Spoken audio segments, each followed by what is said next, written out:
Are we live? Wait for it. Wait for it. Wait, where is it?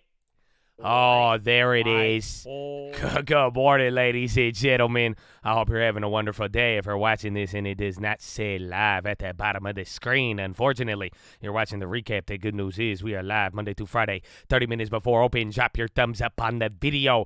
Make sure you're subscribed. You're on mobile. Press hot chat. X out the chat. Hit the thumbs up button. Second link for the nightly watch list and main channel. First link for the Scream Alerts boot camp and real estate course. But ladies and gentlemen, oh man, don't let me get a voice crack already, but we're coming into a big expiration.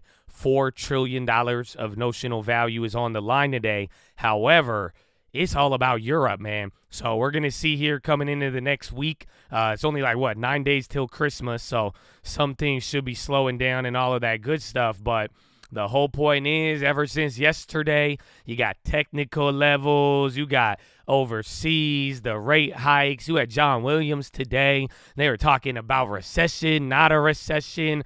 Oh, man. So there's a lot we're going to deal with. Today's probably going to be a wild day or very calm. I mean, again, I don't want to get your hopes up too high. And, this year has thrown a lot of curveballs already. So we're going to see what happens, Chattadonia. But I am glad that you are here. I hope you are feeling blessed and get ready to close out the end of the year and start a new one.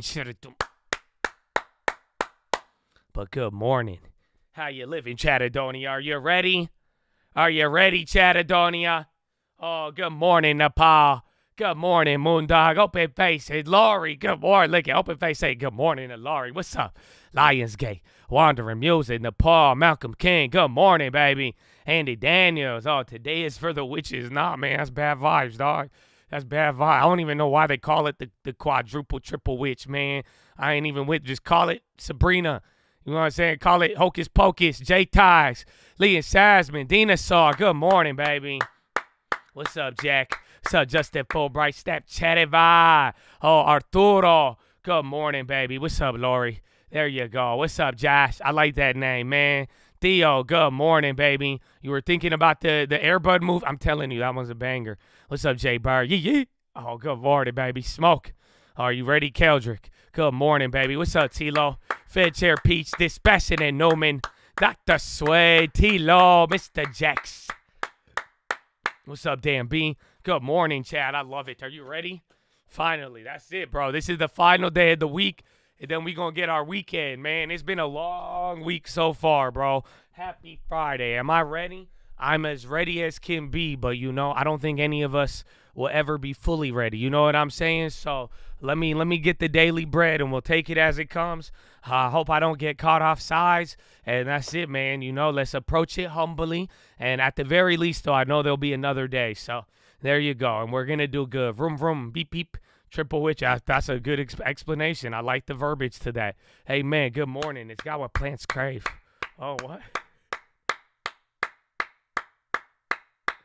This week has been, I hope you're feeling good too, open face. Get some water, man. Get some water, some Gatorade.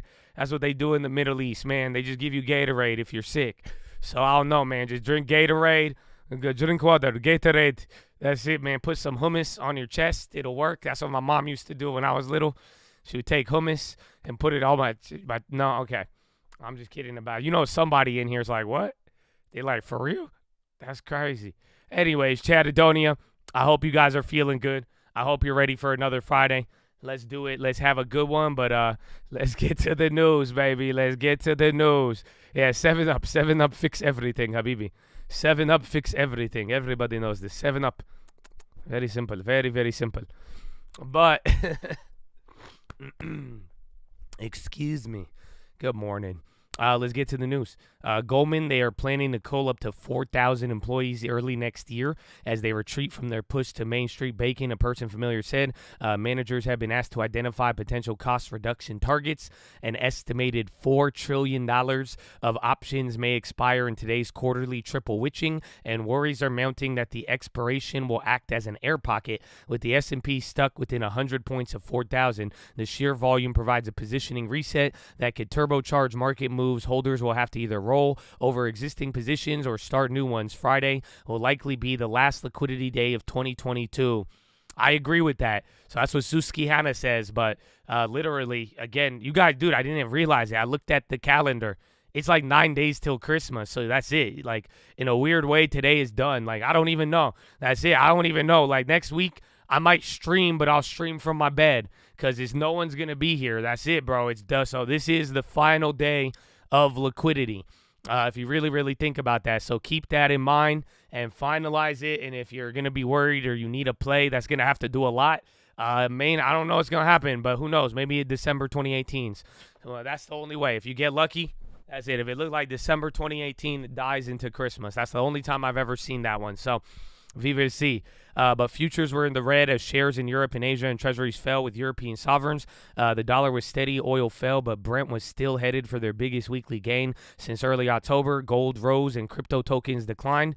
A bit baffling, the Fed's projection that inflation would prove resurgent at the end of the year has Wall Street economists scratching their heads over the soft CPI figures, even though Jerome Powell said that they were taken into account. UBS economist Alan Dietzmeister said that the November CPI report published just 90 minutes before the Fed began their two-day policy probably didn't arrive in time for Fed officials to adjust their forecast, despite Powell's insistence that it did. So that one's an interesting comment because the Fed, do you know that up until Powell gets on stage pretty much, or until the release at 2 p.m., they are able to adjust their dot plot expectation, believe it or not. That's what Powell was saying. So vive see. Twitter suspended the accounts of prominent journalists covering Elon Musk, including the Washington Post and New York Times. Musk said that they were endangering his family and posted his real-time location, calling it basically assassination coordinates. Backlash against Musk's suspending journalists has spread among senior European politicians, with threats of future sanctions and lawmakers leaving the platform. Advent will buy Maxar Technologies for $4 billion in cash. That's more than double their current market value. It offered $53 for each Maxar share, which closed at $23 yesterday. The satellite owner and weather forecaster, which has struggled this year, more than doubled pre-market. Boeing is close to an order for as many as 200 of their 737 MAX jets from Air India. That's what People Familiar said. That was the same news from last Friday. Joe Tsai indicated plans to sell 8% of his Alibaba stake to Morgan Stanley. The stake is worth $260 million. Guardant plunged more than 35% pre-market after results of a study of their blood test colorectal cancer disappointed investors. Starbucks baristas at 50 locations started a 3-day strike, saying that the company is not bargaining fairly with recently unionized stores. Quant hedge funds are beating their human counterparts hands down. AQR Capital, Man Group, and Aspect Capital are riding high as macro-driven volatility fuels powerful one-way price trends, creating new winners and losers, as well as widening the performance gap between companies and assets. Perfect conditions for the rule-based cohort. Sam Bankman made a new bail application. The Bahamas Supreme Court, Reuters reported the application will be heard on January 17th. According to local news outlets, Eyewitness News in Asia, Amber Group raised $300 million, mainly for customers who lost money on the platform when FTX imploded. CEO Michael Wu said that brought its valuation below $3 billion. Accounting for Mazars has halted all work for crypto clients globally. So they're not saying that one as much, but Mazar, they are a big accounting firm, but I don't know why they put that as a Sam Bankman headline, but the accounting firm dropped all crypto clients, and one of them happens to be Binance. That is one of their auditors. So people are freaking out. That's why Ethereum is down 5%. Bitcoin, obviously, there's other stuff in the world going on right now, but this might be maybe by next weekend, but the Binance ain't looking too good, man. I haven't been able to get to Vegas to place my bet yet, unfortunately. Chart of the day, global corporate bond sales slumped to $2 trillion this year, the lowest since 2011 amid wild swings in the market. The trend may continue into 2023 as credit committee and some firms aren't used to the levels of volatility, meaning demand can evaporate by the first sign of issuing securities. People Familiar said borrowers should be ready to issue for as many days as possible, according to Barclays. 9:45, we're going to get PMIs, 12 p.m. Fed Dolly, and then 1 p.m. Columbia Central Bank decision. Earnings include Accenture and Darden Restaurants.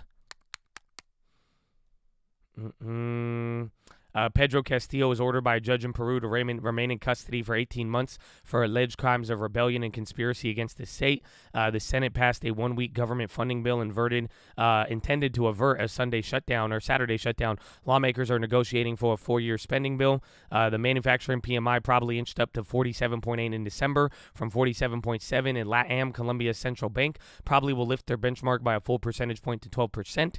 U.S. and China pledge boost to coordination. U.S. judge upholds asylum seeker program. Germany's economy will shrink through the middle of next year before a nascent recovery takes hold, according to Bundesbank. Output is seen declining about 0.5 in 2023, according to the update. The euro area's flash composite improved more than expected in December, advancing to 48.8 from 47.8. That's the same number as us today. So, again, that's 15 minutes after the bell. UK retail sales unexpectedly fell in November as Black Friday failed to deliver their usual boost. The volume of goods sold in shops and online fell 0.4, far short of the 0.3 gain expected by economists. Separate GfK figures show consumer confidence remained around record lows, clocking in the longest streak of gloom in the survey's 50-year history. China's analyst/growth projections for the year as surging COVID infections or fear thereof a sap in activity. In Beijing, anecdotal evidence suggests sickness swept through entire offices and families in just a few days. UBS and ANZ, they cut their estimates to 2.7, but sharply boosted their 2023 view to closer to 5% on higher rebound hopes. China hinted more support for the property sector, and the SCMP reported that border in Hong Kong is set to fully reopen next month. The Philippine Central Bank will probably maintain rate increases, at least for the next 2 meetings, as inflation remains far above target. Governor Felipe Medalla said Singapore's exports tumbled 14.6 year-on-year in November, much worse than expected, and then Hong Kong's jobless rate fell slightly to 3.7. Japan's ruling parties approved their tax reform plan for next year, pointing to a potential increase in corporate income and tobacco taxes in 2024. Kim Jong-un oversaw the test of a new solid-fuel rocket engine that could enhance the state's ability to fire off quick-strike long-range missiles. Look at this guy. Man, we don't even react to Kim Jong anymore. Y'all remember that? You woke up today, so smile. Happy Friday. On a day that will be wild. There are tentative signs that oil tanker companies are avoiding sending their ships to collect crude from key Russian port in Asia following the G7 sanctions. In the 10 days since the measure began, 4 million barrels of the ESPO grade have been loaded onto tankers in the Kozmino port, compared with 8 million in the same period last month. WTI fell more than 2%, narrowing their weekly gain. European natural gas tumbled, headed for a weekly decline. Base metals were mixed, while gold edged higher and wheat advanced. The number of super tankers signaling China as their next destination decreased to 99, the lowest level since September 30th. China Mineral Resource Group is poised to become the world's biggest iron ore buyer as soon as next year. Panama will close commercial operation of massive copper mine operated by First Quantum after failing to reach a deal on new tax agreements. Carlyle is reshuffling the leadership of their secondary investment business. Michael Hacker will take over as global head of portfolio finance. Repsol acquired Asterion Energies for 560 million euros. European credit is set for 240 billion of first quarter maturities by lender KfW and Unicredit Bank Austria. Hyundai may need to reassess plans to build manufacturing in the U.S. if Inflation Reduction Act poses a risk to growth. Looks like looking for relief on new rules that require EV makers to assemble cars in North America and reduce reliance on Chinese suppliers. Looks like that won't be good for them. Adobe gained after beating expectations. Lanvin surged 56% following a New York trading debut yesterday. Oh, we got pre-market movers. These are good for you. Very good. I have to I don't know. I get like quiet trying to like find the corner of the window to make it small because I have to focus. I don't know if y'all feel me on that. Like, you know, like when you're looking for something on like you drive into a shopping center and then you turn down the audio even though you're just looking for something. Like, I don't know if you feel me.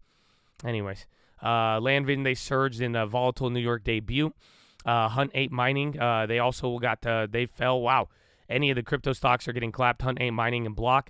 Meta rose. JP Morgan raised the recommendation overweight from neutral, citing an increase in cost discipline and a more favorable revenue outlook. Amazon is signing a deal with Games Workshop for Warhammer 40K films. Verizon squanders wireless grip in first to worst path on growth. Verizon, there you go. Boeing is closing in on the 737 order from Air India. Goldman plans to lay off 4,000 people. That was big news in the morning. A lot of people were talking about that one. Walmart cut to neutral at Fubon, price target 161. Renew Power signs 150 megawatt solar deal with Microsoft. The World Cup reaches a conclusion on Sunday in Qatar after 4 weeks and 163 goals. France is seeking to be the first country to win back-to-back championships since Pele's Brazil in 1962, and Lionel Messi will try to lead Argentina. Argentina, boomba, boomba, boomba. In the first trophy since 1986, Croatia, Morocco, they play for third place on Saturday, and it's not just national pride at stake. A win would do more for Argentina's economy than France.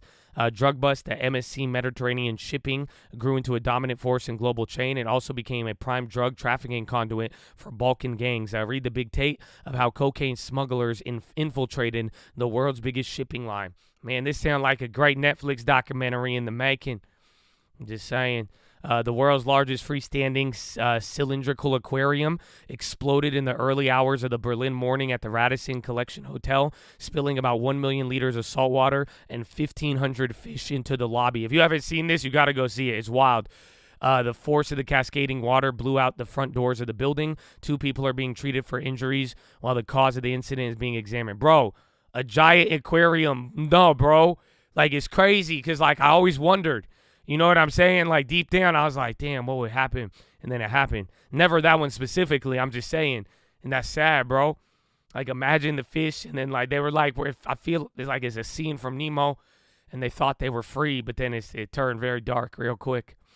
Anyways. Nobel laureates Philip Dybvig is facing an inquiry into Washington University St. Louis about allegations of sexual harassment by former students. Dybvig, who won this year's economic prize for his research on bank panics, was questioned by the university's Title X office. The allegations were denied. Avatar, The Way of the Water, may bring in up to $181 million domestically over the debut weekend. Based on box office projections and pre-release ticket sales, the film will shower much-needed cash on movie theaters that have struggled for attendance since the release of Black Panther and may kick off the start of momentum as the release slate improves in 2023. They would do better if they listened to my ideas of Avatar. Telling you, a basketball movie changes everything. And then on this day in history, 1950, child star Shirley Temple announced her retirement from movies at the age of 22. She began her film career at the age of 3 in 1931, making her name for films such as Curly Top, Heidi and the Little Princess, and put her box office popularity waned as she reached adolescence. Acting's loss was diplomacy gain, though. She later went on to become an ambassador to Ghana and Czechoslovakia. Wow. That's not bad. Wait, I'm looking for my... I need to get my levels, man. Avatar Jam 2. Now look at that, bro.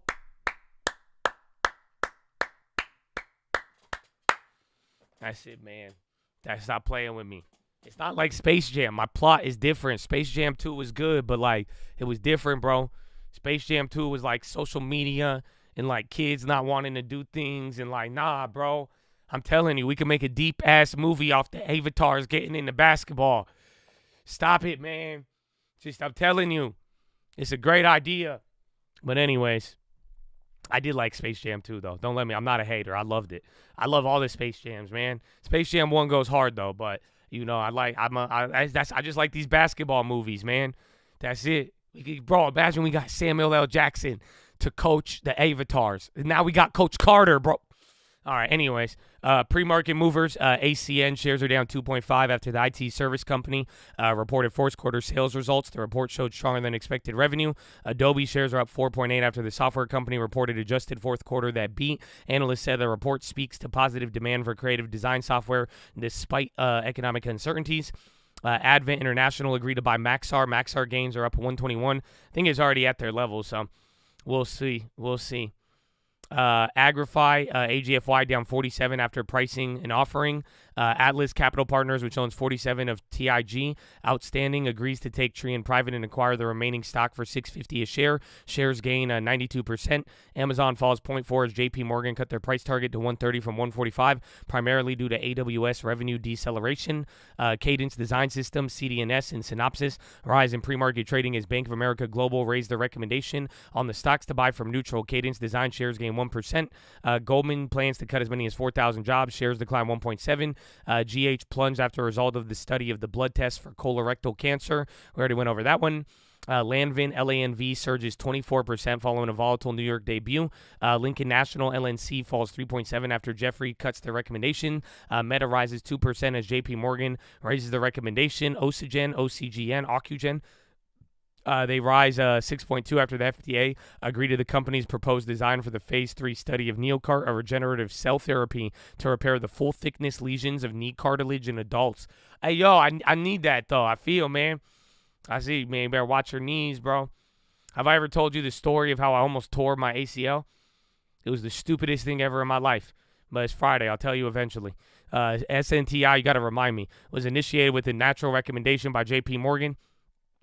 Shares decline 1.3. TravelZoo shares jump 7 as the company said. They expect fourth quarter revenue to be about 18 million higher than the average estimate is 17.6. And then Trip Telecom up 2% after UBS upgrades China-based online travel agency to buy from neutral in the wake of recent results.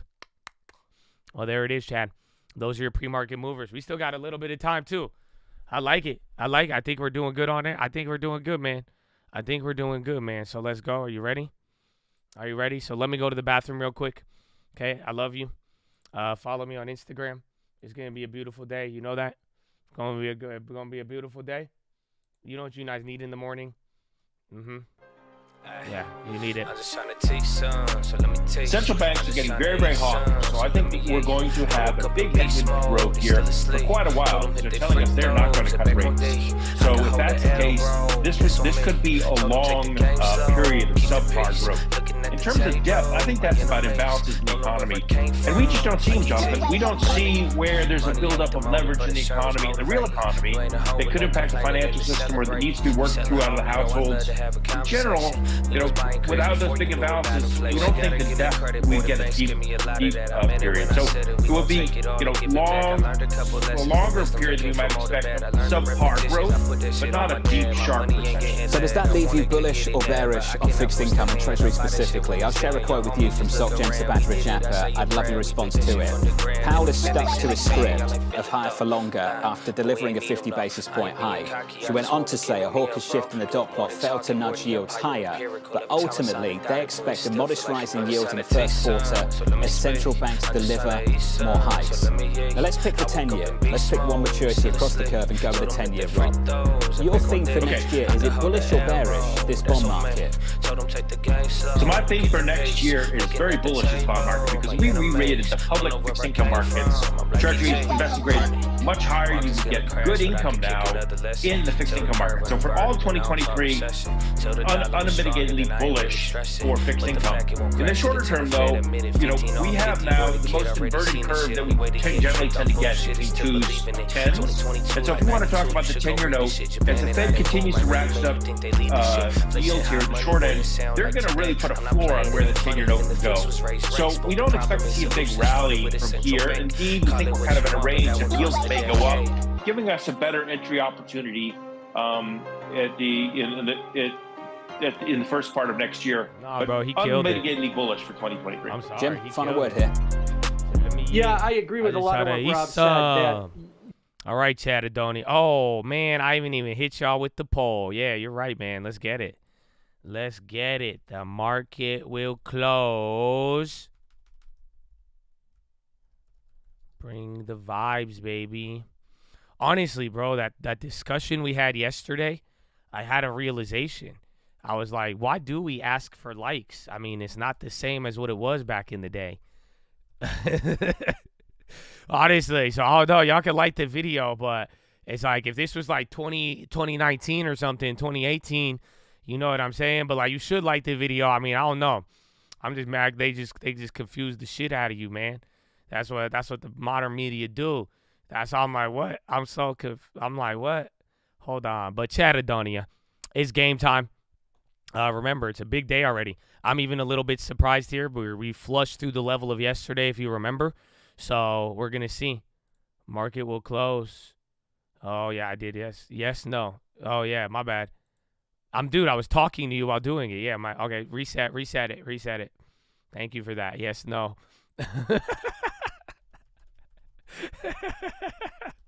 I was just thinking. I was having deep thoughts while typing that, bro. That's it. I was like, yeah. My bad. Oh, man. I was like, wait, what? 50-50, Habibi. My bad, man. My bad. I don't know. Yes, I feel like yes, no. It could work, though. You know what I'm saying? Oh, man. I'm finishing the Avatar script, and I'm pitching that for Avatar 3, bro. It works, man. It works. It works, man. Mm-hmm. All right. Yeah, Euro is bad. That's the thing, honestly. Like, one thing about today, before I ask you my important question, is just literally the European market right now. So even in the last 2 days, how that is developing, I think that's, it kind of reminds me, just don't forget what happened this year. Remember when the gilts were about to explode. So there is something there. Advised Humira to join biosimilars on Prime's 2023 formulary. I don't know what that means, but it could be bad for Abivi. So we're going to see. But Chattadonia, I love you. I hope you're feeling good. Let's get this morning. Let's get through it. Let's get through this day. It's already been a wild week. So, and I hope you're ready to end the year, like I've said. But tell me, man, you hear all these people on TV. You hear what they say. They always tell you what they play, and they got like 20,000 million back behind it, and they pump it to you. They do all sorts of things. So tell me, Chad, what's your play? What's your first play of the day? What's your play of the week, man? Tell me I don't just give me something, man. Keep it serious. I'm going to ban you if it's not. It's all love, though. I just want to, we got to focus, baby. We got to focus. It's game time. So what do you got for me? Paper trading, spy shorts, spy calls, gold calls, Josh, spy puts, DH, MVEX puts, NVIDIA puts, calls on everything, spy calls, Josh calls, Tesla calls, MES short, all in UVXY, IWM, Meta calls, Ethereum shorts. I'm down with that, bro. I got it up there already. Inlaw, UUP, sell my puts, short ES, Tesla puts, spy puts, Meta calls, Uber calls, Tesla puts, defend calls, Tesla shares, gonna wait and see, NQ calls, watching NVIDIA at 170, UUP long, short and playing futures, no option, big swing, Tesla 190, 223, UUP long, GME puts, Tesla puts, calls on the Chad, baby, Disney puts, Tesla calls, spy short, spy put, January 20th calls, Iron Condor, spy, Tesla, NVIDIA, Josh calls again, PayPal calls, Apple puts, sell premium, calls on volatility, long yen or long len, Mulan shares, TMV puts, swing Apple, I think Myrna puts from the jump, Tesla puts, scalp cover calls, Amazon calls, Meta shares, Biddy calls, Tesla shares, I think he meant Beto, or no, I think Biddy is another one, invest in the other people, amen, defend calls, Dow hedge, Elon margin call, gets ghetto spread the UUP, MES short spy, mad sus on OPEX, ghetto spread the spy, Netflix puts, ghetto spread or no, Goldman Sachs puts, people calls, add to the dividend, no plays, waiting for the long term, Tesla calls, GME short, adding Tesla shares for the long term, tails of calls, spot puts, cheap calls, Tesla calls, AMD puts, Tesla daily calls, right in my UVX, right in 375 puts, spy calls, holding 418, 1230 spy calls right before JPAL and then got messed up, Tesla calls, Tesla long SGD, LT calls, SPY dividend, calls on puts.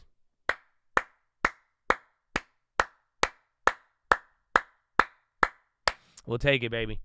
We'll take it. So, I feel like there's a nice mix, interestingly enough, with a 1% day. Usually even the survey, there's only 500 of you now who voted. So, statistically, it should be skewed a little bit. But usually people vote in the direction early on. So, interesting, though. The Bulls are still kind of fighting. I think you guys are kind of mixed. And then a lot of Tesla as well, too. It's going to be a good day. Oh, man. So, you ready? Can you make me a promise before the bell that you won't get emotional? Amen? Amen.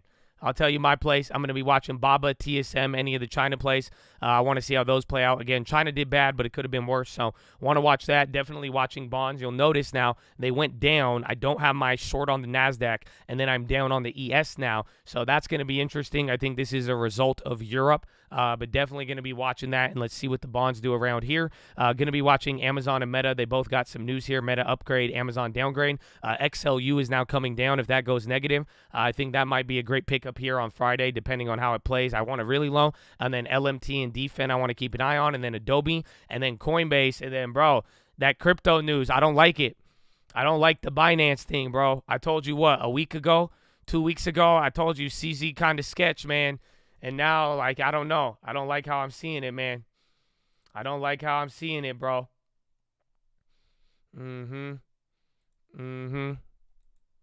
The Philly Fed. No, the Philly Fed comes out here in a little bit. I mean, pretty much if it ends up good, I think it'll be a medium to non-effect. However, if it ends up bad, one thing on the forefront right now is recession fears. So if that thing plummets like the Empire Fed, I think we're going to drop pretty hard until the OPEX takes over. So that is going to be something I would be looking for. But good, definitely a good question. And again, even as of this morning, and this is why I keep bringing up, look at that big drop. But I brought up this earlier that the European recession and Europe. Just don't forget what happened with Europe earlier this year. You know what I'm saying? And that was a very, very big deal. But right now, the European odds of recession are 80%. And then here in America, it is about 60%. So we are going to see, my friend. We are going to see. So it will be a good one. But let's have some fun here, Chatadonia. I love you. I hope you're good. We got one more minute here. But actually, let's just get into it. Let's just get into it, baby. Let's just get into it. It's time. It's time. You know what I'm saying? It's time. We're good. We're right on schedule. Is it Apple? I mean, the video just took a pretty hard drop right there. Everything did. Everything. And again, the bonds are dropping big. So even with that, that's why I'm like, okay, at this point, it would have made more sense if I was holding my short. But if you do start to, if we get a cross asset sell-off, that's just pain, blood, destruction. Again, you're below that level that we talked about yesterday where some people might get a little crazy. So before we get into any of that, ladies and gentlemen, I hope you're feeling blessed. I hope you are ready for all of it. Okay, we're going to have a good one here. It's going to be amazing. But here at the Cult, man, before we do anything, before we try to chase a dollar, before we try to enrich ourselves, we must pay homage to the people who have sacrificed more than most of us ever have and ever will, man, and that is the veterans of the United States of America. So for real, man, every day it's an honor to even be able to say thank you, but I never think it's enough, man. Like, we love you if you serve this country, active servicemen, past servicemen, any of the veterans. Thank you, thank you, thank you. Even shout out to the families because they have also made their sacrifices as well, too. We love you. We appreciate you. And make sure you tell a veteran how much you love them, man, and just show some love. And don't ever forget about the teachers, the public service out there, the doctors, the nurses, the firefighters, the police officers. We love all of you guys as well, too. And thank you for your continued service. Ladies and gentlemen, please rise. Place your right hand over your heart. Say it with me. I pledge allegiance to the flag of the United States of America and to the republic for which it stands, one nation, under God, indivisible, with liberty and justice for all, baby. Son of a Jets!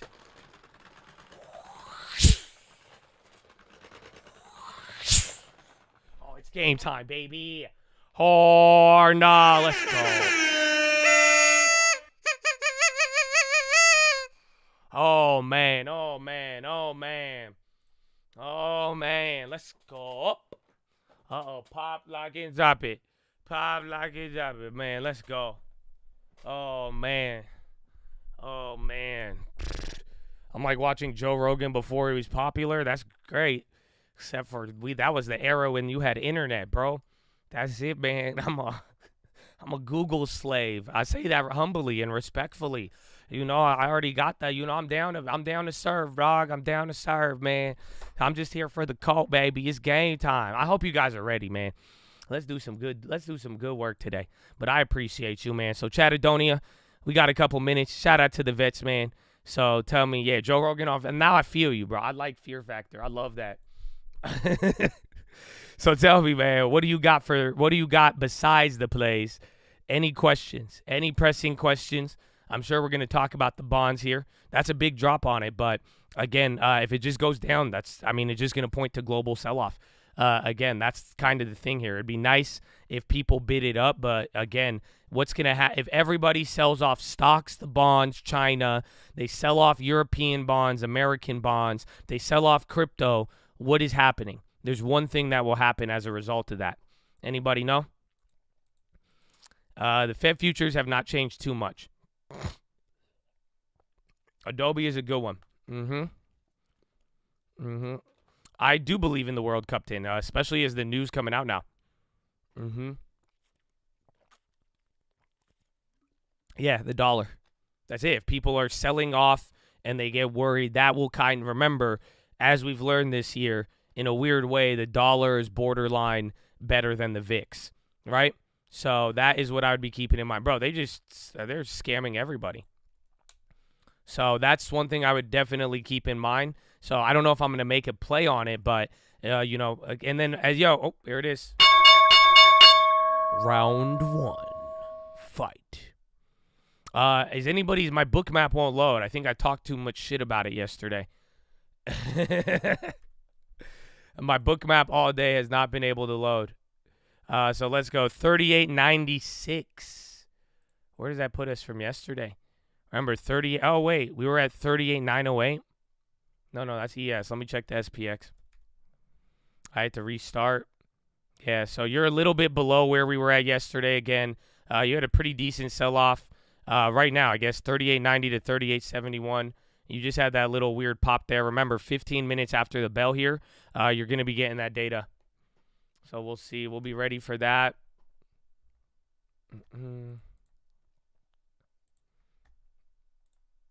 That's TLT. Oh, I thought that was IEF. There you go. Tesla's even up 1.5. Again, NVIDIA had a couple of candles. I still kind of want that NVIDIA short. So we'll see. And then I might have to restart the TD. They don't like me after the data is going to be PMIs, United States PMIs. Beat it up. And then you're down 0.64 right now. Not too bad. Data comes out 15 minutes after the bell. On these witching days, they're really random. I mean, we've seen a couple. I mean, I feel like we've learned a lot this year. You know, that's at least how I feel about it. But it seems like sometimes, you know, I still stand by my theory. I think they're going to run it through every strike, or at least, you know, give me a benefit of the doubt. I don't know every strike, but, you know, I think they're going to do a little bit of that. But, you know, we've seen days on these expirations where it has just had fat momentum to one direction. And then there's also been days on, especially on a big Friday. I think the last time it was a quad witching with like this type of value, I want to say you made one move in the morning and then we did nothing till the end of the day. So that is something that I would definitely keep in mind. There he is. And there's SPX again, 38.75. This is that level. Actually, no, 38.60. So remember, we opened up the door yesterday and we were worried about going below here. And we talked about flush to 38.60. So you've already went lower here. You've gapped from here. So I think 3,900 to 38.60, that might be our range for some of the day. And then let's see if the the option fuel could do anything about it. I think the SPY's popping so you could have some wiggle room to burn premium, and then as you get ready for the data. Netflix, nice push. Again, Tesla's up. I typed in nice. Tesla's up like 1% right now, but we'll see. Netflix, and remember, even at the end of the day, there was that other news. And then Boeing, bro. I think Boeing is the same price we bought it at that one time with the order. Amazon, Tesla lows. DRI, I think Darden got an upgrade, I believe. What else would I want to see? Coinbase. I need to get rid of that one for today.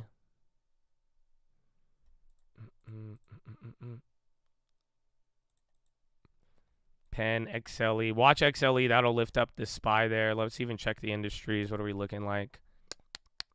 Baba's on the high, but communications are in the green. Tech is only down 0.05, but the NASDAQ's only down 0.13. That's actually kind of wicked. Discretionaries are number 2, down 0.36. It's real estate, energy, utilities, financials. Those are down honestly, the safe havens are the ones down the most right now. So that's why if this ends up being an ugly day and then the tech and the discretionaries and all that stuff comes down as hard, then it's, again, it's going to look like today could either be a broad sell-off or you might watch people go risk on. So it's kind of hard to say right now. I'm sure by the PMI, we will have our decision.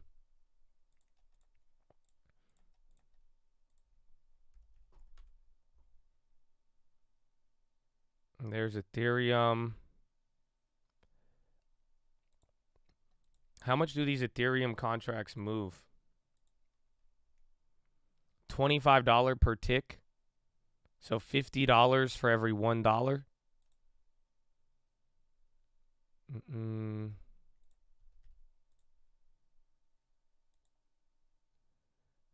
Actually, I don't know. What's that going to be? That'll be like $2,500 if it comes back to normal. Again, I don't like the Binance news, but I think we might have time. Yeah, Bowen's already taken off. I wanted that one here for a little bit, but on any of the play, I don't want any more upside if I don't have to. So you're at VWAP. Bonds are still coming down. Again, NASDAQ kind of dropping a little bit more aggressively right now. Oh, 11.4. No way. Bro, the NASDAQ's higher than where we closed out yesterday? Interesting. So think about that. That NASDAQ short, even though the bonds went down, we still would have been up on it, but we actually closed out a little harder. Coinbase selling off.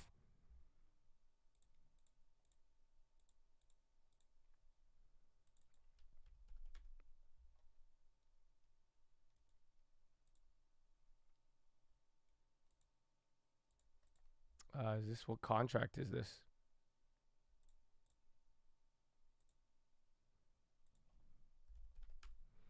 TSM green.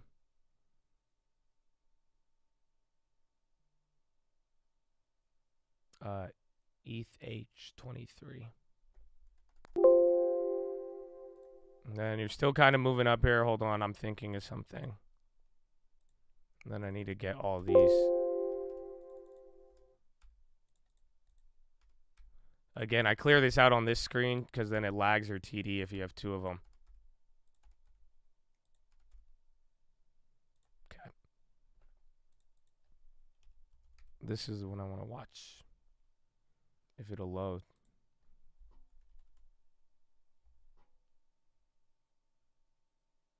March 2023. Bro, my TD sucks today. Very, very weird. And Coinbase kind of moving up. Boeing at the high there. Tesla not playing along. Oh, yeah, United Steel, too. They had something. MET is good for ETH, but it's small. Like, I've held this play for it's very, very tiny. So, it just, you know, given the size of the underlying asset and then using a micro, it's just not as big. It won't load that for you either? That sucks. I want to see how big it is. Let's say ESG, everybody in the ESG.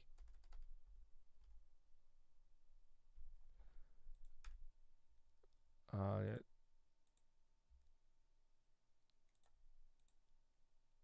This is a shitty contract.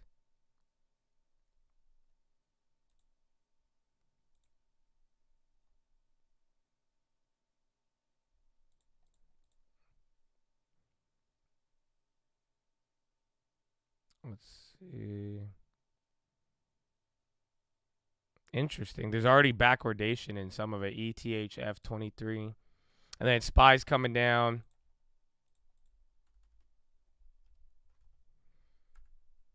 I want to see how liquid it is. I want to see what we got in it. Oh, those are down 6%.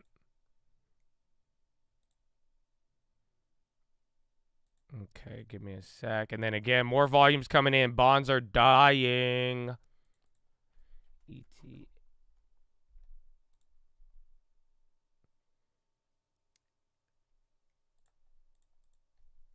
All these letters, bro. Good thing letters are easier than numbers. Let's see. I want to see if it'll let me do it.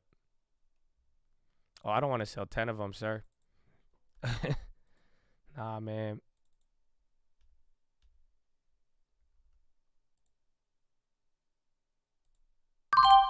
All right. I shorted a gigantic Ethereum. And then I'm going to close that Met. Because actually, I'll keep it. It expires in a couple days. Oh, now I just messed up my whole thing. All right, let's see. XLU. Hold on. That's going to mess with the screen there. You're dumping now. Tesla new lows. Yeah, dude, Tesla just flipped like 2% in the process of figuring all of that out there. And then hold on. That was ETFG, I believe. And then now you're hitting a new low. Again, you have about 5 more minutes here until the data. ETHG23, 1197. Yeah, NQ. Again, watch if the NASDAQ outpaces. Right now, this is the SPY. Again, you're everything that you don't want. Like now, it's not the tech. This is like the safe stuff selling off. Or at least the more risk off or the risk on.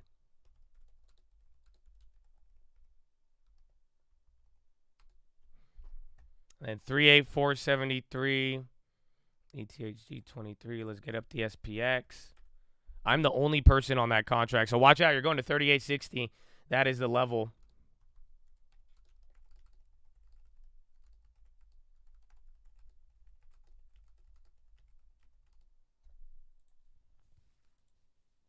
Let's see. So watch out. I mean, you're 5 points away from it. I think at this point, I mean, you might as well just hit it. Remember, this is what we were worried about yesterday if you hit that point. Again, tech isn't the one already doing as worse. So we're going to see gap fill at 377. We'll see there. And then let's see what that ETH does. And then a little bit of a bounce here. Again, 4 minutes till PMI data. Realistically, I mean, if it's good, I don't know how good is going to play out in a weird way. Because, again, there's just a lot of stuff here since Powell spoke. But if the PMIs come in, if services are high, that won't be good. Manufacturing should be bad. But if you have to ask if we get this data in 4 minutes and you have to ask the question, is this recessionary data, then it's going to be bad. That's pretty much going to be it. So I think really bad data will cause a dump, but then good data might not necessarily have a good reaction. We are going to see. So get ready for that. Tesla and Apple at the low again. Watch all the coin stocks or the Bitcoin. Meta rises on JP upgrade. Again, right below VO. Bro, Meta's up 4%. Oh, that's hideous. And then Netflix is coming down, but they're still barely positive. Bro, Meta is up a decent amount. Kind of weird. And then Amazon got downgraded, but they are holding up.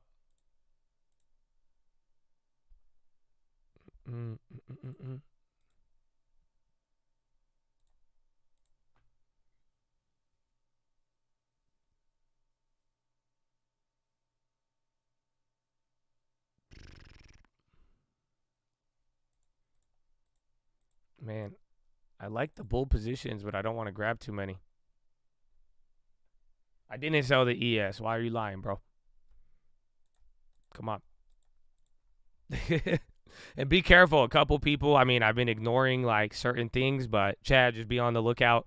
Make sure you hear it from me, if anything, because there has been people who have just been saying I've been doing trades, trying to pump to you, and I haven't. So it's kind of good, though. That's why you got to pay attention. All right, where's the ETH? I want to see $50 on that. Yeah, bro, these things move huge. Oh, wow. That Ethereum play is going to be massive. Do not take that. So I guess 3 points from ETHG23. So like 98. I think every $1 will be $50 on Ethereum. So do the math. That means if it goes back to normal, you'll be down 2,500. Very interesting. And then 3872. Again, if we can't get above here, this could just solidify some level of downtrend. But 2 more minutes here. Amazon's popping. Amazon, I was just looking at it. I like Amazon if we weren't what's it called? If I didn't have the other bull positions, I would have went for it.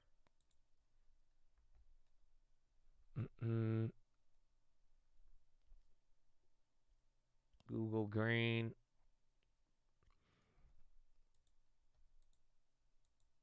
Short Ethereum. TD, I'm shorting Ethereum futures. That's it. So just same thing through TD and everything. Oh, my screen's messed up right now. Unless like I want to make a trade. Here, I'm going to just buy 1 share of Apple to balance it out. Because remember, I had to sell. But I have to get the screen back to normal. No commissions. $3.99. Okay, so there you go. Now it should fix that.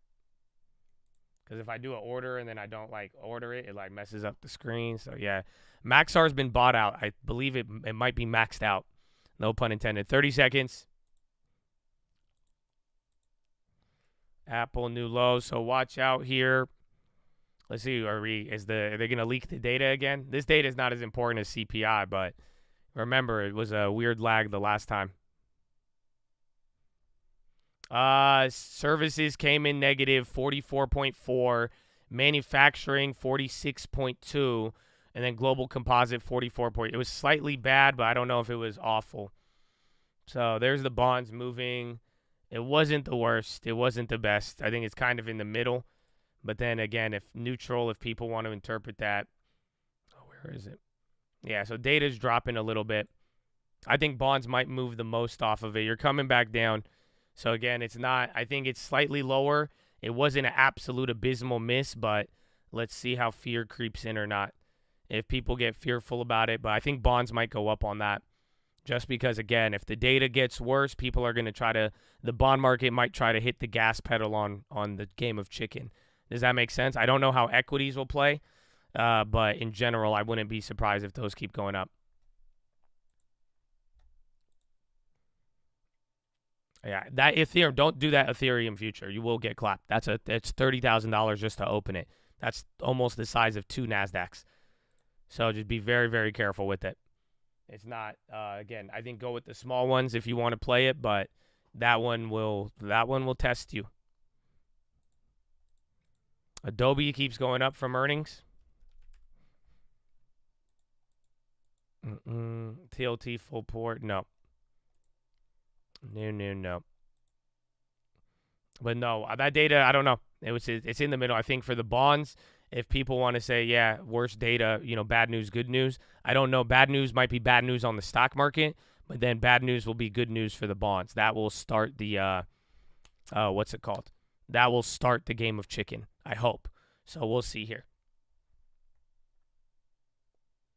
And then you'll notice the ES, even at this point, I mean, this is where we were yesterday. So now the only difference is the bonds have flipped there. And then a couple shares. We're down on the XLU. If that could dump, I'd be down to grab more. Baba's on the low. SPY's just holding up here again. Shout out to the expiration.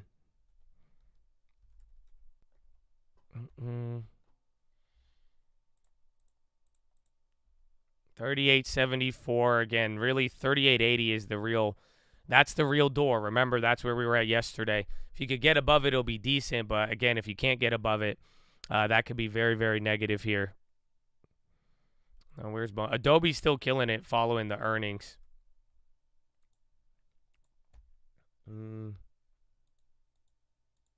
Yeah, my TOS has been weird today. Just reset. You should be good.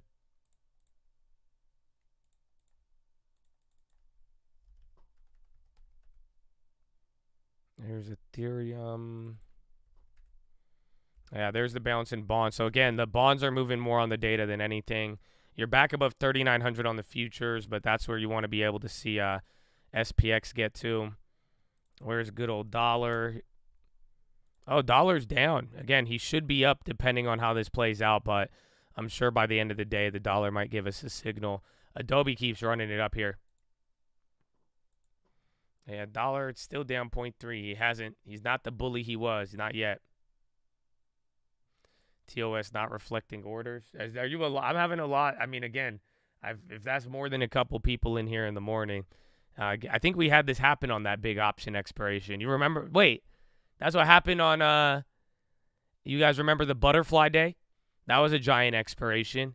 And then remember it just glitched out for like 20 minutes or 30 minutes, and then that was enough.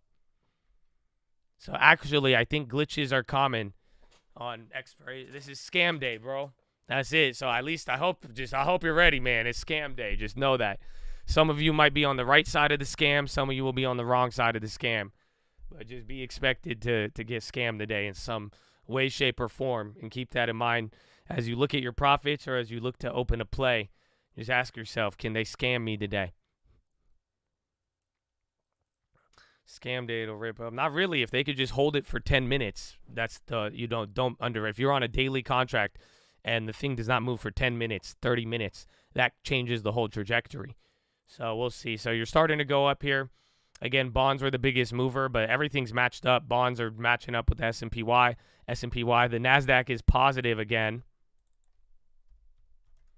So literally, NASDAQ, bro, it's almost, again, we closed out here on that short. So it's a pretty interesting dynamic here. Let's give it some time to move. NASDAQ could get above there. That could open up a lot of the doors, but if it rejects, then there you go. And then dollar keeps dropping. Apple, big pop. And then Amazon. Believe me, I wanted some bull plays, but I just already have too many considering everything else. There's Boeing. Boeing's nice too. Do you think today? I don't know. I think we're going to go through every level. So as of now, we've only gone through, we started low. The NASDAQ is not as bad as you think right now. But like, think about it. We opened from here, you closed here, right? So we've already went through 389 all the way down to 386. That's 3 different strike prices if you really think about it, right? And now we're back to 387. So depending on where we go, I definitely think 3,900. But I was saying from the morning, the minimum range I would expect would be 3,900 to 3,860 on SPX. And again, I could just be talking out of my ass right now. You know what I'm saying? And just on a day like today, everything we've already seen, I've been very wrong on some days. I've been very right on others. But what I'm trying to say here is just I'm ready to throw anything out the window, but I want to see with it, and it doesn't really have to do anything that we expect or anybody expects. So we'll find out. We'll top out. If the bonds come back down, and it might, but again, just remember the correlation we had yesterday. There was a nice little relationship there. It's been about 20 minutes.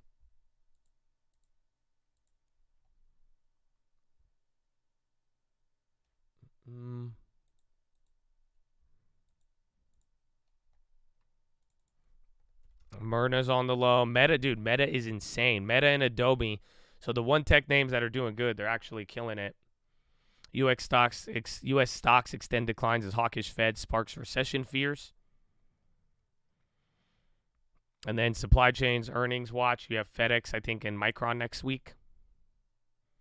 Bro, Meta's killing it. That one's like a little too good. Tesla's up barely. It was up 1%, 1.5% to open. Very low volume. Let's see. No, you're 10 million in 20 minutes. It's pretty decent volume, believe it or not. How does the daily candle look? Yeah, so I think maybe 389. I would expect this to wick instead of gap down, so I think the wick will be large, but we'll find out. There has been some of these days where it don't play out like that.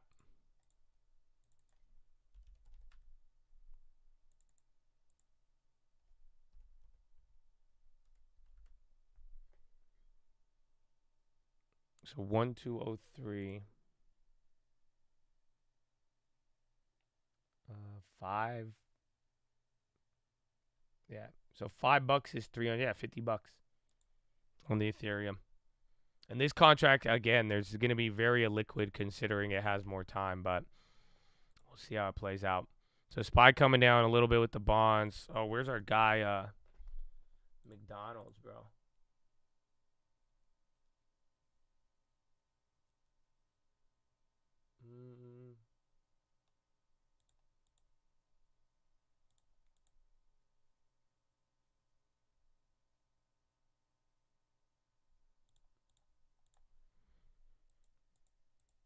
Long snap from TikTok. Some people were bringing that up yesterday.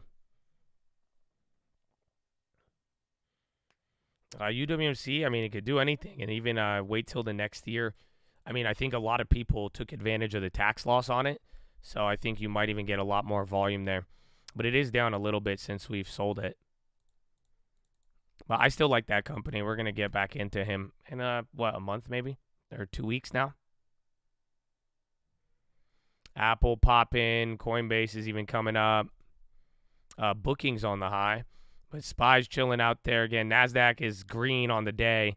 But it might be able to come down here. Again, I think it's getting lifted by a lot of other things.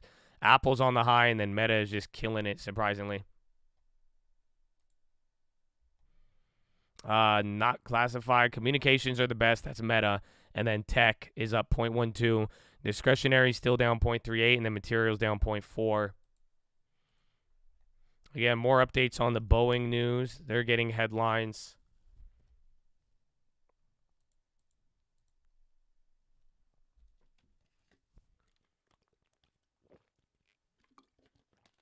Meta just got an upgrade. That's, I think, the weird part about it.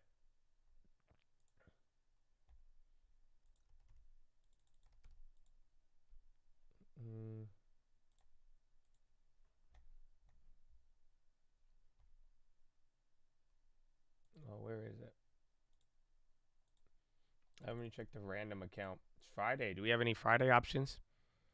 Hey, ma'am. So you're going. SPY's hitting a high here, but again, all the moves are very slow. That's 39.10. So pretty much you got above 38.80. You can't get above the door. So, I mean, take that how you please. Let's see.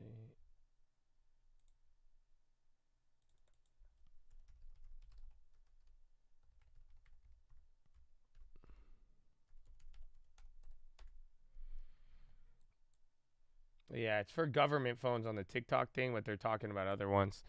This is going to get interesting. Again, bonds are still coming up. Let me overlay these. They're pretty much moving in line. But again, I think the moves here, it's big volume if you haven't realized it yet. Some of these wicks are huge, but I mean, again, doing it a little bit slower does help buy time. So this is a little mini level. See how that one plays out. Again, they're getting all this bid support, but I don't know how meaningful it is.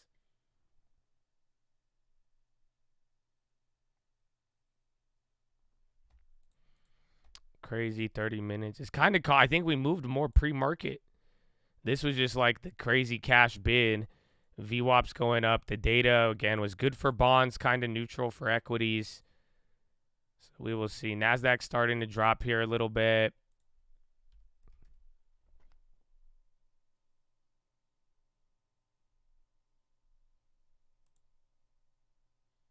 Again, those are all the bid supports there. I think it's going to just move it slower until there's just a fat order that comes in. And then, again, we might get some news, but that's the only important data is already out of the way now.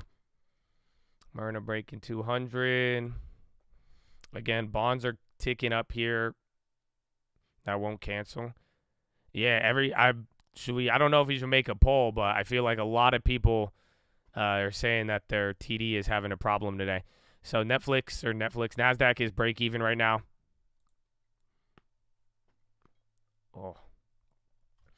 Cap pop, Apple dropping. And then see if the bonds top out. But yeah, that's good. Again, a lot of the risk on names or risk off names are doing bad. The defensives. TD screwing me. I'm done with TOS. They're losing me so much. Relief day. That's what it is. Yeah, this is Interactive. I'm losing my mind. Have you guys reset? I did. I only made one trade and then let it go through, but that's all I've done today. But it seems like I was having a lot of issues in the morning. It's not letting you sell your Have you gone through the website? So try through the website. Have you resetted your router, sir?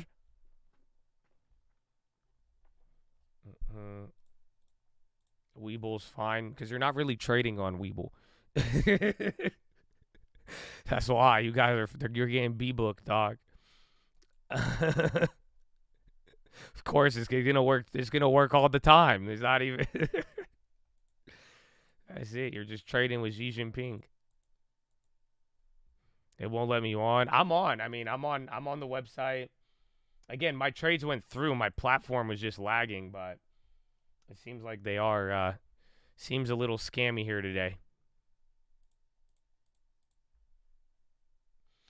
No, I don't trust Weeble. That was a joke. But so yeah.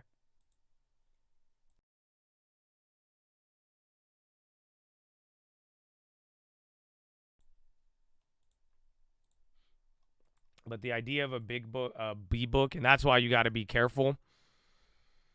Apple's drop. Wait, hold on. All right, you're kind of killing those bids there. Oh, NASDAQ's dropping.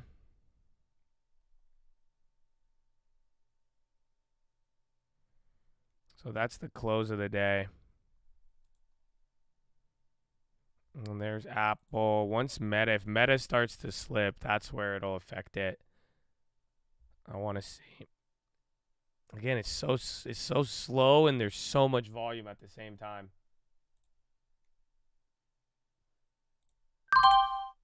All right, I shorted a NASDAQ. I'm going to try to do a flip. It went through. Well, let's see if it bounces off of it or not. Because, again, I literally shorted the NASDAQ. It's like 40 points higher than where we closed yesterday. That's actually wild. Okay, now are your brokers working or what? Little scammers. Whoa, whoa, whoa, whoa, whoa, whoa, whoa. What the hell? Why is it dropping so fast? Dude, do you see this? All right, I closed out. I took 560 off of that real quick. Dude, is nobody trading right now? Nah, I don't think it's the... No, real estate data comes out at 10. Oh, I guess... Yeah, wait, it should be out. But it's not out. Bro, this is crazy. Dude, today's a shit show. Dude, this is a shit show right now. Because, yeah, it's, data should be coming out right now. Real estate data, I'm not seeing it. Does anybody get it? Housing market index? Yeah, watch out for it. But, nah, this is the volume's still high. This is, dude, that was crazy. That was like 560, 600 bucks in a minute. 2 minutes. That's why I took it. I mean, I wanted to hold it a little bit better, and then I'll wait around this area. But, see around here. If it does flush from these lows, could get a little ugly, but I want that real estate data. I'm not seeing it. Oh, no. That's 12.9. Never mind. I'm tripping. It's the wrong day. Wrong day. No. You're good. But the volume just looks sketchy. No, the real estate data, that shouldn't be there. No, I have the calendar. It's just too close to. I'm looking already. I have all my calendars set like mad ahead.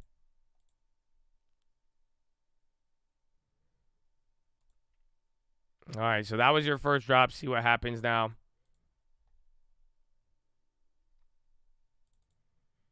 The World Cup team. Bro, you asked me that when I said it the day after. I remember. What are you trying to get, bro?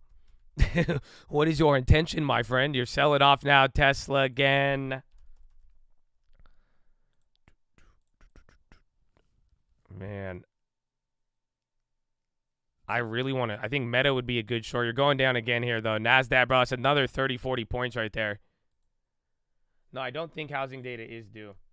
It's December 19th for the housing index. I'll double check on some other places, but watch out. You're about to go to the low of the day now. Again, SPY's dropping more than the bonds on that move. Let me see. December 16th. No, you shouldn't be getting it. It's December 19th on Monday. But again, I just think all the brokerages are very, very slow right now. I think, again, this is moving. I don't know. Does this not feel...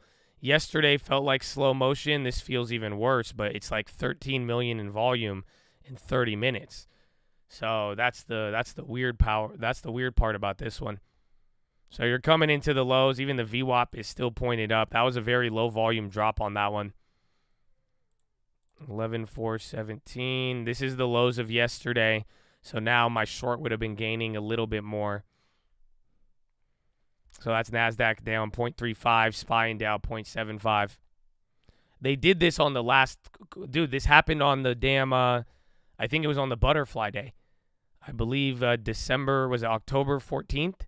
Or one of these days around here was a huge option. The same thing happened. The same thing. I remember this very, very vividly.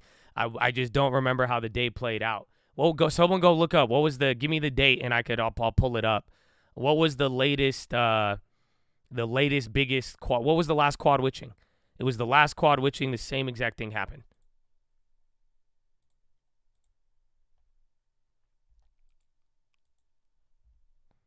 So then you're holding here at the low of the day. And again, this is a breaking point for the NASDAQ realistically.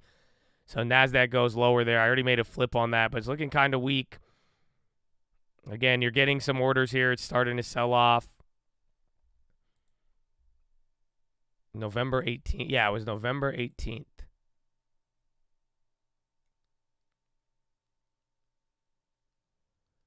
And that was the day after there. Was that it? Or what was the one before that? I think it was when we were in the low. It could have been September 16th. Yeah. It was September 16th, I'm pretty sure. So leading into that one. And then let me pull it up here. So hitting the low, you might come up off of it, 38.95. Again, this is the low from yesterday.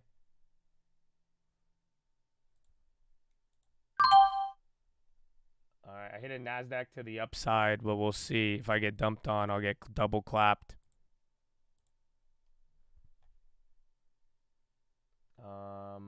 Then what was it? I want to check September 16th. Nope, that's might not work.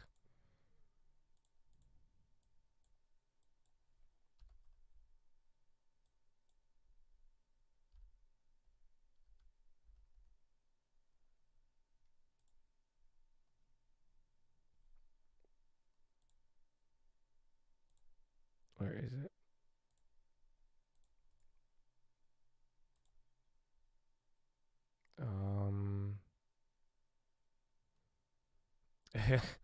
It won't let me go back to September 16th. I could only get you September 19th.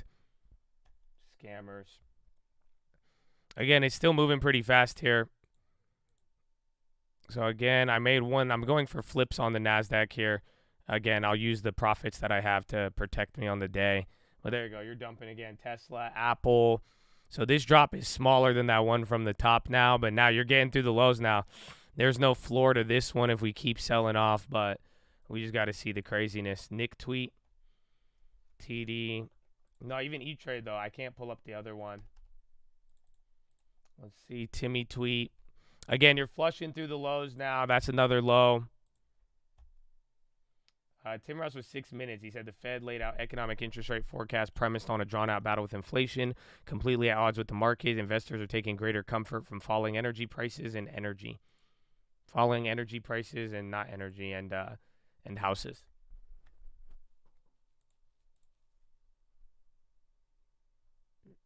So again, 11,004 is breaking. The volume's decent, but it just doesn't really feel like it.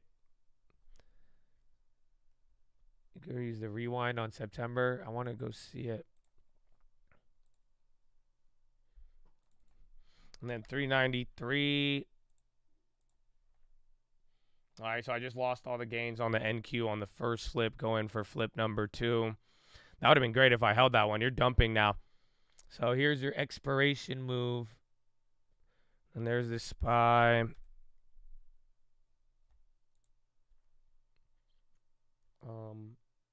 Yeah, that at least I wanted the Ethereum to play some defense. Dude, you're dumping. Yeah, again, and look at the orders aren't showing the same, but the volume at the market is pretty large. Bro, you're moving what? You're moving 30 points at a time right now. At least it's good for the morning here. And then again, VWAP is still elevated, so we'll see. Bonds are still holding up PMI levels. And then I really want to see, what was it, September 16th?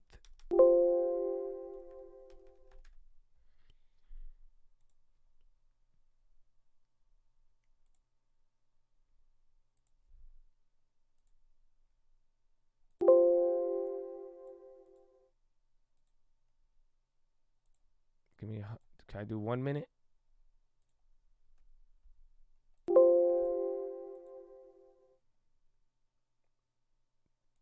That's good enough.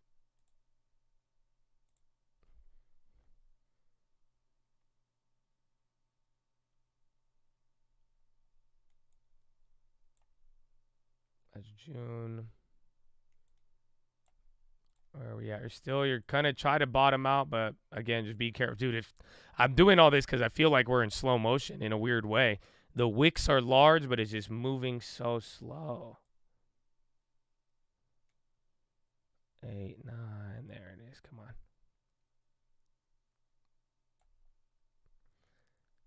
Yeah. So look at this was the days leading into that last expiration. Kind of the same. You dump pre-market.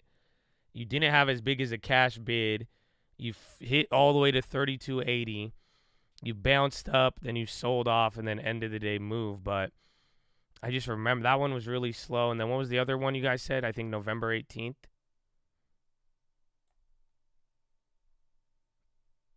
That one was sell-off pre-market. You were near the 390, and then you just ran up. And then I guess they both kind of ended up positive in a way. But I just remember this little I did this the last time. It's crazy. No stop till 3833. Let me check the ES or the SPX. Tells a calls. Oh wow, you're below 3860. Yeah. So let me see if I could get some of these levels now.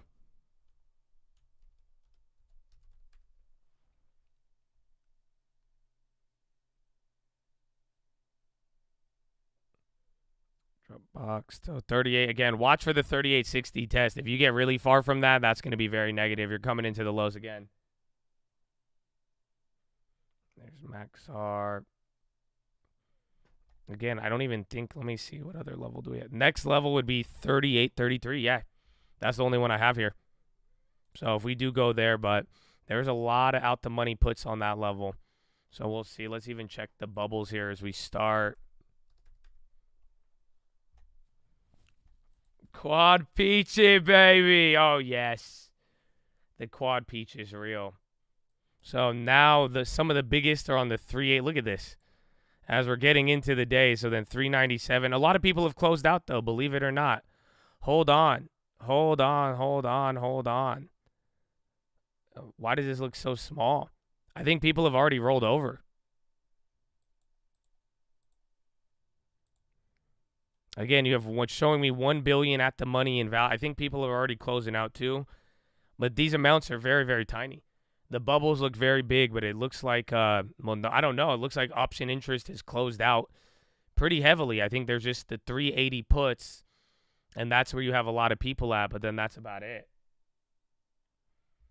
Very, very interesting. Dude, the IV, I mean, I don't know. I'm on SPY, yeah. RS on the high.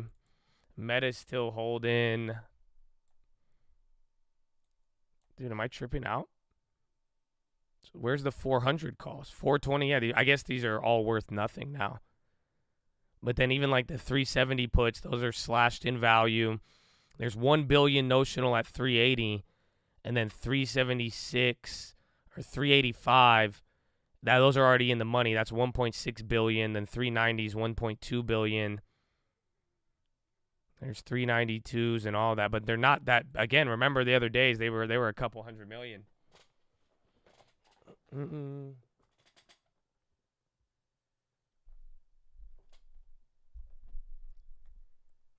Oh, there you go. VWAP starting to drop on that one. Now Meta's starting to sell off.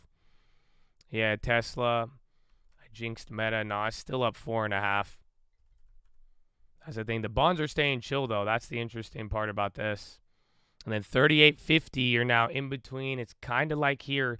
You're pretty much at this point right now or at one of these levels. We're going to find out comparatively. Again, very computer selling, but even in the computer's on and off. I don't know if that makes sense. It's like half of the time it looks like it's moving. Then the other half, like, it looks very small, but like technically the volume is high. And then you actually have things actually happening.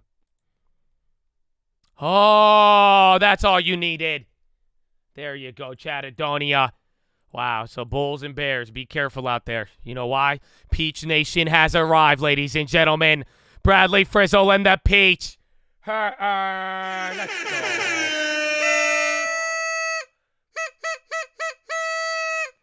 Amen. Amen. Oh, yeah, you saw my Jerome Powell. Let's go, baby. Wow.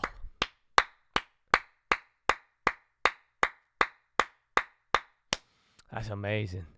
That's amazing. Chatadonia. Look at that. Look at that. I don't know. Peach balance. I've seen a lot at the Peach.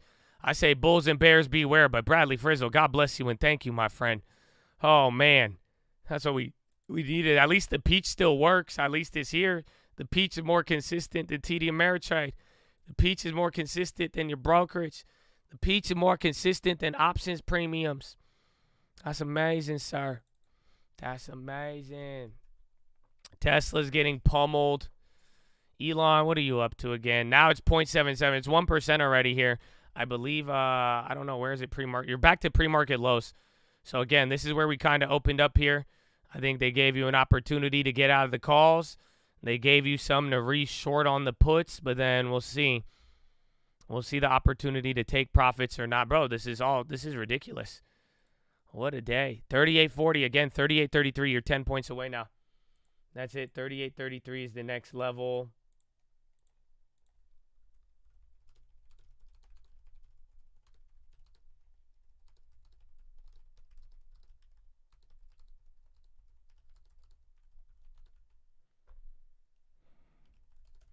Keep watch. So again, everybody gets their chance to take profits. Yeah, PRVB still up. So this is the low. Again, you had time to get some calls if you had any. You had time to add to puts, and then now we'll see. But then again, though, if those algos flip all red below the 100-day, we'll find out here. That was just a weird pop. It didn't even last. Oh man, it looked like the computers turned on for a second and they turned it back off. Okay, so I'm still in that other NASDAQ flip, though, down 1,000. But on the day, I gave up 500 profit for it. So what I'm going to do is something not good for my play. I'm going to go to the bathroom. So I love you. Follow me on Instagram at the Trading Fraternity. I'm going to go pee, and I'll BRB. Amen, amen. Thing for you. Every time you feel a glimmer of light, you are continuously disappointed. So for me, this is, I probably won't get positive again. Well, fair enough. Seema, but I am wondering do you see central bank and ECB divergence or convergence? And if it's divergence, what kind of opportunity might that create to you? Because I can imagine that that's going to inject a ton of volatility next year. So actually, look, if you look across the developed market central banks, we think all of them are going a little bit higher. And we don't see that there's going to be any rate cuts. And that's the case for all of the major central banks. So we are seeing this as a synchronized global tightening, which is unfortunately going to make the global situation very, very tough next year. There's going to be parts of emerging markets that we think will benefit from China's reopening, but that's a very, very different story. So from an opportunity perspective, yes, thankfully there will always be opportunities. For 2023, we think that it's a time where fixed income finally acts the way it's meant to be. It's meant to be defense, it's meant to be stability, income, and we think that comes back to the fore. So for next year, for us, it's still underweight equities, but we are increasing exposure to fixed income and mainly core fixed income. Seema, do you think, though, that even the fixed income markets may not have fully onboarded the idea that the Fed and other central banks, the ECB primarily, may go significantly further than anticipated? The language keeps kind of coming. You guys aren't getting it. Maybe we got it a little bit yesterday when we heard from Christine Lagarde, but that seems to be the continuous message. You guys aren't getting it. I need to keep repeating it. At some point, the penny is going to drop. Has the penny dropped completely yet? I don't think it has. And, if you just think the ECB, you think about the Fed even, and the market still is pricing in rate cuts for the end of next year for the US. So clearly it hasn't quite resonated yet.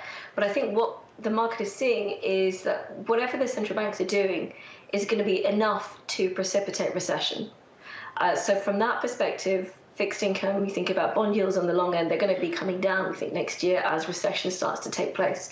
So from that perspective, I think fixed income, maybe not fully pricing in the extent of rate hikes, but they are pricing in recession.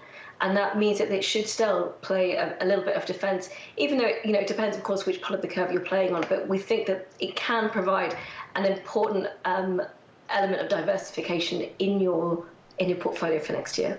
In your portfolio. It's good for you. Coinbase, new low. I don't know. I think, again, the Ethereum, I think it's because it's the next month. It's not going to move as much. But watch, again, just keep your eye on crypto. But we're going to find out. I'm pretty sure the market's a little bit more important now. Look at all of these. Again, the orders are there. Very, very, I don't want to say orderly today, but man. So then that will be enough. Let me check even. I need to check some SPX premiums. Can't close. We've been hearing that a lot today. I haven't made a trade on E-Trade yet, so I could only imagine how it is. I want to know if this is broader. Webull is working, is the word on the street, so that's good. But it is, let me check these. Oh, yeah, they've destroyed all the calls. I think the calls are already destroyed on some of these. At least the out of the monies, even the in the monies from yesterday. Yeah, these are quite interesting. And then again, all of the notional value, it's not as big. I think even off the morning here, by even gapping down so much now, there's a lot of the put money up there. But my goodness, dude, my goodness. And then NASDAQ is still the leader on the day. Communications have gone negative now. Again, the big lead there was with Facebook.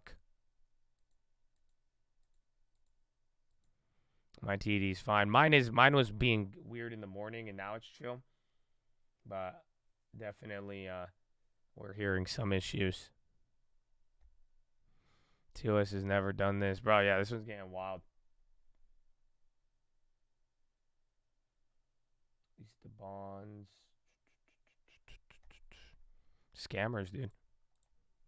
Option. Again, expect to get scammed today. But it is kind of dirty. 38 feet, right in the middle again. 38.33 would be the next low. Then 38.60. What time is it? It's not even been an hour. So you have not even spent an hour right now, too.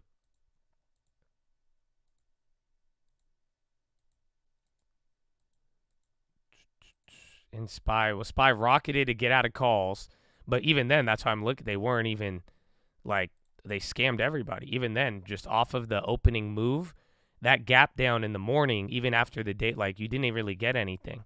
So, like, even if you go and look at that morning move, like, bro, you were down to 18.50 on some of these are near the money, right? These are like 38.70s. You got back some of it, but you were still clobbered from the day before. And then now, let me check some of the puts here.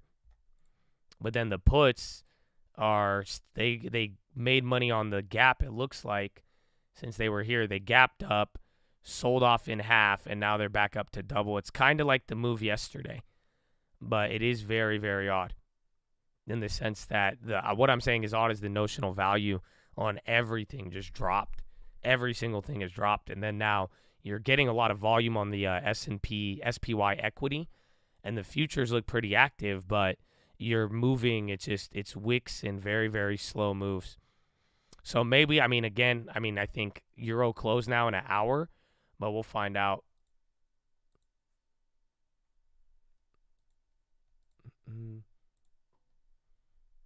Odd day.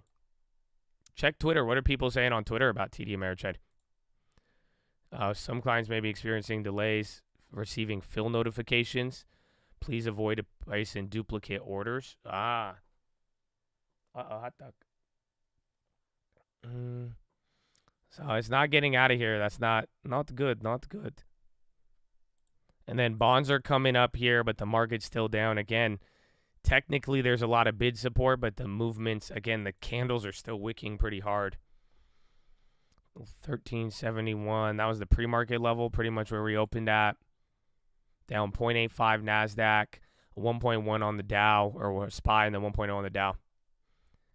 They screwed. Maybe it could have filled. So I don't know. I feel like if you do a market order, it might go through, and then don't try to do it again. But damn. Then another Friday expiration scam. So late, if you're in a put right now, can you get out of it? That's the question. That's the thing. That's the one question I would ask. So if you have a put right now, hypothetically speaking, it is up. Has anybody tried to sell a put that is in the green?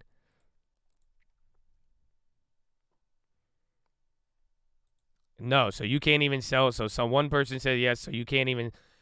Have you tried a market order and have you done it one? I'm up 100% and can't sell.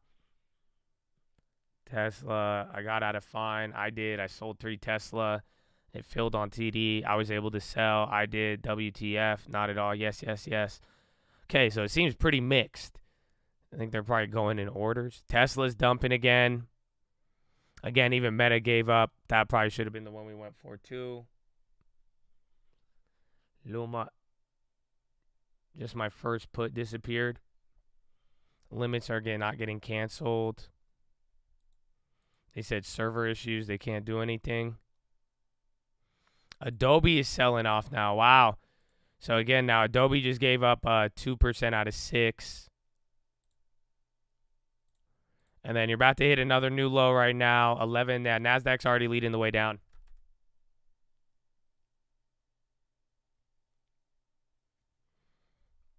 $3,847. S&P is about to hit a new low. You're about 13 points away from the next level. And then we'll see. Put premiums are skyrocketing now. They're above yesterday's highs on some of them. So that's what this is what it took now. You now have a gain on the premiums of the puts from this level.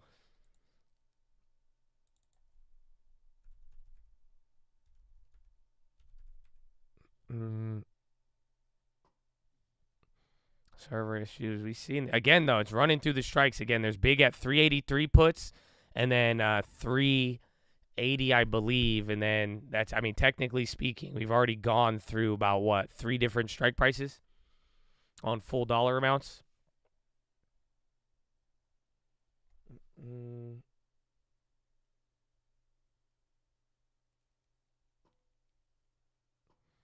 My TD works.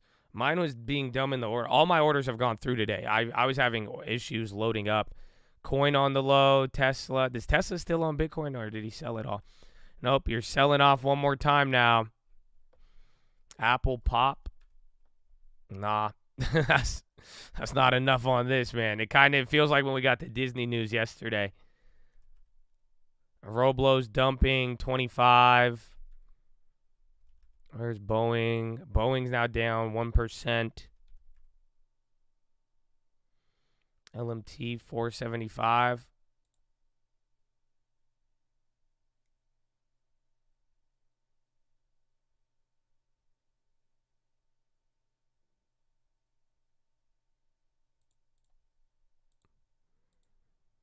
There's 0.65. TD Works on mobile. Telsa. Dude, Tesla was up 2% in the morning. That's what sucks. That's what makes him look like Elon's sell days or something else. Because when it is, that was an outperformer there in the morning, and a lot of the outperformers held. Tesla sold off right at the bell, but a lot of the outperformers held up, even like Adobe and Meta. They actually had a little bit of running.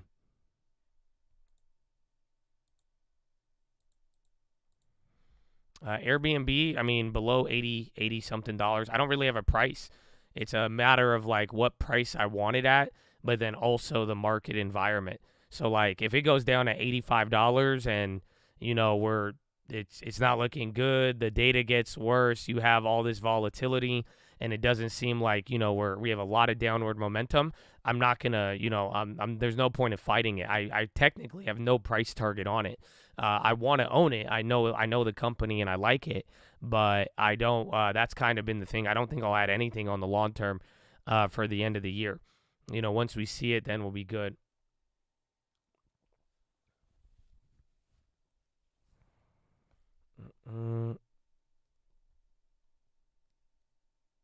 Yeah, so VWAP kind of moved on that, but we're gonna see. Dude, I feel like we're it's like getting you're getting lag switched. If y'all ever played Halo back in the day, they're stand buying.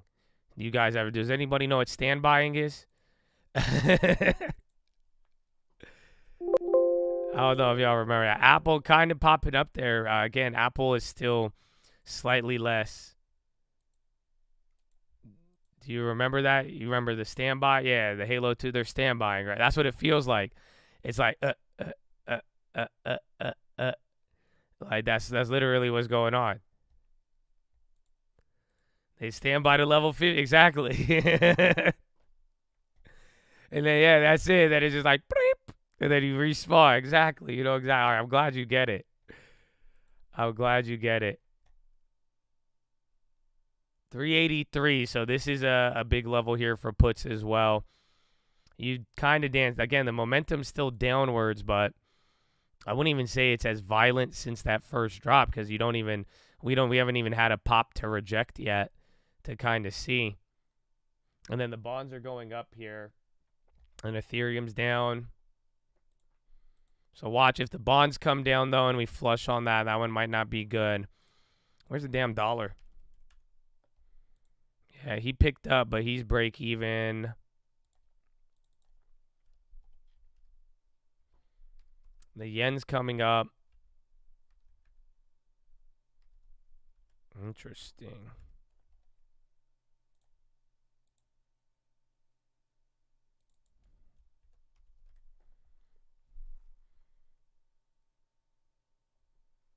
Flushing again. Nike, Apple, everything else on the low. We were at 414 this week. I mean, like I put in the video yesterday, the sad part is not even, you would be surprised what even puts even paid out in a weird way. But let's see. So that move, believe it or not, puts that flush, the puts are negative, or from the top move. Pretty much puts her cheaper here than they were right here on the dailies. So again, I'm keeping that in mind, but it does seem like a lot has changed, and a lot of people might be rolling over. That's what it's either I think half of the money is expired worthless off of the gap down, and then I think the other half is what's it called? I think the other half has been what's it called? Rolled over. They're scamming everybody. Even I'm telling you, even the futures in a weird way. Just shares are not. You're barely moving from yesterday, but it's like the movements are very, very small. So you are, again, if you get it on the right direction, you saw I made like $600 in like 2 minutes off that first one, but if you get on the wrong one, and then now this is slow moving. I'm still in that other NASDAQ.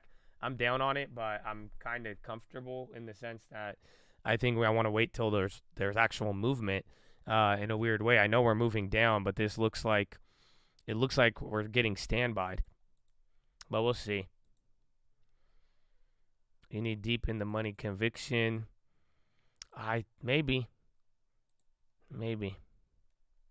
I've heard a lot of theories. That's the thing. So like, I don't know. Like I'll check. Let's say you bought like a 5,000. Does this even load? They don't even got open interest on this. No, ain't nobody even trading these. That's like a 39.40.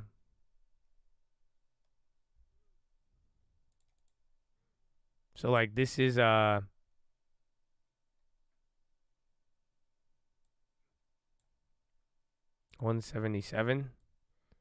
So like this is where you're at on like $100 in the money SPX put. But either way, we'll see. Again, communications are the best on the day. Real estate, energy, utilities, and discretionary now, and even healthcare. I need XLU next.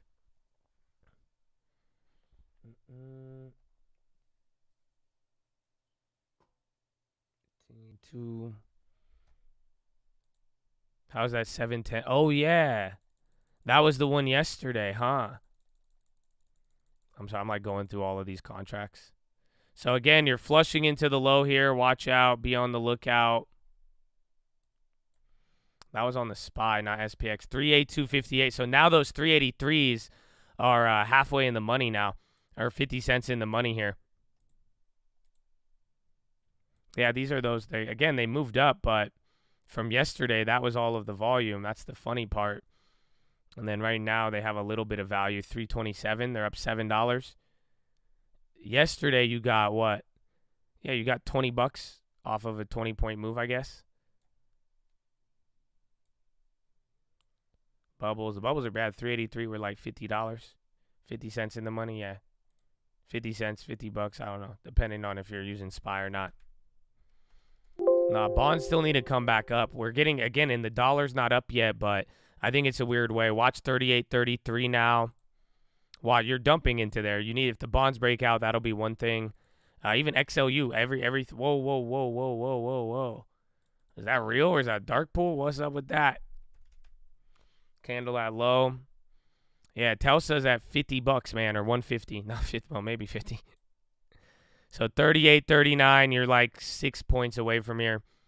Again, looks like big volume, but it isn't. It's constant big big volume, but you haven't had like a real big burst. And then all the while, there's a massive amount of contracts at every level to every side.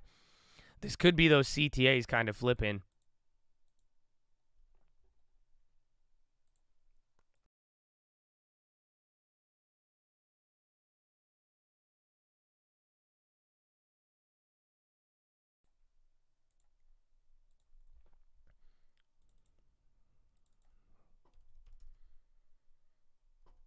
Nvidia now, that's $10 from yesterday. I wish I got that one. Coinbase, 382. I don't know. I want to say. Yeah, and then Ethereum's flushing more. We made some money on that. It's not that much, though. I think I would have made more on this contract than not. ETH G23. Yeah, no one's trading. Literally, I don't think. So, like, I think that was me right here. So I'm on the Ethereum, just the bid moving, but nobody's trading them. And then the ETH, so that's at 1184. Interesting. It's a little lower, actually. What the hell is this? Yeah, bro, they're scamming. The market is not working today. It looks so slow. That's what sucks. I'm like, all right, that one, we hit 383 though. So let's see, because I'm like, damn, this place sucks. But then I want to, like, I really don't want to do anything anymore today. But then I'm like, dude, it's been dead. This whole, it's so glitchy. I'm like, I don't want to just take the loss and get hustled. But then I'm like, this does not look like,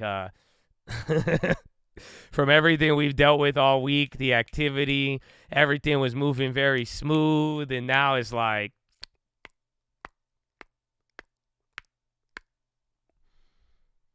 so I'm like, oh, man. It's still stuck. I can't do anything. Here's the thing. Put in your order. And, hopefully, I think it's better with a market order and take a time of it if you do it. But screenshot it and then don't reopen it. Because, they said be careful of duplicate orders. But that's usually always my best bet. If I've ever had issues, I put in my order. Take your screenshots. You can say, hey, I put this in. Like, it's very, very simple. And then, I don't know. I feel like market order may give you a little bit more success. This is the futures low. Low since when? 383 is a big, big level, even on SPX. Last time you were here, this was the gap now from the other CPI. You've dropped a lot from here. This is a danger zone. It could open up the doors all the way to 3,800 flat, really. And now you're going to have a 200-point gap. You're breaking 36 now, or 383. So that's not good. Again, some of the buy orders are disappearing, and all of these sells have remained. So let's see here. And now VWAP is starting to move down. That means it's pairing up there with the volume. Yeah, you have 30 million in the first hour. Bro, this is the same thing as the other day. This is huge.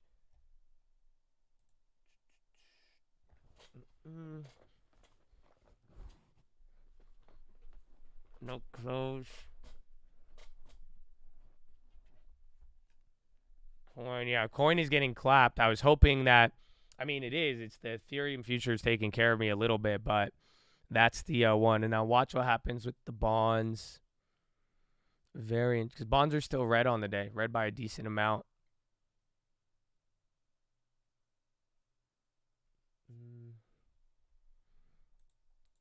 A lot of volume has already gone through, and I can only imagine now what this type of weird panic is doing. Levels, yeah, I have all of the same levels apply. That's the beauty. There might be pretty much the only levels I don't have is the adjusted, like, 100-day and all of that as we start to move. But everything is just based on, and I hope it makes sense. Like, just take a look. All of these levels, these are what we've been using this whole time. And everything is just based on these levels. This was like, between November 9th, you flushed at 383. This is where 383 you died. I believe it was a close from earlier, but all of these levels just go back to Jackson Hole to the other CPI. So that's it.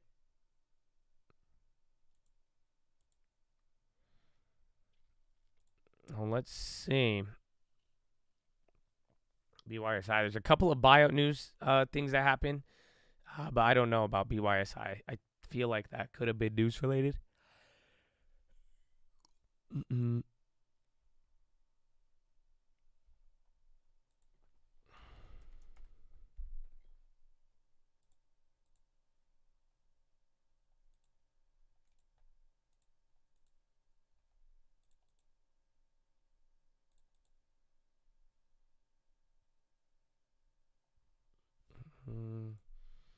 Q balance a little bit.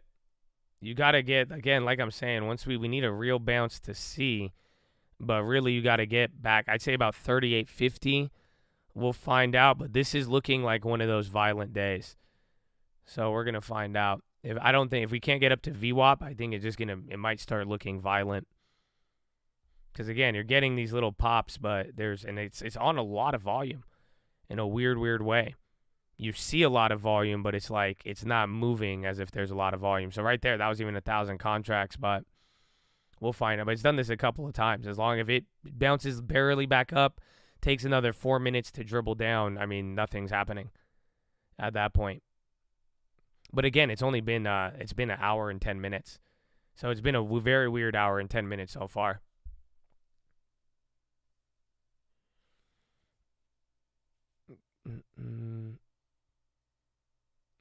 TD. Again, I think use a market order, take a screenshot. That's your evidence, and that's when it's all said and done. And raise hell. That's it. Like, you see what I'm saying?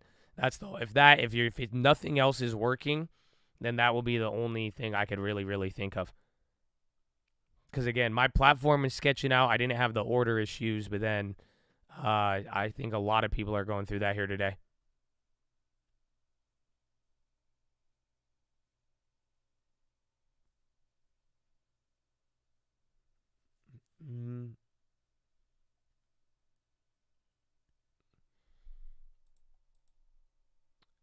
XLU, even the utilities. That's a big drop on Utes.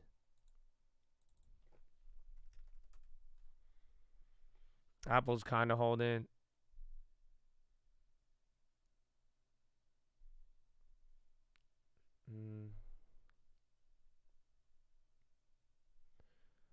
Goldman layoff talk. That was bad news here in the morning.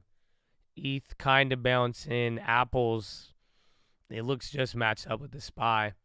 And again, SPY and Dow are worse than the NASDAQ by a quarter. Now, I don't know what volume candle's real or not, to be honest with you. All right, now those orders are kind of disappearing. You look like you're getting some bids in here, so I don't know. We'll see. It looks like you're first to move up, but this could quickly change. So watch 38.50, and again, 38.60 would be more ideal. That is where you would want to be. Time to leave, TD. I mean, my platform wasn't working. I wish it was more relatable in that sense, but it seems like it's really random right now. It might be based on geography, but my platform was just tweaking out. But all my orders have filled. Everything is doing good.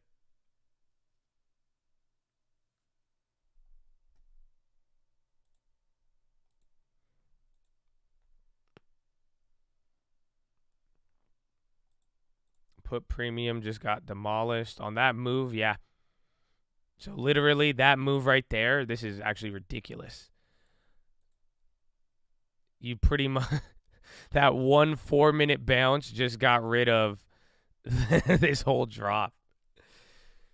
So we'll see. Again, there's a lot of the 380s. I'd like we were saying. So now you've technically moved from 386.50 to 382, that flat. So that's 4 different strike prices here in the morning. And then again, let's see what happens at Euro close.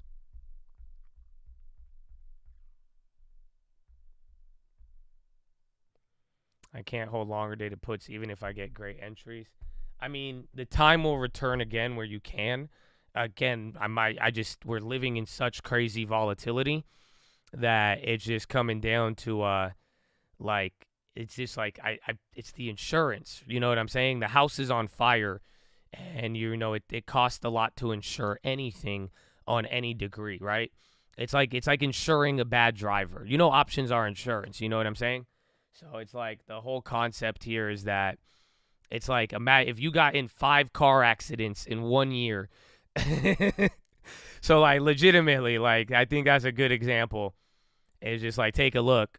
If you got in 1, 2, 3, 4, 5, 6 car accidents in 1 year, what do you think your insurance premium would be? Because remember, that's why people trade the options. So, that's why I'm like, dude, the driver this year it's not, because again, when you could hit the options, it's just a lot more difficult. And excuse me, and it's not trading the same way that you think. $1, Bob. So that's where I think that's why I think like it's a high volatility environment, and it's just few and far between where you're finding, you'll get your moments. I think again the statistic is very simple. I believe most of the daily or weekly options, I think the majority of the profit occurs in the first like 60 or 90 seconds. That's how you win.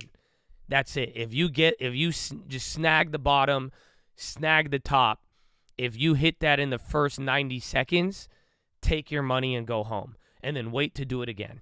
That's what I think is if that's what but then at that point, it's up to you on what you're going to risk. But even if you like, in a weird way, compare the shares to like some of the other stuff, like even on some of the trades, like and be careful, because a lot of people are like, oh, trade the fat in the money ones. It's like, well, think about it, bro. You buy this put right now, that's $2,400. So like even then, like you watch how I draw down on some of these. In a weird way, you won't even draw that down on a future. But granted, if anything falls, it's just like futures are like selling premium in the way, because if something falls through, you're fucked. Excuse me. So you see what I'm saying? And that's why it's like you just got to really find your balance. But the options are expensive. But I think, if you could, I think go quicker than not. And that's it. But, but one bad entry will knock you 30, 50%, and you won't be able to get back into it, even if it bounces, essentially. That's the thing that I like about it, is that as long as you take me back to my price, I'm not going to at least lose money. That was the problem I was having, is that I was right on the area of, I knew where the neighborhood should be, but then it would just do one of the, literally, that I can only imagine, like I'm saying, what that move right here, just look at this put move. I mean, from what, 1023? So, like, you got a lot of the gains. I guess you got to keep some of it. So when we broke at, like 1006, so you went from 15 to 19. So you do still have a little bit of gain, but then you knocked off almost half of it from here. It's not too bad, but give it another hour. That one's like that's a 38.6. Dude, I should have kept the ones from yesterday. They're at $3,000 right now.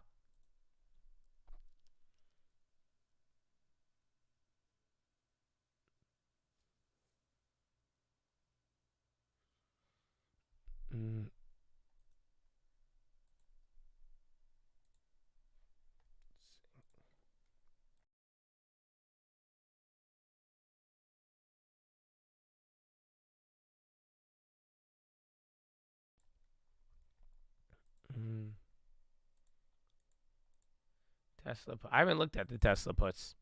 If you got in a good one, I think if you get in a good entry, you're going to get paid. But then again, it's like, just hopefully it doesn't take too long.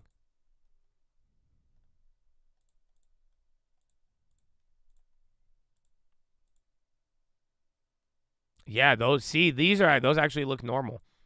These look like normal options back in the day. But then again, Tesla has been dropped. This one looks good. I could approve of that.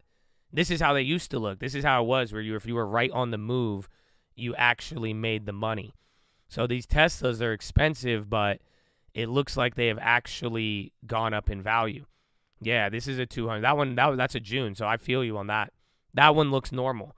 That one looks like something where, okay, you insured it, and as it was declining, even then, the pops hurt you a little bit, and the premiums were elevated, but assuming you didn't get in on the late, if you got in on any of the highs, but that looks like it's correlated positively. You see what I'm saying? Or how it should be. So I could get down with that. I think I have old Tesla puts. Remember I got those old leaps a long time ago?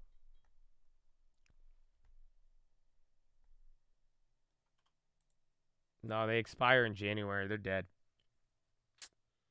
Would have been great. One more year.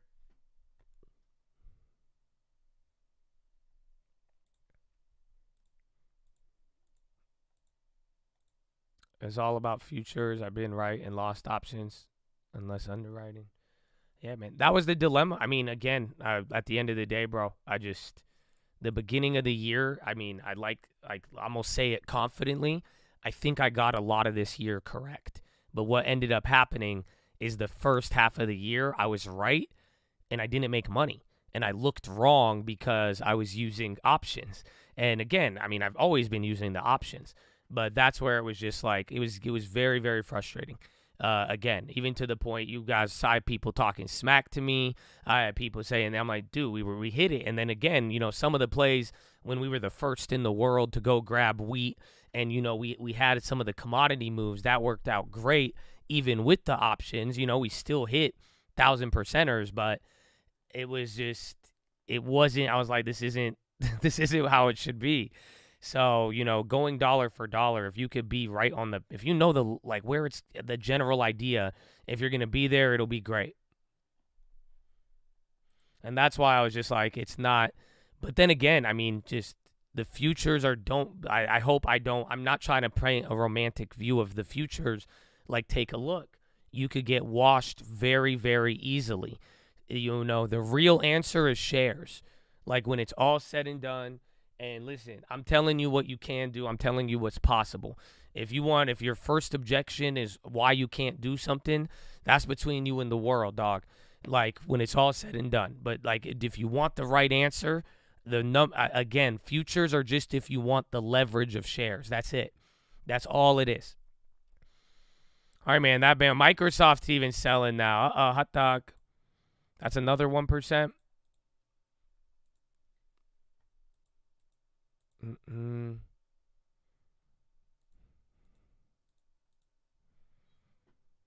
Yeah, it's the most fair trade for leverage. I agree with that. If you add leverage to the end, it's fair. That's it, or it's at least generally fair. Where I give this price, you give me that price. That's it. I think this, you get paid out in that sense. But futures are just massive amounts of leverage. That's what you have to really understand. The real without leverage, and again, leverage is going to open you up to getting your ass handed to you. That's all it comes down to. So when the shares are where the answer is at the end of the day. And again, you could use the leverage on shares. It's nowhere near close to the futures. So, but that is where I think, you're just going to have to pick up on it or not. But then again, back to the options, that Tesla example is one that works. And then even on top of that, beyond just the Tesla one, if you really are like scalping the bottoms on these options, you can make money in a shorter time frame, but you can't hold them the same way. And that even on some of the ones, longer term, it's a high risk, high reward, but it was good to see that Tesla one.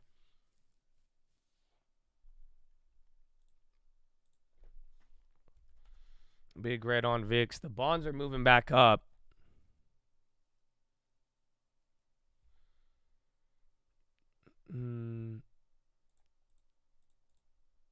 So there's a big buy order. It looks like they were trying to eat it right here. So that could get ugly, but the buy orders are coming. It's looking a little bit more like the other days now, but let's see if this could hold.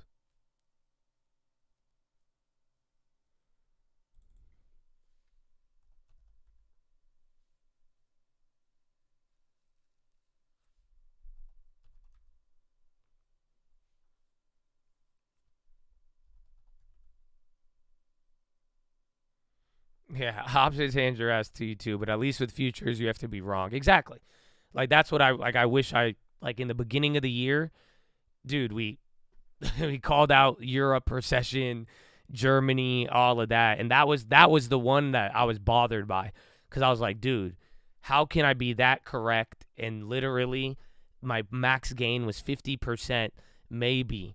And then I end up losing on a play of that nature where it's like, if we went dollar for dollar, you would have got 30% minimum. You know what I'm saying? Like, that was the thing. And even then, we hit UNG. We hit, I think I hit 3,000% on UNG this year. But even then, it would have been a lot better on the futures. But it just, that's the thing. Options, you can be correct on the idea, and then you would be wrong. You weren't correct, though. You got to get it right, time and velocity, not just price. I was correct. The vehicle was incorrect. That's it. But you could call it whatever you want. I mean, that's what I'm saying. You could try to play me like that. But at the end of the day, I was telling you about European recession. EWG was still higher than where it even came to now after the bounce. The thing about it, I was incorrect on the option. I agree with that. But that's why, as again, the second half of the year, tell me I was wrong on anything. You can't, because now it even matches up with the money. And that is where we started going dollar for dollar. So that's where I think it's very, very simple. The vehicle. Oh.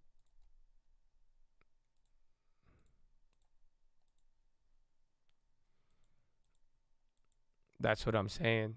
No, you're saying I'm not correct, but I was. And that's why I'm like, it's the vehicle, and that's what we're talking about right now, is that you can be right, but you will end up wrong. Whereas if you take a share or a future play and you have a thesis and it comes to life, you will be correct. If you are correct, you will get paid.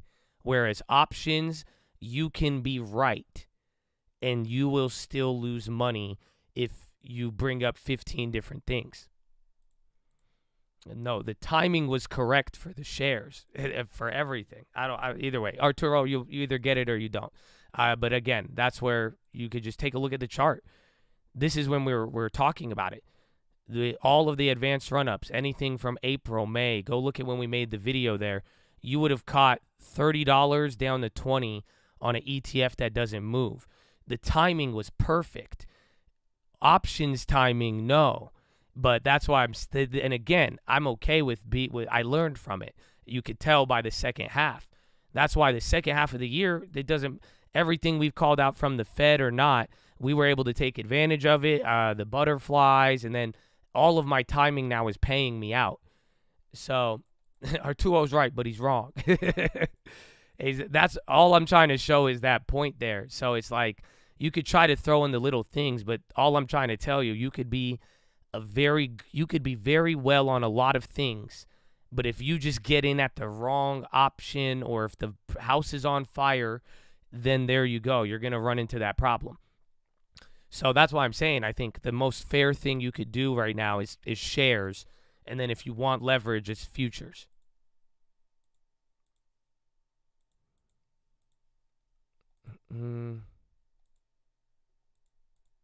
Whoa, 20, baby. Carry Antonio Morrison. Let's go. Are you going to start the gift rally? That's it. If we rally off of it, Carrie, let's go, man. God bless you, man. I appreciate you.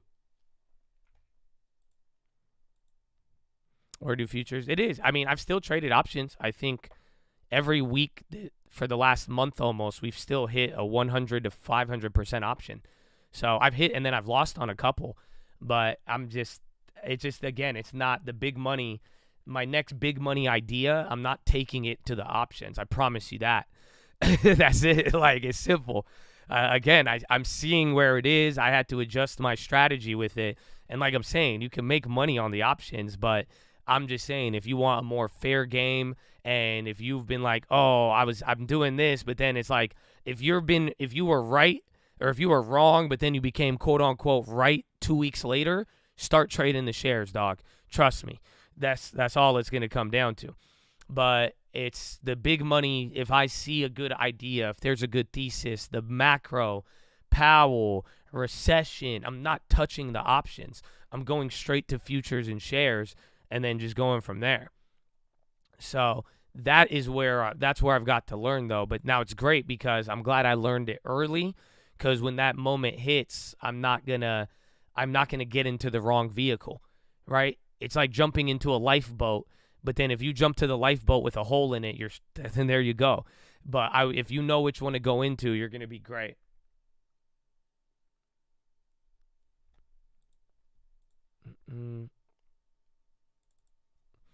I mean, at the end of the day, yeah, that's if you want if shares. If you want leverage, you go to futures. I mean, again, you have options for it, and you could go for options. I mean, my question is, how long have you heard me say options have been scamming this time now? And then go compare all the options now. And then go even see where stocks are at. If you bought calls at the bottom, are they still up? If you bought puts at the top, how much were you able to make off of it, and what was the initial risk? Futures are 2 times more riskier. It depends. It depends, my friend. Again, the point is you could go look at all the data. I think shares are fair. If you don't have the experience for futures, don't touch them. If you don't have the leverage, and thankfully, it requires a decent amount of money to get into it, but that's all it comes down to.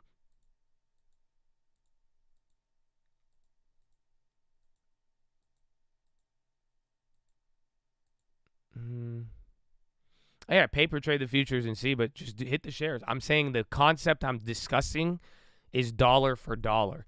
So if y'all want to get caught up on the vehicle, that's on your level of understanding.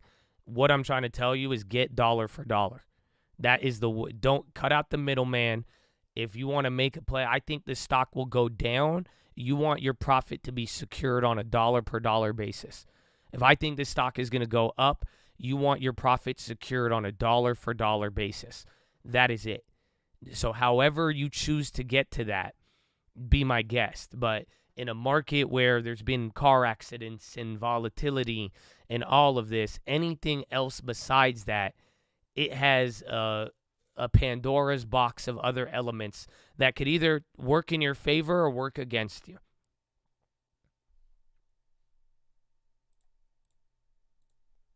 The micros micros are your friend. The commissions are high on the micros. That's if you do them a lot. 38, we return again, my friend. The futures kind of look normal now. This is kind of weird. So let's see. I don't touch the long term, no. I touch my big long term when I that sounds so weird. When I want to sell a house, but other than that, that's it. Or when I want to buy a house, not sell a house. But again, thankfully I haven't had to in a while, and I've also used a lot of the crypto money. Again, I've had a lot of crypto for a long time, and that helped pay for a lot of houses in the last couple years for me.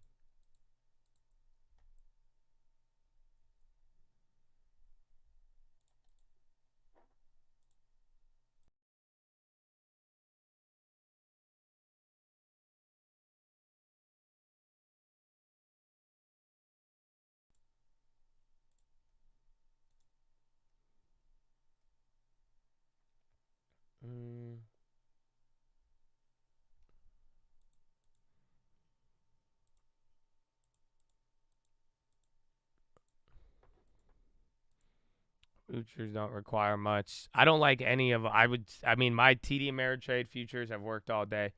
So that's what we were saying earlier. Be careful. A lot of people could book you. That's it.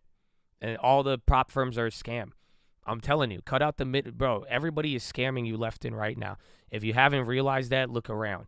You know what I'm saying? So it's like all of the prop firms are scams. Again, I don't run advertisements. They ban me from advertising. This is how you also get trend limited. I'm telling you the truth of all of it. They make mad money off of people doing this. I don't trust any other brokerage. At least, guess what? Charles Schwab, TD Ameritrade will have a class action. It's on the CME. If you are not getting a daily statement from the CME, you're getting scammed. And that's cut out the middleman. You could build a career off of this if you would like. You don't need to start with anybody's money.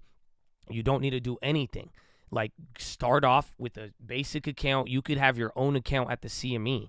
Like, think about that for a second. It's very, very simple. So a lot of times it's B-books. So prop firms down to, down to, and this is just off my personal experience. I mean, again, I have been in finance and money for a long time. I know a lot of the scams, man, from real estate down to stocks, down to Bill Ackman and Valiant, which a lot of people don't know about. Again, people got mad at me for AMC and then the Ryan Cohen, and there's a lot, bro. I've just seen a lot of shit, and I don't trust anybody. And the number one, my immigrant parents taught me, don't trust anybody in America, man. They smile at you. That's it. You don't see my face. You see all their face, and y'all still got scammed. Think about that for a second. It's just there's a game to it, and the thing is B-booking. So when it comes to Forex is not regulated. When you deal with any like FX, any of the futures and how people are doing it, futures are regulated, but if you're not on the CME and again, Sam Bankman in the fucking Bahamas, what do you think the Caribbean is? Do you see what I'm saying? Is if your prop firm or whatever, where is it located out of? And then see where they're also connected to. But it's B-booking.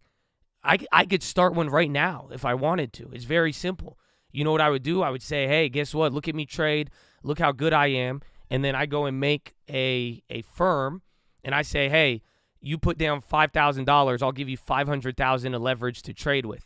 And then you put on a trade, but I set your margin requirements so I could stop you out whenever I want. But the whole idea is they bank on you making bad trades. So what B-booking is, and this is common in the Forex industry, I made videos on this years ago.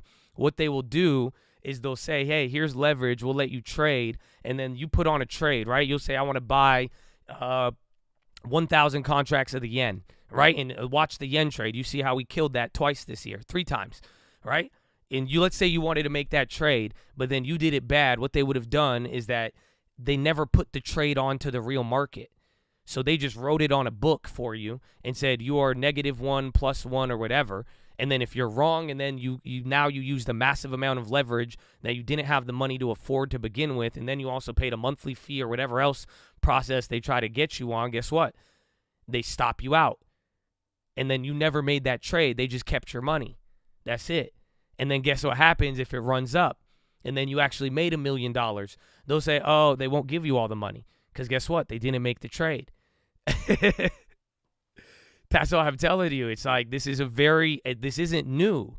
It's not as if this is groundbreaking. You know, yeah, it's a sim trader. It's pretty much you're playing a sim trader. And if it works, you might not get your money. And then if it fails, they just keep all of your deposits or whatever. That's it. It's lucrative.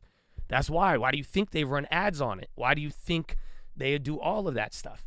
So I've said this many times. Again, God bless you if you've actually listened, and I know you're a wise person. You know what I'm saying? I already understand, and I hope I say this out of like, dude, look around in the world right now. Look where we're going. Look at what Powell has put on the summary of economic projections. You know what I'm saying, man? Like, you're entering in a time, I would want everybody to be safe, and I could stand on my conscience, bro. I could stand on what I've done and the work I've done. That's why, go ahead, ban me, silence me, do whatever you want, man, because at the end of the day, it's going to be for doing something where I looked out for people, and I could live with that. That helps take care of the guilt of making a lot of money, believe me. So it's very simple, man, but I applaud you if it's wise, but this is like, hey, if I'm not here to, I don't, like, you either understand this or not, and I encourage you to look all of this into it, but play on Wall Street. Wall Street already is a scam, but at least don't get triple scammed along the way. That's all I'm trying to tell you, and that's why. Just go with a legit broker. Do it the right way. Leverage, whether it's your own leverage or somebody else's, that's the devil trying to tempt you to get you to clap yourself. But I think you could start from the ground up, and you could build small, and you could do it without a middleman. Use it on a legit brokerage, and you'll be fine. And guess what? You'll learn the scams along the ways, but just build up from it, and you don't need a middleman. And that's what I would say to everybody, man. So I hope you get me on that, but, hats off to you if you have been wise enough. And throughout the years, I've given a lot of these warnings on various different assets and certain things and all of that. And at the end of the day, I'm free. I'm a free man. That's it. Advertisers block me because of what I tell you, and I've never taken a sponsorship. So finger to the sky, baby. That's all it is. I'm not talking about any company specifically. I'm talking about how it works, how the process works. And if you have not looked into who you're dealing with and who they're connected to and how they get this, like, come on, don't be naive. Why would I give you $1 million for $500? No? Okay, exactly. I'm a nice guy. I'll show you my trades. I'll give you the info. I'll break down economics. You ask me for a fucking loan, I'm not giving it to you. If you don't, unless it's backed by collateral, what are you saying? It has to make sense. So that's all it is. Don't let them play on your emotions, and don't let them play on your desires to profit off of you, especially if you're starting from a small amount. Like, come on. 38.4. And speak of which, everyone's getting scammed here today. Is that volume real? No, I don't know what it is. I don't know it's real anymore. No free lunch in American. That's it. That's what Dad used to say, bro. No free lunch in America. That's it. No free lunch in America. I want you to always say that over and over again. And that's okay. It doesn't mean you can't. You can work, though. And you can build it up. And there is a way, but along the way, it's like it's like landing at the airport in Asia, in Thailand. You ever land at the airport? I remember my first time, bro. Thank God I was with my homie who knows how to travel. I was with my homie who knew what was going on. Literally. I get off the airport in Thailand, bro. And I walk through the airport, and then there's these guys, ride, do you need the ride? I didn't know who. I was like, oh, are you my ride? I was like, you're my guy, right? And he goes, yeah, come. I'm like, no, you're the one I booked. And he says, yes, come.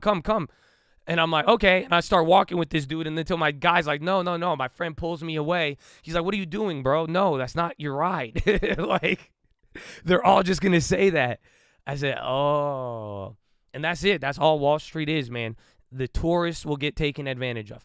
And I hope that you can make a home in Wall Street, and I hope you guys can build your career. But, you know, if you're going to act like a tourist, I mean, don't be surprised.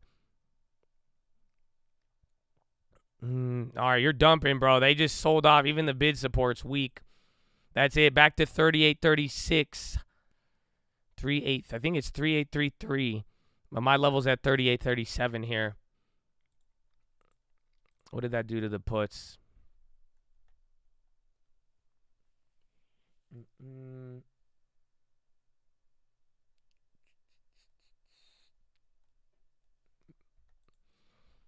All right.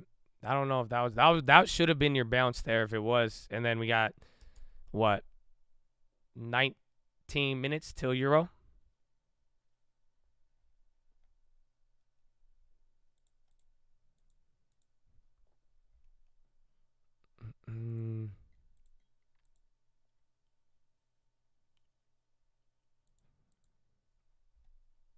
All right, you're flushing now. Good talk.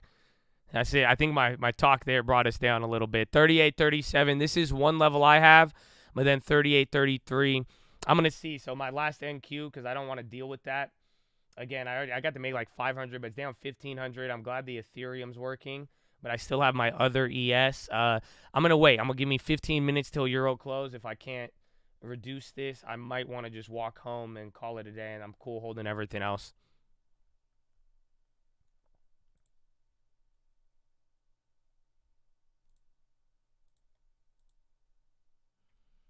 $38.37. So this is another level. Is that volume real? It keeps showing up. And then here, 42 million by. It slowed down considerably though. So that first hour volume was huge.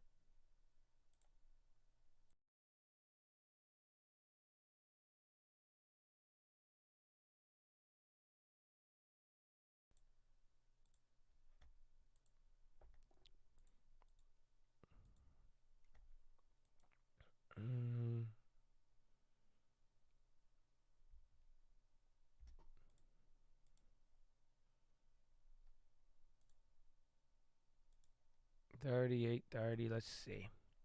The lines make it hard to read sometimes. So again, you wicked at, I think, 38.27 if it gets real dangerous. Yeah, right here. Or like, yeah, 38.27, 38.20. That's where we had a lot of the death zones. So that's it. I mean, I hate to break it to you. We are entering into a death zone. And now, dude, this is a, if we go, bro, we started today at a 100-point gap. Now we're looking at almost 200. The biggest scam, so you could avoid it. The thing about scams is that they're all different, but they all show up. They all have the same features, if that makes sense. So you never know, but it's hype. That's all it is. That's all it is. It's the hype place. So, like, I would argue GameStop and AMC, but it just reminds me of, is that real? Dude, why does it look like it's glitching? It's like crazy. That's not, unless it gets above here, that's not a good candle, though. Because then that just means it's popping you up to slam it down. If you don't get above 38, if you need to get above like 38.50 pretty much, 38.350 or at least 38.13. Otherwise, that's ugly. I don't like that. If it holds, it's good. But if that gets rejected, that's starting to move a little quicker. Hold on. And then bonds aren't moving. Yeah, if that doesn't, okay, that's a good sign though. Even though you hit a new low, you just hit a new high there on this little segment. But watch, I need 38,350 to feel somewhat safer. But it was just like the penny stocks pumps back in the day. It's the same features as any of the hype stuff. That's it. Just, I mean, I'll explain the Valiant scam in a little bit. That one's just funny. Just because Bill Ackman, I got mad after he said the other thing.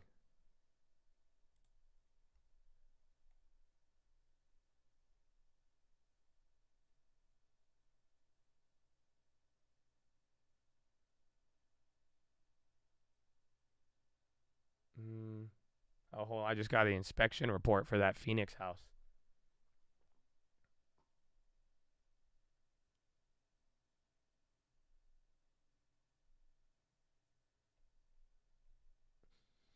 There's a waste system, floors, and electrical. And then huge crack in the driveway. Not bad.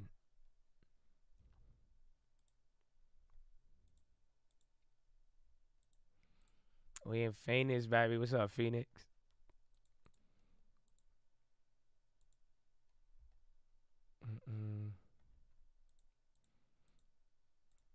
All right, I don't know if that could come down very hard. If it comes down with the same force, that's ugly. You hit 3850, so that's decent, but I don't know how. Look at that, and on tiny ass volume, it strung together, and it was just. I think there was just less sales. They've cleared up the stupid order books. If this holds, that's decent. Otherwise, if we do sell off from there, I don't like that. Just watch. That will be I think that'll get you your final flush if it dumps. Or not even final flush, but a big one.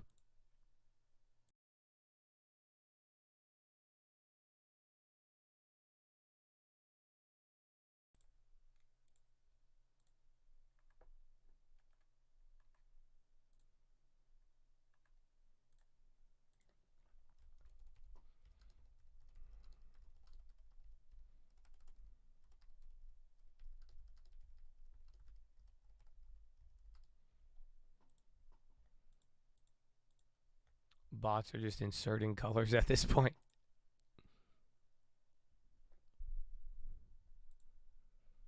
A driveway crack. I mean, they just say if there's anything, and then, I mean, you'd be surprised, like, even cosmetically, people don't like it, but sometimes if there's anything, like, if there's any other cracks, and that crack is big enough, or if it goes to the foundation or anything, but usually it's good, assuming it's huge, but they said it's not too crazy, just cosmetic, and then sometimes the house might not be up to code if it's a safety hazard. So a house I'm doing now, I just learned this one, bro.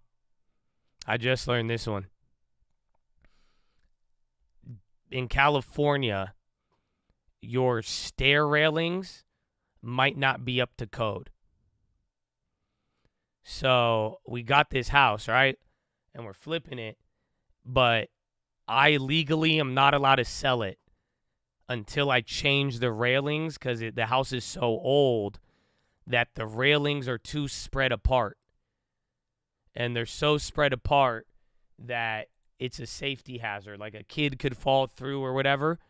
So it's like the width between the bars on the stair railing.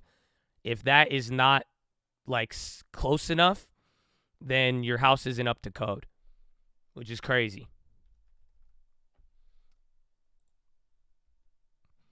How did they sell it to you? Because it was just such an old house. So that's the thing. So it's like if you buy it, the original owner, it was the original owner. So the lady has owned it for that whole time.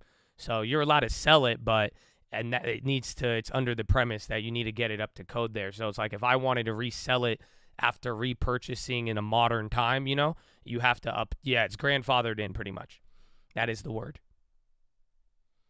This is the problem. 2005, we started using new kind of credit default swaps. Our auditors were learning on the job.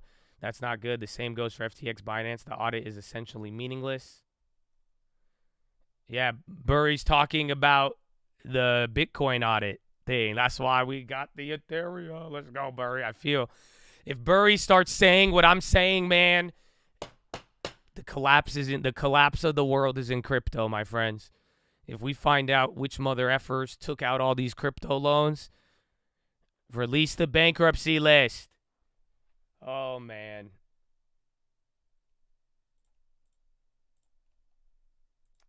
We'll see.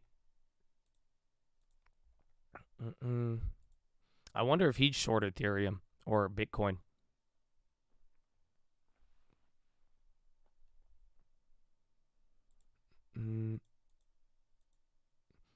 Well, Tether would be the problem. And again, the last couple of days, this is part of why I went short on the Ethereum.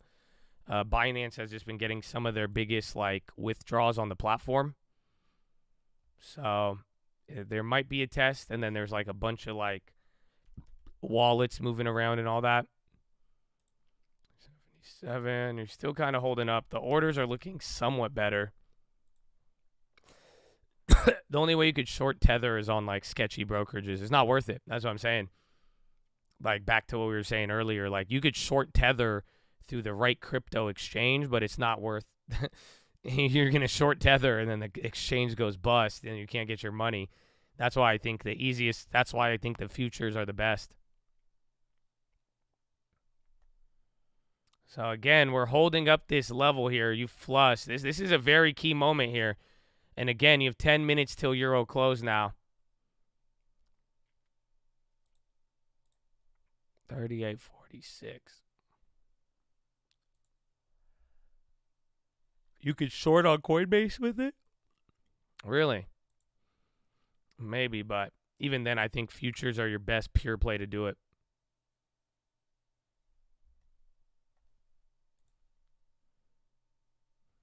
How did Trump sell out his NFT collection? I mean, I didn't buy one.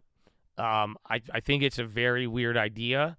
However, it's a great gift for your Republican friend.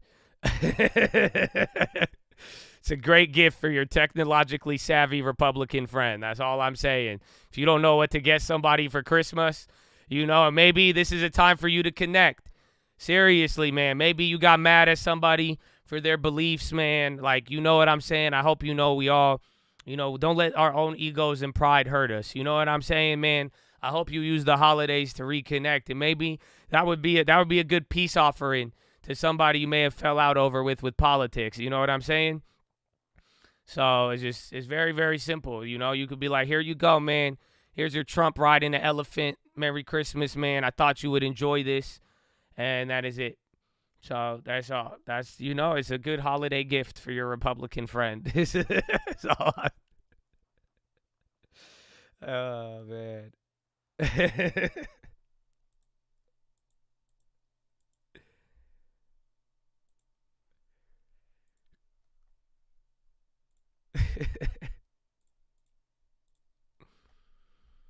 $340.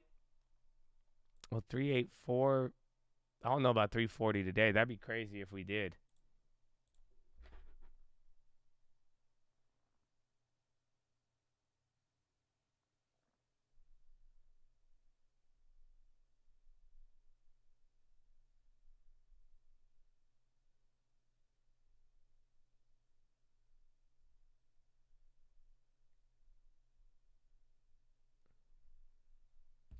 I just took the walk.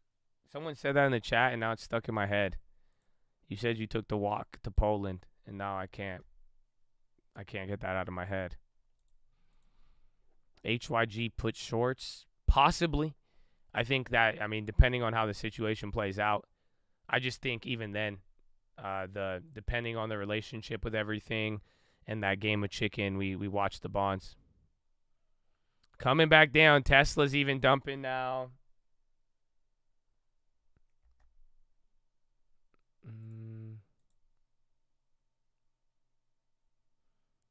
380. You've bounced at that level pretty. Again, the volume's now getting weird. You're making bigger moves on way less activity than earlier, and the volume is slowing down a lot from the morning. When have we had a drop like that?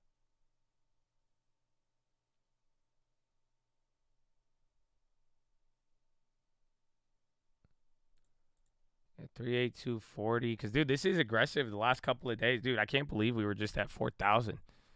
Dude, you're about to hit 3,800. Like, what? All right, you're coming back down. 6 minutes till Euro close.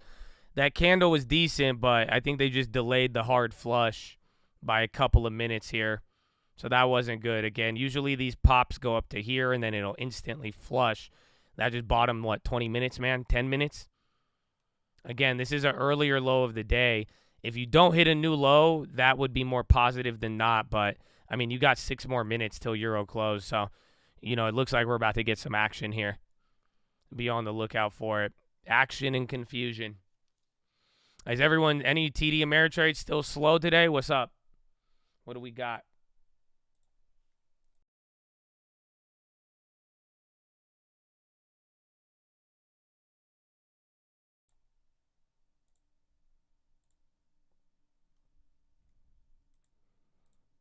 My TD is snappy now. There you go. There you go. They just have to burn you in the morning. That's it. Scammers. TD been fine. Citadel canceled my market, sell it open. I got an extra 1K after replacing it. That's good. So maybe it worked in some people's advantages. That's nice to hear. Adobe, I was considering going short on it again, but or wanted to short it, but it was up a lot. I mean, their earnings were, I think it was decent.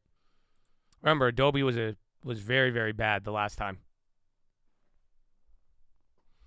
Good stocks to buy. I mean, hopefully we go a little lower and then we could have that conversation. But right now, I mean, if it's like pummeled, there's a couple of things at the lows. But I mean, when it's all said and done, I mean, I would wait on a lot of things. I think, your dollar might have a little bit more strength here.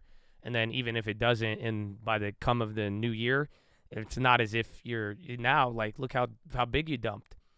So you're in a good spot. I mean, when it's all said and done, like, you're not going to miss out on a lot, but you would have a lot more to gain. That's how I'm viewing my long-term and buying stocks. I mean, I'm trading a lot. I think you could flip a lot of things if that's what you're into, but, it's more so the risk to reward. I just think I'd rather wait a little bit. And this is speaking from somebody who has a full portfolio, right? I've been buying stocks all year. I own stuff. Some are up, some are down, and it's just finding that balance. But, the best case scenario would be to get dividend stocks at a cheap discount. If we start dumping in any way, shape, or form into the next 12 months, if you could get good dividend stocks for a good deal and not have to pay too big of a premium, I mean, you'll be great.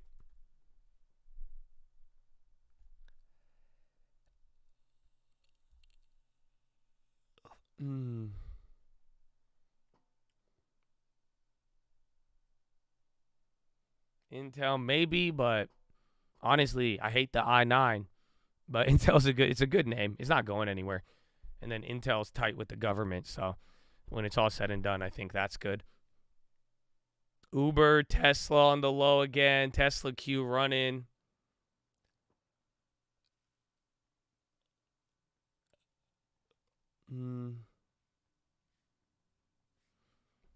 Let's see. It needs to either flush, because if it just stays pinned, I'm not going to like that. 2 minutes till Euro close. You might be right here.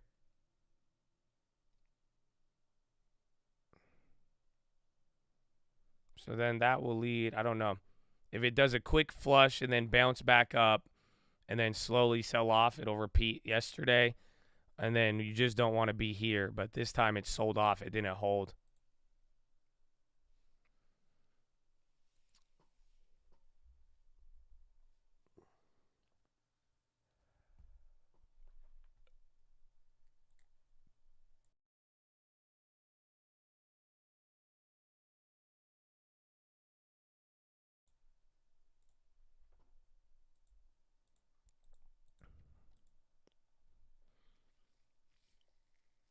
Wait till second quarter.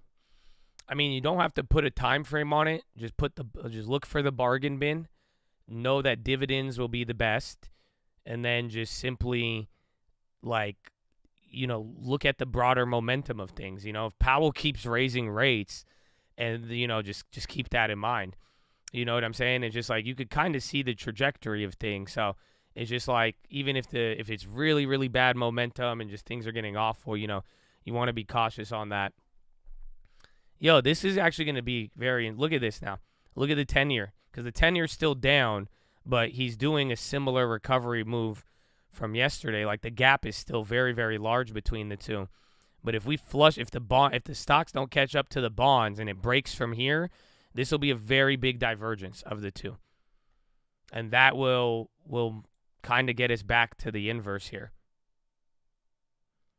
See, the bonds matched up from the gap yesterday, but now the stocks are lower, and then bonds are back up to here, which was the low of yesterday. The low of yesterday, SPY was at 390. Now you're at SPY 380 almost.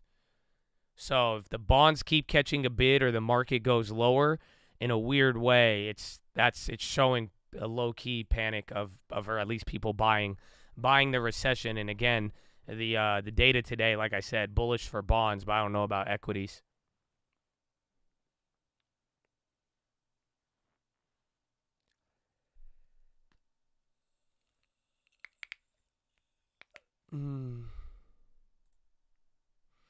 I did like the new PC, but the i9 has given me way more issues than I've ever had with the AMD.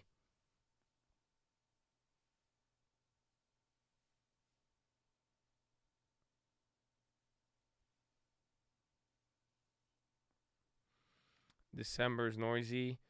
Sometimes they're like seasonally, December is the best, believe it or not. That's how you know it's bad. Oh, Tree! It's your birthday! Oh my gosh, Tree. God bless you. Happy birthday. Oh, no. Bro, hell yeah. Bro, Tree, happy birthday, man. I'm very proud of you, man. I see Tree closing like 18 deals a day or something. That's what it looked like, bro. I'm very, very proud of you, man. Keep it up, bro. You have a very bright future ahead. It's an honor to have you, bro. You know that. It's very great. That's exciting, dude. Happy birthday. Long term. Another year for the long term. Euro close is in the books now, ladies and gentlemen. So let's see, but just get us out of this zone. You got to hit 38.60 at least once. Otherwise, nah.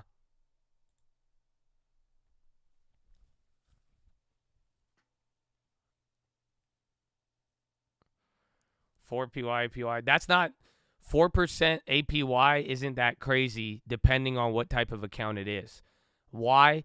Because interest rates are at 4% now. So like even Charlie sent me it, bro. Do you realize Citi has a 4% high yield savings account right now, or it's like 3.79? So usually, like official, and again, I don't like Robinhood. So it's not as if I don't know. So don't take this as an endorsement of what they're doing. But one thing to keep in mind is that as interest rates rise, so should your savings rates. Mm-hmm.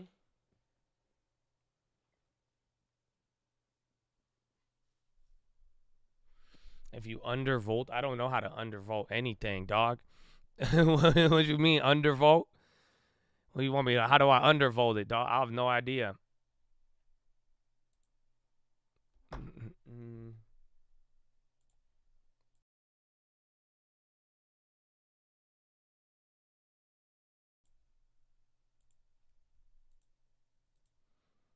Is it Chase? Is either Chase or Citi? But that's why. So you could get, I need to check the Amex saving rate. They're usually good. Cut the power cord in half. Ah, I feel.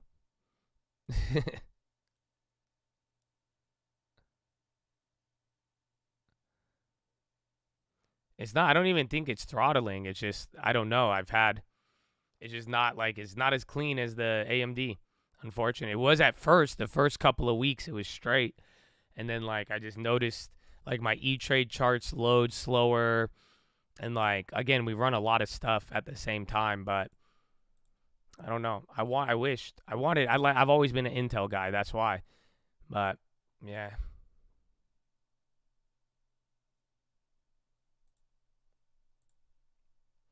So, orders are coming to the sell side again 4 minutes after Euro close.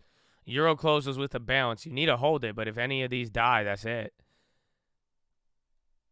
Walmart dropping hard. We have a Walmart random play. Yeah, good call on that. Walmart is kind of dumping there. Avatar takes in 17 million in domestic preview ticket sales. I have like 64 gigabytes of RAM on both computers. They're stacked computers. It's just like I could tell when it's just weird.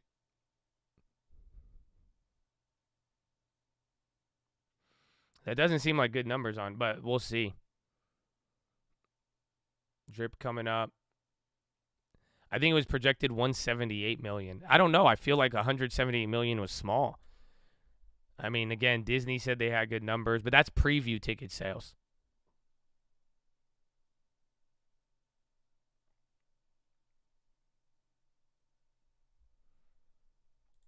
AMC.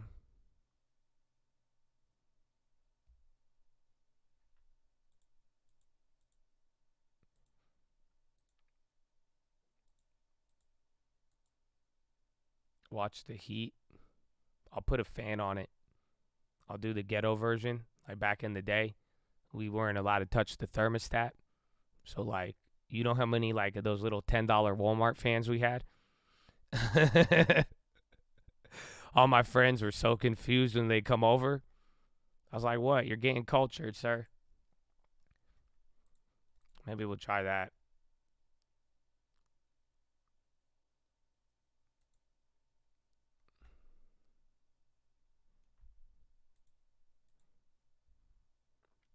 With your leverage to save on tax by the year end, talk to a tax professional.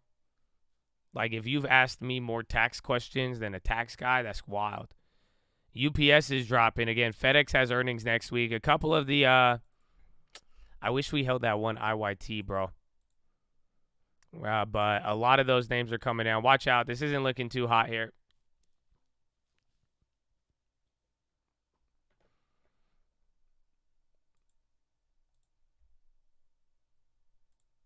DG, Dollar General's running. Walmart's on the low. UPS and FedEx jumping down.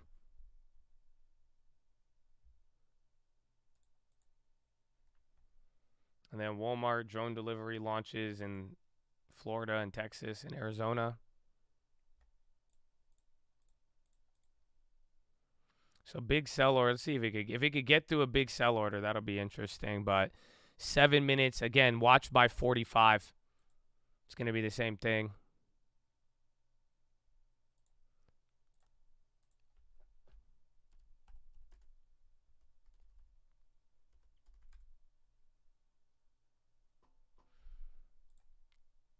Yeah, bro. And the dollar and the yen are up today. The dollar would be skyrocketing if the yen was down.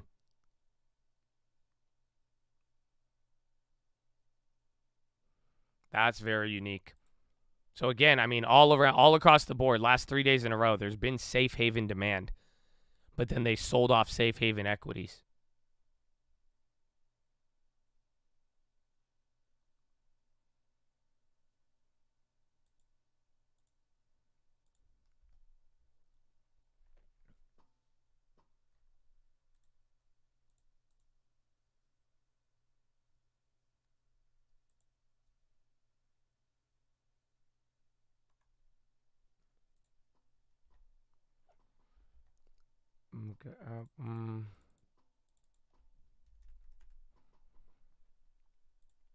Everything's scary. I mean, again, it's just very, very chill in the way of like it just seems very glitchy. But then at the same, I recall just every expiration. I say this.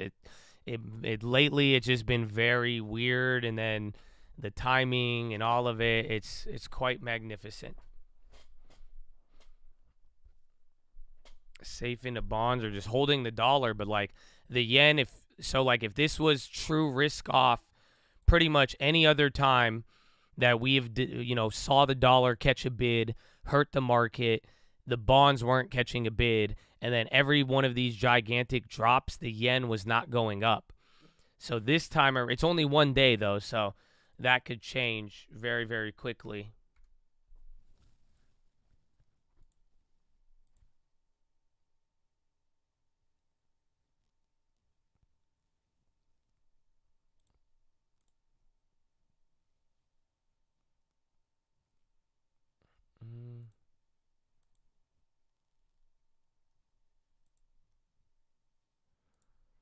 So that's the only thing. That's a very interesting one. There is a lot of fear in the market. That's until there's not. That's the stupid part about this year. Again, do you guys realize how bad October was? And then within 30 days, 2 weeks, bro, it just how one couple of data sets. But then what's his name? Powell just had to beat us down. There you go. A little dollar drop. But so is the market.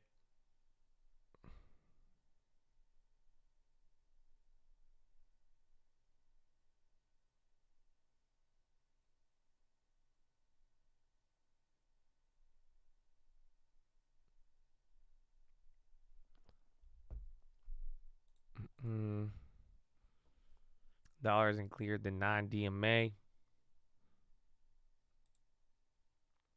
The bad and the ugly.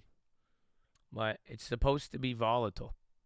So even then, even by the time the market will get really bad, you're probably going to think it's getting really good. I mean, or we could argue that just happened. That's the problem now, is that you never know. And then things move slow. It's this always back to my favorite example. It's the damn slow boat crash. That's it. It's like, you ever watch a boat crash? It's just so entertaining, but it's so slow. And it's like, you could see it coming, and then it might not even crash. You never know. It's a very awkward, I don't know. I feel like we should study boat crashes. How do you trade when you never know what's going to happen?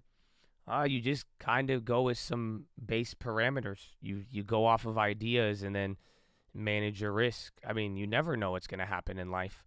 That's it. It's when it's all said and done. Like, why do you drive a car? You never know. Did you say thank you to God today that you woke up? Maybe you don't like to hear that. I understand, but you got to really, really think about it.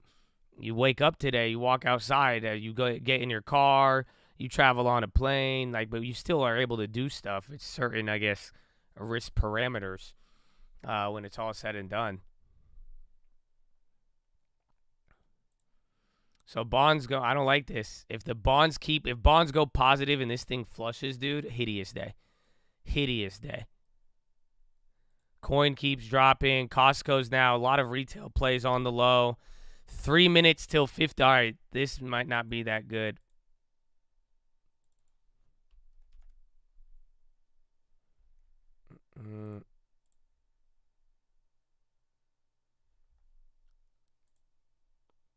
Let's say, give him a little time.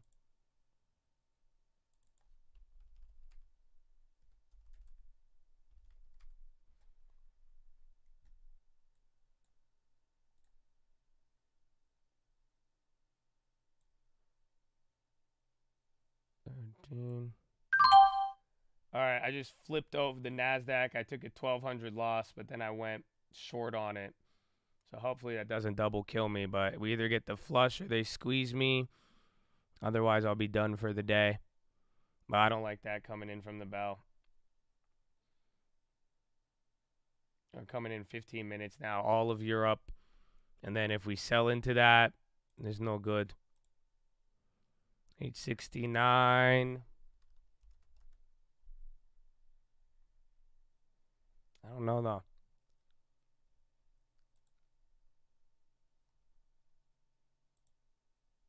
Three or four.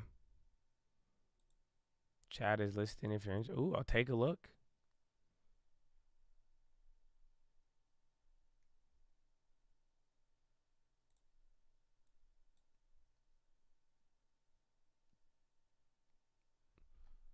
And NTAP, Apple.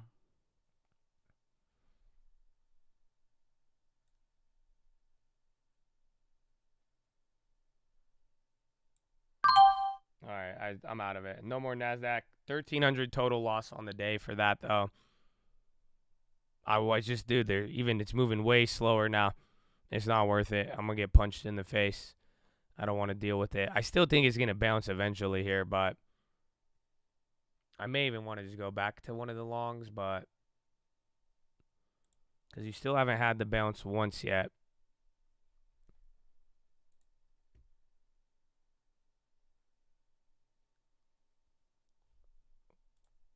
What price?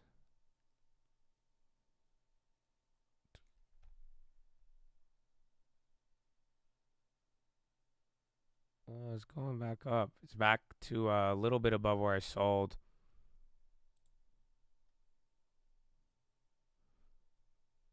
Yeah, I'm going to just be out. I'm still going to hold the ES, though, in the bonds. That'll take care of it. And then the Ethereum short. I feel like there'll be a random pop, but it also looks, I think once it starts looking, it's going to like, once you really think the day is going to be dead, it should have a pop. But even at the end of the day, I'm like, it's a sketchy expiration day.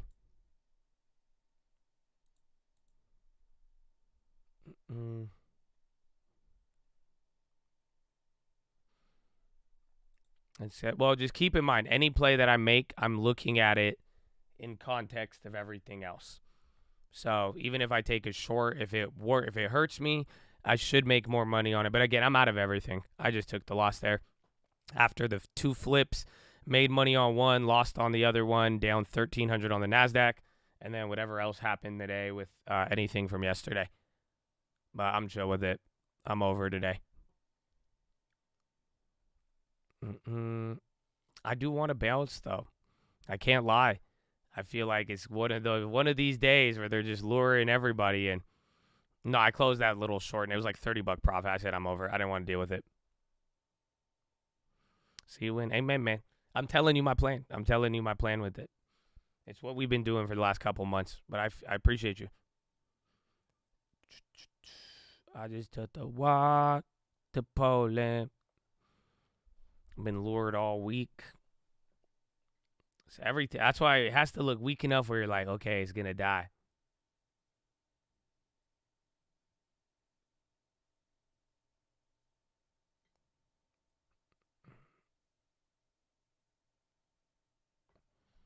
You pay per order like $2.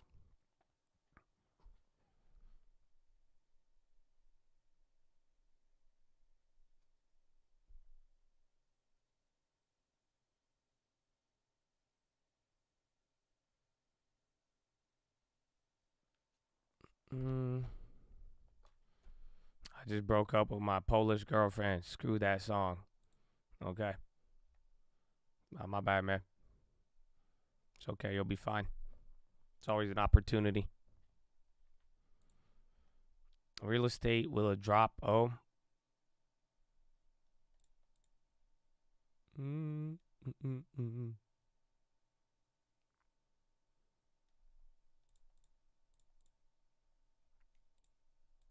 I just think they want everybody's face here. Dude, I can't believe we're at 38.40.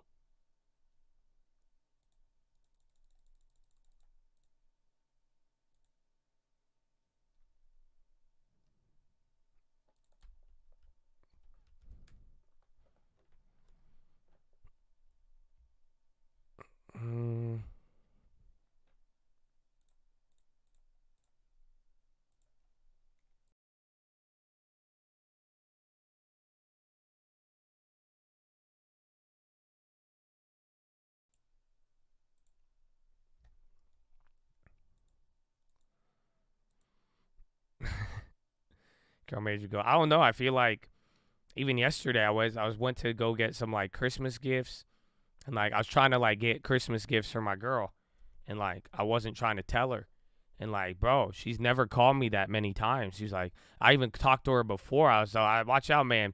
Holiday season makes the ladies go crazy, so I'm just saying. I feel like you better watch out for some of y'all. Even Swiss Miss, she was like, "What's up, man?" She's like, "Where are you? What are you doing? Where are you?" I'm like, "What do you mean? I'm shopping." I said, "What did you like? What's up? What's up?" She like, FaceTime me. I'm like, "Okay." You better watch out, bro. Holidays, man. I don't know. Nice call. I closed out of it though, even then, so I don't even benefit off of this. I do think 15 minutes though. Looking at the clock, if we break below that 38.33, there might be a little bit more. It's just looking like this again, where if we have this little flush, you start tilting downwards. There may not be that much downside. We'll see the bounce, but either way, I'm content with the bonds and the ES for now.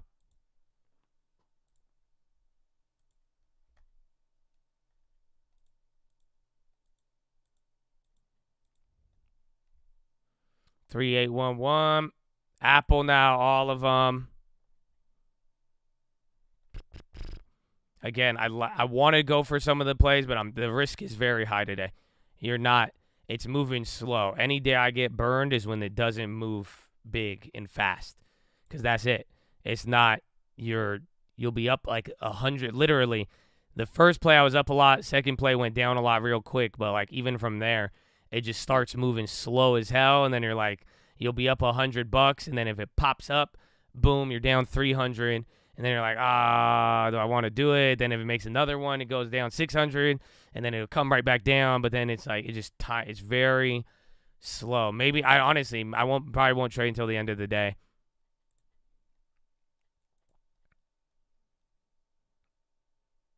But I like the bonds, man. I like the bonds moving up.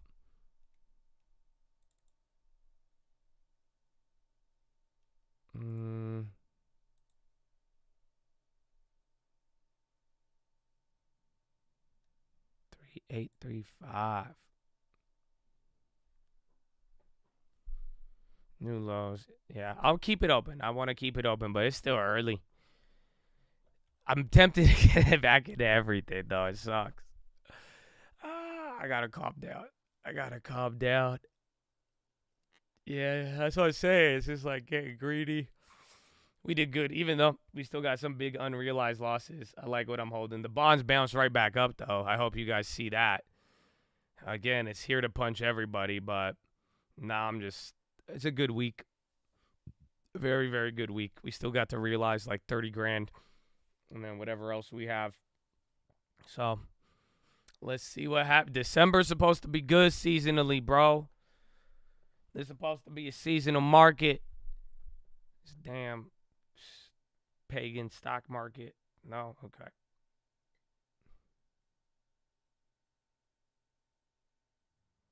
And then don't let me end today without selling something for a loss. I forgot to do the Coinbase yesterday.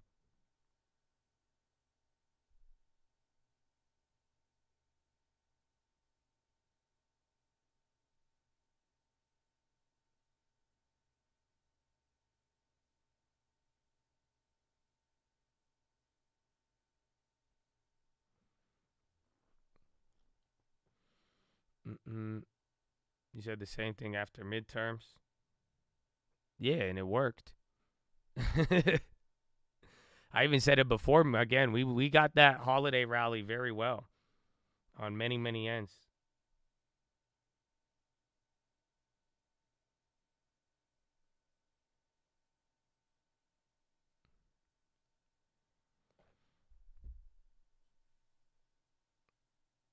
Seasonal is inverse time. I don't know who that is, but I've seen people talk about it. I've read a couple of theories related to that, where they're saying in a bear market, seasonality claps you, and then by this time, if you're not doing good, you're clapped. Yeah, bro, yen in bonds. That's why it's weird. And again, that means the bonds might even be able to go a lot more.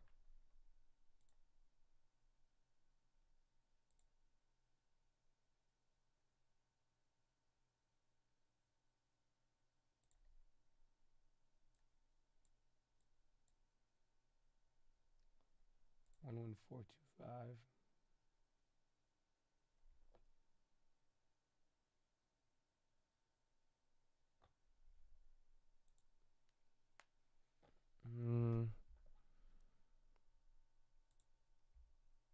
I guess the bonds have moved 1% from the bottom.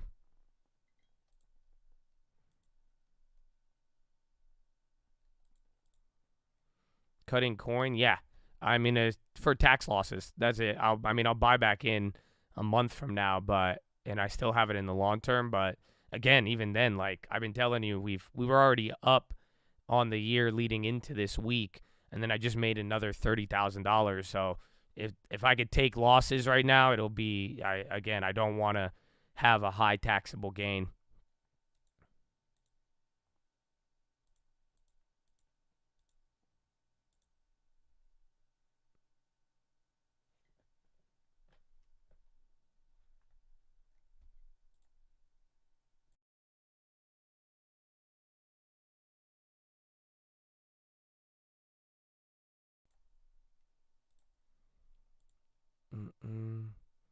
You plan on, no, what was it? You saw an Aventador in a parking garage with the license plate NFT. Had one of those boots on it. Where? Bro, if it's somebody or it's Sam and they left the country and got arrested, you low-key can claim that car. Send me the location if it's real. There's a way you could get that car.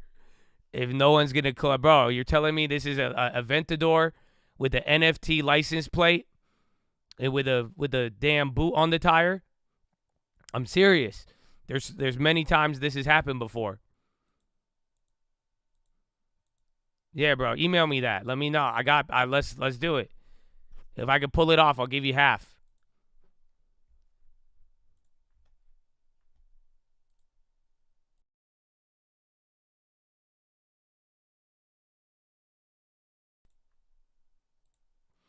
Kind of like the ship with the cars, but that's not, I mean, this isn't in the ocean.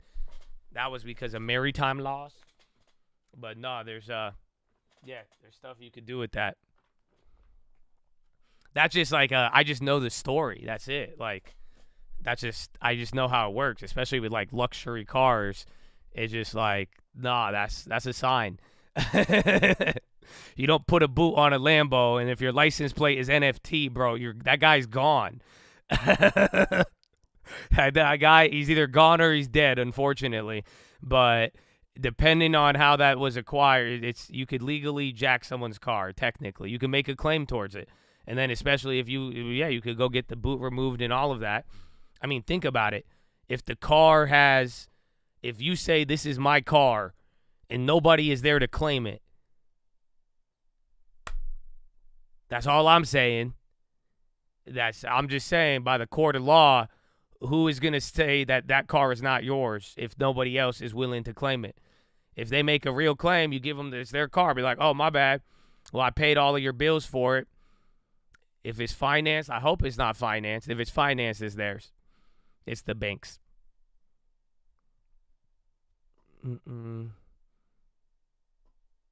Where's the title? You could go get one.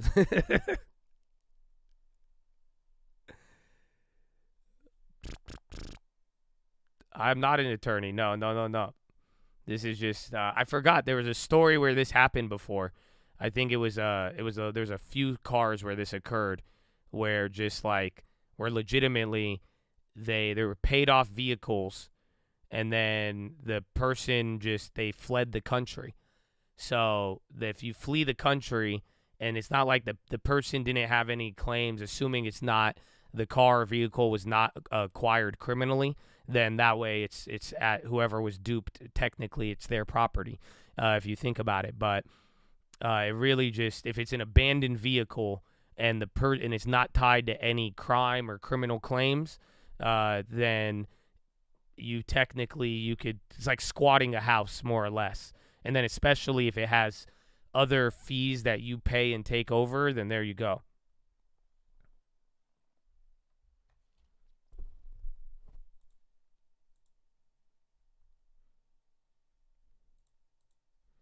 Yeah, I've done this. I've never done it. I've never got to do this in my life.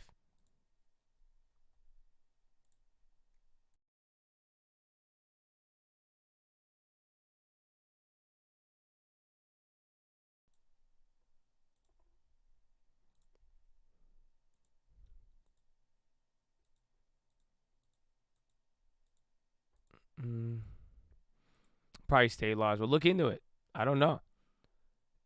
If that's real, send me it. I'll look into it. If you want to, we get free Lambo.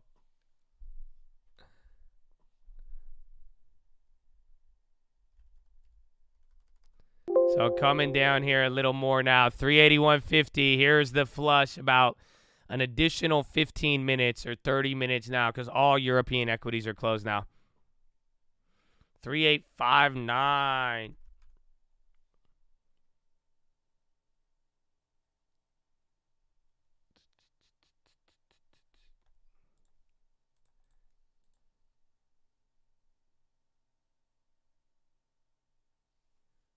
$360. That's it. It's looking like yesterday. That's all. You're doing the slow drop now into this. You flush into the low, smaller bounce. Now you're just starting to dribble down. I was at 851 though. We're behind schedule. So give it a second. Okay. U.S. to solicit bids for purchase of oil. There it is. So there you go. I'm going to go with the NQ back up now. Pretty much government's going to buy oil. So that's going to lift up oil. I probably should have went for S&P instead. Shit.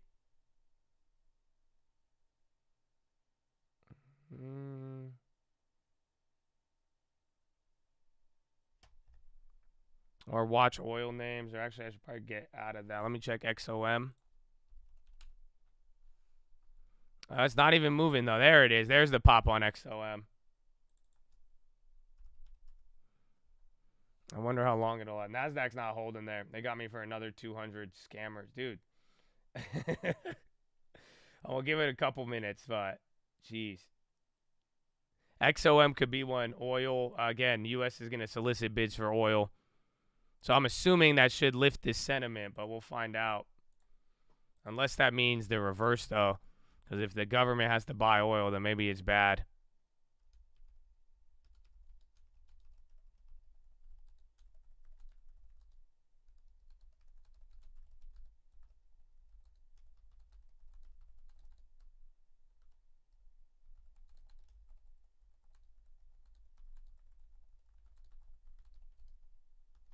They're flushing me on that one. Just oil. Doesn't matter.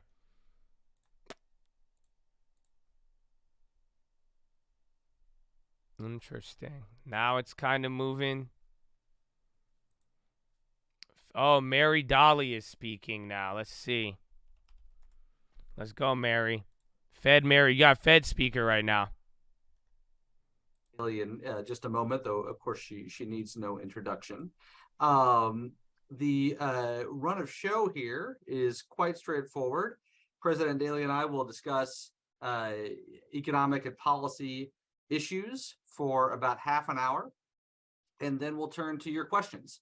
You are welcome to submit questions via email to my colleague John Toohey at john.toohey@aei.org. john.toohey@aei.org. You can find the spelling of his email address on the webpage for this event.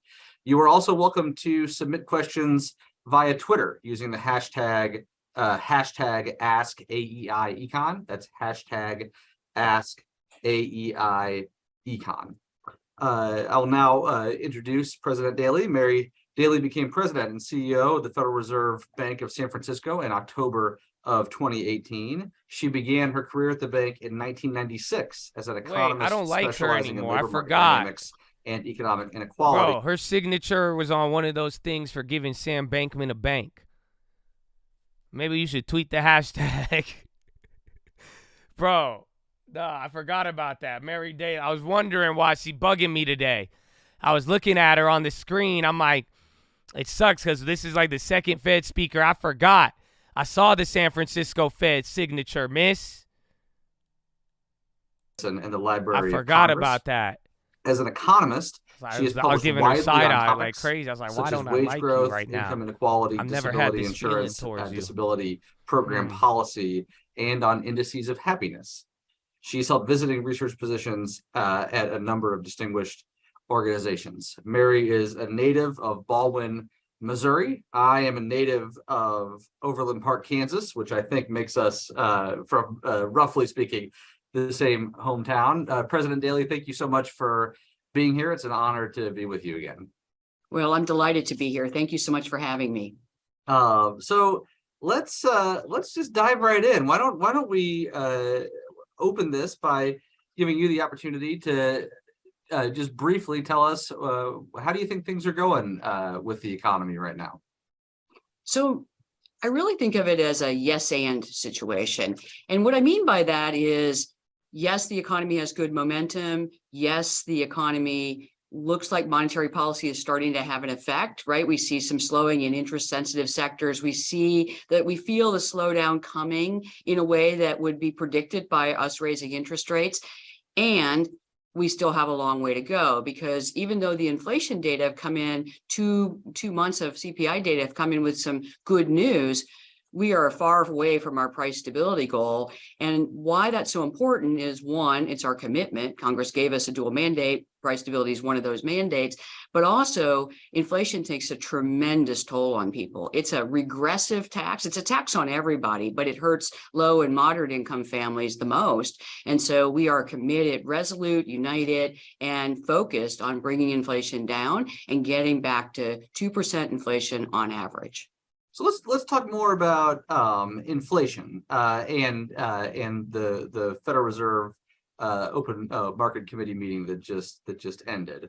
The median inflation projection from the Fed rose pretty significantly relative to the previous meeting. Median inflation projection rose to 3.5% in 2023, 2.5% in 2024.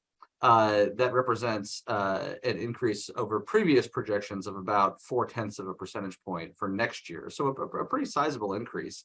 I think people had thought that those projections were made prior to the release of the November Consumer Price Index data that showed another good month of slowing. But Chairman Powell made clear in the press conference that wasn't the case.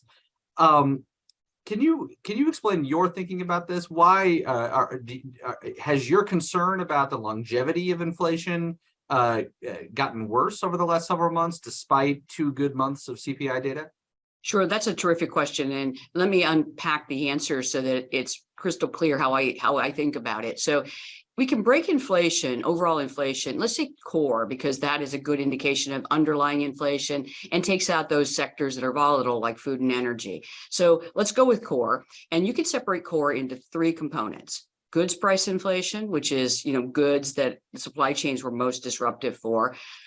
Housing price inflation, shelter price inflation, which includes both homes that people own and live in, and also rental prices. And then core services, as we call them, excluding housing. So when you go to goods, you see the data coming in on the last 2 reports. Well, it's coming in with goods price inflation falling. This is what we've been hoping for, expecting. We all knew, I think there was a general consensus among all people who do forecasts that this was going to happen. We just didn't know when. So we're finally getting the healing of supply chains we were looking for, and goods price inflation is coming down. That's a good news. It takes usually about a year for that to fully come down to its historical values. That's what history would tell us. So we're looking at that coming down gradually over the course of next year, but being a drag on the high inflation numbers we have seen. The same can be said of housing. House price inflation is coming down. It's yet to filter completely into rental price inflation. That traditionally takes about a year as well. So once house prices start coming down, you start seeing new leases form, they're coming down, but that takes about a year to fully make its way into all rental prices and see full relief on that sector. But then there's core services excluding housing, and that's for things ranging from haircuts to restaurants to, just the basic retail that you do, any services you can think of. And those numbers are still quite elevated relative to their historical values. And that's where we know that it usually takes quite a bit longer for that kind of inflation to come down. A lot of that inflation is related to the labor market. It's only 3 million barrels on the oil. It's nothing. Quite out of balance. We have too many jobs and too few workers. So that means that wage inflation is going to be above its long-run sustainable average, and we're going to have that passing through to prices. And that's what we're working on right now. That's why my projection has gone up. It's really coming out of that core services and relates fundamentally to the ongoing strength in the labor market. So let me ask you more about that, because I think that kind of breakdown of inflation into those 3 components is very helpful, but it also highlights a concern I have about the challenge facing the Fed. So I completely agree with you. We're on a great trajectory for housing price inflation. We've already seen that we're actually having negative growth month over month in core goods inflation. Core services looks a little more troubling. That's the sector of the economy that's most exposed to the labor market, most exposed to wages. Tell me what you think about this. My concern is that it will be relatively straightforward to get inflation to come down Thank you. Wait, hold on. I got to read you this one. U.S. regulators warn about risks of deeper crypto Wall Street ties FTX collapse had minimal impact on mainstream finance. Watchdog says risks may grow as entanglements increase. Top U.S. financial regulators are worried about the prospect of deeper ties between digital assets and Wall Street. Financial Stability Oversight Council said on Friday that interconnections between crypto and traditional remain limited. However, entanglements could rapidly increase and put the broader system at risk. They warned in an annual report.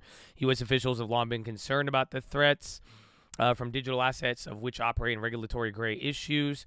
Crypto assets could pose risks to the financial system. So it's not too crazy. That just came out, though. Apple created pseudo-union to defeat organizers. It's not even call it, bro. It's not even happened yet. That's the crazy part. It's not like I think they're saying that now so that they could say, well, we told you. What they're saying that that risks will rise or that will How can an entanglement increase? They're already entangled. Oh man. And so I agree that getting the from 7 to 4 is dependent on sectors like goods and housing that we already know how they react. We know that supply chains were the barriers in goods and with some excess demand, but a lot of it was supply chain. And then housing is very interest sensitive, so it reacts strongly to changes in interest rates. The way I've said it to some who have asked me is that it becomes exponentially more challenging to get each percentage point decline after you get those two things out of there, because it is more about inflation expectations. It's more about the fact that you have, wage inflation in part goes up because the labor market is so strong. So I like to start, instead of going with how much pain will we have to go through, I start this way. I say, if we have to get from 4 to 2, and a lot of that is core services, why is core services rising? And I go back to not inflation, but to the real economy. The labor market is out of balance. If you want a job, it's easy to find one. If you want a worker, it's hard to find one. And that's causing, of course, employers to bid up wages. But the striking fact, and I don't think we don't regularly pay attention to this, but it's really important to pay attention to, is despite nominal wage growth rising rapidly, real wages have been flat and in some cases falling, depending on which group you're looking at. Right. So for the average person out there, I don't want to really try to flip anything saying, here, well, I'm but not Boeing even keeping up. I'm on a treadmill that just keeps making me fall behind, even though I'm getting good nominal wage gains. And so the way to get those two things back in balance is to bring the labor market back in balance. So you'll see in the projections for the SEP that the unemployment rate for 2023 and 2024 went up. The projections where it went up. And, some would push back on us and say, we can just reduce vacancies in the labor market and we can get there less costly. But I just don't think so. My own projection is very similar to the SEP median, that we're going to have to go into the mid 4s or even slightly higher on unemployment to get the sort of relief in the unemployment in the labor market we need to bring things back in balance. And the final thing I'll say about that is, wage growth right now is 4.5 to 5, depending on which series you're looking at and what sector you're looking at. And really we need it to be 3.5 to 4 if we're going to be in that sustainable place. But the wage growth itself is not the problem. The problem is the labor market is out of balance, and that's causing the effects we see. Just like it caused things out of balance, caused price inflation in the goods sector, the housing sector. Hopefully we get order news over the weekend. Two kind of follow-ups. Right when you put in a buy order, you just prior to the pandemic, a number of economists question whether or not wage inflation actually fed through to price inflation anymore. And the argument was that price inflation was really largely determined by inflation expectations, that inflation expectations were very well anchored, and that even though wages knocked up and down, businesses didn't take that into account, at least not as much as they did, say, in the 1970s. How do you think about the relationship between wage and price inflation now? I feel like now people are talking quite a bit about the relationship between wages and prices without really explaining that shift in the way economists think about that relationship. Sure. Well, even when we were back in the time when people were talking about this flat Phillips curve and the basic fundamental relationship between wages and prices had broken, I would always say this, well, let's forget about being economists and let's just use common sense or business sense, right? If your input costs rise, you try to pass those on to your prices. But then there are factors that prohibit you from doing that. And I call those wedges. So there's a relationship between wages and prices that's fundamental, right? And employers, its wages are like another input cost. It's the largest input cost that most employers face. So is the labor compensation. So they want to pass it through, but there were all kinds of things interrupting that process. And one of those things was just global competition, just driving down the ability to pass things on because you'd be beaten out by a competitor. And so the gains were all coming out of efficiency and other things like that. So that was a period when it was pretty fierce and you didn't see much pass through. Now, because of a variety of things, most importantly, the pandemic, but also the war in Ukraine, you have supply constraints, input costs are rising all over. And importantly, there's not that kind of competition to get things down. All employers, all firms are trying to scramble for workers, and you're seeing that translate into wage growth. The interesting thing, you compared it to the 1970s, is that in the 70s, it was 1 for 1. Prices went up, wages went up, then prices went up, wages went up. So it was almost, I mean, the correlation there was like something close to 80% correlation between wage growth and price growth. Now you don't see that 1 for 1 because the labor market, that's why real wages are falling, because inflation has been rising so rapidly that wages just haven't been keeping up with it. And it's partly because of these other wedges as well, that, it's really hard for firms. They're trying hard to find workers, compensate them, be in these conditions, and factor out how much is persistent versus temporary. Those are challenging things. And on the worker side, you're getting great wage increases and you're falling behind. And that's why inflation is such a toxic thing in an economy. It permeates everybody's decision-making and everybody's well-being. And that, if you want to ask, why does the Fed paying so much attention to inflation? Well, one, it's our job. We've committed to do it. But the second one is because inflation is toxic and we need to get it back down to 2% on average in order for the things that we're used to permeate. Let me ask you more about the labor market. So I think the labor market is interesting in the sense that we don't really have a problem of excess employment right now. Employment is kind of roughly where it was prior to the pandemic, lower than where it would have been under the pre-pandemic trend. Labor force participation rates are lower than they were prior to the pandemic. The employment rate is lower than it was prior to the pandemic. The employment rate for the demographic slice of workers who are too old to be in school, but generally speaking, too young to be retired, is kind of roughly in the same place that it was. It's not significantly higher than it was. And yet we're talking a lot about the labor market being overheated, which I agree that it is. Chairman Powell talked a little about missing workers in the press conference. Can you say a little more about the supply and demand dynamics in the labor market and a little more about where the workers have gone? Sure. And so it is, this is something we have to pay a lot of attention to, where the supply of workers, the labor market is just like any other market. And so there's demand for workers, but the supply has been relatively sluggish to respond. And so the question is why? Well, there are many things you can point to, and there's not one that's driving it all, but let me go through the things that have been really important. The first one is, I'm going to start with older workers who were probably going to retire. So when COVID hit, they were probably within 5 years of retiring, 5 to 7 years of retiring.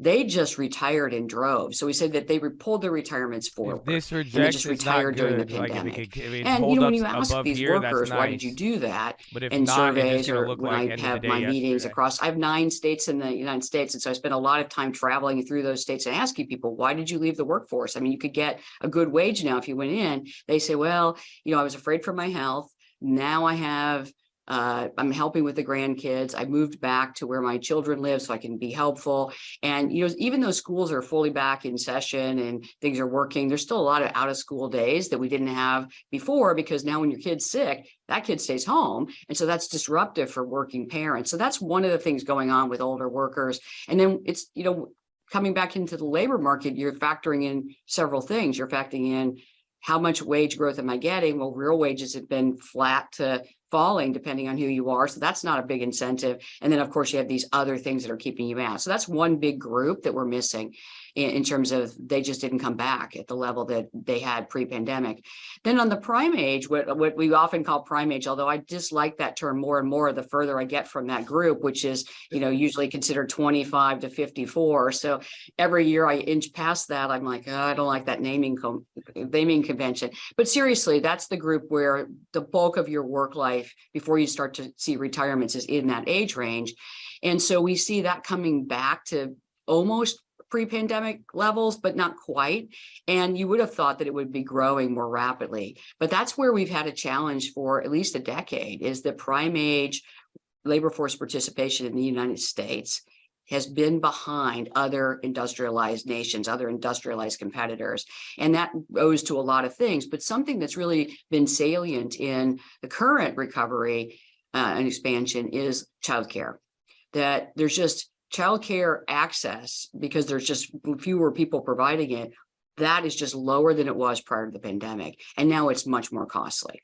So think of yourself, think if you're a lower moderate wage earner and you have two earners, and now you've got flat real wages, flat to maybe slightly rising, slightly falling, depending on where you are. So that's not going to really be the incentive. You have structural challenges with getting childcare, or it's really, really expensive. And then of course, transportation costs have gone up to get to work. So the rate of return on that extra work isn't what it used to be. And that's a factor holding the labor force, the labor supply back as well. So, come all the way back to that. What do I say? How do I think about it as a labor economist? I say that if we can get inflation down, which is the job, then the real wage starts to be the incentive for people to come back in. Transportation costs start to fall, childcare costs start to fall. But in the United States, we have a more challenging problem that the Fed can't do anything about. We don't have any of these levers, and that is we need more childcare if we're going to have people fluidly go back and forth into the labor force. And that's something we just don't have. We had a shortage before the pandemic, and now we have a severe shortage. Let me ask you a little more about the outlook. There's been a discrepancy, I think, between what the Fed thinks the outlook looks like and what bond investors think the outlook looks like. Bond investors, for example, are expecting much lower inflation than in the Fed's recent I don't know if she's moving it that much. Why do you I'm just reading that inspection right now. How do you but how it's do you dumping. think about, but that it's not dumping, but just not hitting past that level. We just don't want it to look like this. I don't quite know why markets it might dance are so around a little bit, but there's still that downside. Next level is 38.20. I think of them as even price 38.18. I would even argue if the goods 3800, price kind of like inflation yesterday. Goes down exactly Some as value we plays like PG project, now selling off too. If the housing price or shelter price inflation goes down exactly as we think, and the core services excluding housing is purely cyclical, there's nothing persistent in there, and it goes down as the economy slows, then you could achieve what the markets have priced in. But policymakers in particular, we don't have the luxury of pricing for perfection because we have a price stability mandate. And so we have to imagine what the risks to inflation are. And to me, they still are on the upside for the reason we talked about just a moment ago. The core services ex housing is largely a reflection of the labor market strength. And right now the labor market is strong, and I don't see a dramatic slowing in the labor market starting to take place. So that means that wage growth will be above its long run sustainable average of 3.5 to 4. And we're going to find that passes through to price inflation. So for me, I want to tell the American people this, that we are resolute in bringing inflation down, not just getting to that level where you said it's easy to get to 4, for instance, and harder to get. We're going to go until the job is well and truly done, which is 2% on average inflation. That means that I have a tighter path of policy, a higher terminal rate or a higher peak rate for the funds rate. I have it held longer than some of the bond investors would have predicted, but that's what I think we're going to need to do at this point right now in order to bring price stability back to where, and give that back to the American people. If the data come out better, then of course policy will do as it's always done, adjust. But it is really important for us to continue to say that we don't see anything right now but hope in the inflation data. And I get confidence out of evidence, not hope. So I'm hopeful we're on a good track, but I won't be confident until I see repeated evidence that inflation is truly back on a path for 2%. in the coming couple of years. So that's a good segue into a more explicit discussion of monetary policy and less about the economic outlook. Let me begin with kind of a 30,000-foot question. We're doing this interview right now. It'll be covered in the media when other Federal Reserve Bank presidents or members of the Board of Governors give interviews. That's covered in the media, and the media has this kind of hawk dove categorization. And I wonder, where do you think you fit? Do you think those categories are outmoded, or do you think of yourself as a hawk or a dove?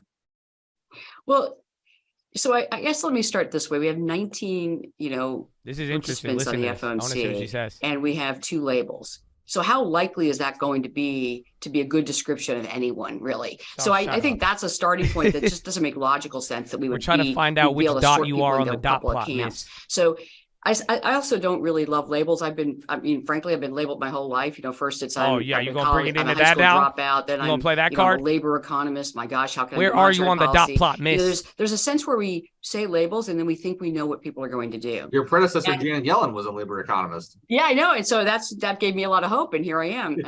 But seriously, I think labels. The reason we don't want to use them is because they have grave shortcomings that mean that we're simplifying things beyond what is really important. She said, "I'm a non-binary dot plot." So when I think of it, if you look at the media coverage, for instance, before the FOMC, you would have thought that nobody agreed on anything, and we were in these 2 opposing camps. No, you have and been then you get voting these all summary of economic unanimous for the last projections, 16 to 18 and you find months. out that all of us have individually come up with a policy path that has a pretty tight literally range. We want to know which dot she is. I want to know if she's the 4.8 or she's the 5.1. And then with 5.1 is the middle. And then you think, oh, okay, well, and what are they going to do in terms of cutting? And everybody has rates holding for 23.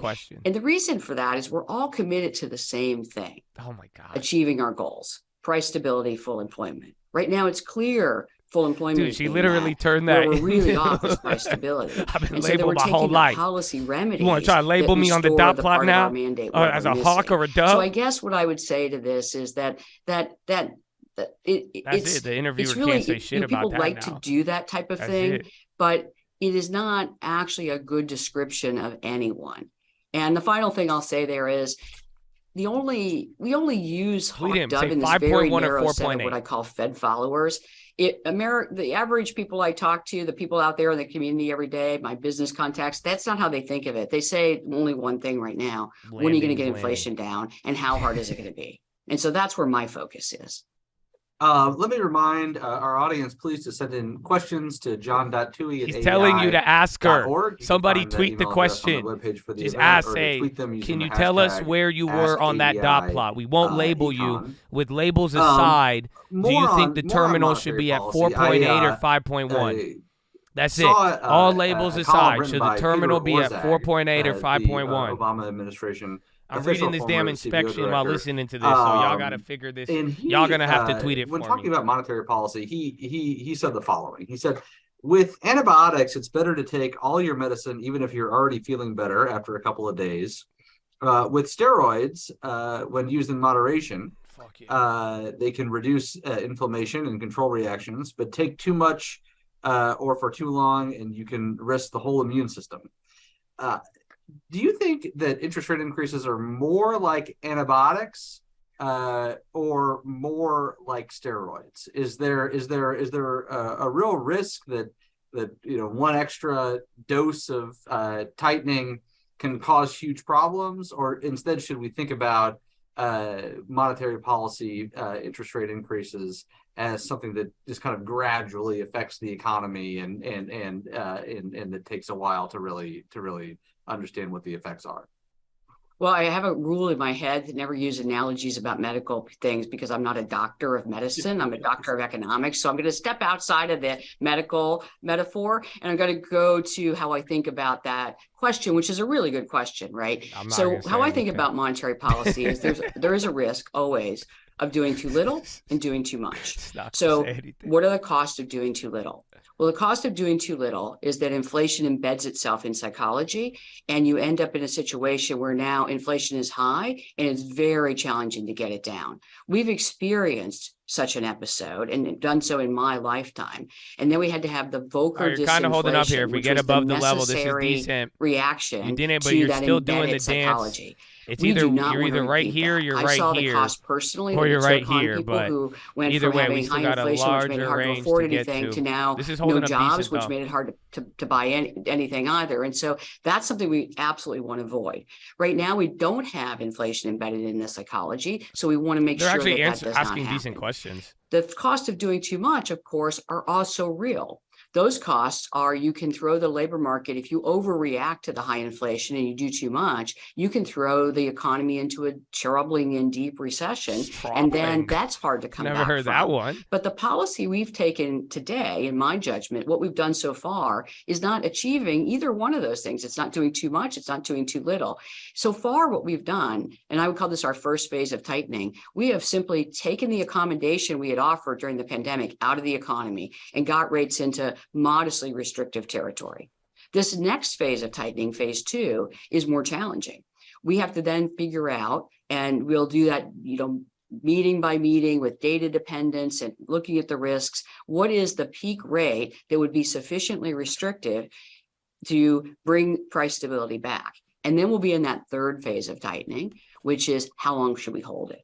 And all of those things together are how I think about doing monetary policy. It's really a staged piece. We finished phase 1. We're now in phase 2. Eventually, we'll get to phase 3 in 2023. And in all of those, I'm weighing the cost of doing too little against the cost of doing too much.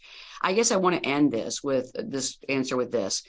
When we talk about the cost of doing too much, we always talk about inflation expectations in psychology because those are real.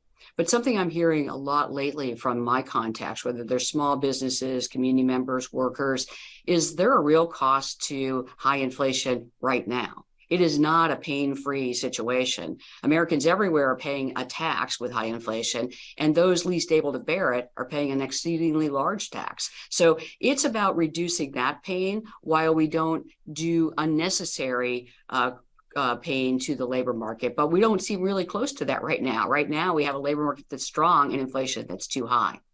So how do you know when to stop? Do you stop? Do you wait for the unemployment rate to hit a certain level and that tells you to stop, or do you think to yourself, we've done a lot of tightening and we need to sit back and see whether the unemployment rate hits a level that we deem too high? So here's how I think about it. I think about it as we have to, and we put this in our FOMC statement in the November meeting, and we still have it still in there in December because this is how it works, right? We already have done a lot of tightening, cumulative tightening of monetary policy. So that's already in the pipeline, and we have more planned. So that's in the pipeline. Then we understand that monetary policy acts with a lag. We don't know how long those lags are, which is why the third part of that statement is so important that we put out, which is we will continue to watch the evolution of the economic and financial data. So we know there are lags, which means we can't wait till inflation gets to 2% before we stop tightening and stop raising rates. I mean, that would be the kind of unforced error that causes over tightening. We have to account for the lags, but we don't know what they are looking ahead. We have to watch the data to see where they are. So it's really experiential learning. Why we're listening is because she's just the second person the ones to I look speak at since are Powell. not just You had the John headline Williams numbers today, for unemployment but and he didn't inflation. really say But much. what's going on in the I don't think labor she's going to market? say What do much. quits We were look very like? What close does to job finding finding out look where she like? was on the What dot happens to plot there, but vacancies? you Are know, there help you don't wanted want to do signs? labels. You know what I'm If you saying? go out in your communities, So are the help we're wanted gonna signs see. coming down? And when you We go are gonna to see. your favorite store, they have the normal hours you expect because they have full amounts of workers. That's a labor market sign. On the inflation side, do I see sales starting to reemerge at retail outlets? Do I see the price of things? There's a particular place I go for services for my haircut. They just keep just crossing out the prices and writing in new ones. And when I see that stop happening, I'm like, okay, we're starting to get some relief on inflation. So there's a lot of published data we can look at, but this is where talking to people, being out there, it's really where the 12 reserve banks, the regional feds, she usually why do is we have dovish. those? Well, here's a really important reason we have them. But we have again, people what I all learned over the today out of nation 19 in these 12 members, reserve banks you know, I talking think to using labels, people who run businesses, you know, who that's it. have nonprofits, who are workers and You literally unions, just and have the asking head them, of one of what is those it like out 19 there? people How's just it say, going? yo, What's happening? I got my And that hair gives us the cut and they keep forward-looking crossing out the information we prices. I need think that's a to good ensure sign. that we do our best and not over tightening. Every other question she has not That's answered. how I make my decision. That one does. She's like, we got evidence of that, man. I've been really surprised by the durability. There used to be a time, like I used to like go read the San Francisco Fed, go read their breakdown from like the early 2000s on the yield curve. They had good information, but now it's boiled down to a way of thinking about this. And I thought there would be a lot of revenge travel over the summer. You know, I'm going on that trip. I don't care what the price of the airline ticket is, or I don't care how expensive the hotels are. I've been cooped up in my house for years. But then I expected in the fall going into the winter that consumer spending would soften considerably. And, you know, maybe it did last month. Retail sales that just came out yesterday looked softer than were expected. But on the whole, I've been surprised by how consumer spending has held up. This is just what is I don't know. It's economic outlook at the AEI. Direct implication for consumer price inflation. Trying to discuss the Fed's inflation response and the state of the economy. Supply, you see prices go up. It's decent. Have you also been today's already surprised on about computer consumer slow spending? mode. So what do you think accounts for its strength and durability, and how long do you expect this to last? Well, the resiliency of the American consumer, all of us would be part of that, has been surprising to me. And here's the things that have surprised me. Well, here's the things that I think relate to it. And I, you know, I understand the term revenge spending and things, but I really think of it this way. We have published data that says, or survey data that says, you're not getting too much out of it, but it's better than staring at here. But you don't see it in actions. You see it in actions. People are buying things, they're doing the things in their lives. Whenever it really you makes sense to me. I mean, we were hunkered down for a long time, and it's not just frustrating. You can't do what you want. It actually takes you away from the things that make meaning in your life, like seeing family or going on trips and seeing places. And I see that momentum still there. You know, Las Vegas right now, which is in my district, and I recently visited, it's booming. People want to see each other. People are coming from all over the country, meet up, they go and do these things. That is just a sign to me that people really want to be with each other. They want to partake in services. They want to do things. So you can't do them, though, if you don't have money. And so there, I really say it's a tale of two pandemics still. We're starting to see the people in the lower part of the income scale really feel the tax of inflation, and so the spending is going to slow. But for people above the median, there's really a lot of excess savings remember still she was available. like, she was the one, she's like, I haven't felt during inflation. The pandemic and now she's have like, excess she makes money like a $250,000 or $500,000 a year. And showing great interest in doing so. There you go, you're popping, you're back to the level where I closed at NASDAQ earlier. It kind of surprised me how long the momentum would last when a slowing economy is actually very, very good right now. And how much excess savings people had accumulated. You know, we have some information about that, but it's not particularly great. And we're starting to get more, but that's something that's really surprised me on the strength. The other thing that is not surprising is if you just do a simple calculation on the strength of the labor market, it would predict that consumer spending would remain strong, because one of the main things that would bridle consumer spending is a slowing labor market, and we haven't seen that yet. So as we start to see the labor market slow down and get more in balance, I would expect then that to filter through to consumer spending, especially when there's not that excess savings buffer being so high to kind of propel it even when a slower labor market comes about. So I'm looking for a slower slowdown in this in 2023 as the labor market comes into balance. But you know, I'm also recognize we've been waiting for that to happen for a while. It hasn't happened yet. So my confidence will rise when I see the evidence that it's occurring.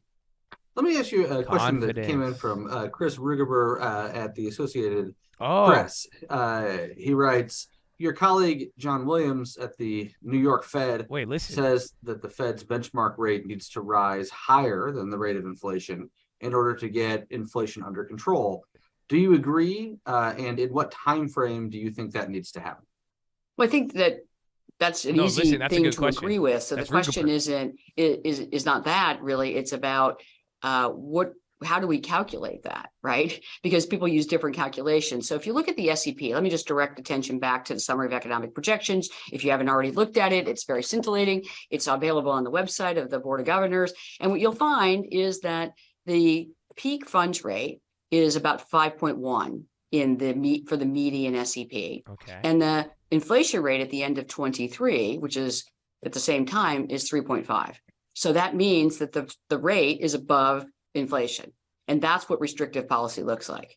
You have a restrictive policy because the real rate of interest is above zero. It's restraining the economy. And the SEP She's saying confirms she doesn't know how to that's calculate it. the median SEP But participant Powell sees. said we're almost that restrictive. He kind of, she low-key just said, let me ask you it's restrictive a little then bit for about next year. the It will be interaction restrictive. of fiscal and monetary policy. I guess the first question I would ask That was is, a good question, Rugerberg. does the new Congress matter to the Fed? The Congress that was just You're elected, dumping that them. will Nothing's, take again, office weird day today still. in January. So, we say this a lot, but I want to unpack it a little bit, that the Fed is an independent central bank.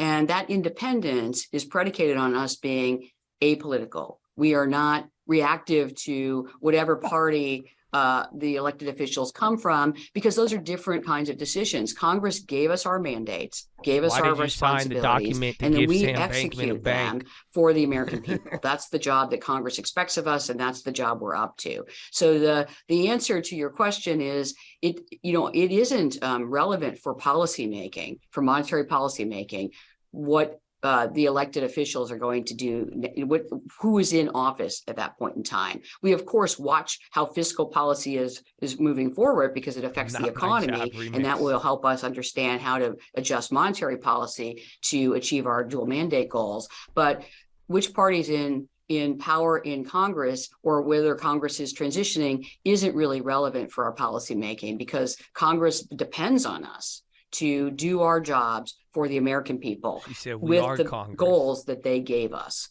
full employment, price stability. A question from Rich Miller at Bloomberg. Chair Powell has said it's likely that restoring price stability will require policy at a restrictive level for some time. Over the last five interest rate cycles, the average hold at peak rate was 11 months. Is that a good way of thinking about what is meant by for some time? That's a reasonable starting point. We maybe have to do a little more because of how long it's been here for 2 years. Remember, we haven't been in a situation like this in a long time, and so I would say you could start with that, and I think that's pretty consistent with what you see in the SEP, the Summary of Economic Projections for the median. We raise the rate in 2023 and then hold it throughout 2023. We hit that peak rate and hold it. There's no rate cuts projected in that median forecast. And that would be a reasonable starting point. But the data will determine how we actually do it. That's the important thing to know, is that these are projections sitting right where we are today.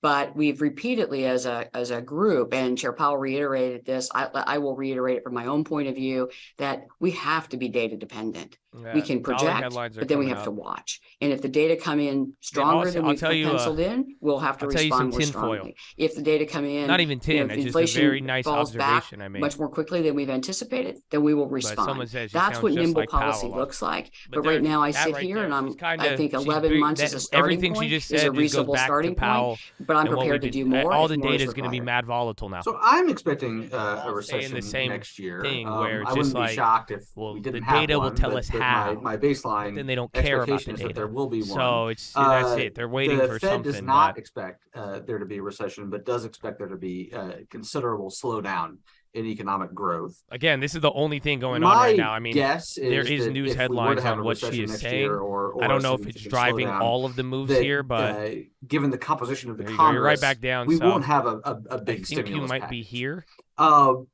What are the implications of that for the Fed? Hard to say. You mentioned that the Fed keeps an eye on fiscal policy because that affects the economy. If we have a slowdown, Congress doesn't do anything. Fiscal policy doesn't do anything. She's good at talking. Does that have if somebody implications asked me for that how question long about Fed, where I was. Like, I holds the wouldn't funds have rate at a high known level? to like be Well, like, I I guess like let the me, labels. if I And can, like, I'll bro, that was unpack that a little artwork. bit so I'm I can sorry. give I know you an may answer not to like each it. parts of those. I don't like it, but Is that the was first a piece pretty is that artful you know response. I'm I can very respect much it. aligned with the median for the summary of economic projections, the SEP.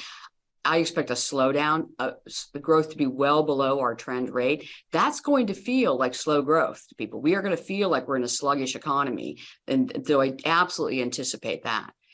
But when you think about how the things in our economy respond that support people through these slower times, a lot of that is already built in. It's these automatic stabilizers that we have in place. So when people lose their job, they get unemployment insurance. And that doesn't take a new act of Congress. That's just something built into the system. The latest And headline a so minute it ago is gives that she an says they automatic prepare to stabilization hold the to peak people for who more than 11 months. become unemployed as the labor market slows. And then the important thing is getting inflation down quickly enough that we can we back on the path of trend growth so that those jobs come back rapidly. The other automatic stabilizers are things like the support system, food stamps and other things that kick in when people fall below a certain income. Those things are all there without Congress passing any new legislation. And I think that's a recognition that there's going to be what we call, normal kinds of slowdowns, ups and downs in the economy.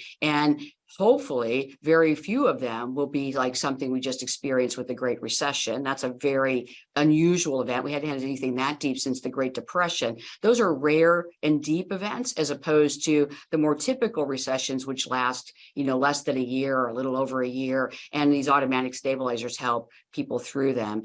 But all of this comes back to policy will be nimble. We will adjust to the economy we have. But what is top priority right now is bringing inflation back down to 2% on average, because it's our goal, of course, and price stability is so important, but also because it's already extracting a tax from Americans. And I'll say it again, because it's so important, especially those who are the least able to bear it. But Chairman Powell said that the FOMC will only cut the funds rate when it's confident that inflation is moving down in a sustained way. What do you think would constitute inflation moving down in a sustained way? So let me speak for myself here, Yes. in no way the committee, but what I'm looking for is continued progress on goods inflation. And as you and I talked about, goods inflation, once it starts and the supply is barring any, additional disruption in supply chains, you'd expect this to just, come down gradually, but completely. Then there's the housing price inflation. Again, with a tighter interest rate environment, you would expect that to go as it is. So I'm really looking for movement in core services absent housing, excluding housing, which to me means that the first thing I would see is a labor market that's coming back into balance. Jobs available, workers who want jobs are coming back in alignment. I'd like to see that. Then I'll see that show through to core services excluding housing. And that will be the third piece of this inflation puzzle. But what I really do need to see is that, because that's how we're going to get back to 2%. If we simply had goods price inflation and housing price inflation return to their historical norms, but services, including housing, were still high, we wouldn't get back to 2%. So we've got to see progress there to be confident that we can start reducing the policy rate. I think, if I may, Michael, it's really important to remind people too that as inflation comes down, a given policy rate is more restrictive in real terms, right? Because the real rate of restrictiveness is the nominal rate minus inflation. So as inflation falls, policy becomes more restrictive. So we have to balance that as well. Let me ask you a final question that doesn't get a lot of attention, but that I think is very important, certainly over the longer term. FOMC participants are asked for all sorts of things, and they come out with the dot plots and all the things we've been talking about. One of those is the long run neutral rate. And the median rate was unchanged. This is what Powell tripped up on. Projections from the last meeting, but 3 participants raised their estimate of the longer run neutral rate. This is the question: if they should change the 2%. This rate has all sorts of implications for whether the economy will return, quote unquote, to normal after the pandemic and the kind of surge of fiscal and monetary policy support and all the issues that have affected supply chains and economic supply. Will the world look the same on the other side of that as it did in 2019? That rate is influenced by massive global forces related to demographics, related to economic growth in developing nations, related to the balance between global savings and global investment opportunities. How do you think about the long run neutral rate? Well, first, I think of that as one of the top questions we have to grapple with in the coming year, because as we come out of the pandemic, we're back to thinking about the longer run, what we call them the star variables, right? The fundamental factors that guide how we think about the economy. And, the piece that you said in your list is really how I think of it. There's a global savings supply and a global investment opportunity demand. And those things come together to determine the neutral rate of interest, that thing that clears that market. We have to go back in and ask ourselves, do the factors that affected that and pushed the neutral rate of interest down after the Great Recession? It was all in train, population growth, as you said, demographics, slower productivity growth all over. That really had this factor going down. So our star moved to something like 0.5 off of its historical norm of closer to 2. So you have to go back in and ask, are those factors still there? And what kind of force are they putting on global savings and demand for investments?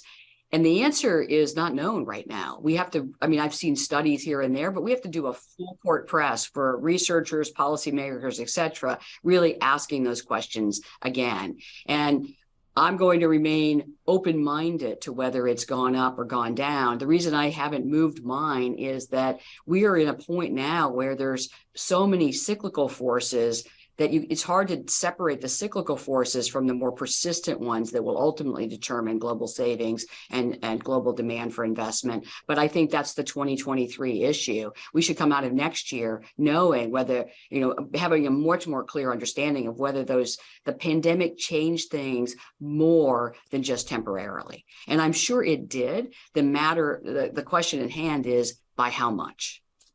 Let me thank everyone for tuning in for this conversation. Let me thank everyone who will watch the video of this later on. And let me thank especially Mary Daly. My friend. Thank you. Thank you, my friend. All righty. So, kind of said some things, really didn't say much, and it seems like everybody is parroting each other. And that's the tinfoil I was going to give you. Y'all been sleeping on the likes today? I haven't even checked. It's okay. It doesn't. I forget, dude.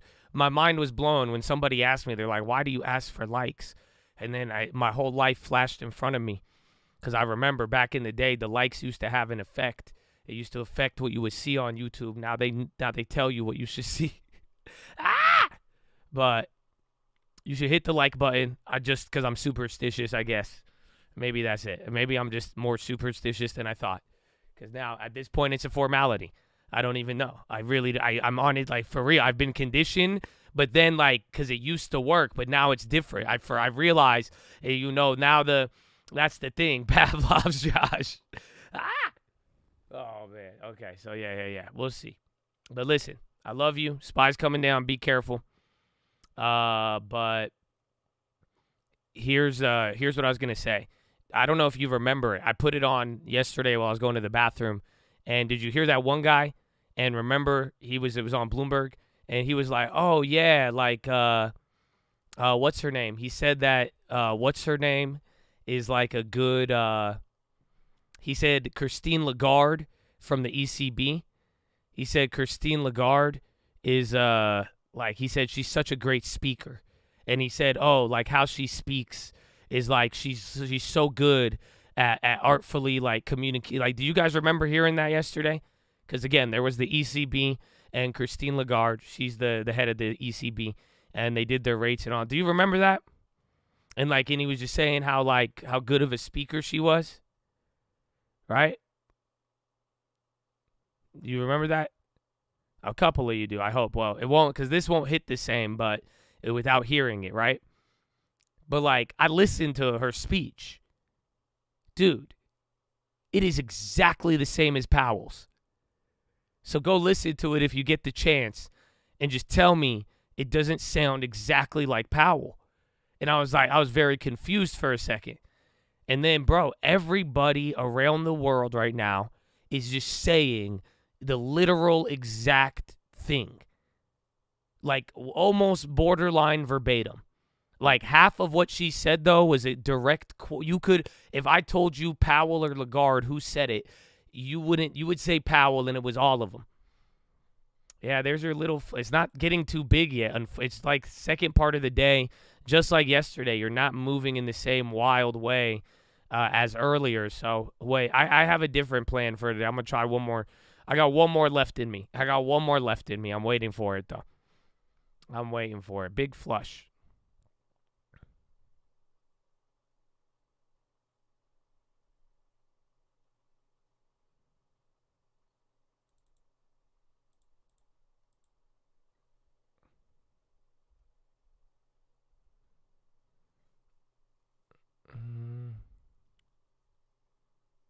Let's see. Nah.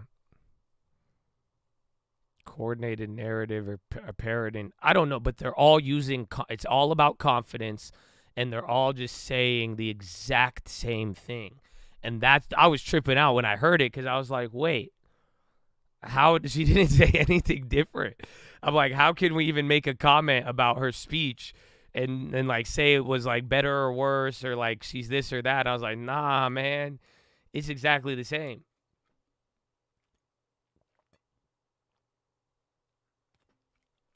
They're packing up the spare room. Has everything been good with that? Because like I was just looking at the inspection report for the house. I don't know if Steven's here right now, but I think LT's working with him now. But that one house now, we might not get one in Phoenix. I don't know. We have to lower the offer dramatically. I got the plumbing report, dude, and it's awful. And so we're worried on that. And then like the cosmetics are already bad. So we're going to see. I hope yours has been going good. Because this one we're dealing with, I'm like, oh, man. Is the recession here? I don't think it is, but I think we are closer to the recession than any other point. Again, since everything started happening. I mean, since the first yield curve inversion, I was telling you about 12 to 18 months, 9 to 12 months if it's really going to get fast and bad. But, we're approaching that time frame. And just, again, I don't like the summary of economic projections. What I said with Powell. He has a way in and way out of everything now. And then just like borderline, it's just getting to the point where they're using, it's not, they're pushing the puck to confidence now. And I think they're waiting. I think they're going to be confident where they know, confident in cutting rates just as much as it would be with sticking with the same policy. And that's where I think they're just waiting for something. Yeah, I think we're closer to it than not at this point. I could agree with that. In the beginning of the year, even listen to Uncle. He said, I'll talk recession till the carver's out of art. I don't know what he says. But it's something along those lines where it's like, I think we're closer to it than not. Bonds really, I know that's a huge bid. Bro, I was down $2,000 on that this morning. We're now back to break even once again. So it just slowed it down, and then now there's going to be a fat gap. But then we'll see what happens from here. There it is, 381.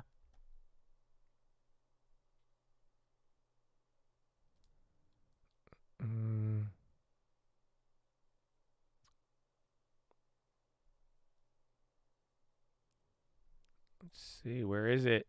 3827. You got a little bit more for the next level.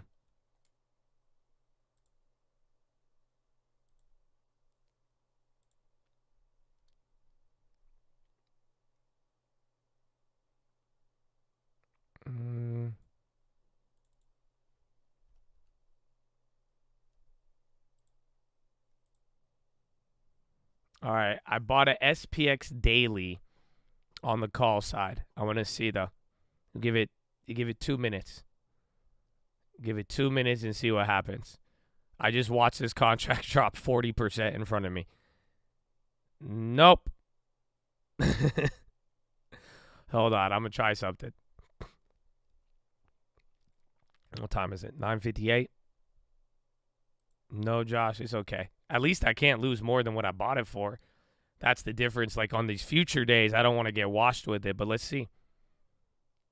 Let's try something. I'm down on it, but not as much yet. It's been about 50 seconds maybe.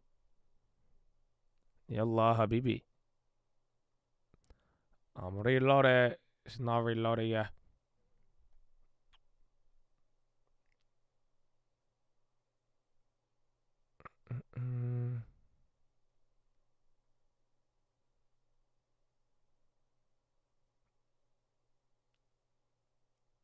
Or a minute and a half.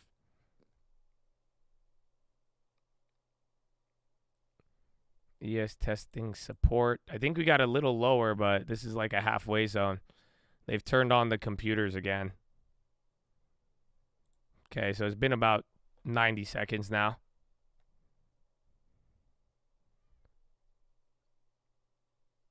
So no gain in 90 seconds. Hot dog. Okay, never mind. There you go. A little outside of 90 seconds. Let's see, Habibi.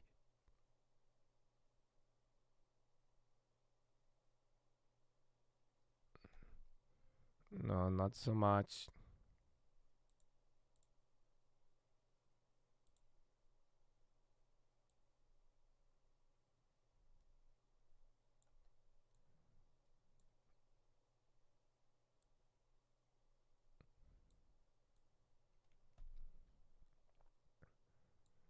Mark is demoralized. I know. I don't want to play today, but I'm very stubborn. If you couldn't tell, that's the I know this market. It's just the slow days, but I mean, there's a lot of big moves lurking.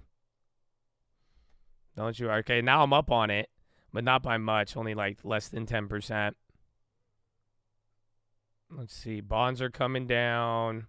Come on, Habibi. Or 80.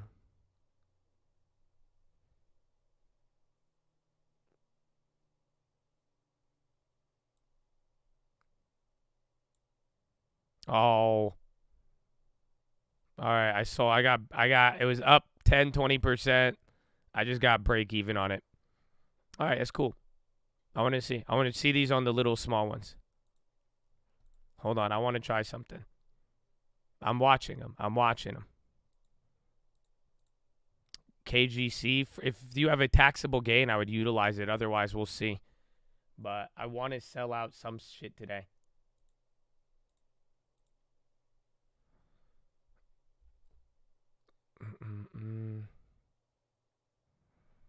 Kathy Woods tweet. I've never been too excited about those.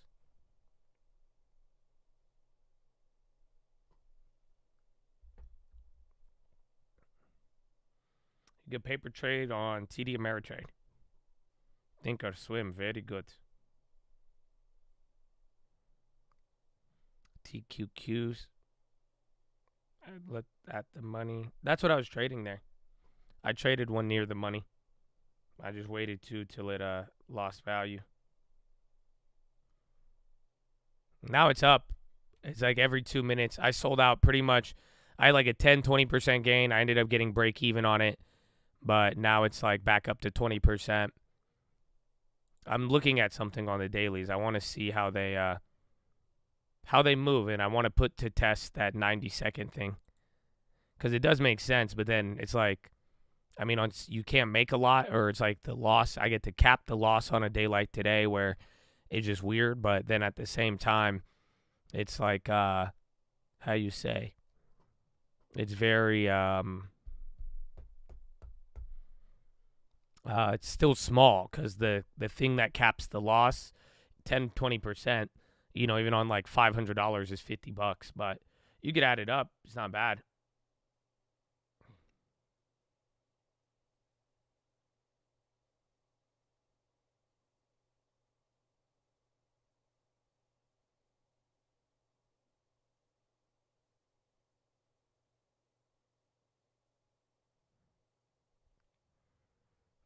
Well, you can make good percent. That's the thing. I think to get like a big bag, you got to go in pretty big though.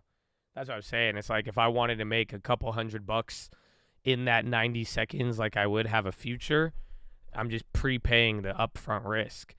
So like even on those you'd have to do at least $1,000 to make that. 10% would make you $100. You'd have to put 10-20% moves on the contract. You'd have to put $1,000 in at a time, but then you could lose that by the end of the day if you're off by 1 minute. So kind of, I just wanted to see that one though, because I was watching this contract for a little bit. So now it's back negative. I would have been negative though at the price, and then I bought into here.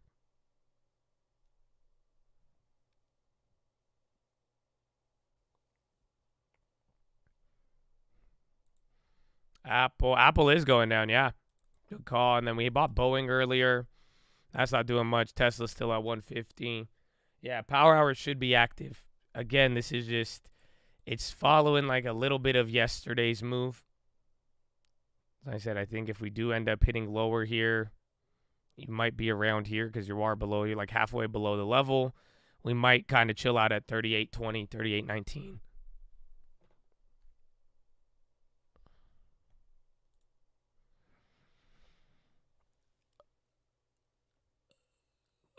Oh my God, this is so weird. Are you ready for this one? This just came out 2 minutes ago. I can't make this up. I just think it's weird that they've put more effort into this than anything. That's why it's getting weird. Are you ready? U.S. Statistics Agency says there is no evidence of a hack on the CPI report. Trading ahead of data spurred concern about potential leak. Bureau of Labor Statistics officials comment in an interview. The Bureau of Labor Statistics said Friday that they found no evidence and their systems were compromised, or that there was any suspicious activity around the release of the U.S. Consumer Price Index earlier this week.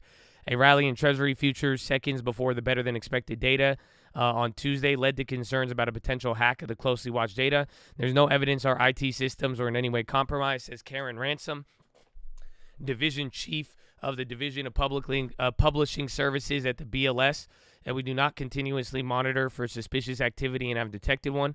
Over a 60-second span before the CPI went out, more than 13,000 March 10-year futures traded hands during a period when activity is usually non-existent. Stocks and bonds rose further immediately after publication as investors speculated that cooling inflation with Federal Reserve would pause tightening. When asked if there was anything that went differently about the CPI compared to prior months, they said no. That's the quote, just no. All of our normal procedures were followed. Dude, this is weird. Why have they looked into that more intensively and quickly than damn Sam Bankman? That's my first question.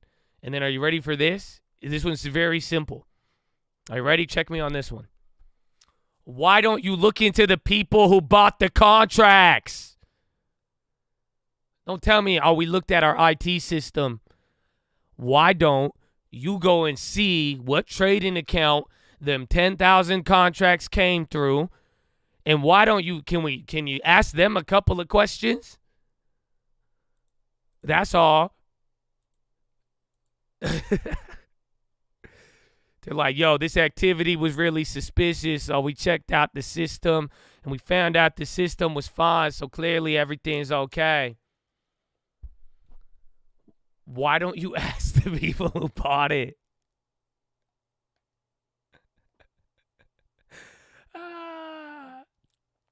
Oh, man. Josh Cookin, no, man, this is just a normal I feel like it's a logical question. That's what they used to do back in the day. Back in the day, if you hit something big, they investigated everybody, whoever hits a crazy trade, and it's like, wait, why would you, especially if it's unusual and does not occur? I'm sure it wasn't 10,000 contracts. Yeah. Look into it. Doesn't matter what it is, but it's like, come on. You could try to find the counter example, but at the end of the day, this is what they would do. They would even do this with anything. If there was any, they have the resources. Like, you know where every trade is coming from. You have all of it. Mm-hmm.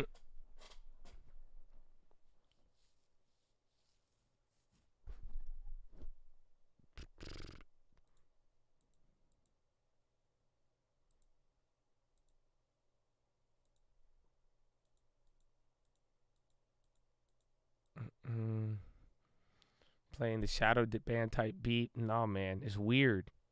The fact that even telling you that would even insinuate you would be silenced is weird.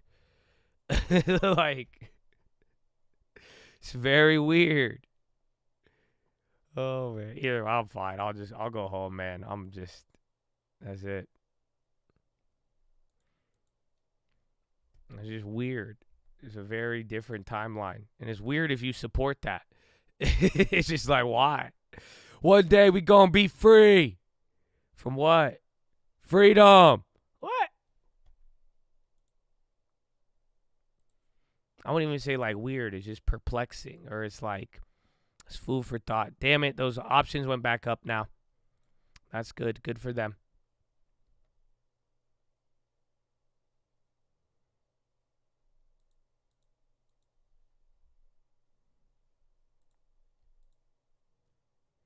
How much volume is too much? Well, I think it just comes down to like there's certain normal trading. So like that's how they catch all the idiots who do insider trading, like on what's it called? Like the like there's a bunch of stories like the SEC is like charged people who have like, you know, they knew about like a buyout or a deal, right? And then they like because they worked at the company or something, and then they would get caught, and then they would only make like, I think one of the latest arrests, we read it, they made like 20 grand and they knew their company was going to get bought out. I was like, how the hell did you only make 20 grand with that news? Anyways, but that sucks.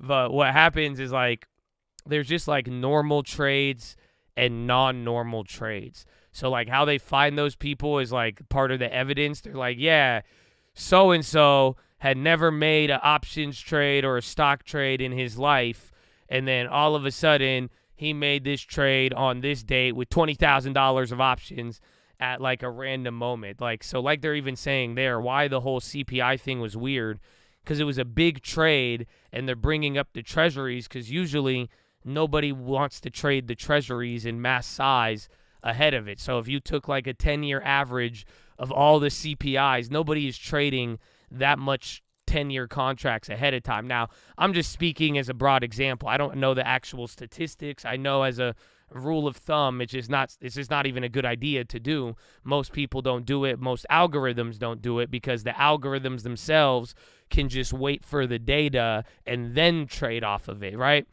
So it's like, why would you expose yourself to that much risk? So, but that's why just like certain things are unusual in the trading world. If you really look at the history and like what motive, like again, if you're thinking rational financial characters, right? If you are a rational being seeking to maximize pleasure and minimize pain, there is a certain realm, even with statistics, that you could apply it to where you're like, why would you do this or why wouldn't you do this? Now, obviously, there's outliers and there's certain things that don't make sense. Like, again, like GameStop. When that occurred, that was unusual, and what it turned into was very unusual, but that's one of those things. But it just really depends. So that's all. I mean, why would any one person or a group of people in that quantity trade that much size a minute before the CPI, even if you were an algorithm?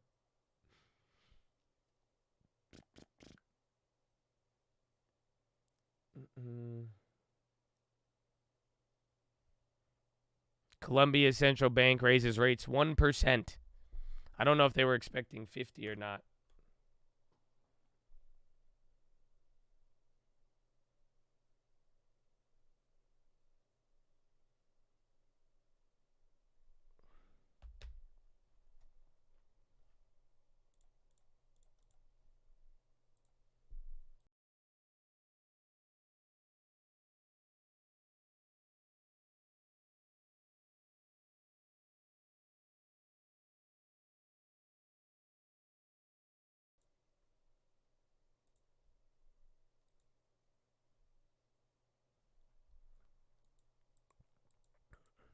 IF is looking great.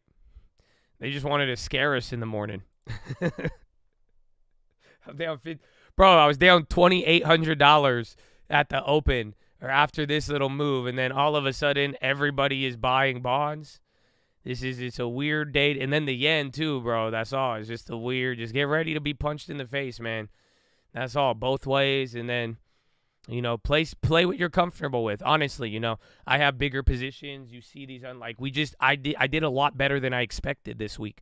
Imagine every single time I was telling you, I'm coming off of very good profits over the last couple of months now. So, I was willing to do certain things, but now I have definitely added to those stats. So that's why I'm like, hey, I'm comfortable with what and honestly, I don't have too much size. I have size on the bonds, but everything else, I only have one ES and I haven't averaged down yet. So remember the plan I was telling you. Again, here's another 60 points, still down $9,000 there. Again, we could do this whole day all over again and then wait, because once I average down on that one, if I do, it will change my whole balance of it. It will be a lot easier to get out of this one. So we're just going to wait a little bit, but just go with what again, just expect this. The moves, you're going to look right and wrong, and the whole idea is steamrolling everybody, okay? Only way you're not going to get steamrolled is if you have confidence in what you're doing, but don't let your confidence lead to over-positioning. And I think that's the answer. I am big on the Ethereum short, though, but I like it. That's it. I got Burry on my side. He didn't say he's shorting it, but I know he is after that tweet. And then after all the news here, I'm liking it. Where's it at? It's 11.81, yeah. And they're even lower than the front month contract.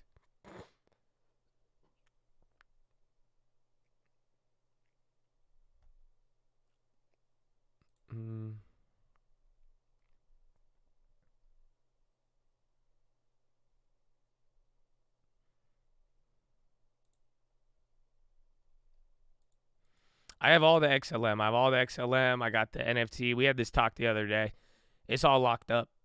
So I said we're unreal. Ooh, I could take a tax loss on that. I didn't think about it, but usually I don't like selling any of the crypto until I get a house. That's a maybe. I'll let you know if I do. But as of now, my plan is just lock it up and then get lucky again in 3 years once the money comes back.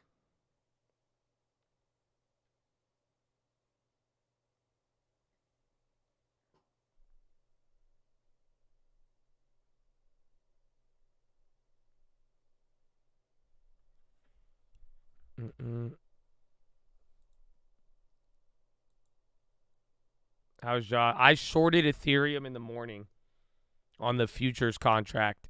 I went multiple months ahead to give me time, but I don't like the Binance news, the auditor news, and then the there's just been a lot of it, and then Michael Burry. But again, I've been telling, and then I had that old Ethereum micro, and I was actually down on it, so it's even a better price. I wish I did it yesterday, but that's it.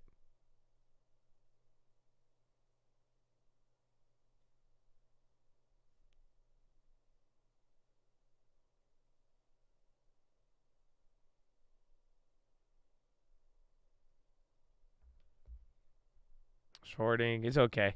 Don't worry. I'm just, dude, I'm telling, this crypto is the problem. It's not crypto itself. It's these greedy bastards. Oh, that option would have hit, man. Great price. I bottom ticked it if I held it. So 90 seconds hot to me. But then again, high risk, high road. That one, I would have been up $200. Went up 50% now. I know Josh shorting Ethereum. I still own some Ethereum. But again, my cost basis is like $8 to $12.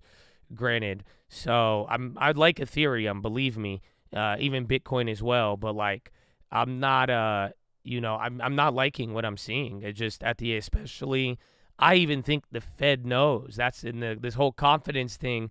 I think your crypto collapse is going to happen around the time they cut. I think once we find out the real truth of how many jackasses, accepted crypto as collateral on financial institutions. Once we find that out, I think they're going to begin cutting rates once that carnage begins to hit.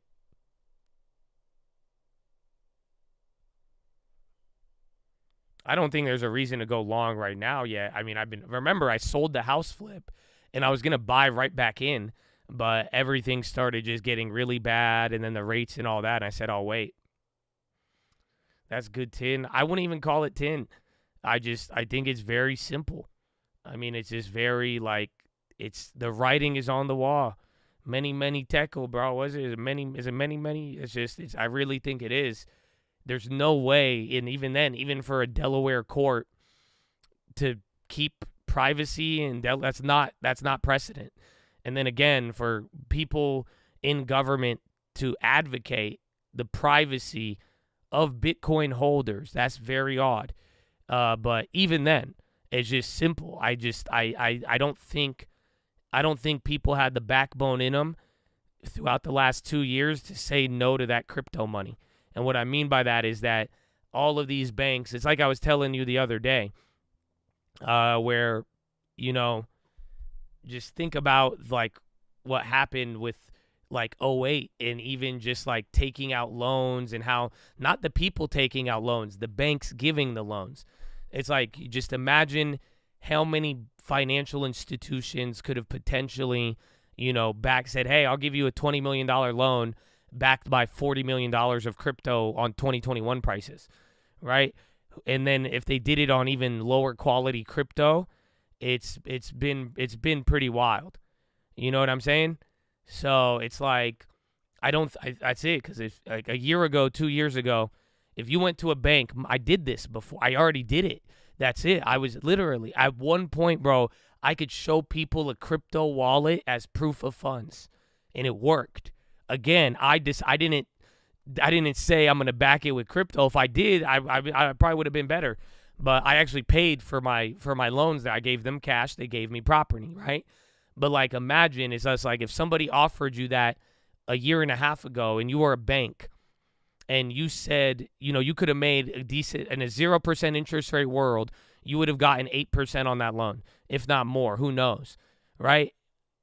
And then if you said no to that loan when it was the hottest thing in the world, you missed out on a lot of potential money, while little-ass banks and random-ass mother effers were just making hand over fist. So I really think a lot of people, it's just like simple, because if you said no to my crypto loan, guess what? I'm just going to go to the next bank and they'll give it to me. So that is, my problem. I hope you understand what I'm saying here. I am not saying that crypto is the problem. I am saying it is greedy financiers, and they made a bunch of financial mistakes. That's what it is. I think Bitcoin's the best. I think even Ethereum is great. I do have my concerns, but I love it. However, every other little altcoin, every other little this and that, and then if anybody was, again, I've never hid my inexperience to you. You ever asked me about crypto? I said, listen, I bought in early. I know some of this. I know some of that. I don't get into the nitty gritty. There's certain things I just don't understand. That's it. That's all I imagine now. Any of the banks, if they had anything they didn't know about, or they made any bad decisions there, that's what I believe is the problem. So that, unfortunately, it's at odds. And I say this owning lots of crypto. Again, I have one short on Ethereum that I just opened today on the futures, but I still have a lot of money in Bitcoin and Ethereum, and, you know, I'm glad with it. And again, at the end of the day, I've taken so much more profits, though, where, you know, I even then I won't complain, but I do plan on holding forever.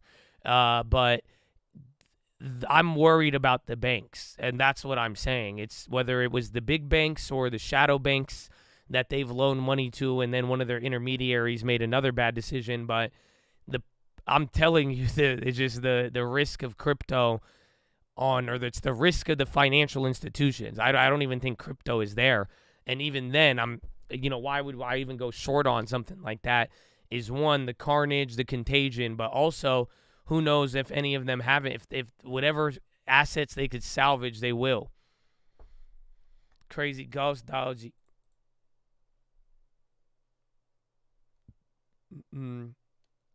So yeah, that's my theory.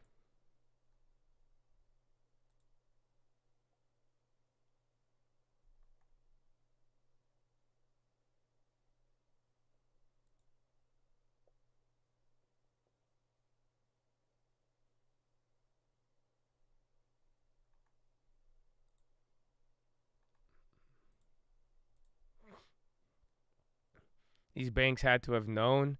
Yes and no. I could understand it. I would honestly argue, as much as it would be, a lot of people want to say it's criminal, these banks do this, and I don't disagree with you, but don't underestimate human stupidity. Like, I say that because I'm stupid. I say that very humbly. You've watched me make big mistakes in front of you, and it's just, you never know. And mixing emotions and that, and this is Black Swan theory. So if you ever read Nassim Taleb, or Talib Habibi, this is what he talks about. I mean, it's very this isn't that, and he's canceled too, so I don't know. I didn't know they don't like him like that. But because I always respected him as an academic. Again, academia has changed, I guess, over the last 10 years. But essentially, it's just straight up, don't underestimate how humans, a lot of times we like to think, things are so deep and this and that. And it's certain things, bro. I argue that Sam Bankman was a pure black swan. I argue that the world could never have predicted, nor any model could have forecasted damn Squidward making that tweet. You know what I'm saying? You couldn't have predicted that. It was emotional. That was a black swan of emotions where Sam Bankman wanted to throw shade and then the other guy wanted to clap back, and then you got a girlfriend in the middle tweet. That's bro, that, you know what I'm saying? That is dude, that is not forecastable. That wasn't how it was supposed to go down. That's what I'm saying. It's it's not, that wasn't what I would have ever expected in that sense. Yeah, other people might have saw it coming and all of this, but it's no. We knew all the red flags were there, and it made, hindsight is 2020, and a lot of people, are this guy is kind of sketch way earlier, but we would have never known ever. I don't think so. God, I mean, maybe that was God's plan, because if that went on for another 2 years, do you imagine what could have happened? Oh my gosh. It's just, it's crazy. It's crazy. But that's why it's I think how it went down. Again, bro, I showed you all. We did this all in real time. It was the weekend before. I told you about some of the rumors. I was like, oh, they're beefing. And I said, yeah, watch this. And then remember Monday, we had the FTT token up in live streaming. All as it was going. You know what I'm saying? Dude, it just wasn't supposed to happen like that. And I think that was a pure pure black swan when it's all said and done. But that's emotional. Why, dude? It was hubris. Dude, you literally, this Sam is just scamming people left and right. Dude was dead broke, losing billions of dollars on trades. Only a human with pride and ego would go and just start talking smack to it. You see what I'm saying? So it's weird. Even then, and I say all of this very humbly, because I don't even say this as a position as if I'm better than. I don't want to make the same mistake, dog. So I feel you. I'm a piece of shit, and I'm stupid, and I've made bigger mistakes, and that's why it's wow. But it's just holy crap. So it's and then again, the girlfriend, bro, her little tweets, she wasn't supposed to tweet that. But then again, it was kind of I don't know, it was being in a fight. And, you just do something while you're fighting to, kind of puff up your chest, but you shouldn't have done. Oh, man, it's crazy.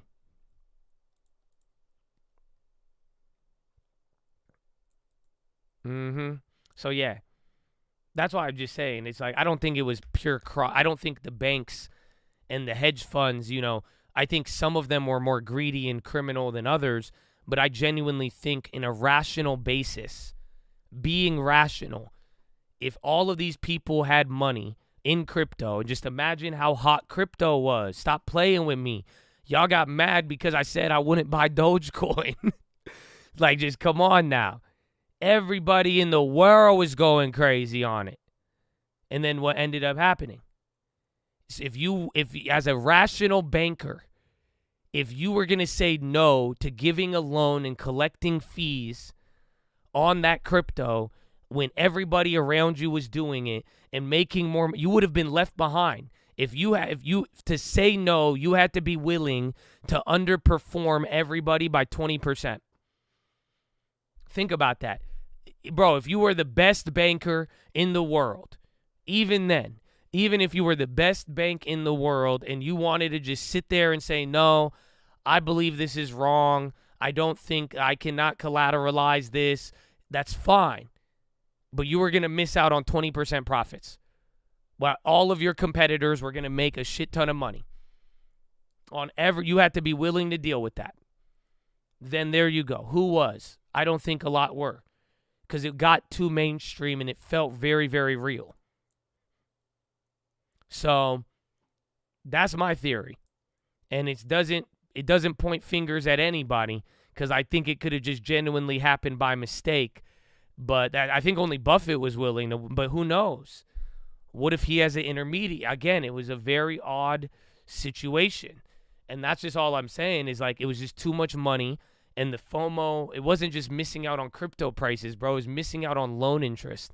It was missing out on lending fees. That's big money, dude. Don't get it twisted. We were making money on loans before crypto. That's been age-old system of that's the big money, the banks. So you have to be able to miss out on it. Oh, yeah, man. I don't know. That's my theory. But I don't know when we'll find out. It could take a year, and maybe we'll never know.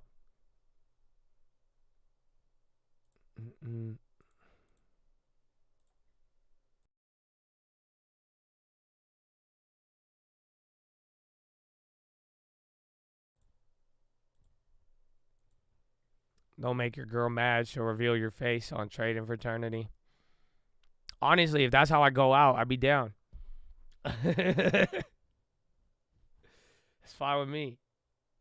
I'll be like, man, if that's what God meant to be. But I think she has a non-disclosure. She should. And then she's still rich, so we good, man. We good. That's it. I'll be like, God did. That's my philosophy on everything now. I don't think you realize. I'm free, my friend. I'm more Fati, bro. I'm done with anything. But God did. I don't care. That's it, boy. And I'm assuming I'm as dumb as shit, too. And that's why I'm going to just take it as it comes, bro. But that's it, man. Amen. You called him. I wasn't talking about Sam.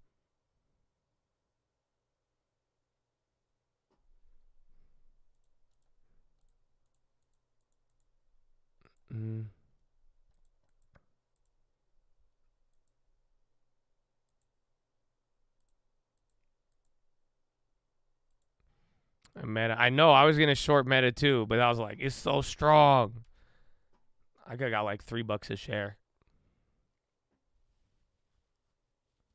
Taking no, just God did, bro. That's it. Amor Fati for real.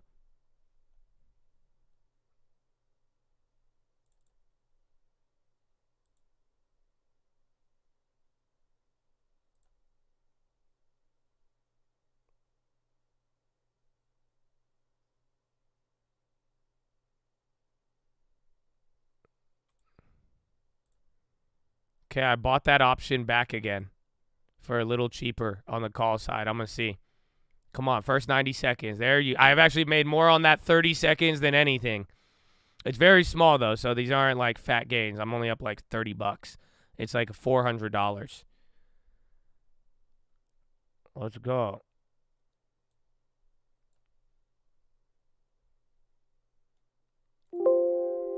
Oh, there it is.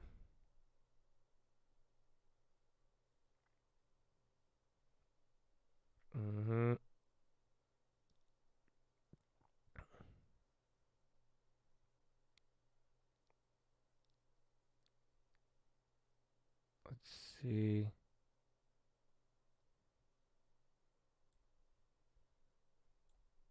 All right, I sold out. I made $60 on it. And it cost like $400. So it's like 10-20%. Beautiful. All right. So 36. I'm fine. If it goes up today, that'd be crazy. But now it's going up even more. I want to try it out a little bit. I've been watching this. This shit's just on my screen. It's right next to your chat. So that's why I'm seeing it. Oh, now it's running, man. I guess I was a little less than 90 seconds. Yeah, it was 1 minute. If I could have gave it 1 more minute. See, I did it here the first time, and I bought it back at $4.50. I sold it for $5, so I made $50. I guess that's 10%, right?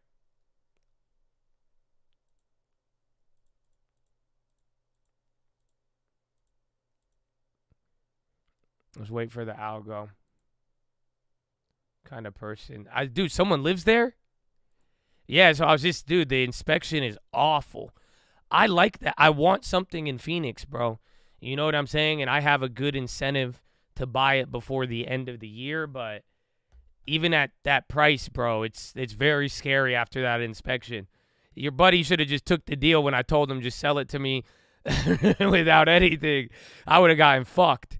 So God is good, baby. But it's just that I think we could give your guy his wholesale fee, but you got to go back to the seller, and we gotta work on. I mean, I would love to buy it by the end of the year, and I don't know if you're talking with LT. I was texting him earlier, but it's just dark. It's a black hole, bro. It's very, very scary on that one now, because again, not only was there that low, what's it called? The low price of it, that low comp. It's just now, it's just like God knows what's lurking beneath the surface, and then we can't even test the full plumbing until you clean out the whole entire house.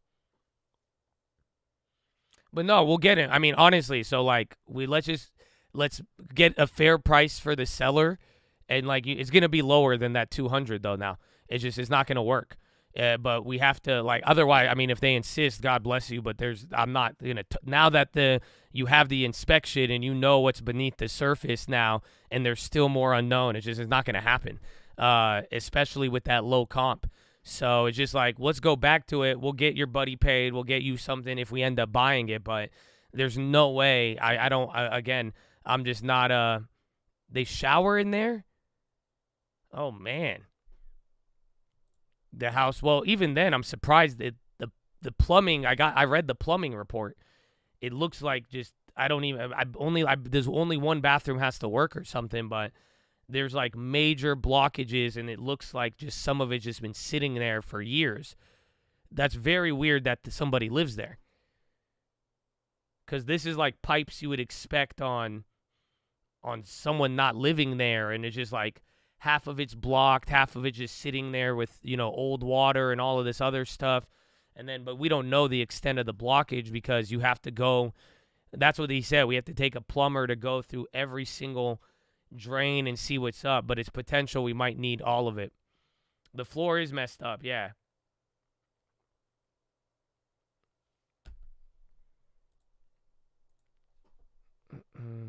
It doesn't look that gross. No, I don't. Like, the pictures don't look that bad. That's why I was willing to take it. I was like, this is cosmetic. I thought it was going to be damn, that contract went up 50% now. There you go.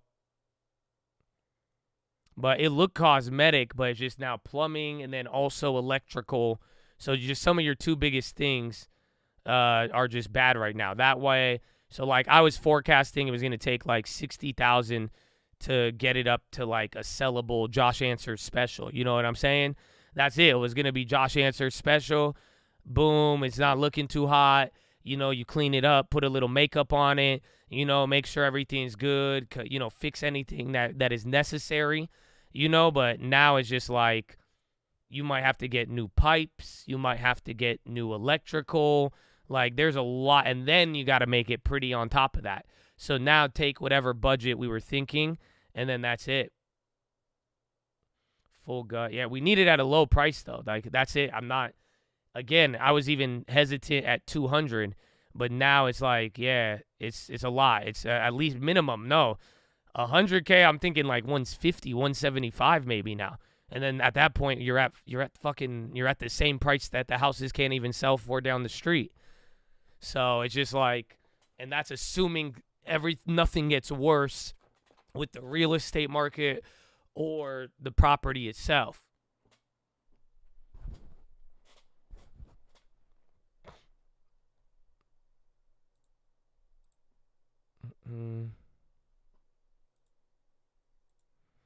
Well, I think end of the day, power hour, maybe around 11:30, we'll get the real volume. less than 200K. Well, if it's at 200K, it's in Arizona. But the problem is, like we've just discussed, I've been telling you this, like I've been giving you guys random updates because Steven is the one who referred it. So I've been communicating to Steven here live through it. And he got the inspection, bro. That's it. We've been working good together, bro, and it's good. I'm glad we were able to even get the ball moving on it, but it's not a $200,000 house. It's a $475,000 house.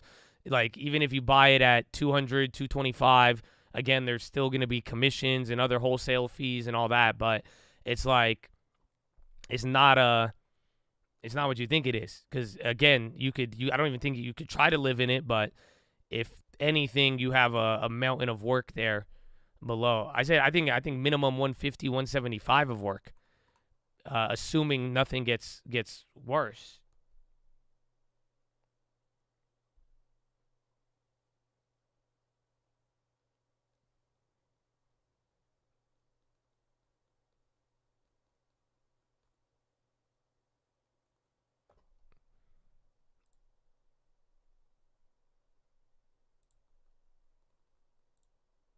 Mm.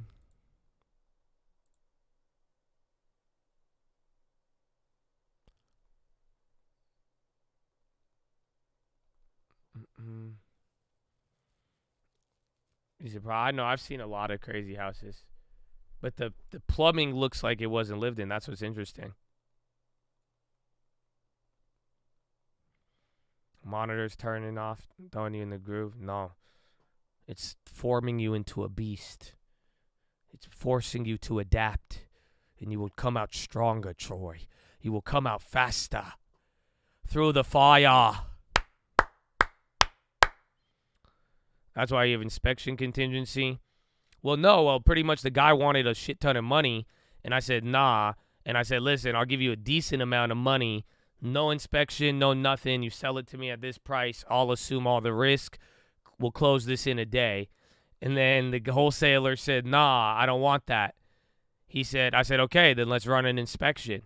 And that's it. I said, okay, let's run an inspection then. And then if it is good, I'll give you a better price. If not, I may not want it at all.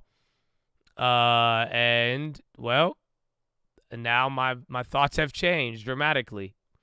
So that's what's good. So it's good. In a weird way, the greed protected me.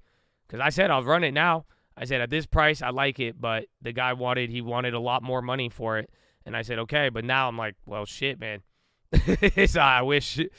It's crazy. It was like an option. The option on that one changed. I like, a more Fati, baby. A more Fati. Love fate. So, but the premium on that one definitely changed. If you could come back from here, this will be good. Again, bonds might even go green, man. Kind of sad now. No, not at all, bro. That's how we do it. I deal with this every day. It's fine. Don't even feel bad. Even if I bought it at the higher price, it's okay. Like it's not, I don't do anything I didn't expect, but this is how we play the game, man, and it works. So it's just like, it's a good learning experience, Yeah, at one point you're like, oh, it's lucky, maybe. Now it's like it's lucky, maybe. So we'll see. I'm here to help. No, I appreciate it. Let's get it done. I still think we could do something with it. But if everybody is willing to work on it now, then there you go. Otherwise, I'm totally fine backing off. But if everybody wants to, again, if that person still wants to sell the house, I still want to buy a house. But now I'll tell you what it is. If you think somebody will give it better, then, feel free. You run it. I don't mind missing out on it, but I would like to run a deal. So it's just like, if everybody is still in the same position, we can make a deal happen, but it's just not, the numbers are all different now.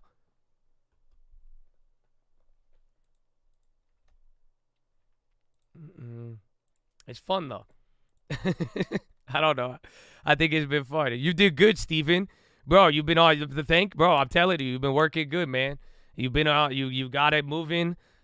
With a couple of emails, a couple comments on the stream, bro. You've been getting that's how we do it, baby. And that's what I'm talking about. So let's go.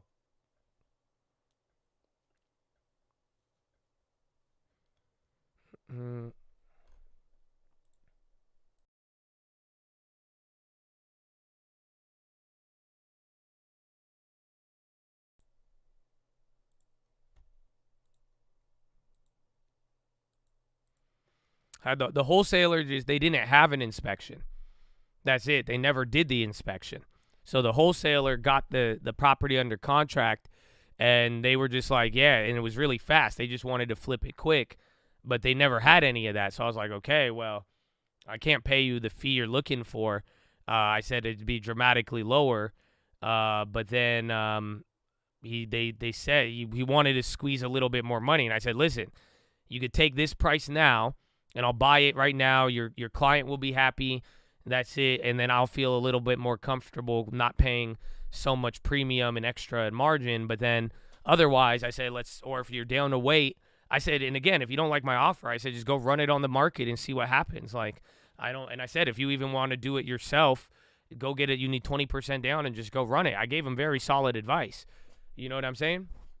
Should I say, talk to Lending Tips, because I talked to him about it. So get him, because again, we'll still get your wholesaler. We'll just pay him like a flat rate, if anything, but just talk with Lending Tips about it. Get in touch with Lending Tips, because I still need to call him after the stream, if anything, but see what it is. Or maybe, if anything, have Lending Tips just get in touch with the homeowner on behalf of the guy, and then we'll get it done there. But it's just simply the guy, you know, he wanted to squeeze it out a little bit more. And then we said, okay, well, let's get an inspection. And I said, hey, if it doesn't need that way, you know what I'm saying? Like, you know, like we'll give you a good premium on it if it doesn't need that much work. But I said there was one comp that was scaring me, and I told you guys that on stream. I was like, there's this one comp that makes that property really scary. He said, talk to you this weekend? All right. He said he talked to you. Yeah. Because he knows, because like Lending Tips, you know, he's going to be the middle guy, because that's it. Because, you know, I'm going to offer $1, Bob. So that's so that's why I don't want to. We need again, with everything, the more information we have, the better. But we got to, you know, as long as everyone's willing to work, we just got to make sure the deal makes sense for everybody, where that house still has some value. So I don't want to lowball them and piss them off and give them something too low. But also at the same time, I don't want to go too high on it. And then again, I've only briefly read over a lot of this stuff here. So Lending Tips has dived a lot deeper into it than I have. So we'll see, but we'll figure it out. I think, but just prepare for, you know, everybody should be prepared for a low price. Otherwise, I mean, you could find another buyer at that point. If there's no budging at that 200, I'm out, Bob. You know, so. Yeah. And then, well, I don't know. I'll say $1, bro. Or tell them to just give me the house, and I'll pay for all the work. And then, but even then though, even if they gave me the house, I don't even have the same incentive. I have to pay for it. So, I don't know. But I think I want it, but I'm not like in love with it in the sense of, it just needs to be a little cheap, not a little cheaper. We just need to make sure there's no roots in the pipes, full plumb. Because then again, full plumbing, full electrical, that turned it from a 30-day job into like that could be 90 days or longer. And then if a recession hits, man,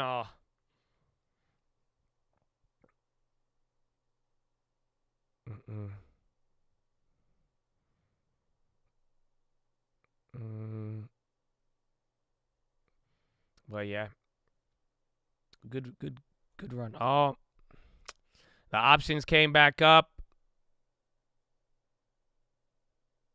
Those went up 100%. Part of the pony gang, baby. Let's go, Dago.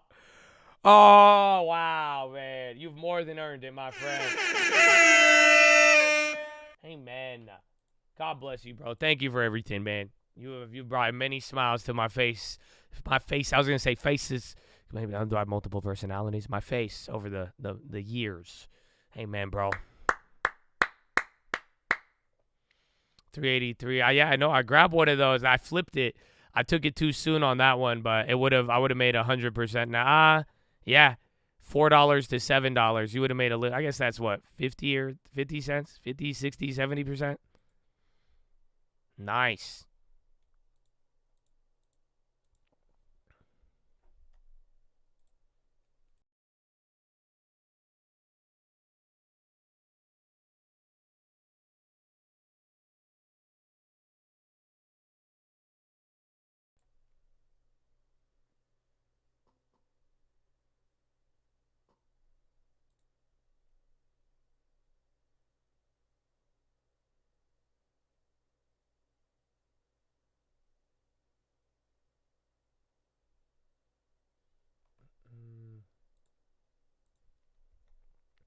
Peru Congress rejects constitutional reform to hold early vote.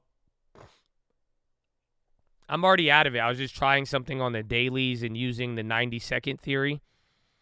So, like, I bought it. It went up. I was supposed to get, like, $50 on that one. And then I only ended up getting $50 here on the second time. But now it's at $7. So I've just been trying dailies. I'm just waiting till they're decaying into the low. And then I'm trying to find out. But it's not. You can't just buy any one. So, like, I'm, like, watching different options. And I'm moving up the strikes depending on how it moves. And then I'm watching kind of how it's been playing out. But then the whole idea is I'm playing the statistics of it. If you can make, they say like 90% of the profits occur in the first couple of minutes. In the first 90 seconds to be exact. So that's why I'm like, huh. So I tried it. I've gotten, break even and then out of the other one.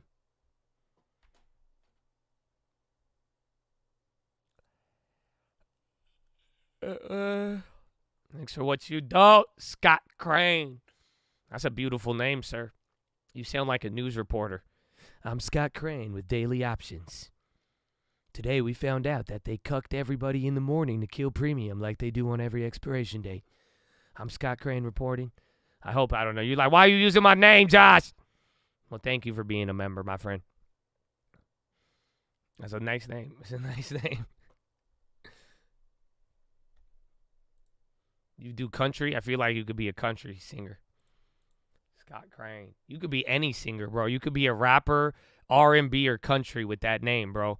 That's a beautiful, bro. You should license that name. Scott Crane. Watch. I'm going to bet you 5 years we're going to see some Scott Crane out there. And I'm telling you, he's going to be Billboard 100. Yeah, you could be a magician even, too. Like David Blaine.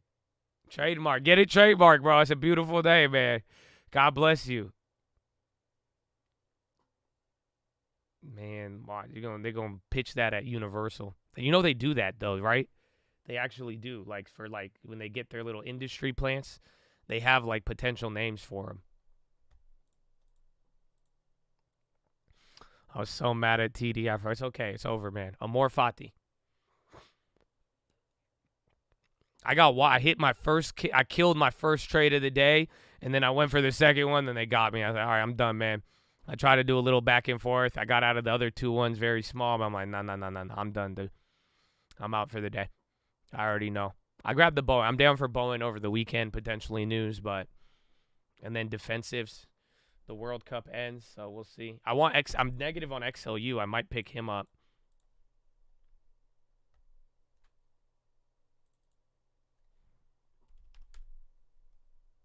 But it's only down $1.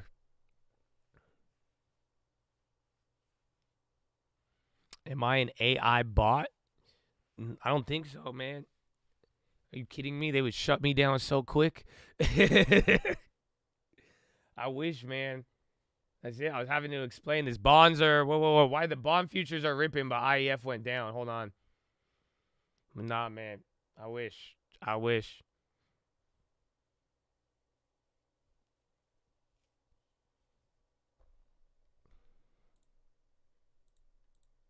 don't know. Nightbot just stopped showing up. I think that's what happens when you get shadowed. Or trend limited.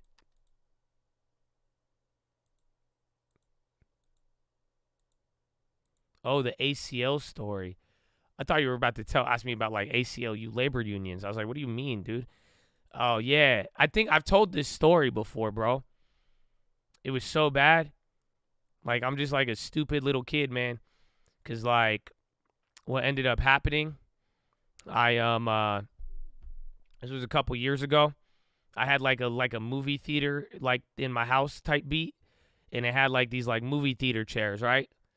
And then like I had the chair like open, and like I was putting on my movie, and I was getting ready, and like I was so excited to watch this movie, right? And I was like, I got some food, and I was just like being like a little giggity asshole. Like I was just like, like I was just a happy little kid, man. I wasn't a kid. I was definitely old at this moment too. This was a couple years ago. And I'm like running to the chair, and like I thought it'd be a good idea. Like I just jump on the chair. Like I'm like ready for it to start. I jump on the chair, and then like my knees are bent, and then my knee lands on the chair. And like it was like a freak accident, but like my knee just hit like the hardest part of the chair, and like I apparently like I jumped with force behind. Like I was really excited, sir. You know, like I was really ready to go, and like I just like pretty much like pile drive the chair with my knee, and then just hit like a plank of wood low key. And then I don't remember the movie, dude. I just remember not being able to walk for like a month. And that's it. And then, like, it was like a slight tear. Like, it hurt so, bro. I couldn't walk. I was so bad, bro. And then Olivier, bro. And then even Olivier, like, the next day, my boy hits me up. And this is when, like, I like going to Vegas a lot more even then. He was like, you want to go to Vegas? I was like, nah, man. I can't walk. And then he hits me like, you can't walk, blah, blah, blah.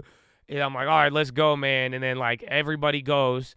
All of, like, my good friends, my boy from college, like, everybody, like, we were like, okay, let's go to Vegas. And then we go to Vegas, man.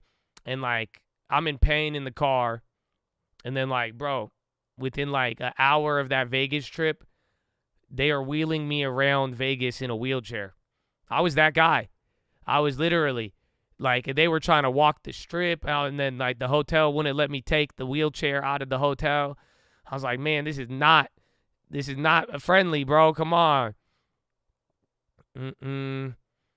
Yeah, I know. And then dude, it was the worst. It was probably one of the worst Vegas trips ever.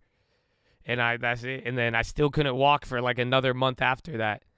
And then eventually, like, it healed itself, and I never had that pain again. But I didn't even see a doctor because I just took it to the Arab. You know, like, I was just like, nah, man, walk it off. You're fine. You're fine. I did a lot of Googling. And the Googling said, you're dead. It was bad, bro. So that's it. That's my stupid story of how I pretty much tore my ACL. And then it took months to get better. Did you make money? No, I didn't even do anything. And like, I wouldn't even gamble then in Vegas. There was a time when I would just go to Vegas. I would never even gamble. I just went for, like, the food, the spa. I got a good spa day, though. Like, that's it. Like, I just, like, go in, and then I had friends who would gamble, but, like, I was just like, y'all stupid. The S&P was at, like, 200 then. I was like, why would I gamble? What do you mean? I only started gambling when the S&P went to 480. That's it. Why would I? I would say it's the same thing now at this point.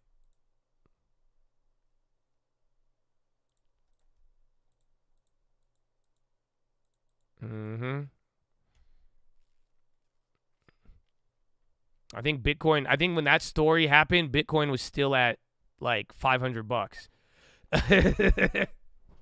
That's what I was doing. I was like, why would I gamble, bro? I was like, you ever heard of Ethereum? It's $12, bro. The minimum hand is $25. I don't got it like that. And they ain't got no $5 hands. That's it. The only thing I would do is I would take $25. This is real. It's fascinating how even I've evolved into that. But all I did back at the casinos, I would take $25. I would go to the digital roulette machine. They had a real roulette ball, but like you have to just sit down, and the minimum bet was $2.50. The one at the Aria, that was mine. That was the one I loved to play. And I would just do 25-cent bets until I ran out of $25. And once I ran out of $25, I was done gambling. That was it. And then I learned, though, that's how they scam you at the casinos, though. You know that? They make more money on the smaller bettors than the people who bet big. So, like, that's the crazy statistic. Go look it up. It's nuts, though. They make bank off of all the people like me who would be like that. That's why I just don't gamble. Unless you're going to go with, like, a couple $100 and you're going to, like, throw it out and, like, you know what I'm saying? Otherwise, they make bank on the $20, $50, $100 people all day. It's stupid. It's sad.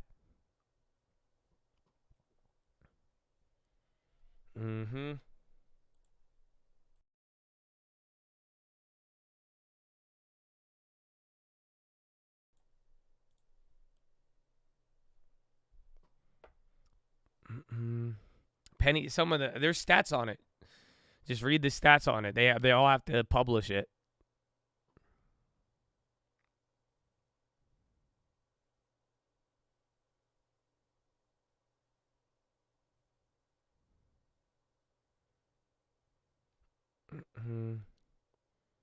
The MyPillow guy sells everything.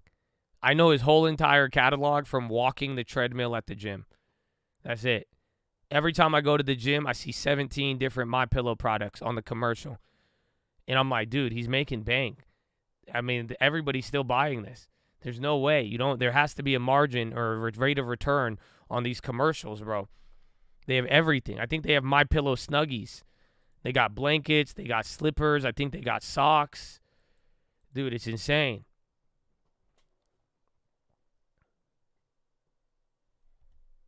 TD froze change. Is that AstraZeneca? Real estate's clobber today.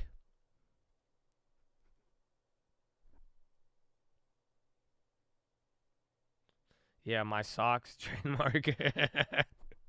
It is all trademarked. I wouldn't be surprised if my pillow guy is a boomer version of SPF. No, I don't think he's like stealing. It's just like he's just like an age-old like telemarketer scam. Like, you know what I'm saying? Like, it's just infomercial dude. He's not. It's not like Billy Mays wasn't a scammer. Like, that's all. He just built a business. He just does like it's just mass advertisements appealing to a very specific demographic. Like, it's just straight up, and then you just advertise, sell, like, he's just targeting 60-year-olds. When was the last time any of y'all bought anything off of television? Stop playing with me. That's it. It's the same thing. It's the same thing with all these crypto things, and with all the modern version is all the crypto, and then the trading courses, and then this and that. It's just the same thing, but now you actually are on the internet. So watch, when you're like 60 years old, you'll see.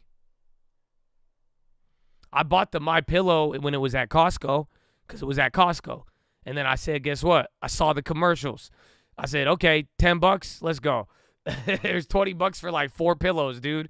And I was like, all right, let's go. It was a good pillow. I can't lie. I actually enjoyed that pillow thoroughly. I still have them to this day. I don't sleep on them the same anymore. I think I have a Casper pillow now. But nah, this isn't an ad. I'm just being honest with y'all. But I'm not going to go out of my way to buy it again unless it showed up at Costco. That was Costco, bro. I would give Costco the assist. That's it. I would give Costco the assist. They have towel? I've never got the towel.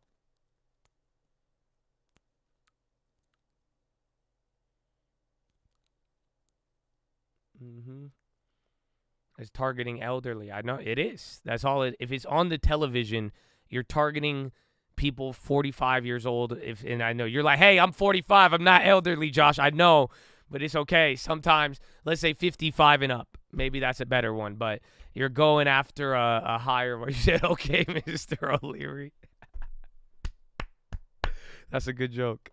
I'll give you that one. That's a funny one. See, that was the most artistic joke at calling what I just said an ad. That was funny. I like that.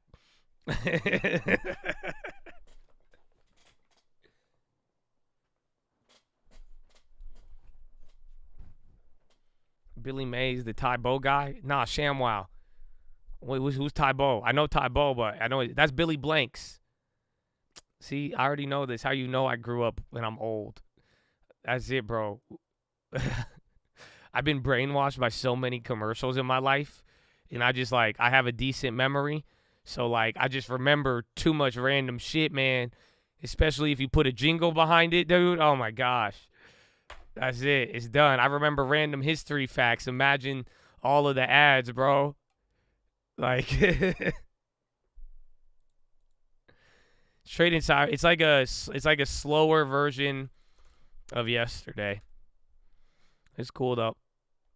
Again, 11 o'clock, though. I said we might be able to get a rally here. If not, if you don't get big volume coming in 11, then it'll happen at 12. Or maybe this was it from the bottom. If you actually look, that was a big move.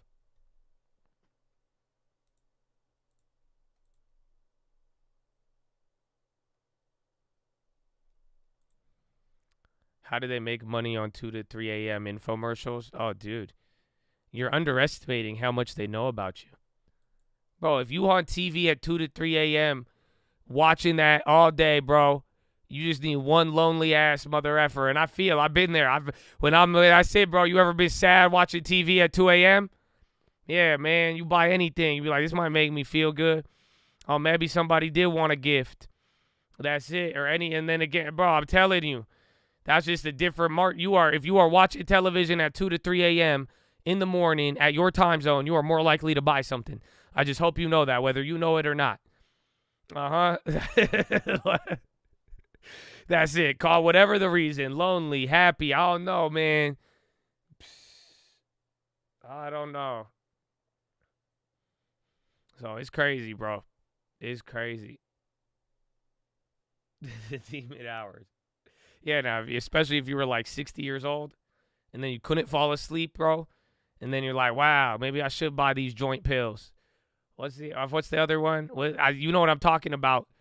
It's like it comes right after the MyPillow commercials. It's like joint supplement. You know, you know exactly what I need the name. Somebody knows the brand name that has spent so much money to brainwash us with it. And then you're like, okay, that's it. You like, I either get slippers, a towel, a pillow, or joint medication. Osteobiflex. The CoQ10. I know I got CoQ10. Exactly. It got the CoQ10. I read it differently. I'm not gonna say it, but I read that one differently. I think it's Osteoflex. Yeah. Or Relief Factor. Then the Copper Fit shows up. Come on, man. You know this. Y'all ain't spend time watching television at the gym, or maybe tonight on here on Friday. That could be your weekend activity, and just watch fucking television, okay? The old TV. Just go watch it at these hours. Even then, start at like 10 if you really want, bro. Everything I just said is going to show up. And then a total gym, bro. And then like a gold coin is a great investment right now. You're like, what? This is crazy, bro.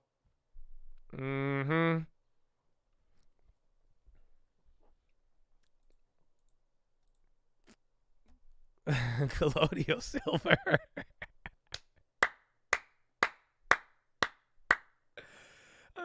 Oh, man. The part of it that's sad. This is where you got to realize all of it. Because it's funny to laugh at. But they've been doing this for 20 years. That means it's working. Bro, that means it is a cash cow. That's it. That's all. That's all it is, bro. At the end of the day, you laughing, they laugh into the bank, bro. That's it. It works. It's the same thing over and over. That means it is effective. That is, bro, they love it. It pays. And that means people are buying it left and right. You laughing, somebody buying. That's it. Give yourself 10 years. You may end up buying it. You may be like, maybe I need some Nutrinix. Maybe I do need some Osteoflex. You're right. Maybe I don't need to go to the gym, and I should just order this Total Gym. I've been thinking about working out here at 4 a.m., and honestly, I need to make some changes. So I think I got to make my first step, and by purchasing my Total Gym, I think it might.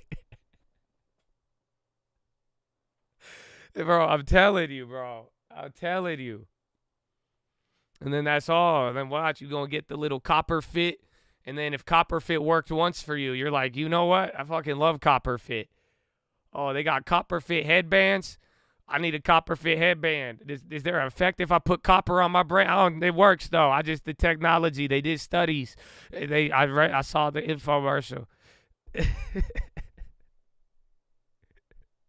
Spies going up. 38-37. We haven't been here since they got me on that shakeout. That's good, but VWAP's dramatically lower.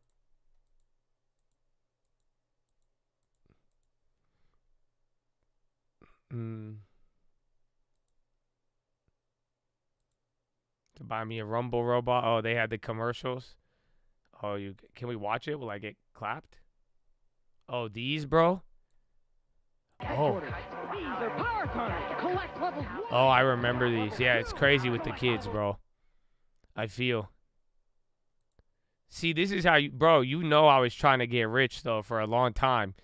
The only one I ever got, I've told you this, winning in the cash flow system.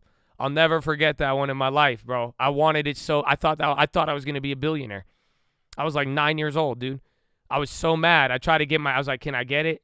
I said, come on. And my dad said, you want the damn infomercial book? Go make the money and buy it yourself then. I wanted it so bad, bro. Dude, I need to show it to you. I need to show you the commercial if I can find it. Oh, that's the only thing I wanted. That's it. That was the only one where mass advertising, like, it worked so well on me. Besides Taco Bell commercials. Mother effer, I see a fucking cheesy gordita. I want one tomorrow, man. You have no idea. Taco Bell commercials get me. I'm so influenceable. That's not even the word. What's the word? Impressionable, bro. That's it. If I get a damn Taco Bell commercial, I get mad excited. And I'm like, I'm like, right when I get hungry, I'm like, I don't know about that steak quesadilla burrito. Oh, shit, what they do, what they put in there. All right, you're bouncing up. I'm out of any plays except my ESs, so I'm not going to go for the greedy level. That would have been 10 points, though. It would have been nothing. Oh, it would have been $500 on an ES. That's why I need it up. You need to go from 3,920 to 3,960 to make like 2 Gs. Otherwise, you got washed in 5 minutes. So, no.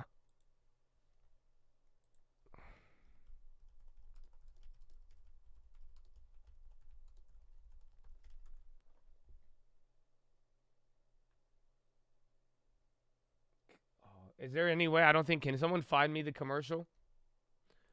Winning in the cash flow system. It's Russ Dalby, right? Yeah, bro. Look it. You ready for this? Dog. Oh, okay. You're going up. Bro, listen.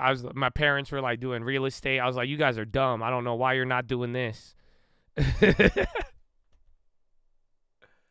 Bro, look at this. Okay, as we're going up.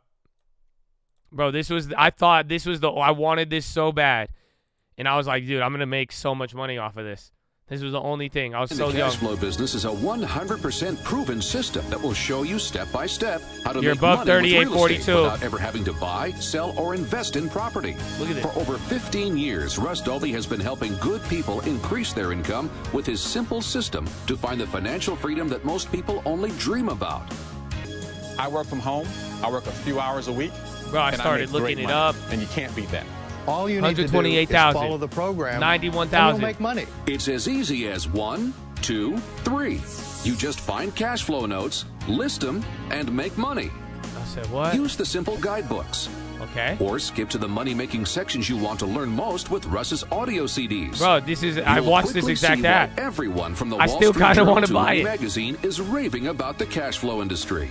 Wall Street Journal. At just how easy and fast it is to generate a stream of extra income in your spare time, or even retire earlier than you ever dreamed possible. I was 9 years old, bro. My future is so bright. I was like, I'm getting in early. Cash flow business. I've been able to achieve my dreams 11,000 part-time, and I'm just getting started. You'll get started in minutes with Russ's new breakthrough video, First Steps to Success. It's packed with all the profit-proven techniques that his students have used to make millions of dollars. And for a limited time, Russ will include 1 full year of expert guidance from his team of success advisors to help you every step of the way. For over 15 years, I've watched my program dramatically that's like Newport, bro. Lives. That's hella fancy. I got mad money in Newport. I didn't even know Newport at that time, but I was like, yeah, that's nice. Before you make up your mind, take my course. That's it. I was in the garage with the ants at that moment. Everything with my full 30-day money-back guarantee.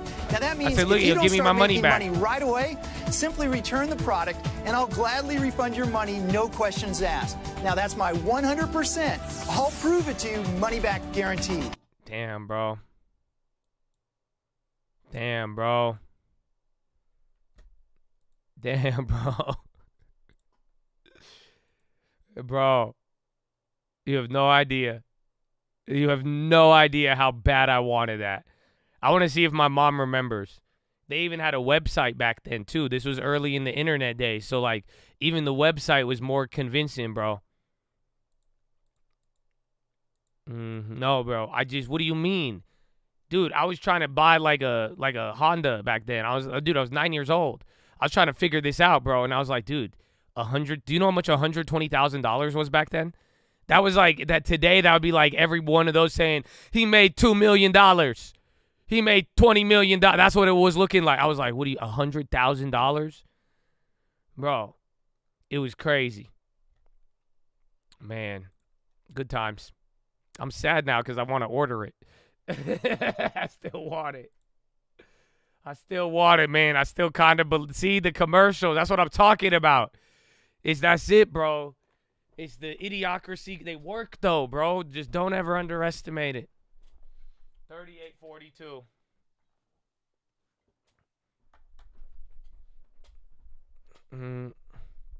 Why don't you order it now? Because it's not anything crazy. It's just like, it's finding like weird tax notes and then buying them and then like trying to sell them. But it's like, it just doesn't, it don't work like that. Like, it works if you like it, you can do it, but it's just not. I mean, there's way better ways to apply your money in real estate and your time. Oh, they wanted to scam us, man. All right, this could be the big. I wish I held that option. Bro, it went $4 to $9 now. And then I even cut out my NQ. I should have just been patient. Oh, well. I'm content. At least the bonds came back.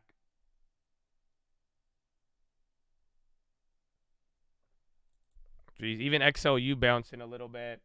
We got some gains on Bowen. I'll take it.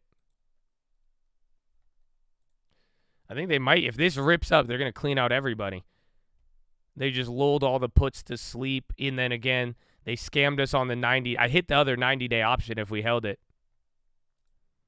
Oh, well. It's all about Monday. And even then, though, I don't know. We'll see. I might not even do any watch list till the end of the year, bro. Because I'm expecting the market to get very just boring. That's it. Unless we get, what's it called? Unless we get that, what's it called? What is it called? The end of the year. Should have held in. I just told you that. I still would have been down, but it would have been better. But either way.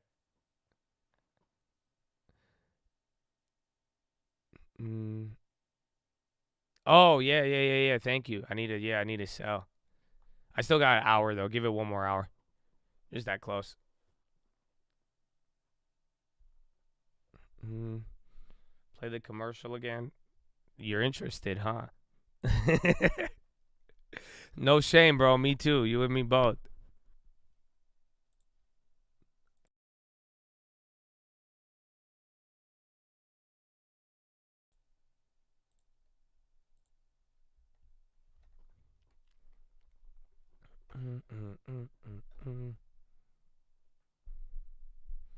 There's no Santa. Well, just seasonality. You never know, though. It's just going to be low liquidity market. And I think I'll make a watch list on the PCE. I'll tell you the important data dates, but that's it. You just need data. You need a lot of data, and data is going to create moves. And then if it slows after, though, that's it. The only way they're going to take the money back is if you get lulled into this slow market.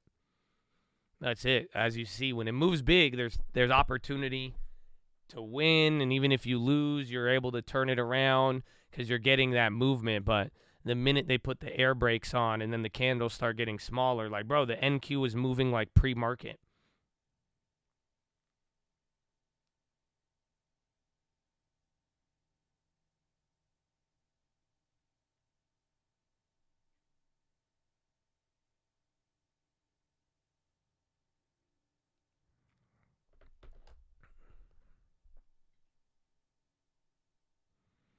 Find tax liens. It's like that, but it's different. I forgot. I looked it up one day. It's like a different type of note. It's mad weird.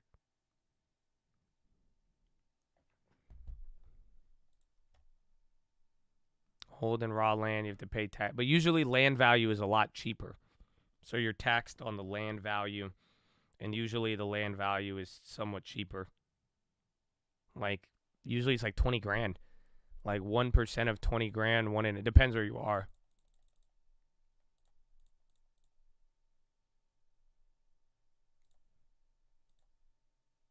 Damn it. I'm bad at calculators. So like $300 a year. $200, $300 a year at 1.5%. including the Newport days. I love Newport now. I never realized how bougie Newport is. Like Newport, Huntington, like Dana Point, like it's so bougie out there. And I'm like, that's where, and then they just hide in Irvine too. It's a little bubble. That's the most bubbly place. Like everyone thinks like Beverly Hills is a bubble. Nah, go to Newport, bro. It's a little bubble there. Huntington, I mean, we'll leave Huntington out. I guess. Depends where you go. Dana Point. I like Dana, but you don't know that. Ready? Bro, they have private beaches in Dana Point. Bro, I went to one, and you know who I saw there? I saw damn Steve Ballmer on the beach. I was at the beach. I was just trying to take my girlfriend out. And then literally there's like a private beach. I got the plug, and I was like, yeah, show me. And then damn Steve Ballmer out there. I'm like, what? I didn't even know it was him. One of the guys was like, you know who that is? Because I'm nice to everybody. So the guy was like, we were talking, and he was like, I was like, what is this? I was like, how come nobody knows about this place, bro? And then he was telling me all the secrets. He was like, bro, you know who that guy is? I was like, no. He was like, that's Steve Ballmer. I was like, what? I said, let me ask him for stock tips. Nah, then I ran away. But no, they have them. They have them. Someone's still bringing up Billy Banks. I've seen Qasim go up 100%, I think. No? Okay. Wait, is that $8? Bro, this thing went from $3 to $8. And you guys are posting that earlier. What the hell is this?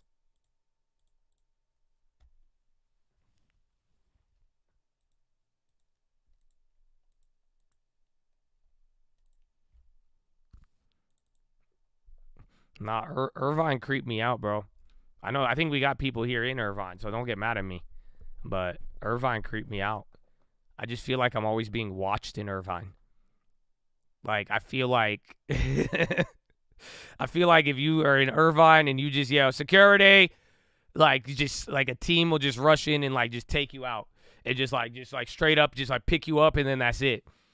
Like, you know what I'm saying? Like, it's just like I feel like it's chill, but like I feel like I'm being watched like heavily. Like, and I feel like I forgot what movie it is. It feels like the Truman Show. That's what it is. Irvine feel like the Truman Show.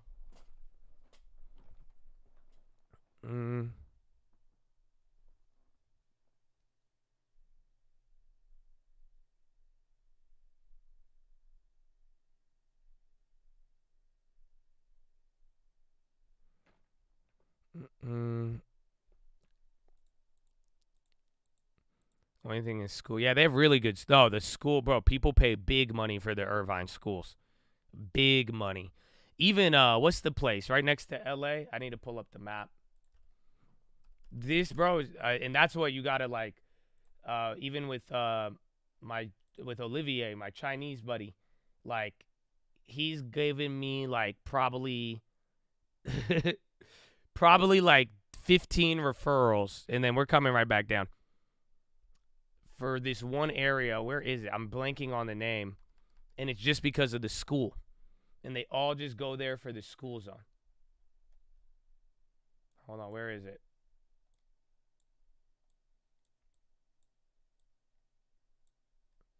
It's not Irvine. Where is it? Not Glen. It's like East. Why am I blanking on this? It's like east to LA, but it's not. You wouldn't expect it. Where is it? Not. Oh, yeah, Compton. No, I'm kidding. I want to. Not Whittier. Where is it?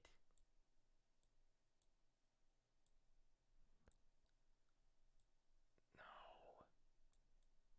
There's too many. I need a. It's like a little area. Not one. I'll have to see. It's near Pasadena, but I don't know. I'm either really close or really off.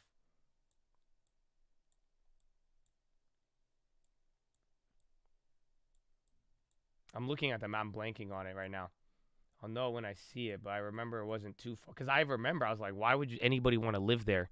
And why would they pay that much? But then I looked, and then the schools, bro, they have all these crazy, like, elementary schools, and, like, it's just all about the schools. And people are they pay millions of dollars. It's either Pasadena or Glendale, somewhere there, but it's like a little town there. Why am I blanking on this?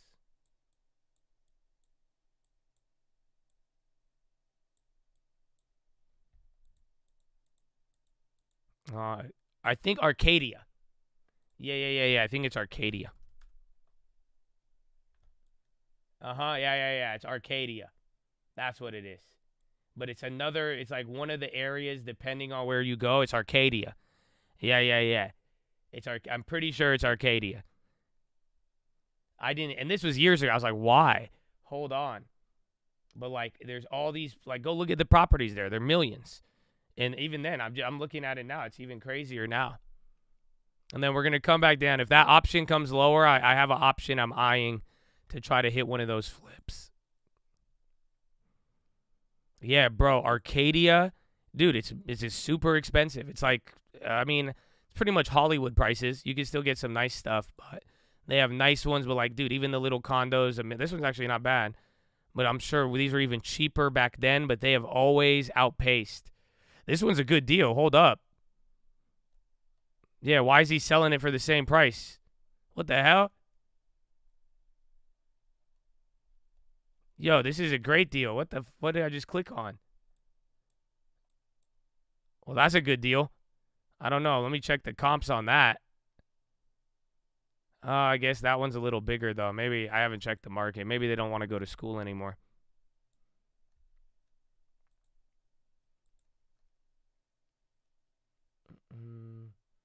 No, but that was Arcadia, though. So, like, even then, it outpaced L.A., Beverly Hills, and Hollywood before this little real estate pandemic boom. Oh, dude, Arcadia was through the roof. And it was just like, and again, I told you, I was like 15, 20 referrals. I helped people, and it was a lot of people from China. And they had money, and they wanted they were family, or they already had family here, and they were willing to just throw any amount of money just to be in this school or whatever it was. And I was shocked. I was like, I was like, why don't they want to live in L.A.? I was like, why don't they want to live in, like, Beverly Hills? Why don't they want to live in Bel Air? Like, hold on. Yeah, and then they were like, no, Arcadia. And then it's all about the schools, and they keep it nice. It's very, very nice. So that was something I got to learn. Sierra Madre, I think it could be. That sounds very familiar, but I know Arcadia is where it's at.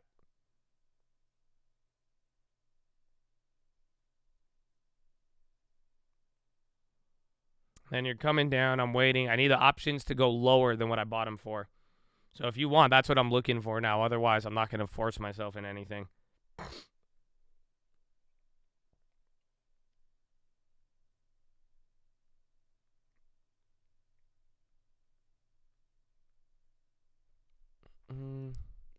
I'm not going to move to Arcadia. Nah. I have no interest in being in Arcadia. That's it. I'm going to live in SoCal, San Diego, or I'm going to live in Miami. Maybe Texas. Those would be the only places. I have considered New York, but even then, that's it. But unless Mama's willing to go, I can't go anywhere without Mama. I hate to break it to you.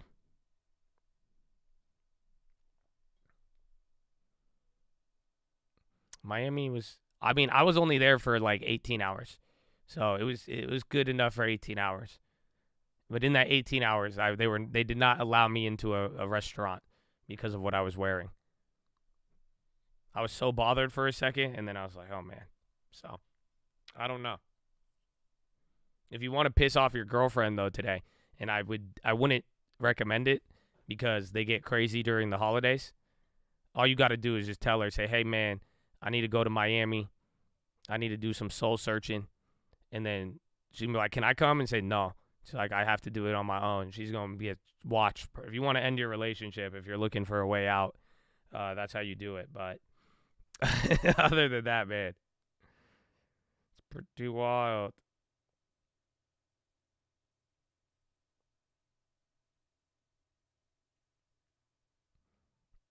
Mm-hmm. Josh is toxic. Well, that's why, if you say it seriously, very, very toxic. But my girlfriend just knows I'm a troll. Like, that's it. That's why I think we vibe very well. She hasn't canceled me. That's it. That's all. So she's Visa on the low. Check Visa. 1244. No, I think it's like some other guidance report.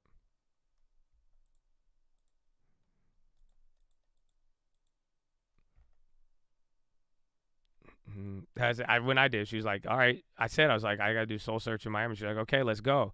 And I was like, nah, you can't come. But I can't say it without laughing.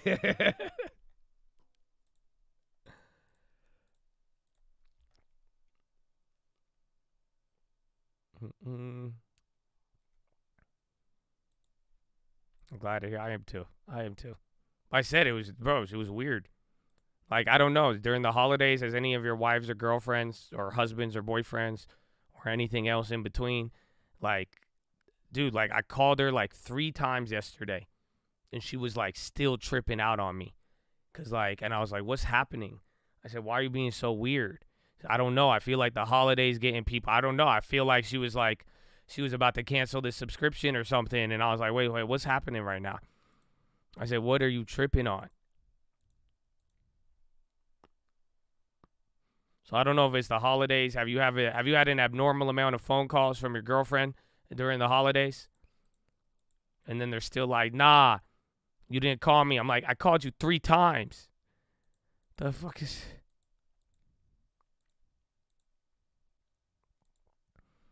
That was me. It was weird. My girlfriends never did that. That's why I was like, what's happening? That's all. Because I had a lot of work. I didn't get to see her. Like, I haven't got to see her in a little bit.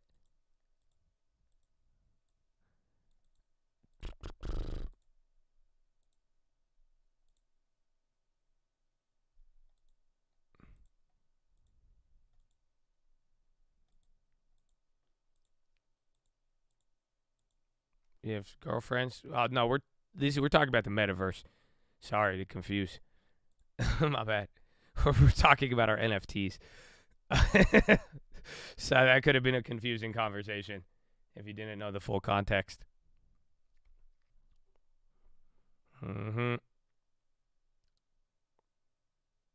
It dumps. There it is. Now that contract is back to break even. What a wild trip.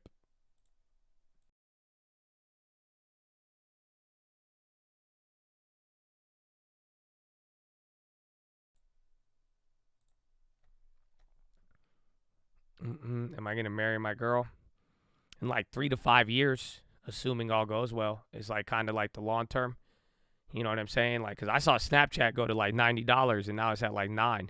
And that was in a year and a half. So I don't trust people. I love everybody, you know. I think we have a great relationship. Again, I could say all of this stuff and she hasn't banished me yet. So we're pretty much on the same page. She's down, but I'm not. I mean, 3 to 5 years, I think, is a very, very fair timeline. I'm like, what's happening here, man? I'm just saying. Like, this is, man, like, even I trade a lot of biotechs. Usually FDA approval 3 to 5 years, man. That's to understand safety and efficacy. So I'm like, okay, I mean, it's a big decision. You never know what happened. What if there's Sam Bankman-Fried? I'm like, what? I've seen her Peloton position, so I don't know.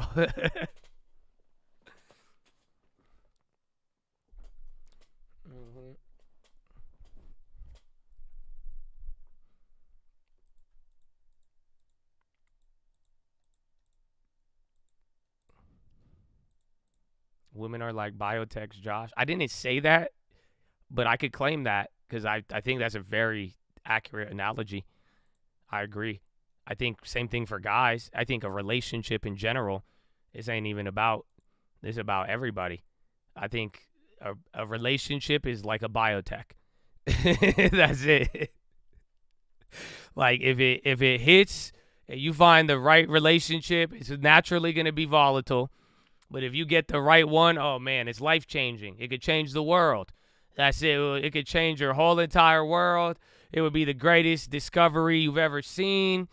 Otherwise, you're going to be like, why did I invest in this? How did I even think out of this, man? I'm telling you. And then, you know, and then a couple trials don't mean, I'm just saying, just. Mm-hmm. 38.30. Okay, contracts lower than where I would have bought it or where I bought the second set. Again, I already flipped out of these. I'm just watching. I'm going to call out these prices.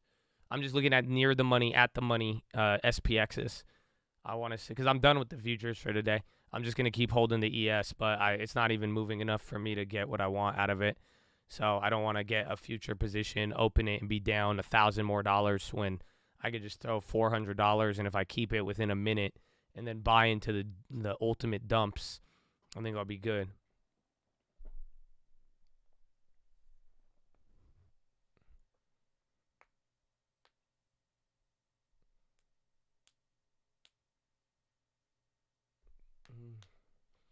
So yeah, but I think the biotech analogy hits.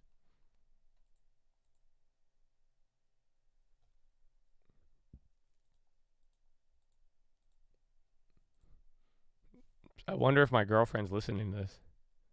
I wonder if I'm going to get a comment on this one today. That's it.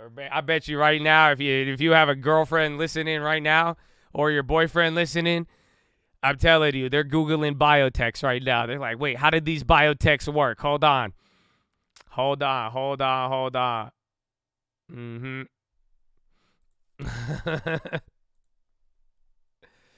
They're like, wait a minute.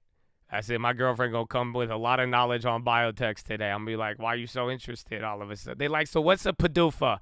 Hold on. What's a PDUFA? Okay, what ones have you invested in? My girlfriend, Abby Vibe. Well, think about it. You get an Abby Vibe, bro. Well, there you go. And you made it, my friend. Congratulations. The Lord has shown you favor.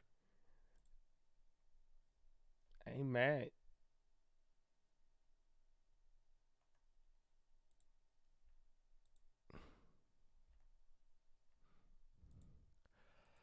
I do not sell the Tesla, no. If we get an end of the, I think we might, but then I remember there was an end of day OPEX where we didn't get anything. I think nothing happened.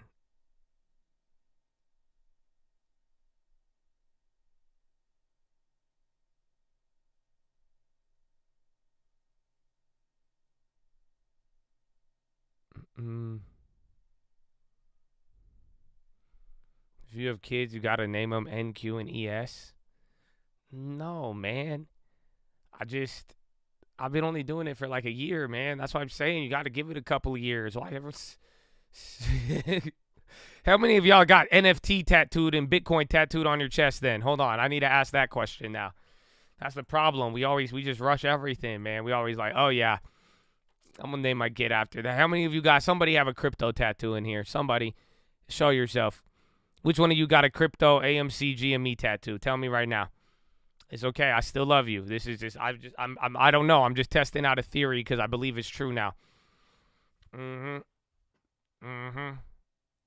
is okay. It's a safe place. This is a safe place. All there. I tattoo Bay Area. Did you though? You have it as your profile picture. I think I've seen a couple of those.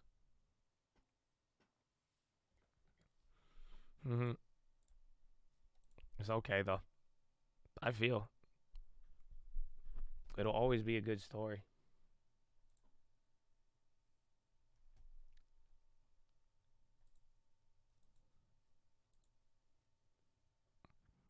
Don't, but if I made millions, I would have. Would you really? Bored ape forever. Hey, man, I still got my mutant. I was pleasantly surprised that my mutant is still at a gain while we have 5% interest rates.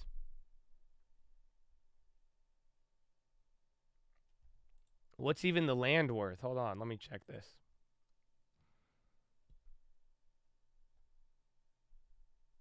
Oh, the land video.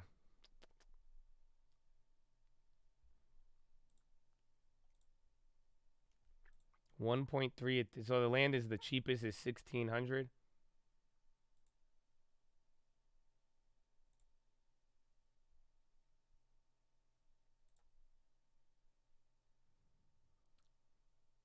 Oh, Mike Novogratz. Bro, that blew my mind when you got. Oh my gosh, damn. The example I was looking for was one of it was a billionaire. You can't make this up, bro. You can't make this up. Dude, that's funny. Bro, that's funny. Dude, I tripped out. Bro, Mike Novogratz legitimately has a Luna tattoo. So that one project that led, even some would argue, led to the other collapses, he has it tattooed on his body.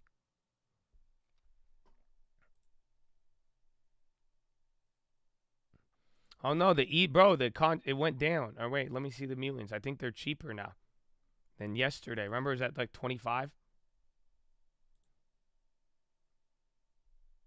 It's because Ethereum went down in price. I'm still slightly up on it, but yeah. Damn, so that's 6% Ethereum drop. That hit the NFTs too.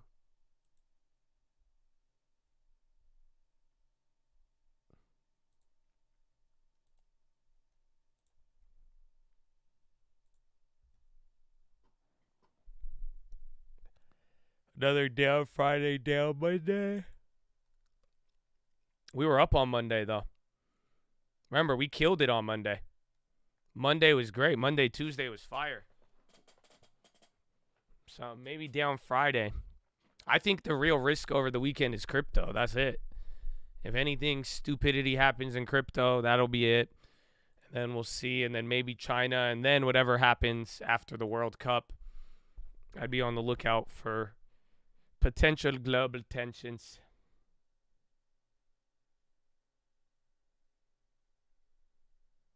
Might be done with options. I closed my puts and I've been scalping back and forth in the MES, no PDT. Well, amen and no amen.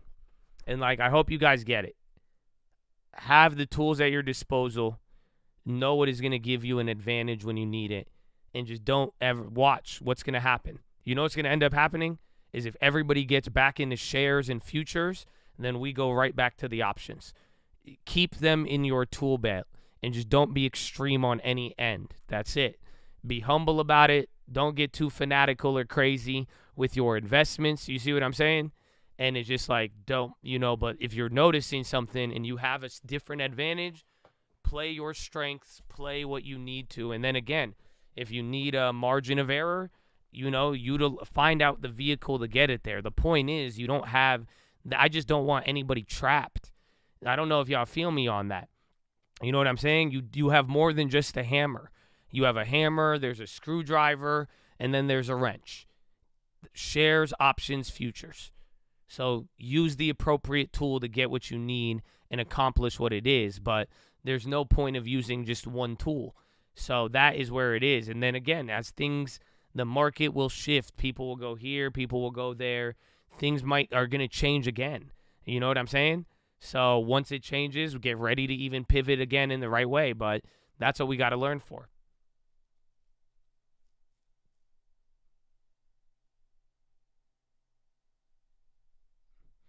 Don't give out the hotel hack. Nah.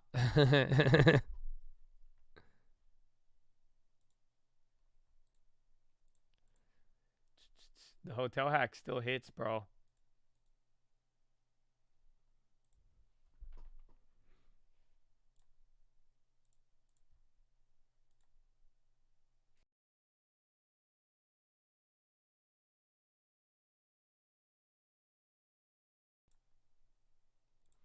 What's a good price to average down? I don't like price as much as I like time. So I would give yourself at least an hour, but really a day. Have you noticed when you have a bad day, you have a bad day? And when you have a good day, you have a good day? So it doesn't mean you can play other things. That's usually what I do. But anytime I've ever averaged quickly, I always regret it. Even if the price goes down a lot, usually by giving yourself a day like follow the timing, follow the clock instead of the price, and I think you'll be a little bit better.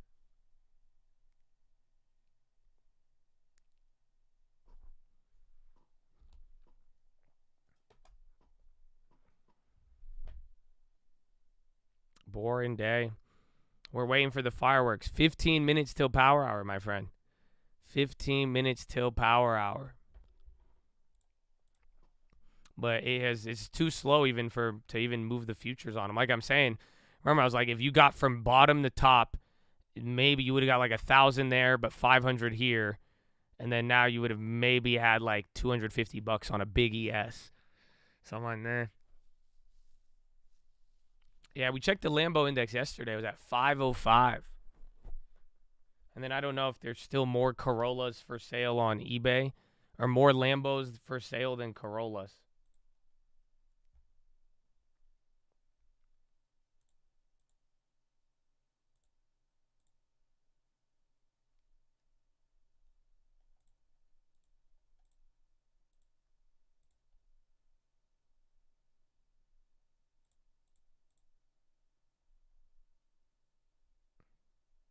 Ah.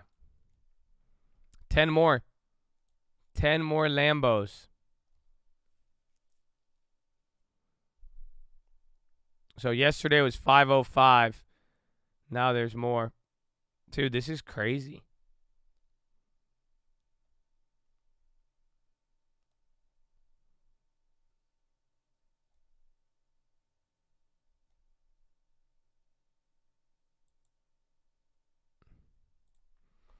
How do you short car sales? I'll just short Santander. That'd probably be the only one I'd be worried about.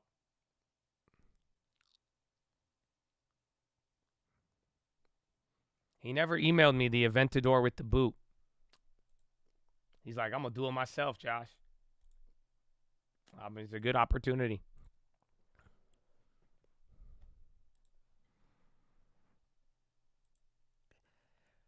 Alrighty, I need to go to the bathroom. Almost power hour.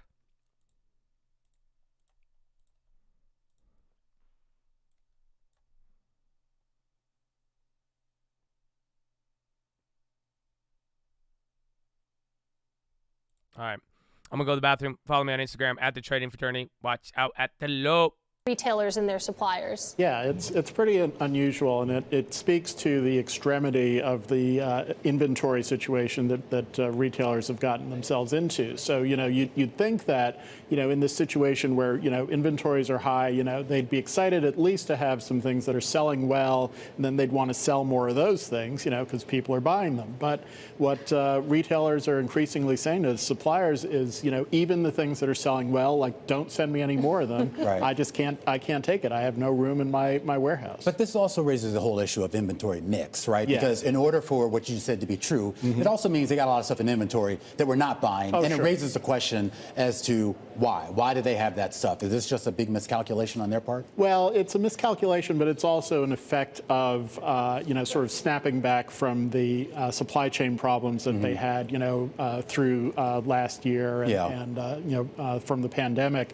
They sort of over-ordered to compensate for that. Right. And then, some of those things then started flowing into their inventories just as Give people... us some examples of some of the companies. Well, some of the companies are, VF, which owns Vans in the North Face. Yeah, I'm big in Vans. We've got, Guess, Hanes Brands, Lazy Boy. They've all said, they've all said in recent calls that they're hearing from. Have we stopped being lazy? Is that the idea? Are there some free couches hanging around? Well, there are going to be deals on couches and much more. Well, that's the question. I mean, Katie. I mean, just from a selfish standpoint. Yeah. Does this mean that come January, February, whenever, I'm going to be able to get a lot of stuff on sale? Absolutely. Yeah. I mean, it's not just. Is it good stuff? Well, yeah. I think it's you got to be an intelligent customer as always. But there are going to be a lot of discounts, and it's not just the holiday season. It's.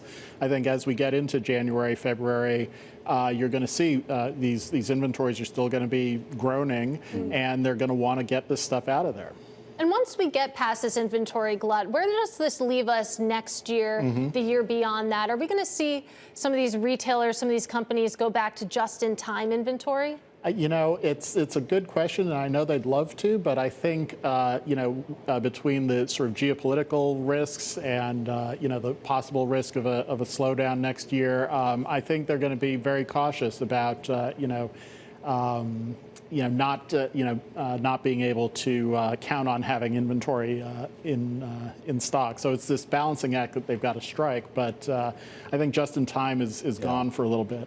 Just give us a quick, put you on the spot here. I mean, so far this holiday season, Yeah. I mean, has it lived up to expectations, at least in terms of the actual sales volume, customer traffic? Has it? We're seeing some indications that it's tailed off a little bit. October was strong, but the November retail sales that just came out were a little bit concerning. Yeah, I saw there was a negative sign of it. Yeah. So it looks like people are being judicious. I think a lot of those sales did move up and then are not coming through in the holiday season. So we'll have to see, but it's a tough environment out there for retailers for sure. All right, John, always wonderful to catch up with you. John J. Edwards leads our Bloomberg coverage in the retail space, and we do want to stay on the holiday shopping theme here, Katie. I know you haven't done your shopping yet here, No. but this isn't just about shopping. It's also about the spirit of Christmas and really the music. I actually love this time of year. As soon as the day after Thanksgiving, it's Christmas music all in our house here, and there's a great story on the terminal today tracking how retailers come up with the playlists that they have in the stores. How do they do it? I don't know. I was asking you. I didn't read the story, but what's your favorite Thanks for Christmas preparing. holiday song? Would you My say? favorite? Well, probably Donny Hathaway's this Romaine Christmas is and probably Katie. like the big jam in the I don't house. know if I've heard Is that her I name? know you haven't. That's Would you okay. sing No, not on air. but maybe if you put a couple 5 drinks in me at 5 p.m., I Yeah. will. But I mean, in all seriousness, I mean, we all know that there's a pretty strong. Put a couple drinks in me at 5 p.m. and maybe I will. Maybe I will. Okay.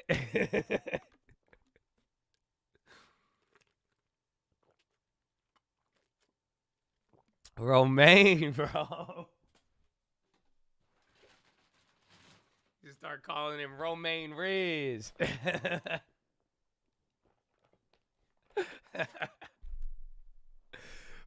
every time. I didn't even mean for that to happen. I was like, I had to go get water. I peed. That was a long pee.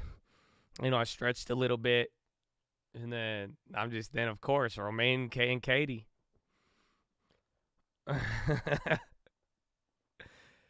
Pop from the bottom. And then 8 minutes till power hour. Where's that option? It came back up, but it's not as high as last time. So I was going to lose a little bit of the juice. Deer running. Up. And shut up.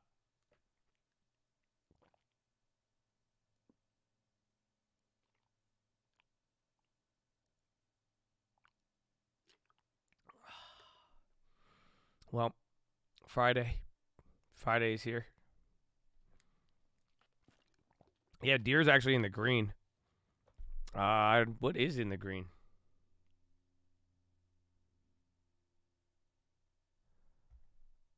A 7, 8 to 2.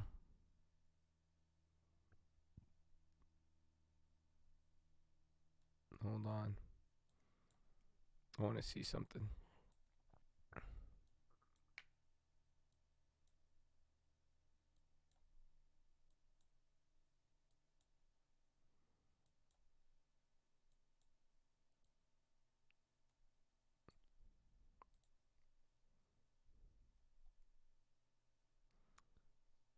Oh.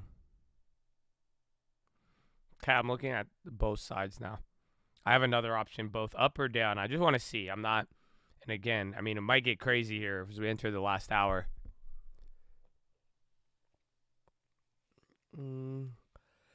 Qasim is going again.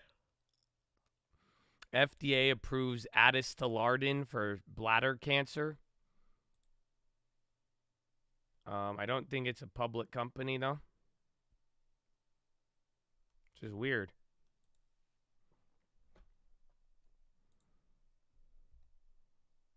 And then you're popping back up here Oof, that 480's coming back now. That's a big one. Let's see. You got, again, 38.60 will probably be. If it goes past 38.60, just imagine how many people are going to get pissed. I would. Not really, but it'd be like, wow. Even Ethereum is bouncing. Still lower than the morning. I missed you, man. I feel like I've seen you, bro. Hope you're doing good. Happy Friday. I'm so tired. I don't know why I got so tired. It's been a long week. I'm ready to end the week, man. I'm ready to end the week. It's great. This is already a long day of work. A lot of weekly moves here already. So that's why I'm like, it's chill now. Let's close it out. Even then, I got a couple good trades, but then the bad one took me. But that's fine with me. You know, we'll come in fresh next week. But then we got to just wait till the data sets. Housing data on Monday could be good. Good event. I don't know if it'll be good or bad. U.S. adds 36 to entity list for supporting Chinese military. Biden signs 1-week government funding bill. So I think that's related to the China stuff.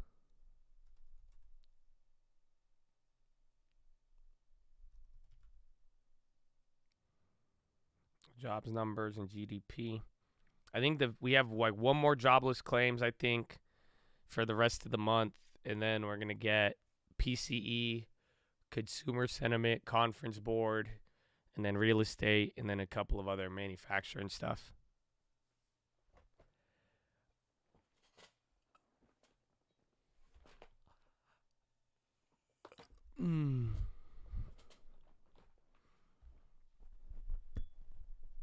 Market bounce hard at PC? Possibly. I mean, again, we were going off of certain data and all of that, but yeah, I think it's definitely possible. Oh, Bowen. There you go, buddy.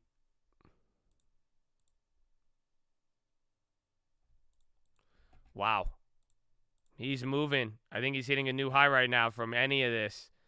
If you get above here, you break back into this earlier level. That's very good, Habibi.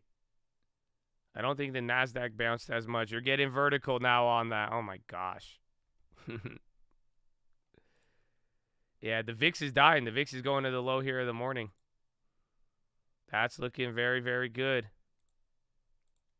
Again, it's easy to get trapped, so, I mean, make your decision. But you're coming into power hour. That is the first move on to power hour.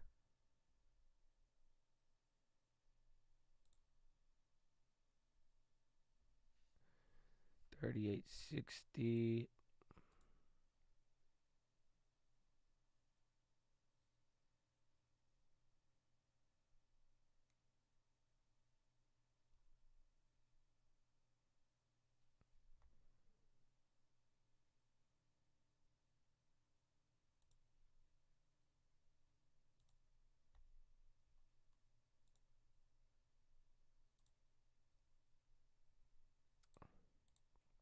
Very good move. Yalla, Habibi. Dude, that looks very, very squeezy. This could be very vicious, bro. Look at this. All these contracts I'm watching are just dying. The puts are dying. And then, oh my gosh, that would have been $2 to $11 on the call now. So the one that I was flipping back and forth, bro, that thing is crazy.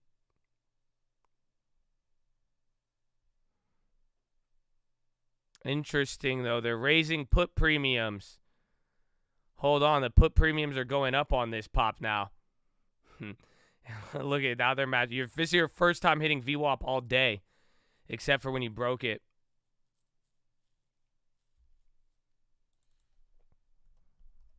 Tesla 151 test.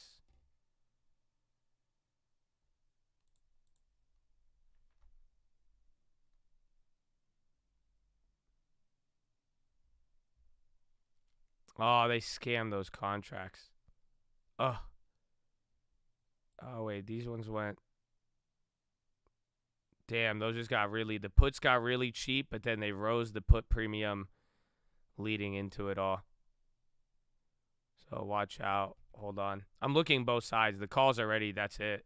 Until those come back down. But you're getting a little bit here.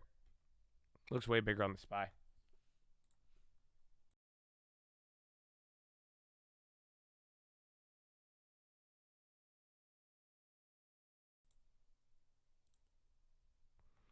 Yeah, until, I mean, 38.60 is the next level. That's it. I mean, if you get past 38.50 here, but realistically, it's not like 38.60 is a, it's not like a place it shouldn't be. Again, you kind of just sold off a little bit more aggressively. I don't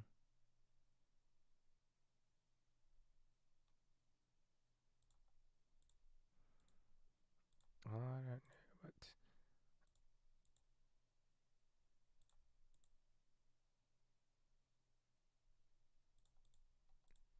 still going to write out the Teslas. I'm good. At least we got some of the Boeings just in case anything goes crazy. No, the puts are getting expensive as you're rocketing. Everything. It doesn't matter, though. The calls just went up 1,000%. Or almost, yeah. That 3845, it was almost to 1,000%. But now it's like, I'm watching the puts now.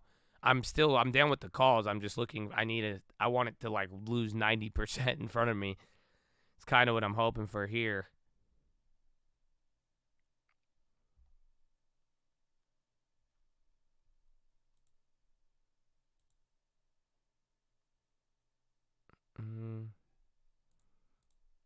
Now I'm mad I didn't have the NASDAQ, but that's okay. We'll see what we could get on this. Why would puts? Probably implied volatility. I don't know. I mean, there's a lot of factors is what they tell me. So either way, I mean, I just know it is going up. The put premiums went up for a little bit, or it's not dropping the same on that rally.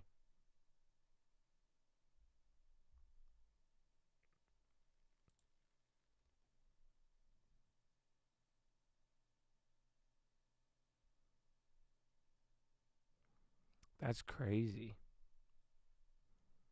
So now, like, some of those puts near the money, they're going for the same prices they were in the morning now. So if you didn't take profits, I mean, that move killed you on any puts if it's short term.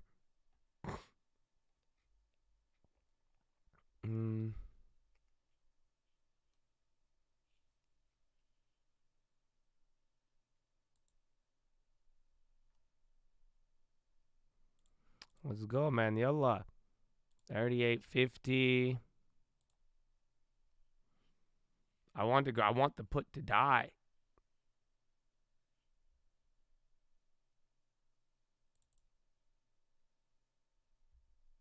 And that's your first time remotely even near VWAP.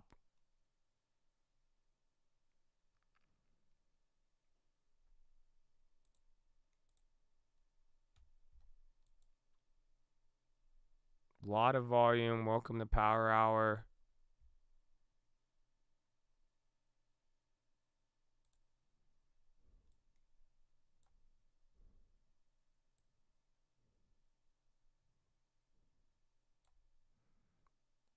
Okay, I grabbed this SPY put daily, and then we're gonna see what time is it. 12:03. Let's give it 2 minutes. But I went half the price because I think if it makes in a minute, if that doesn't make money, it's gonna lose 50%.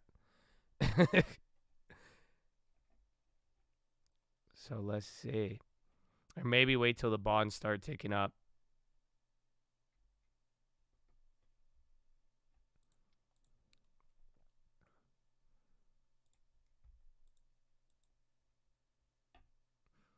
Data, just real estate data next week and a couple of other things.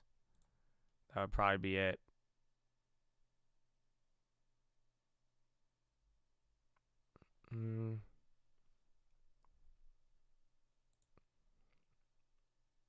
So I'm slightly up in the first minute. Oh, it didn't. That one went $50, so that one's 20% because the contract was a lot cheaper, but let's see.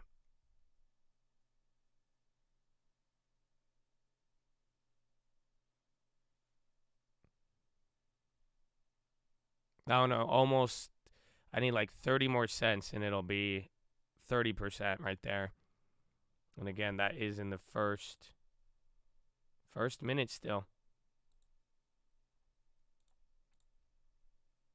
Jeez. But they're slowly coming down.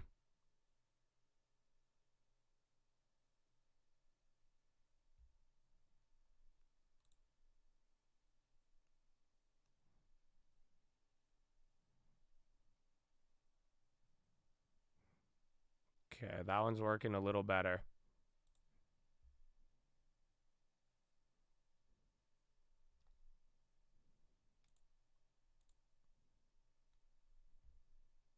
Okay, so it's about 2 minutes there, 30%.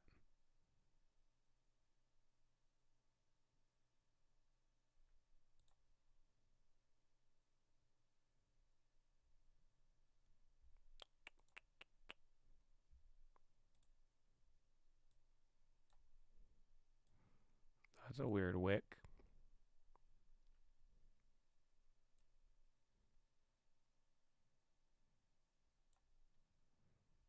Okay, I sold out of it. Again, I'm doing it quick. I mean, if I held some of those, it would have been great. But even then, so 330 to 430, $100 off 300. But I mean, that one was a better return on that. But we literally just shorted the top on that, like right within the minute.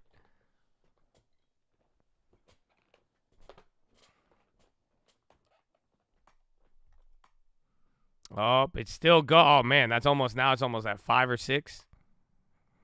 Friend got banned. Tell him make a new account, and that's it. But Twitch even said he was sketch. That's why. So it says like ban evade or whatever it is, man. Everybody's welcome. I mean, don't expect anybody to tolerate certain things, and that's all. You know, if you're really going to contribute value, you would have done it already. So that's kind of how I believe about it. Meta's flushing. Oh yeah, it is. It already was at the low.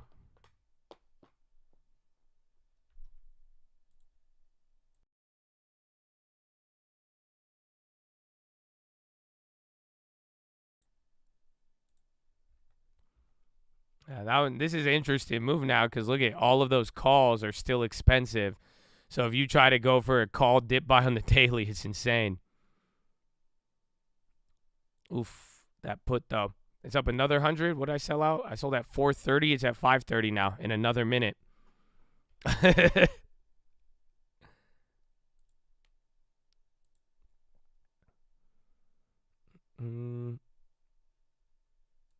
scared. I'm just doing the exact opposite once the premiums. I'm looking at something specific, and I think it's kind of there, but let's see. That one would have been a great hold if we kept it. I'm already out of it. I only did it for 2 minutes. I'm just trying something with dailies today, since again I don't think it's really wise to play some of the futures here, and I want to keep that future strategy plan that I have and like how I'm positioned in check, and then I'm trying something just with a lot smaller risk on the options.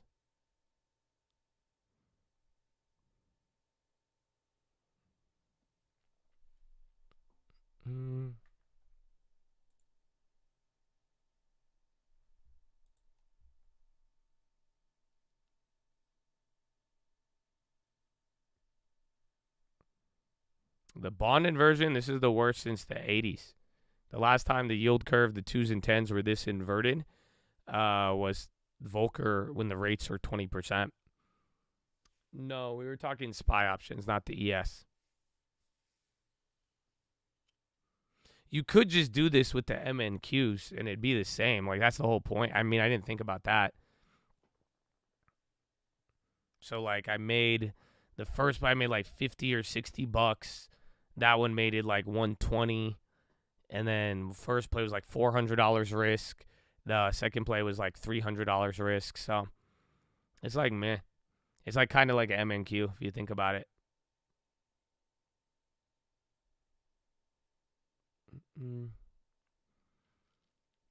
Trading like this until it doesn't work. I mean, and then if it makes, I had better timing on those options than my futures this morning. But it just, as long as you hit it's the timing. Like, so even right when I hit that play right now, I was just saying, if I'm off by a minute, I was expecting that play to drop 30, 40%. So I would have lost as much as I gained. But if you get it at the right time, at the opposite direction, well, then there you go. But other than that, it's still and again, playing a daily option with 1 hour of time left, I hope you understand what that is.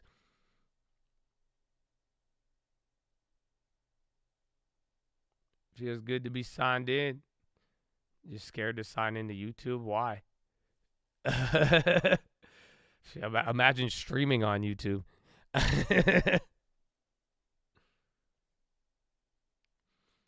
Oh, Taco Bell, I'm down. So look at, there's that pop, but that sucks because the options are still expensive. Bro, the dailies are running a fat premium on the calls now because of that move. So they're kind of trapping everybody now.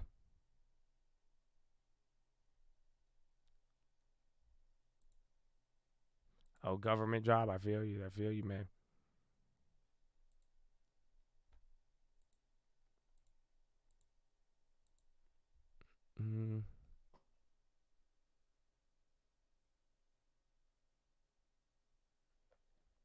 Chick-fil-A. I'm holding the ETH short over the weekend, yeah.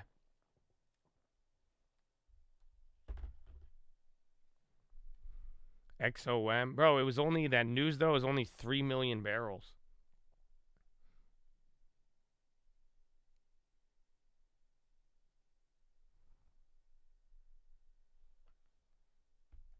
Oh, that's why you don't see the ETH or the ES.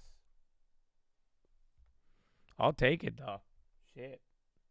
The bonds are coming down, though. That's the only bad part. I think it's evening out. Ay, ay, ay. So there it is. Those calls are still holding.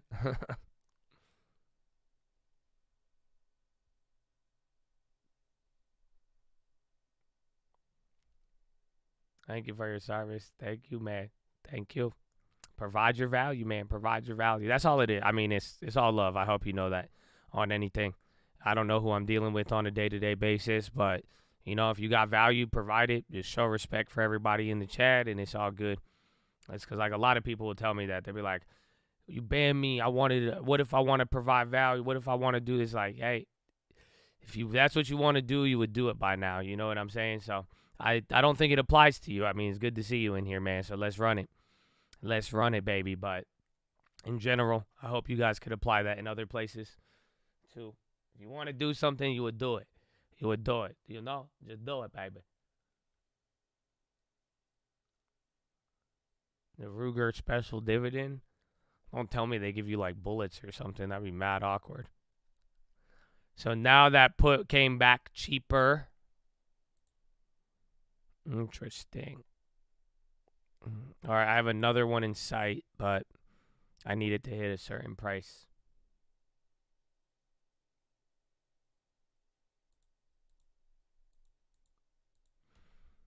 I would love for it to get nutty in either direction, but we're in the box, bro.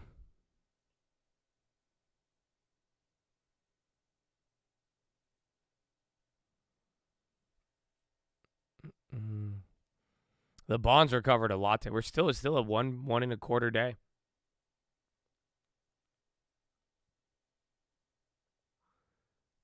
Those other options are in the money now. Wow.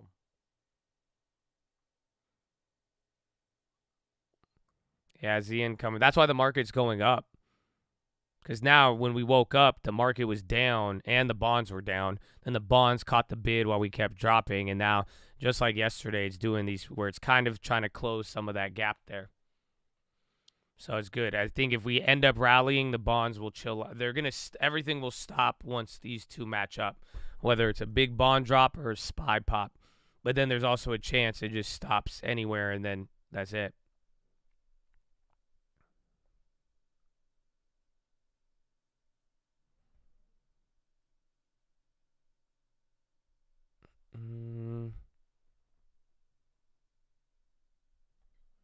There, dude. I could have held my NASDAQ till profit, probably. Scammers. I love it. I love it. What time is it? 12:15. This is already great. That's it. You're getting to the 39.60 here, but to even be able to hold this, that's a nice shape you got going on here. And it's doing it on the little low volume bubbles. They love it.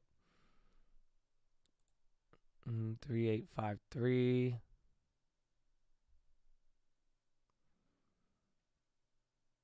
There it is. Oh, just like every expiration.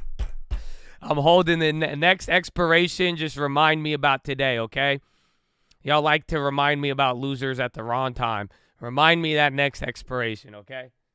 Yes, I know. I should have known. I knew it. I knew it the whole time. I did it. That's the emotion. I don't know if it's emotion. I just was tired. That's it. I didn't want to deal with anything, bro. Like, just get me out of here, man. That's it. I didn't want to deal with none of that. That's hilarious. I was over it, bro. I was like, I don't want to deal with this. This is way too much. Can I just take a nap or something, man? These guys are crazy out here, bro. Biogen on the high too. Oh, dude. No, dude. This is pretty massive. You gotta love it though. You gotta love it. Speaking as someone who got hustled, you gotta love it. You gotta respect the hustle, man. Now look at it, just bid support now. That's it. I still have the other. I mean, we got way more to make. We have way more damage that we could do. So that was just my day trades. I mean, $1,000. I'll give it to him. I mean, maybe I'll get lucky on one of these. Who knows? Who knows? There it is. You're getting to 39.60 or 3858.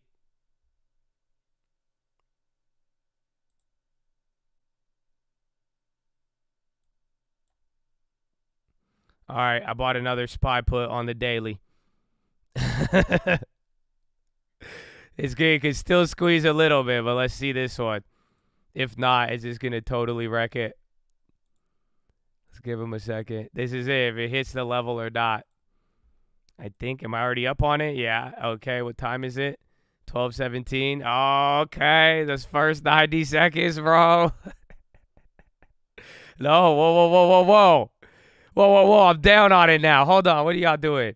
What are you talking about? Oh, no. Maybe they're going to hustle me at the last second. Let's see. Okay, a little bit. It's small gain, 10%. A little scamming ass. I was like, yeah, they were. No, I'm break even now. Look, I caught that one. I caught it at the top. You saw it. I caught it at the top there. They only gave me 10% on this one. $30. I spent like 300 on it. I don't know. Maybe we might want to. We have 12:17. Let's see though. But if it tries to do a quick retest, that option will get clapped. Mbappe, is that an option? I'm just kidding. I know Mbappe. I bought FIFA. Okay, that one, I don't know the 280 to $90 profit off of 283. So almost 30% again. So there you go. Where's that one? Still kind of far at the money. So that one's another 30% in the first minute. In the first minute, we'll give it another minute or two. No, it came back down, though. This thing is just ready to die, though. I'm looking, not the market, the premium. I could just tell the premium is just ready to, he's like, nah, man. Because it just went 30%. So I'm like just under 30% gain on it.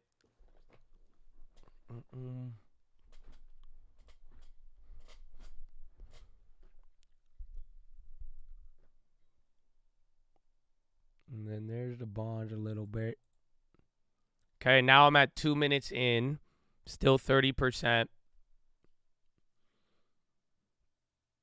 3853.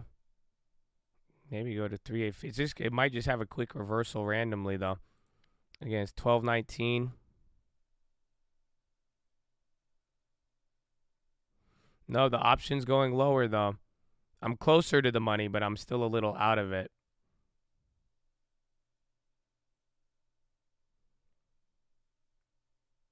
Zero day after 3. It's SPX and it's E-Trade. It has what plants crave. 2. Okay, a little over 30%, but that 30% stubborn. Again, in the first 2 minutes. Now I've been holding for 2 minutes instead of a minute and a half.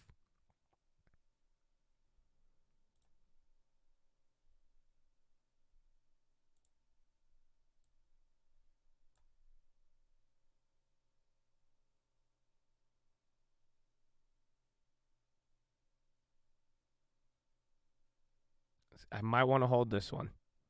I have my 30% though. But if it rockets back up though, it's dead. It's going to do a little rocket. And then if it comes back here, I'll be like slightly up. It's 12.20, but I don't know. Yeah, so I still have a gain on it. Less than 30% now.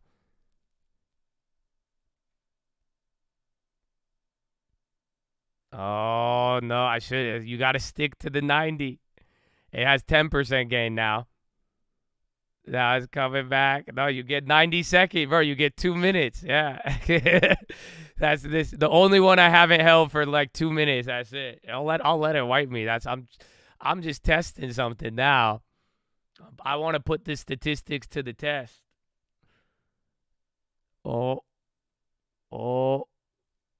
Now I'm break even. Let's see, though. Let it run up. Watch. The premium. Look, if it runs up, the premium's going to shoot up. Little scammers. I'm up now on this candle. Oh, dude, you can't make this shit up. That's a gift, I guess. But hold on. Those candles are making the put premium go up. So I'm still up on it, actually. I'm up 10% still. Now I'm up more than 10%.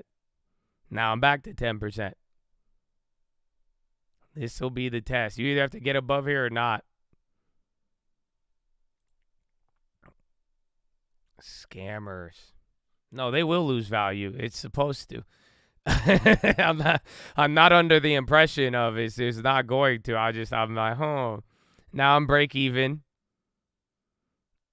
A lot could change in a minute. Now I'm negative $5. Keep it on book map. I like the SPX though. 3857. Now I'm down $10. Again, the play was like 200. 280. Now I'm break even. A weird ass. But again, I think that first 90 seconds though, I think first 1-2 minutes is really where it's at. And then if you don't make money in the first 90 seconds, prepare to lose. And then have money for the second one, essentially. Very fascinating. I'm doing this on my E-Trade, so it won't even show up on my other account on the P&L screen that you see. And it's good. I don't want y'all in on any. I don't want you to look at these or like it just is good. This is very natural. There's no other outside influences. I'm trying to see this and put this one to the test. I'm back up now 10%.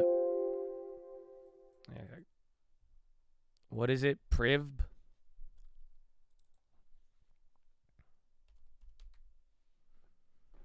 Oh, yeah, Priv, always, man. Good guy.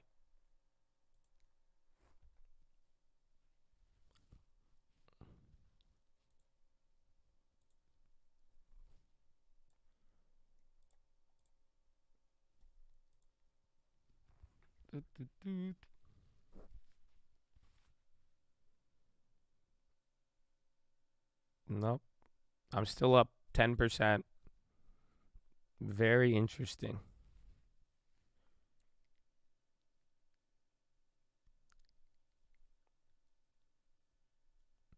Cost him gone. That was crazy. Nice bull flag. Why are you shorting? I don't look at it. That's why. So I don't know. I don't have anything to stop me. I don't even know what that looked like. I don't know what it is. So, you know, I may be making a mistake, but at least I could claim ignorance. You know what I'm saying? And it won't like get in my way. That's what's good. I like just as I'm just going. I've been watching the premium. I haven't been doing anything else but the premium. That's it. I'm watching the literal prices on the chain, and I'm seeing it there, and I'm applying it in that sense. So now I'm down $13 though. If that keeps going up, we got what, 6 more minutes till the 30.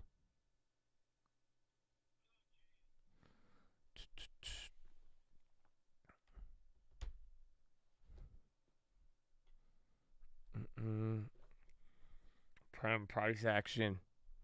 It is. There it is. Now I'm down 20%. That's where they get ya.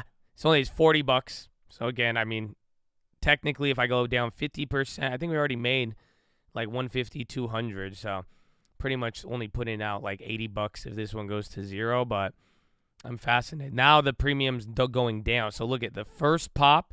So from here to here, I made money on the daily. Then it comes back up. I was making money on the pop. And then now the second pop is bringing me down 10%. And then it's right at this level. Now we're down 20%.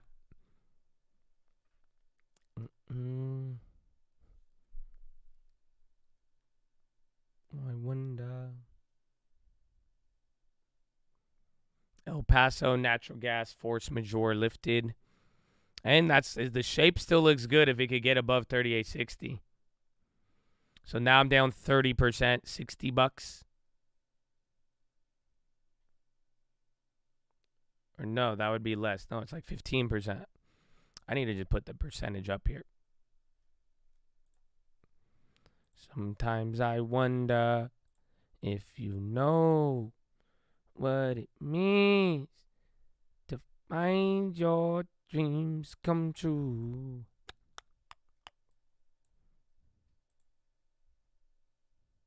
$18%. There it is.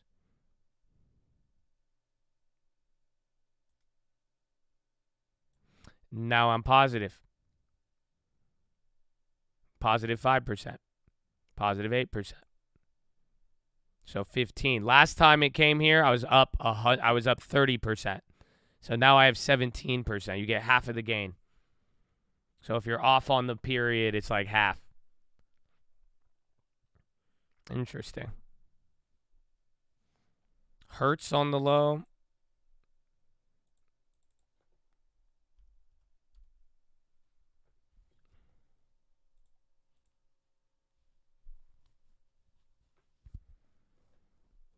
They're still holding up decent though. That's why I think it's interesting.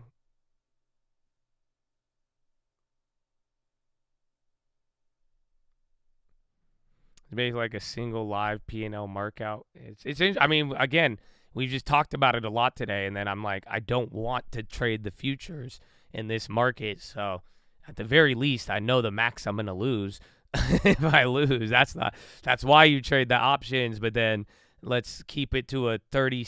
Again, this was the final play that I did not hold, or the other plays I sold within 2 minutes. First play, I was up. I did 3 times, actually. First play, I was up. And then that one was, it was up, but then based on the fill, I got break even. Second time was $100 or $50 or $60, and the other time was another $100. And then now this one, I'm now break even on it again. Now I'm down 10%. Same price. That move, I was just up 10%, 5. Now I'm down 10. Now I'm down 20, 19%. And then now we have 30 more minutes.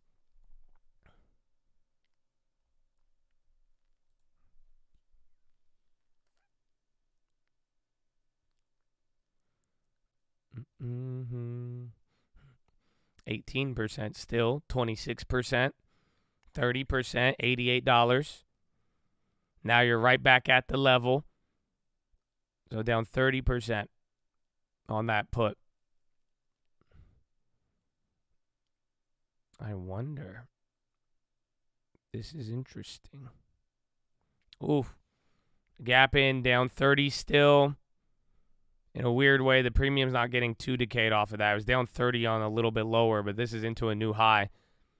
The put premiums hold. Now it's down 28%. They hold into new highs.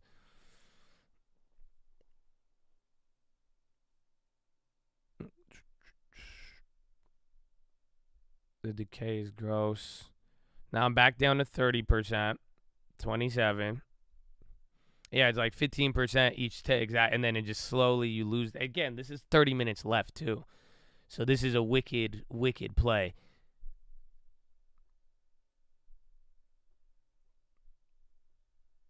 Dancing Queen, you are the done. Now 35% loss into that. 37, 38, 45% loss.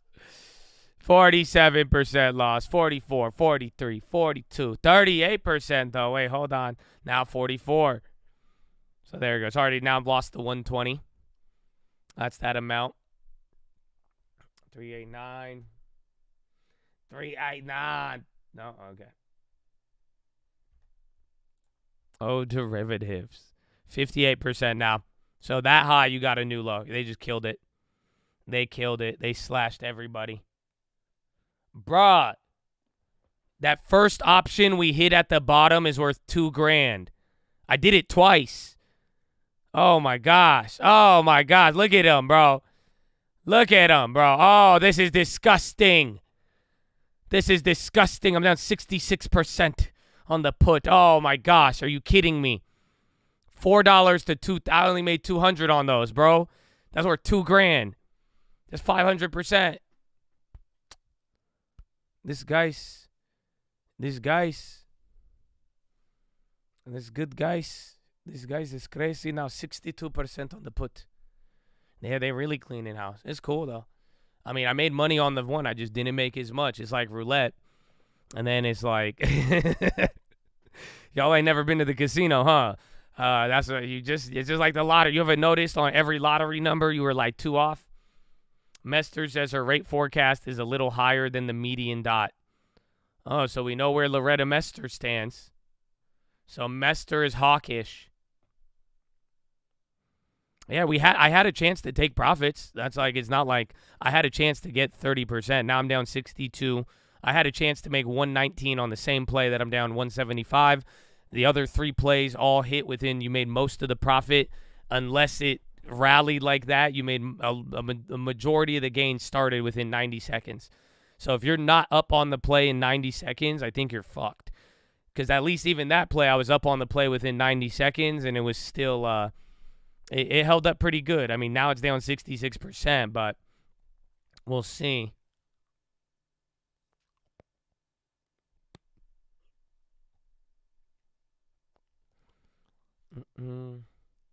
Oh, Mester doesn't vote in 2023? She's speaking on Bloomberg right now. So that's what the job of the Fed is, to make sure that we get that inflation moving back down. And that's what our policy path in the SEP conveys, is that we're very committed to getting back to 2% inflation and price stability. Well, we had 2 soft CPI reports and PCE report that was lower. Did that not figure into your thinking?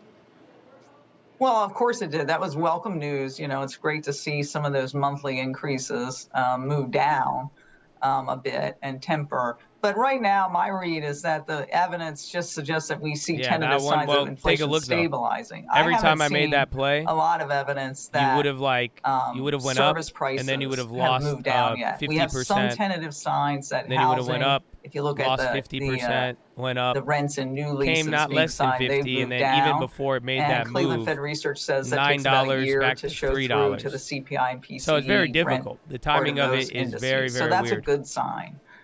We've seen goods prices. But that one's still up $2,000 now, 1,700. That's a good sign.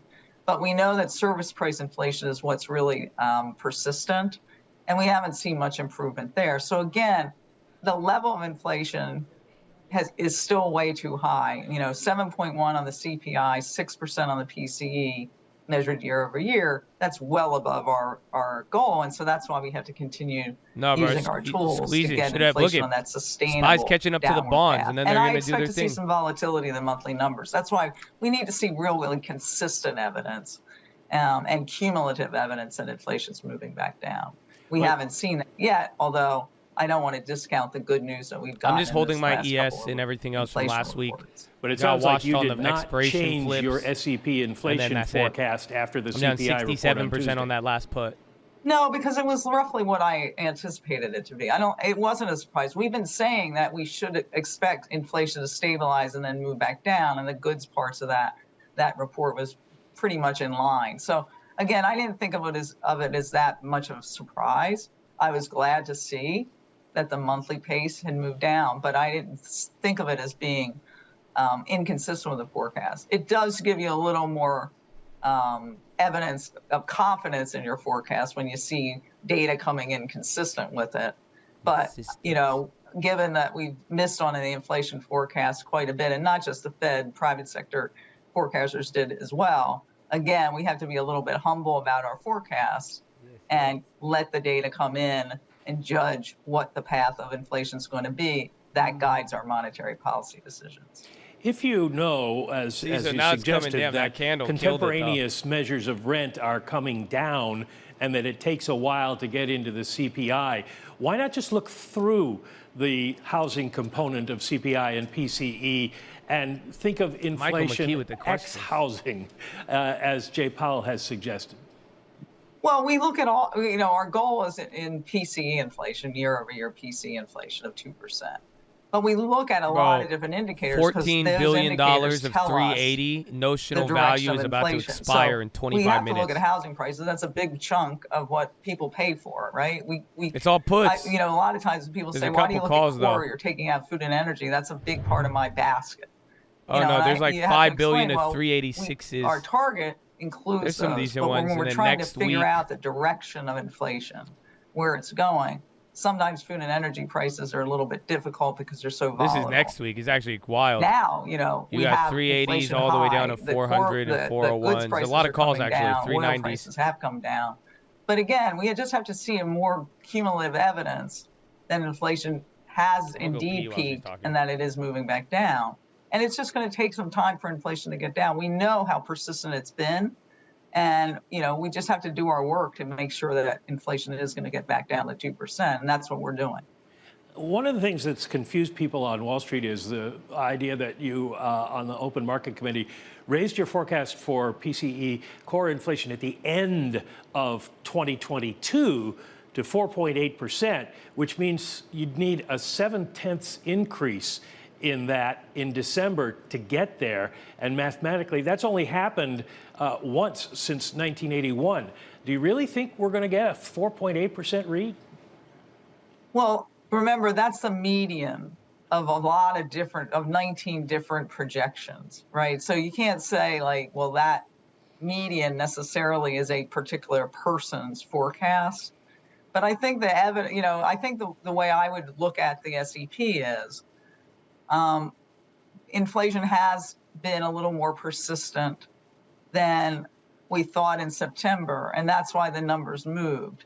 And if you look at all the numbers, I think you get a better sense of where things are going. So, a little bit more inflation persistence coming down next year, and a material change in inflation next year. And then unemployment moves up a little bit, because we're slowing the economy in terms of the demand side of the economy. And that'll also slow some of the labor market indicators. And then we get back to 2% inflation, but it takes a while. So I think that's the way I look at it. Remember, the median path and the median forecast, and there are not one person's forecast. It's a way of summarizing a lot of different forecasts. Well, to get back to what you said earlier about leaving rates in place for a long time, earlier today, Mary Daly and John Williams both suggested that you're going to have to leave rates in place for maybe 11 months or so. Mary Daly said that's the historical pattern from the peak, but you wouldn't get there until March or May. So we would be well into 2024 at that peak rate. Should Americans be prepared for high interest rates for that long? Well, I think we should be prepared for high interest rates. I mean, the exact timing of when, it'll be appropriate to, move rates down really is not tied to a calendar. It's tied to, have we seen evidence, and good evidence, that inflation is on that sustained downward path to 2%. Kind of bullish. So, you can go back in history and look at, 50-50, how long I'm open to negotiation. Where they are. But we're basing our forecast, and I'm basing my forecast on my projection She of said where she's the higher economy than is the going to median. be. So when data comes in, when people say, are you data dependent? I say, yes, I am. But it's the data coming in. And I mean data and anecdotal evidence that we get from our business contacts and our community development contacts in the district. That informs my outlook. And then I base my policy decisions on that outlook.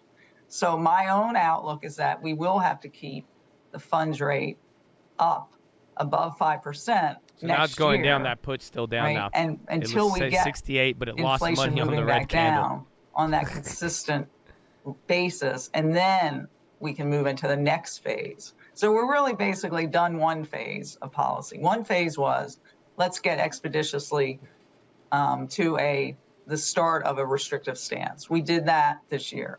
Now we're in the second phase, which is we're going to move into restricted territory and a sufficiently restrictive stance in order to get back to price stability in a timely way. Let me ask you right there, what is a sufficiently restrictive stance? Right, and that's what the data or the evidence in the SEP tells you, that most people on the committee believe that, I think 17 out of 19 believe that it'll be above 5%.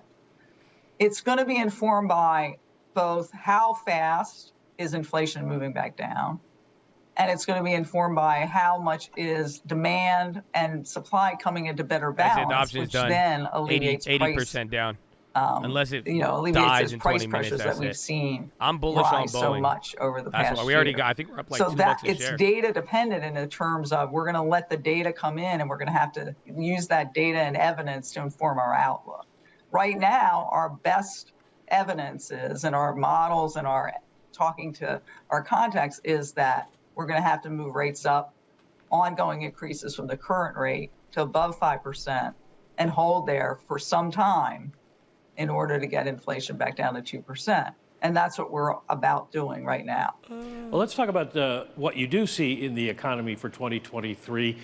The SEP median is for a 0.5% growth, which economists would tell you is basically forecasting recession, because you're splitting hairs with 0.1% growth there. Do you see any contraction in 2023? So I didn't pencil in a contraction in my SEP, but I did pencil in growth that was well below trend. And when you have growth, as you say, well below trend, it won't take much of a shock to push you into a negative couple of quarters. So I do see growth slowing. But remember, that's part of the mechanism of getting demand into better balance with supply and alleviating those price pressures. And I do see the unemployment rate going up a bit next year as well, again, but inflation is coming back down at 2. So the mechanism through which monetary policy is going to get us back to price stability does entail slower growth and some increase in the unemployment rate in order to get that balance that we're seeking to get inflation back down really bullish and get back to price stability. So I don't want to discount that in terms of the pain. Bro, there's but no right basis now, we're to trying any of to this. move our policy in the way to get back to price stability, but like that's in a it. way that minimizes the pain of the journey. For many on Wall Street, the question after your meeting was, did the Fed underestimate the persistence of inflation, or is this really an effort to try to halt the loosening of financial conditions she's higher that's on the happened dot over the last plot couple practically, months? But Well, so 50-50. there's two reasons that the market might. I like her though. She's market talking participants normal. Might have a different view than the Fed. One is Mr. Low-key, they don't she hitting it, understand bro. what the Fed is doing. I don't think that's the case. I think we've been very clear. The SEP gives you some numbers attached to our forecasting, and I think we've been very clear and transparent about how we're seeing the economy and where we see monetary policy needing to be in order to get inflation back down. And I don't think anybody underappreciates the fact that we're very committed to getting inflation back down to 2%, and we will do it. I think there can be differences of forecasting, right? The market might see inflation coming down sooner than we do, and therefore they'd have a different view of what appropriate monetary policy is. That's why we're all data dependent, right? They're looking at the data, we're looking at the data as well, and then that informs our outlook for the economy and the risks around the outlook. And we're doing that work in order to get inflation back down. So again, you can have differences. I think, we're doing the best job we can in terms of explaining what we're trying to do and why we think this is a good path to be on in order to get back to price stability. And I do want to underscore that it's very important for the economy to get back to price stability, because leaving inflation at these levels for Still down long 70% is just on the very put. costly in terms of the near-term economy. I was people up having to pay those higher 30% prices, but also in the long run, it really distorts decisions that can really affect Let's the see. economy in the long run. But that hooked And up that will everything not else. be good Again, for they still labor got the markets in the long run either. Well, I have I like her voice. one last I like how question she's for you answering. along those lines. She's answering When good questions. the market is fighting the Fed like this, they refer back to the so-called Fed put. If the market continues to fight the Fed, who wins? Well, I don't necessarily see it as a fight. I mean, we take signals from the market because they also are forecasting. And we have very many models and great economists who are working to forecast as well. And when we take all that information, then we set our policy appropriately. So, one of the mechanisms through which monetary policy transmits to the economy is financial conditions. And so that's why we watch them very carefully. But again, I think our job is to be very clear about our intentions, what we're planning to do with policy.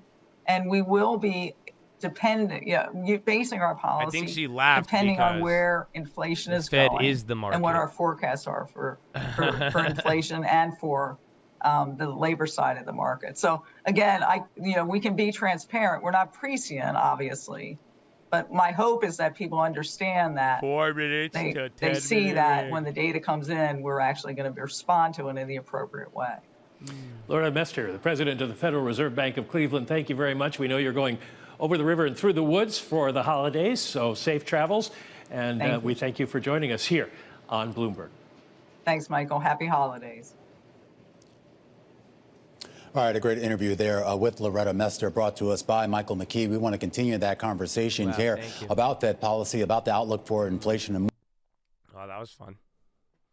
So there you go. You're running into this, man. This is wild.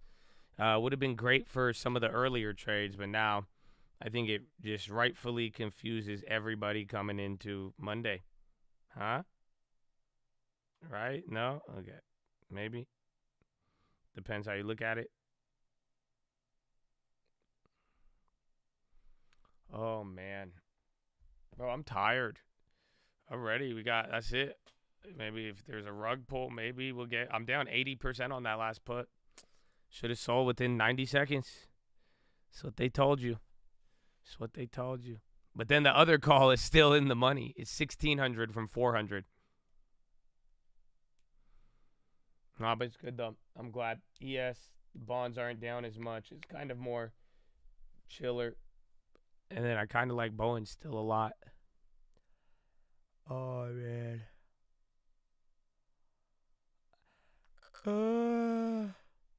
Chad, I'm tired.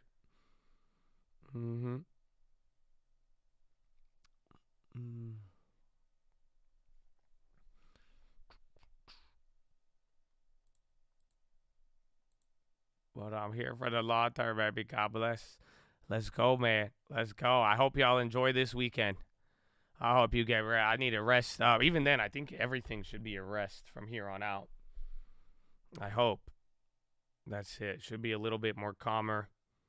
Lower liquidity, Dude, I keep yawning. I'm sorry. Even then, or even Bible study today, we're not going to be able to go as long. I still have shit to do. And then I'm going to sleep. You know what I'm saying? It's going to be great.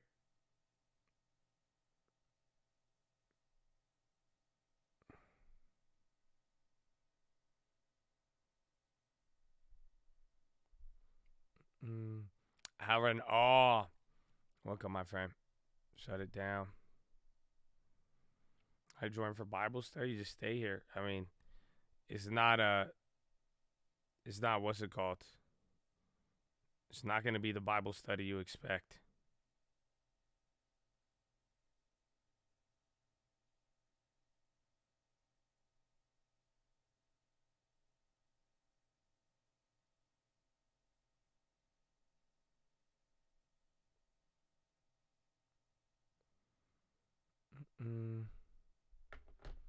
Expire on whole numbers. Still down 82% on the put, though. New Year's plays, not really. It's just I'm following the Fed and following the Fed in the bonds and anything else that happens in the meantime. And I think that will give us a lot of answers. I get hype. Why? You got to enjoy the... Whoa, wow. 10-minute rigged. Why do I need to get hyped? The market could do it for you.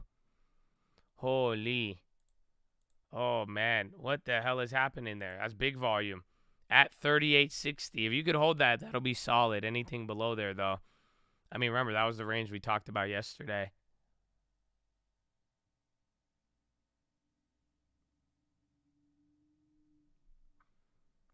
Apple IP. Boeing came down on that. Again, now I'm dropping to the same price here, but it hasn't, like, really gotten below there. No, what, dude? Something is tweaking out. Even Apple's tweaking out. Wait, what? Wait, what?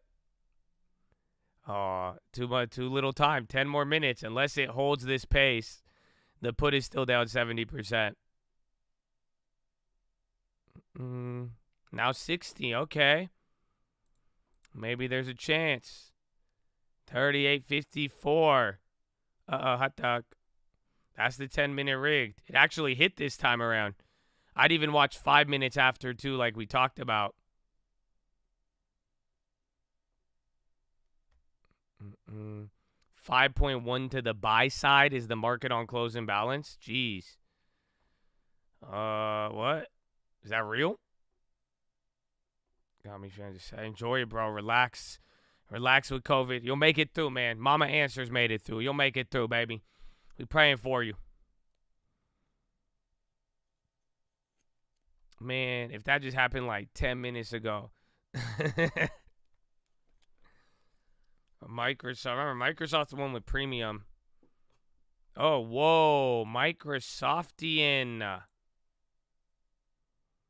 Yo, Microsoft did just dump. What the hell?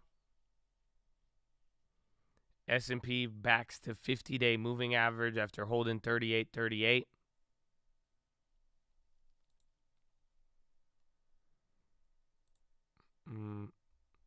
Macro dump. I'm still down. Now I'm down 75% on the option. Again, I'm still like 5 points out the money. That's why. It doesn't matter, though. So literally, even in that 1 minute, you got 50% back and then just lost 30%. I don't know. Microsoft, they might bounce back, though. There's a lot of money on the buy side right now. That was funny. Look at this. Even Microsoft going crazy. Look, it's coming right back up. Everything's dead now. 90%. It's gone. Priv. Even Boeing. Boeing didn't drop with some of those other names. I like that. Oh, yeah. Priv.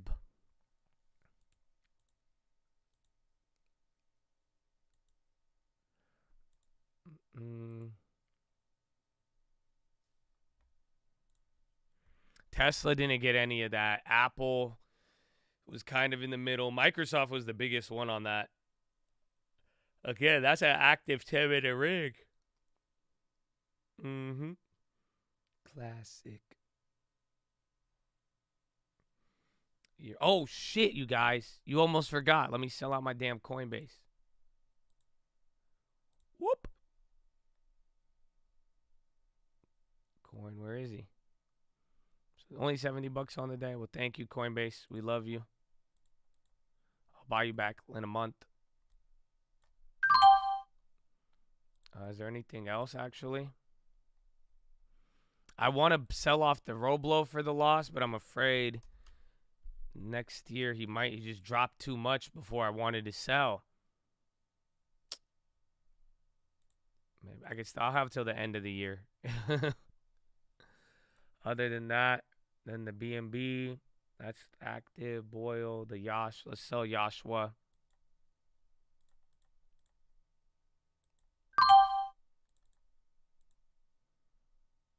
UNG, AAL, that's an option. Tesla, and everything else is new. All right.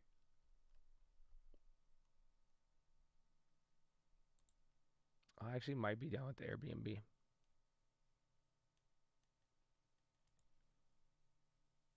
No, we'll just keep it for a little. Once on low, Microsoft still clapping. And then let me go to the Robinhood.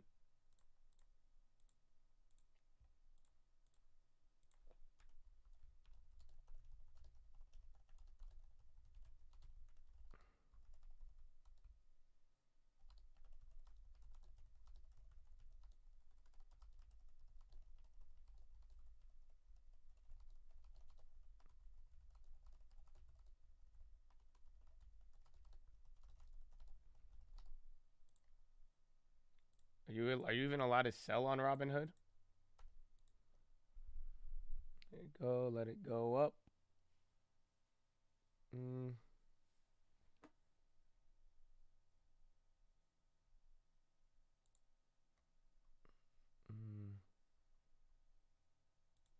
Yeah, some of these are just 100 share ones. So like Kodak, I'm selling those. I'm just going to clean out most of it. We have I&O. Those are down 70. Oh, these are free shares, though.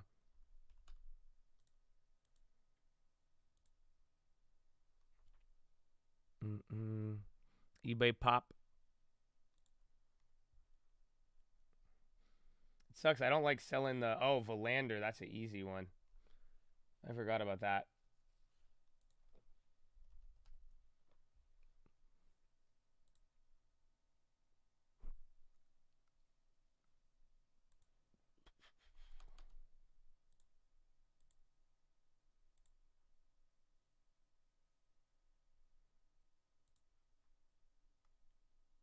And then Ford is up. PRVB just got clapped. Man, we got to do this before we land, too.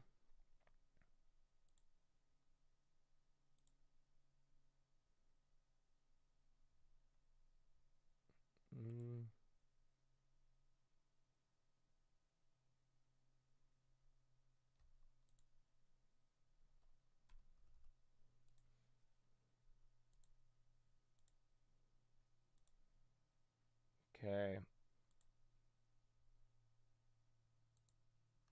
Oh, I gotta land. Hold on.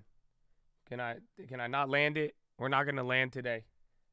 I'm trying to let me get some of these real quick, bro. A bus.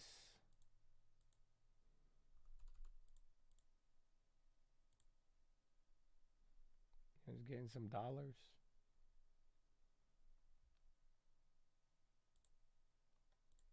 Bro, what the fuck, Robinhood?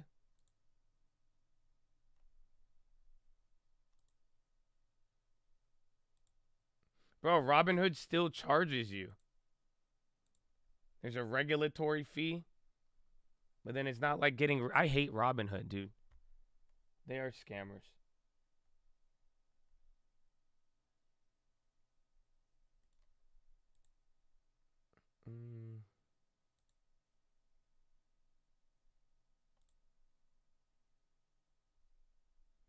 I forgot. I have UWMC on Robinhood too.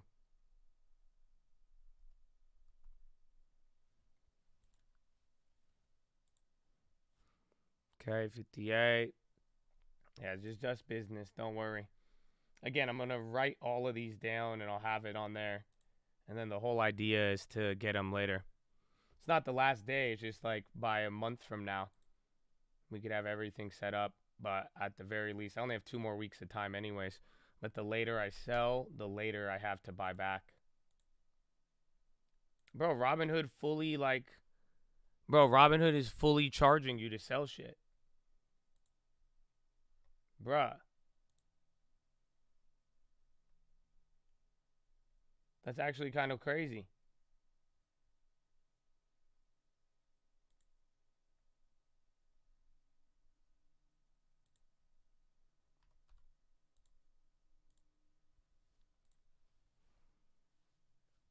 Oh. 1 minute! Bring it home, Chatadonia. Damn it, will I even have time to do any of this? I was a little too late. Then there's like Rite Aid. Let me get, I think I'll have enough time for the Rite Aid.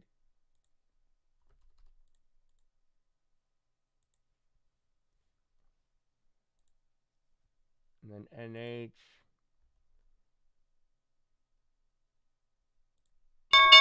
Oh. Damn. Bro, what is this? Bro, what is this? Do you see this right now? Wait, do the SPXs trade after hours or no? Only the SPY? Damn, so I can't even GG. But GG, ladies and gentlemen, let's go. We made it to the bell. I'm sorry, I forgot. I got all my business on that one. Oh, and let's go. Oh, man, we did it. We made it in the... Let's go, baby. Chad, let's go. Let's go. How you feeling? What a week. Are you kidding me? Are you kidding me? I need that GG. Let's go. It don't matter if you made money or lost money. It don't matter if they scammed you or not. You're still in the game. You're ready to go for next year, baby. All the people who contributed, good game. That's how you play. All the members, all the non-members, all the stream alerts, all the people who held it down, baby. Let's go. Shout out to Dono. Shout out to people in the game. All my positive people. Let's go.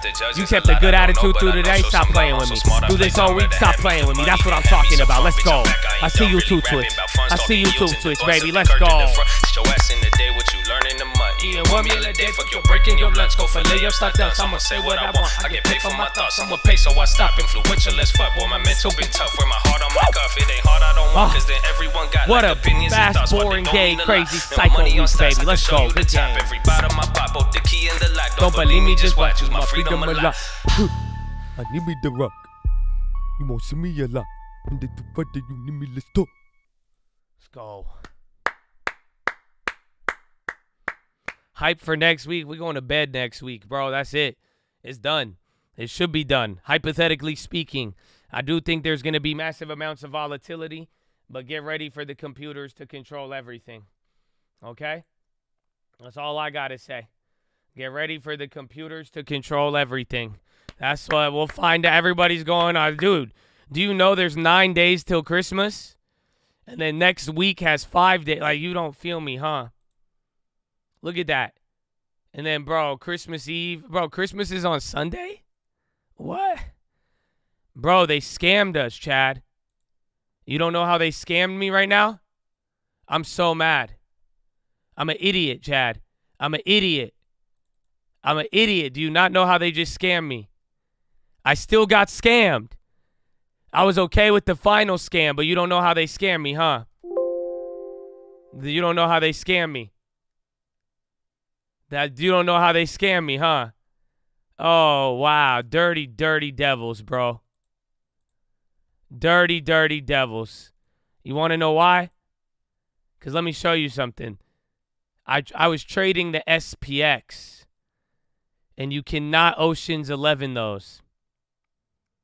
If I've traded the SPY, but there's a lot of variables. I know, exactly.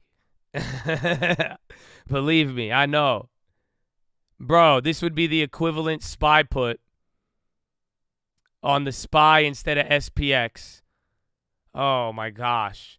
So I would have bought it at like 30 cents pretty much. Or no, we would have got in probably, I think, on here. I would have been up 100% on it. Oh, it's in the money. It's almost $1.50 in the money.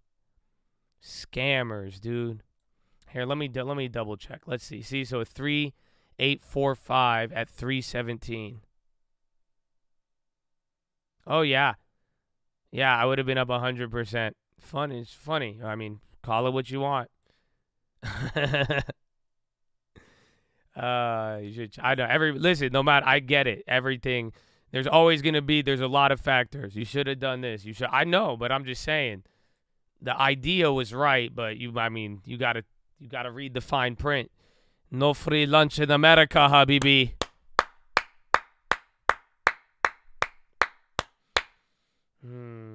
Catadonia.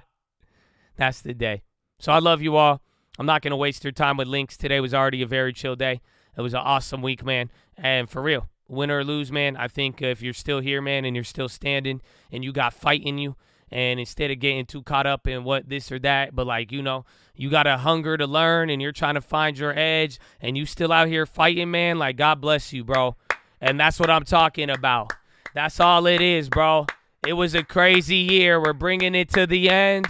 And it's like, yo, man, there was a lot of things, a lot of good and bad. But I'm telling you, the ones who are hungry, if y'all still in the game standing and y'all still trying to find a way out the box, you know what I'm saying? Oh, man.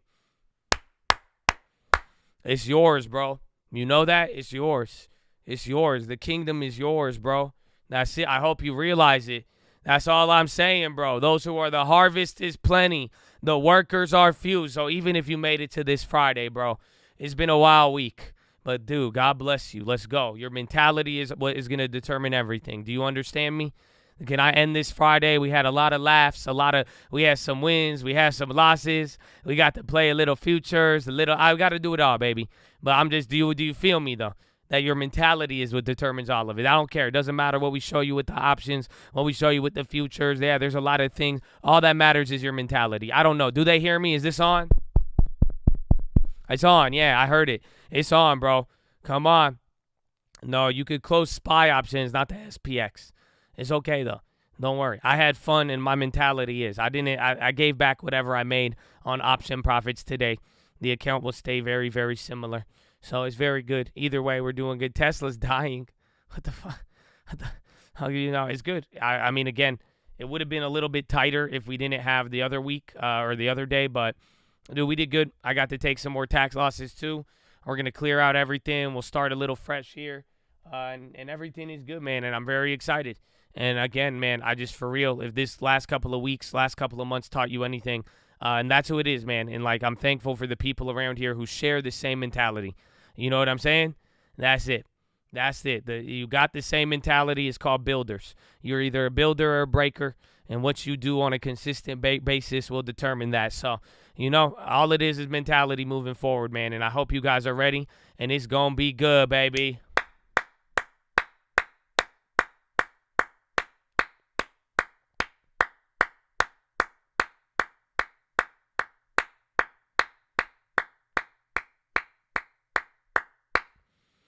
Amen. On the 30K, realized about how much would you estimate was at play?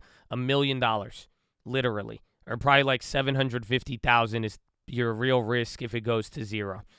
But as you've witnessed, I don't think that I ever drew down more than 11,000 on both of those plays. Even the NQ that got 15K, the max I was down, I believe was $7,000. And then on the ES, we were down, I think, 11,000 before 15,000 on that one too.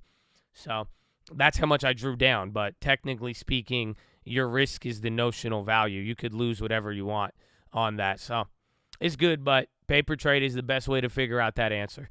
And you'll see. And either way, I'm telling you, focus, Chad. Are you ready?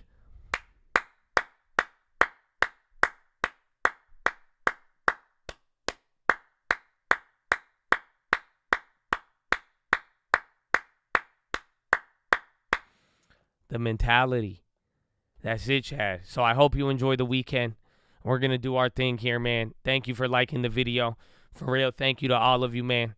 And it's just, I hope the actions prove how thankful we are to be here, man. And I really hope you all just continue to just encourage people than anything. And you're going to be good, man. And it's a blessing to be here. It's a blessing to be alive. And I don't know if this year has taught you anything, good or bad. I don't know how you feel about it, but amor fati, okay? Enjoy fate. Enjoy how it is. Just soak it all in. Take it all in, man, and you're going to be good. Because that's it. Have you made your decision?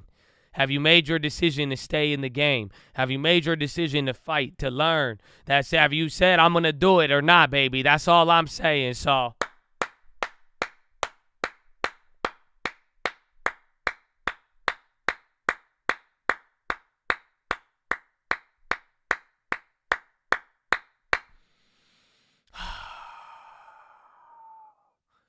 That's it, man. So God bless you and thank you if you have contributed. if you have upheld that mentality, bro. And you've just been a blessing and a builder, man. That's all it is, bro. So even if you haven't, you know, like we've proven over the years, maybe that's why people insist on being negative at sometimes. You know what, we're going to be here. So that's, you could take it for granted, or you could take it to the bank, baby. It's up to you. So I love you all, Chad. Thank you. What an amazing week. And now it's Friday. So I can't even stay for too long for our Bible study, but you better get your cloaks. And I'm tired, bro.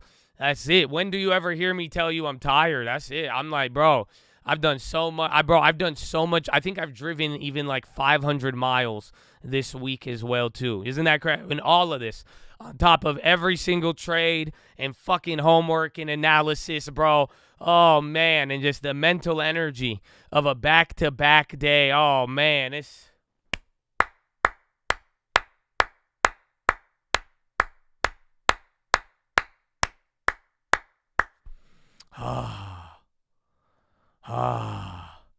It's the first time I heard you say that overall. I know I don't think you've ever. I don't even like telling people I'm tired. I don't even like. I say I don't. Fuck the devil, dog.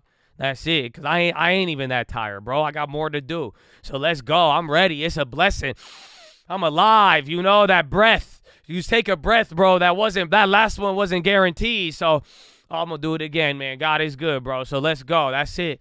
And that's why, man, I would never put that on you. I just yawn. I feel bad even telling you I'm tired, because guess what? I'm really not tired. That's it. I just got to flip the switch. I'm just willing to hit the switch down. That's it, because it's the weekend. You know what I'm saying? That's all. I'm going to turn down on the weekend, bro. That's all I'm telling you, but that's it. You don't play me like that, though. Hey, man, I'll hit the switch. Just don't play with me, dog. Hey, man, though. It's a blessing, bro. It's a blessing. It's a blessing, Chad. I love you. God bless you. Thank you again. And that's it, man. That's it. Woosah, bro. Woosah. We out here. Let's see where we got to go next. So that's it. That's the day, bro. So I'll be right back. I'm going to go pee. I'm going to go get my cloak. If you want to stick around, feel free. But if you got to go, you got to go, man. You got to go. You got to go. I love you. I'll see you in a little bit. Beast mode. I love it. And don't listen to this song in traffic. I'm just trying to teach some. This hella had me like ripping apart traffic the other day. I woke up in very. I was like, why am I doing this? I was just hyped. They free throws at back on D. I could hold the L, bro. That's on me. Told them take the game slow. Keep the peace. Looking at the table. My enemies don't know where I came from. Like E.T. Learning. Money ain't the motive, but it sure is motivating. You ain't a hoe with love complaining and the celebrating. You sell a home, you know I'd love to have a conversation. We was buying cribs before you knew about inflation. You ain't gotta give me credit, boy, the banks give me a lot of that. I meant it when I said it, we gon' take it all and give it back. I learned a couple lessons, the wisdom that came from all the bad. I learned the repetitions, I put that shit on my dad. My money ain't getting lag, I wanted, could get it now, but I cannot force the hand, I buy that shit. Wake up in the morning, I be eating. Money still my back, take a knee and thank the man. Then I get back to the trash, seeing houses in the evening. They go to LA, brought a tear to mama's eyes. We should see how far we came, not the prayer in the evening. Ain't promised a day, so this money that I'm saving is some money on the way. Another day, another season. Bitch, I ain't afraid, cause the Lord can give a lie and the Lord can take away. Yeah. On my job, it's still hard to swallow, ain't following what I'm spitting. Valley of the death, I be walking, chilling, seeing what I see, yeah, caught in vision. Got a lot of skies, but they taught me lessons. We gon' take it far, if that's what God's willing. Morning I be eating, money still my back. Take a knee and thank the man, then I get back to the church. Seeing houses in the evening, they go to LA. Brought a tear to mama's eyes, you should see how far we came. Wait, ain't got time to even finish hooks. I'm busy making plays and just waiting to get the puts. Ain't caught up in what they talking, cause often they overlook the progress we making often and focus on what we couldn't. You don't bring that, don't eat. That's reality, that shit ain't up to me. You can look, but that don't mean you really see. Price inflated, but still the land of the free. Fuck you, you ain't feeling it. Me and you no semblance. Mama was an immigrant, and look at what we did with it. You look like you think you quit, but nobody gon' give a shit. That's between the future you. I hope that you could deal with it. Damn, I should cool it for a minute, cause I ain't really tripping. It's different, the PHILO hitting. I deal with the dealer different and wholesaling for the difference. I got a tree planting trees and it's feeding my children. Wake up in the morning, I be eating. Money still my back, take a knee and thank the man. Then I get back to the trade, seeing houses in the evening. They go to LA, brought a tear to mama's eyes. We should see how far we came. Another prayer in the evening. Ain't promised a day, so there's money that I'm saving. There's some money on the way. Another day, another season. Bitch, I ain't afraid, cause the Lord can give a lie and the Lord can take away. I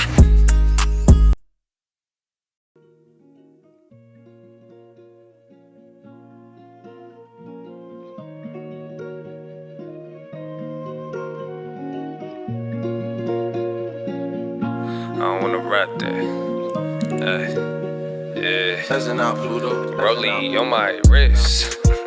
Nah, I don't wanna rap that. Pull up in a big body, I don't put a tap back. Hit me with the divvy, I don't even need the NASDAQ. Skinny and she pretty, I don't even need the ass fat. Guinea was a freebie, I don't even need a fast one. I was never greedy, I just never fucking had shit. Now I bet that I ain't never fucking going bad shit. Please start back in, y'all need man skin. Little more balance and a lot of bit of candy. Pull it to the villa, got these motherfuckers counting. Pulling up the Lanto, got it looking like a million. Remember when I put them on the motherfuckers daddy? But it's some more fighter, I don't give a fuck about it. I'm still in the game like a Indiscriminate athlete. Got a little fame, but it ain't changed nothing about me. Nah, it's the same old J. Used to smoke more J, still make dumb plays, but I play less games. Always ready for the war, I ain't playing campaign, but I really need a reason for I pop champagne. Proper for the fall, so I gotta stay safe. Lot of money on the table, boy, that look like bait. I'ma think before I get it, boy, that look like fate. Either way the story goes, no, I love that fate.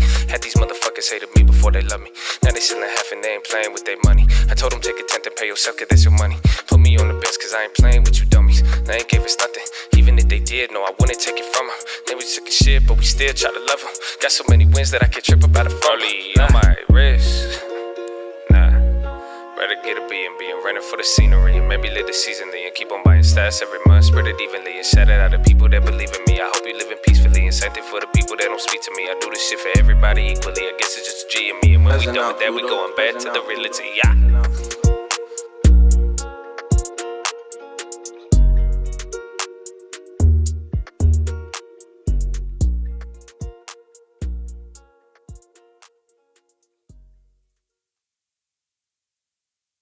Please. I ain't seen this in a minute. I ain't seen this in a while. Seem like this a little different. No minute to the word gone viral. Thinking that the Chinese did it. Or maybe we started the virus. Maybe they want you divided. Maybe they profit off fighting. Hey.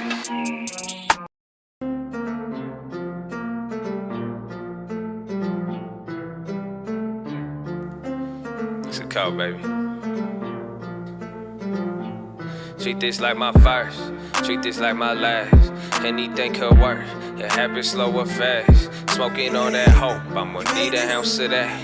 Our back was on the ropes, but we kept on bouncing back. Treat this like my first. Treat this like my last. Anything could work. Could happen slow or fast. Smoking on that hope. I'ma need an ounce of that. Our back was on the ropes, but we kept on bouncing back. Treat this like my first. Treat this like my last. Anything could work. It happens slow or fast. Smoking on that hope. I'ma need an ounce of that.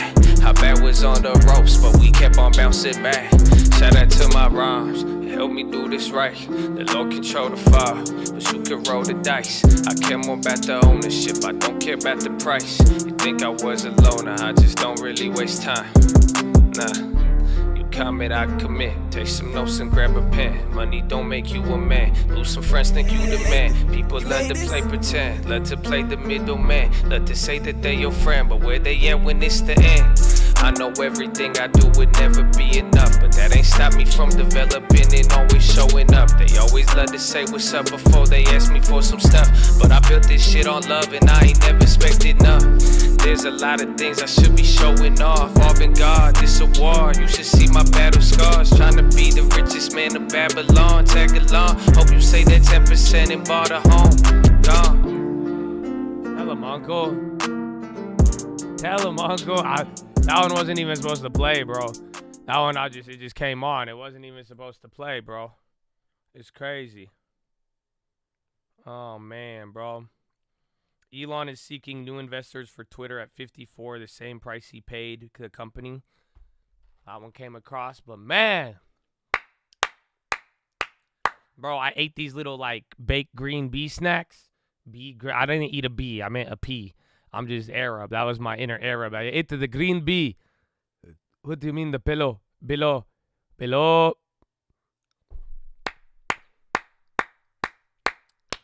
PHILO. I don't know if you want the PHILO, man. I don't know if you want the PHILO. You know, I don't know if it's time. It's weekend time. I could give you a mini PHILO, bro. But I don't know if you're gonna handle it, man. That's it. I hope everybody could handle it, man. There's a couple. It's very loose. It's very we're gonna jump around if I give it to you, but it's stuff people don't want to hear. And I hope you're ready to hear it. But you don't want to hear it. I know you don't. And you're gonna fight with it, and you're gonna struggle with it. Yeah, maybe I'm just speaking to myself right now. I don't know.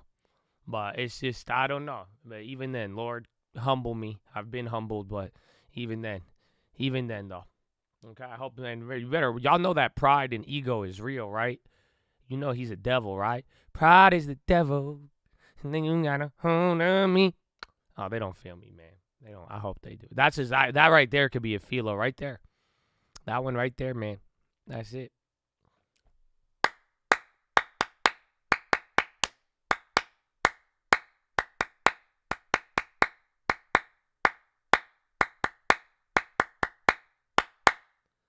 Let it out. It's beautiful. I will, man. I hope you like it. And I hope you really think about what I'm about to tell you. I love it too, because I think it gets you I think you guys are all hyped up now. You're like, what is he gonna say? Is he gonna say something about beep? You can insert the blank right there, right? It could be God knows what. But it's very simple, man. This is what I think people don't. I mean it with truth, bro. And I hope you get it. And for real, I hope you get it. I hope you get it.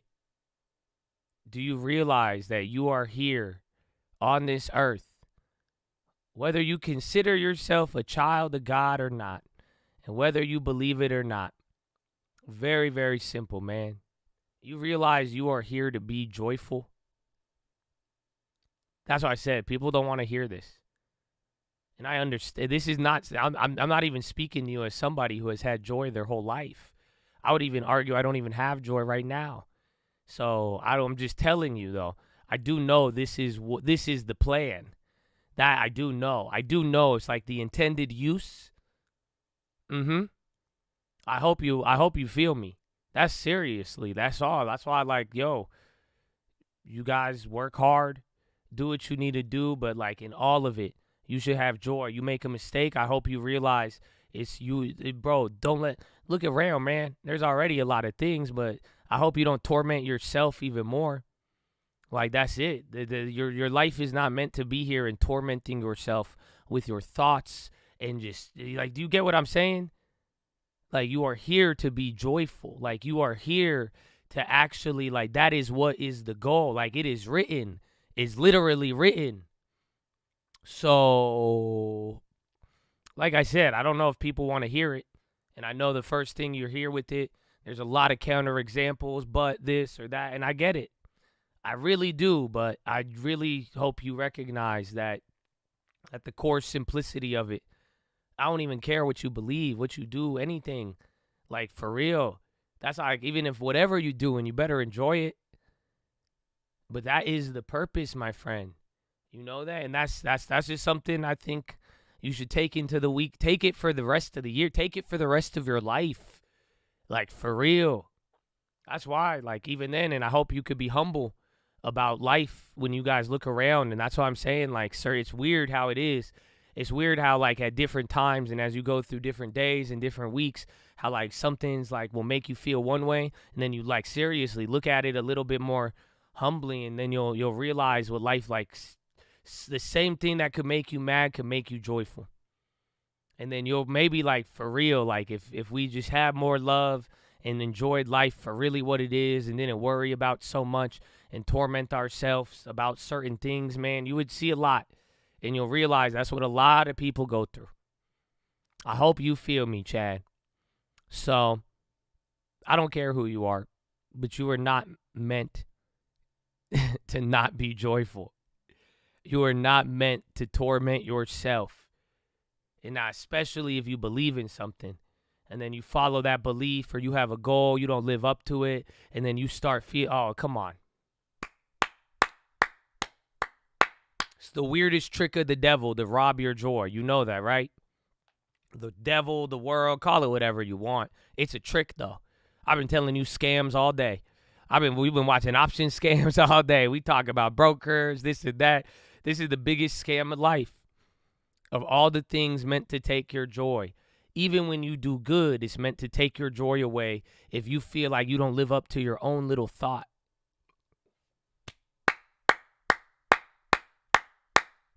So I hope you feel me, man.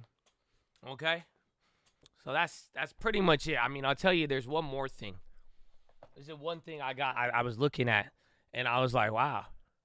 You know, it's actually pretty cool.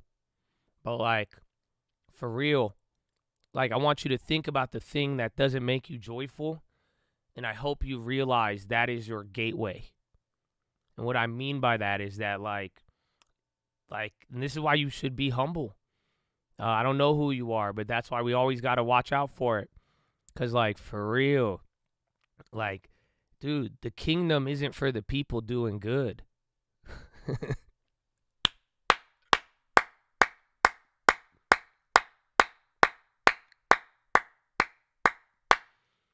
Do you get that? The kingdom isn't for the people doing good. The kingdom is not for the know-it-all. It's not for the person who did everything right. I'm serious. Like, do you realize the supply and demand and how it works? It's written. I mean, you could go find it. Like I call it the world. I call it God. But it's for the people who want to get better, who could actually sit there, look in the mirror, and admit it. And I hope you realize you have something working in your favor. Do you get what I'm saying? So whatever mistake whatever that is robbing you of your joy, a simple, humble desire of wanting to get it better and recognizing that you didn't do good or that you didn't do this, wherever you recognize you fall short on, that is your competitive advantage, my friend.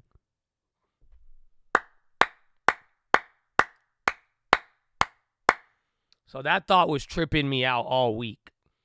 Every single day of this week. I've been thinking about it.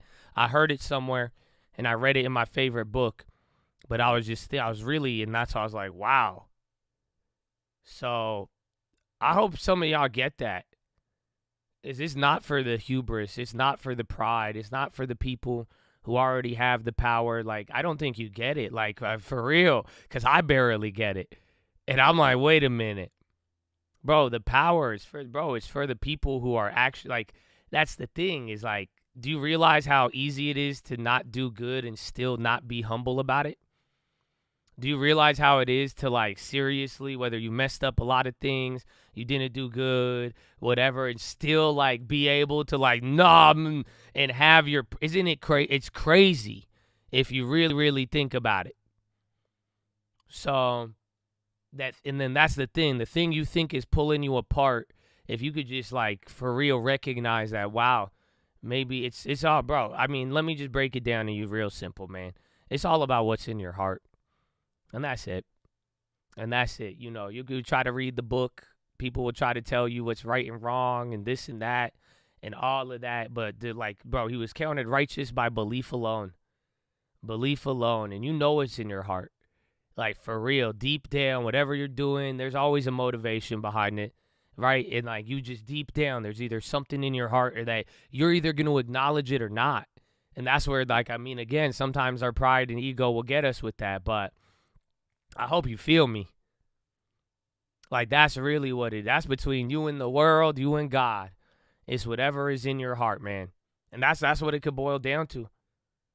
That's why you think you're failing, you think you're doing this, you're not doing this right. You like, I didn't do this, it's that. What's in your heart?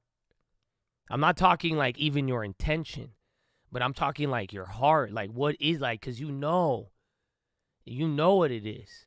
And that's why, like, it's not, you mean to tell me that's the difference. You see, you get what I'm saying? Like, a lot of times, some people, like, that's why people would say one thing and then do the other. It shows what's in your heart.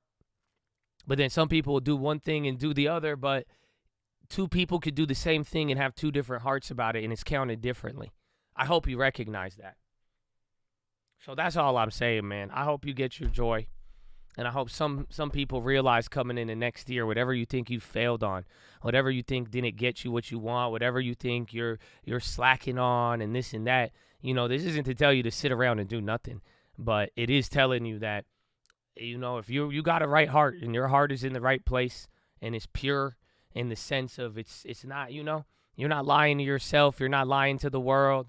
You don't tell people and criticize people for one thing that you do. Oh, man, I hope you feel me. Because that's it. Because that's the next thing. Like, I guess the simple example of all of it, it kind of connects, but it's kind of parts. It's different. And that's why it's like I really hope we could love everybody, bro. And I hope you have joy in this. And I hope you recognize this, whether you are on the receiving end or the giving end of it. But it's like, dude, if we all just had more love for each other. And you know why? Because we have to all recognize how big of pieces of shit that we are. Amen. I know some of you don't like that, but that's all it is. Like, think about it. Dude, this whole world and social media and everything is just a circle jerk of people criticizing each other for the same shit that they do, myself included. So I feel you, but that's all. Like, seriously, I'd rather have you mess up and like that's what I'm saying. Two different things. It's one thing to fall short on something. It's one thing to tell people that to criticize your brother for what you fall short on. Do you see what I'm saying? That's a different type of heart you got right there, dog. Do you see what that's a different thing? So hopefully you approach the world in that sense. Next time you see somebody, next time they criticize you, I hope you could understand. And even beyond criticism, though, it's how to do this, how to do that. This is the way. This isn't the way. You know what I'm saying? Like, nobody knows. Maybe if we all just, like, took a step back, then maybe we'd do a little bit better. Maybe if you understood it a little bit. And then that way, too, humble yourself and watch out the next time you want to do it.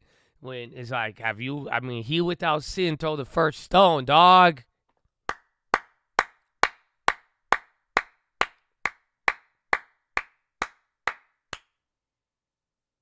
That's all. All I'm saying is this is your heart. Because do you care about what is said and how you look versus what is actually in your heart? Because you can say whatever you want to anybody. Nobody knows what you did. Right? But what's in your heart? That's it. Would you rather have somebody look at you good when you're filthy than actually say, you know, I'm filthy? Yeah, maybe. That's a different view on it, man. And that's why I'm saying I don't know what you think is stopping you.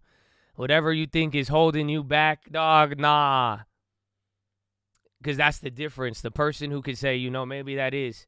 And maybe I will humbly accept what I have in that sense. And I will go and actually act on that. And say, yeah, you know, I am. And that's why I behave this way. That's why I'm going to do this now.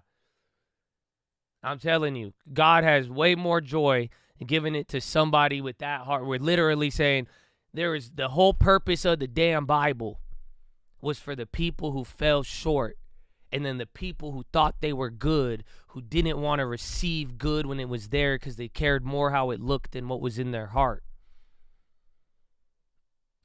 So I don't know, man. I'm just telling you, you have way more of an advantage than you think. This has been tripping me out.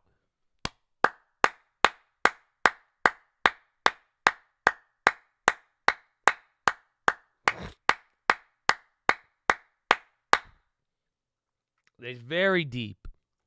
And it's said with no conviction. I'm not, like I told you, piece of whatever. Filthy, I think, is the best word to describe myself, and at the same time, so who am I to say anything about anyone else?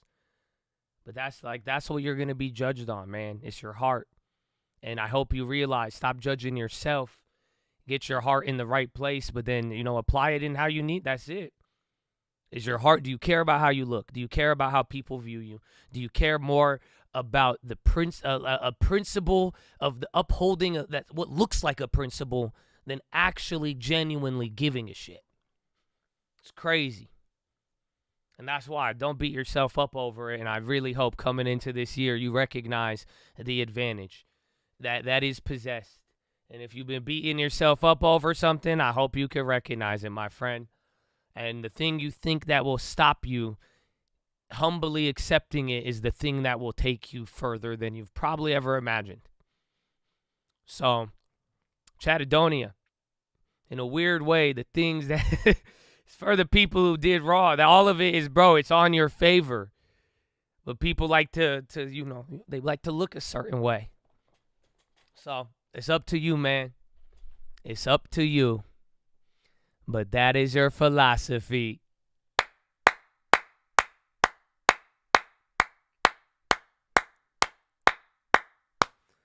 Oh, man. Oh, man. So there it is, bro. That's good, man. That ain't stopped me from developing and always showing up. They always love to say what's up. Thank you, bro. I needed it. I'm telling you, you have everything you need. Seriously. Just, it's there, bro. It's there. It's more in your favor. I feel like if a good, genuine, consistently pursue what it is, you know what it is, and do it with a good heart, bro. I'm telling you, God likes you more than me. You don't believe in God? God loves you more than me. I know I'm not supposed to say that, but that's what I'm saying. It's pretty trippy because I believe it's true. I think better than the guy going around, woohoo, look at me. I'm telling you, I hope you realize it, man. The world is in your favor if you humbly accept it. And if you ask what is in your heart, my friend, that's all. And if you got that, and don't fool yourself, and you're going to be good, man.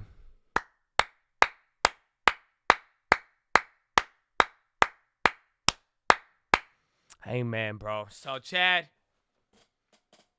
what you got this weekend, bro? Oh, it's so, holy crap. Wow, what a week. We made it. I only have a little bit of time left, though. I can't stay for too long. I didn't even think that mini PHILO was going to even go into it. That's it. It just started moving a little bit, bro. Any of you guys ready? The holidays is coming, bro. Oof, I smell so bad, too. Oh, man. Oh, another Nick. God bless you, bro. God bless all of you, man. And that's why I think some of y'all, man, just thank y'all for keeping it real. And thank y'all for, however you talk to your brothers and sisters in here, man. Let's just stop acting like we ain't the same ones, Like, I feel you. It's something I got to work on myself every single day, bro. And that's why it's a great reminder. But, like, that, and I feel like we just got out of this whole little circle jerk of everybody social mediaizing everything that we all do. Is we love that. It's so weird, bro. But, it's all love, man. And I hope we could recognize that. If we all recognize how far we've fallen short, we will be good, man. And it's a blessing. That's why. It's not there to torment you, because the purpose is joy, bro. So at the very least, I hope y'all walk away and just understand your purpose, okay? I'm not even talking like deep philosophical, dog. Just like, no. You be joyful, okay? That's it. So stop letting people take it from you, and stop not doing anything else. And, if you cause problems with people, did you do it because you were joyful? You tell me. Anything else is not your purpose. Woo! What else we got? Enjoy the weekend. What else you got, bro? I'm sorry. I'm telling you, this thought was messing with me. Man. It's just something I told you, I've drove like 500, I think even more miles this week. Again, we had to go back and forth, a lot of different houses, even family and all this other stuff, bro. So I've been in the car, and, you put me in the car, bro, I start thinking about a lot of stuff, bro. Them drive thoughts, you know what I'm saying? Then you listen to some stuff too, but then it's like, oh. So I don't know, man. It's there, bro. It's there. Going hunting. Amen. What else we got, bro? Let's go. Pray for my fan. That's always good, man. It's always good. I do need that Prius. Amen. Stuck in drive. I was, bro. Get gifts for the holidays. We're just hanging out with the family, bro. It's going to be cool. Get to see everybody. And then that's it. It's going to be Christmas. And that's it. My girlfriend's family's coming, so I got to see them. I got to do all of that. Avatar, 3 hours? Oh, no. I watched Wakanda. That was a good movie. I liked Wakanda. It was great, bro. I'm team whatever. I'm team Telekatin or whatever it's called. Team Mazatlan. I don't know. That's it. I was like, is this a real place or not? Because I always confuse the names, sir. But that's it. Like, I used to get down with Wakanda, but I like the little flying ankle dude, bro. I don't know why. I was hella like, that's it. My girlfriend, she's like, no, I'm Wakanda forever. I was like, nah, man, what is it, Telekatin or Telekati? Takati? It's Takate. It's definitely Takate. I'm team Takate, bro. That's it. When it's all said and done. That's it. EXP application got stuck on employment. Oh, what? Let's go. Don't worry. It's meant to be.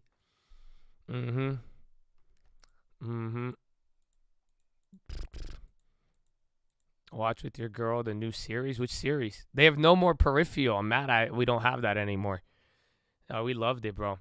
We loved it. Peripheral was great. Playing D&D with the homies.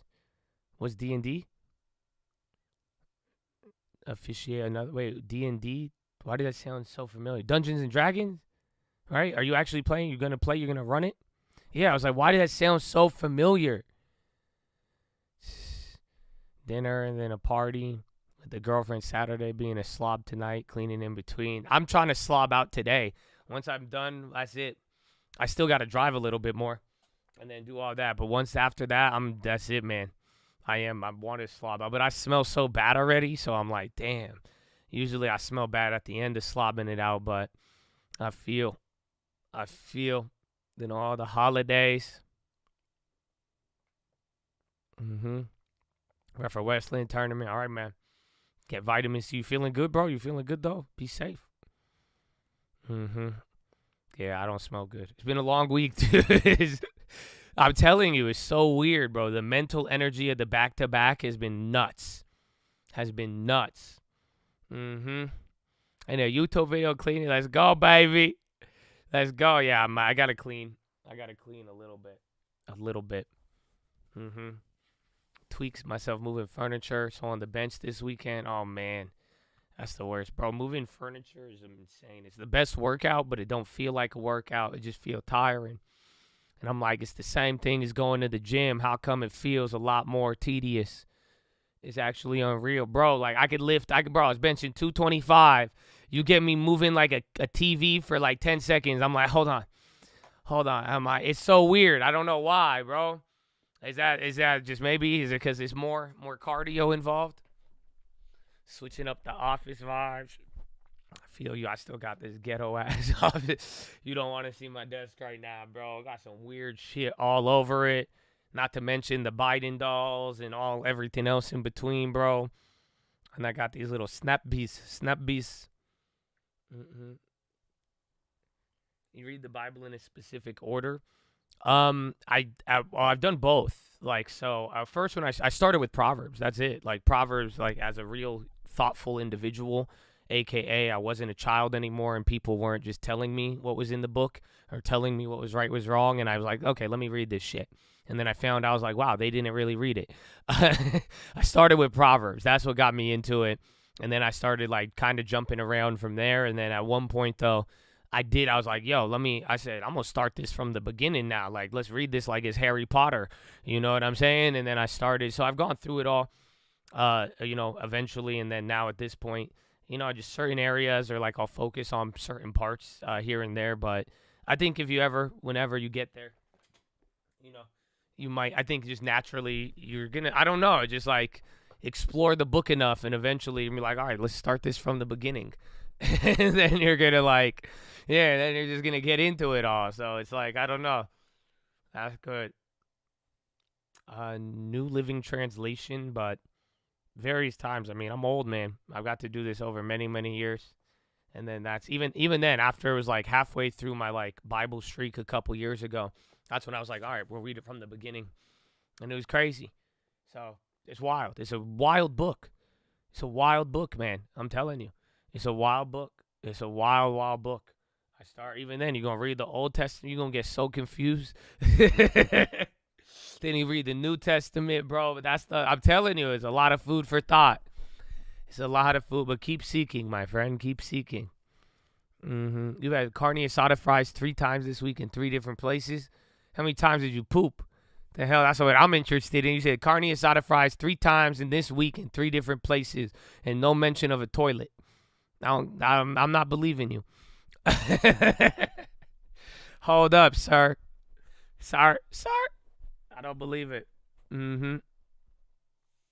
Old Testament. Yeah, Old Testament's gnarly, dude. It's dope, though. It's good. At least it's real. At least Jesus kept it real, or whoever. I don't know, man. Like, Old Testament savage, bro. That's why I'm like, man, y'all surprised about Sam Bankman? Have you read the Old Testament? No, exactly. Bro, they were savages. You know what I'm saying? Bro, savages. Savages.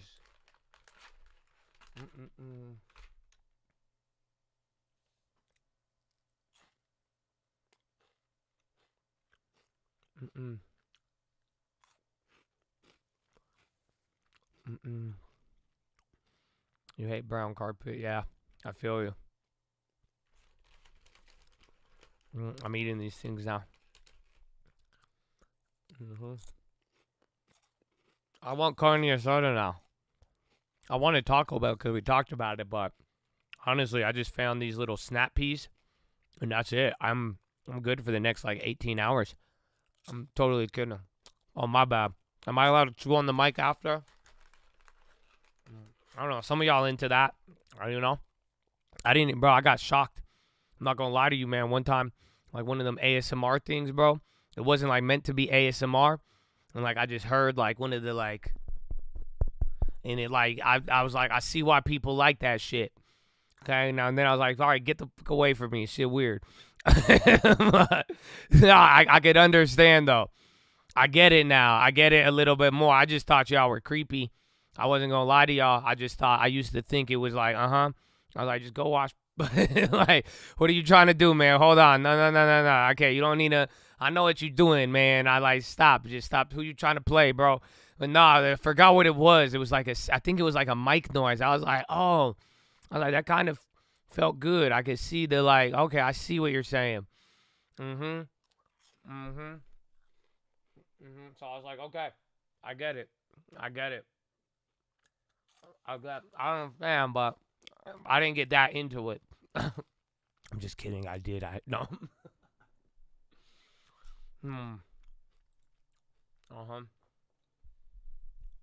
31 grams of snacks are $4.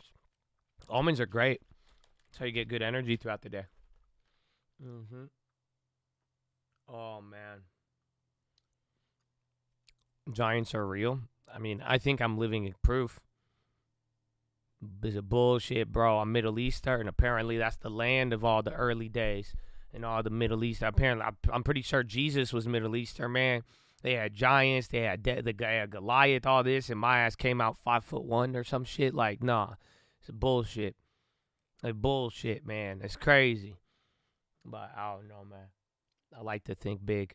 So oh man. It's wild. But yeah. What else we got for the weekend? I got 8 more minutes, Chad. 8 more minutes. Gotta leave at 2. 2 on the dot. I'm out. Any thoughts on prop firms? Just like you remember those infomercials we watched earlier? Just go watch 10 infomercials and then go back to whatever thing that attracted you to prop firms.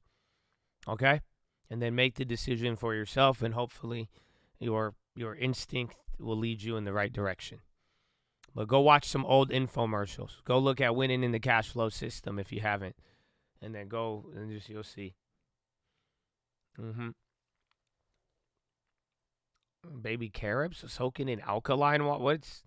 What's up, man? Why are you getting so fancy on me? What? That's not even fancy. That sounds good as hell. That sounds healthy. What the hell? He said, dude, baby carrots. Like, good. It's good for your vision, right? I know carrots are good for your eyes, but now, like, you got it in alkaline water. What the?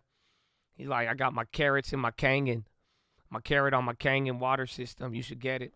Do you have a Kangen? I don't know if you have a Kangen or not because you haven't tried to sell me it yet. That's the only way I usually find out when I mention the word alkaline. They're like, Josh, oh, you know about alkaline? Let me tell you about this water system, sir. Oh, my, oh, man. Oh, man.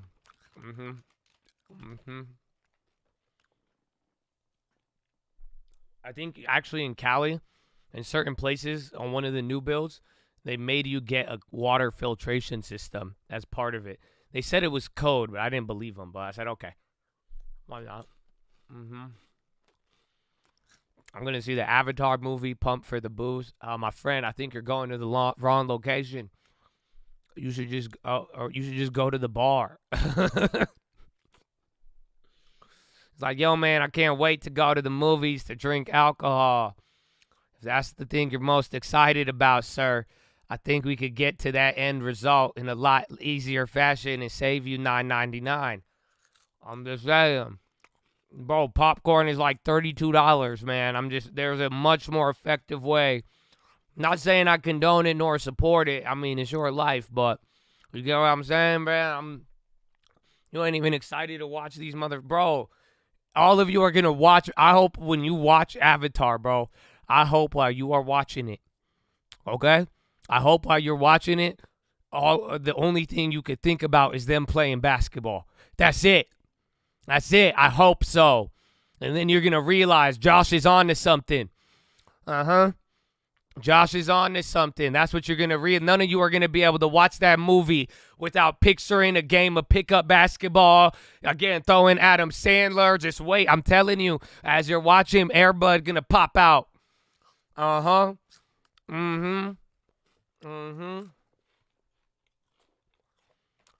remember I was just going off of AMC's pretty cheap, bro. I'm not going to lie to you, bro. I don't go to AMC. I'm sorry, okay? I'm sorry. Don't take it personal. I'm very picky on even movies. Like, even since COVID too, bro. Nah, man. I got to go to the crazy ones. Like, that's it. They got bougie movie theaters out here. It's $18.99 or it's like $21.99, I think, for a ticket. Still kind of overpriced. But there is like $9 and $5 movie theaters out there, like all day. At least in Cali. Y'all complain about Cali. They got cheap movies. The Avatar Warriors. That's it. Stefan Avatar. Oh yeah. I'm telling you, if you could use them as you're watching Avatar this weekend. You guys could scout for me. Just let me know who would be who. If they got like a Draymond Avatar, Stefan Avatar. I'm assuming all their last names are Avatar. I don't know. Do they have names? Do they have names? Like, how do you name an avatar? That's what I'm saying. This is part of the plot. This is like, they didn't even have name, bro. Like, what did they put on their jersey, bro? Oh, they're playing with me. Yeah, blue. I mean, mad confusing, bro. That's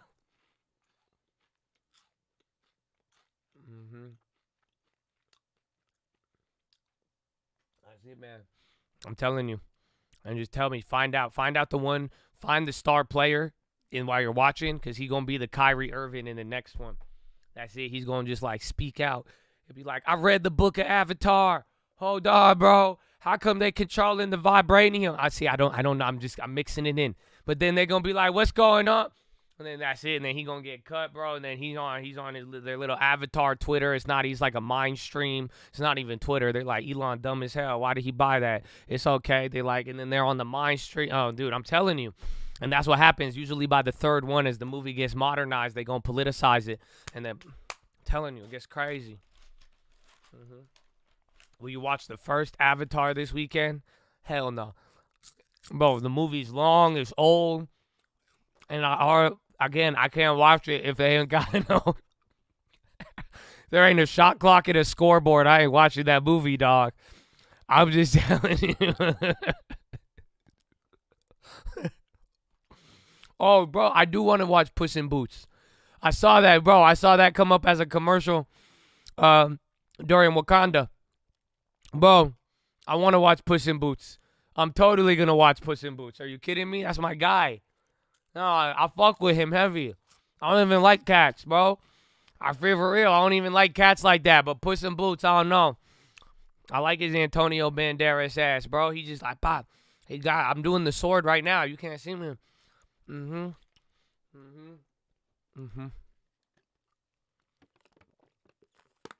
Part 1 has a lot of life lessons.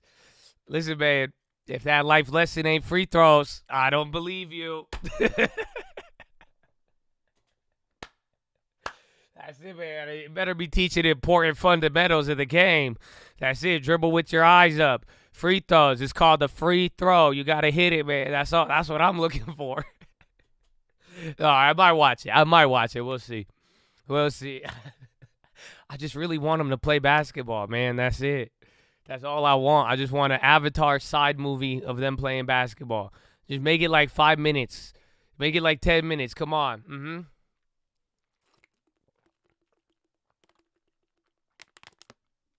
Oh. Nicolas Cage movie, Pig. I told you the other one. The Humanity Bureau.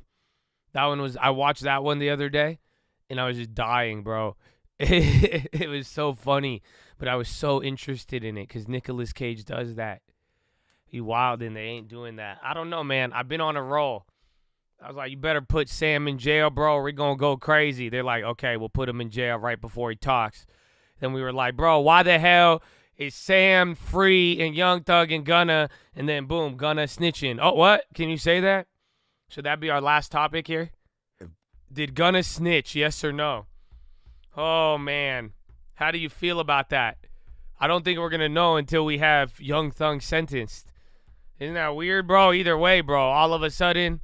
And then they let Brittany Griner out, bro. They doing all. I was like, what? Not yet. Gunna 6ix9ine. Is that I take the top off. I drip it like hot sauce. Y'all cleaning it me wrong. I can do this without y'all.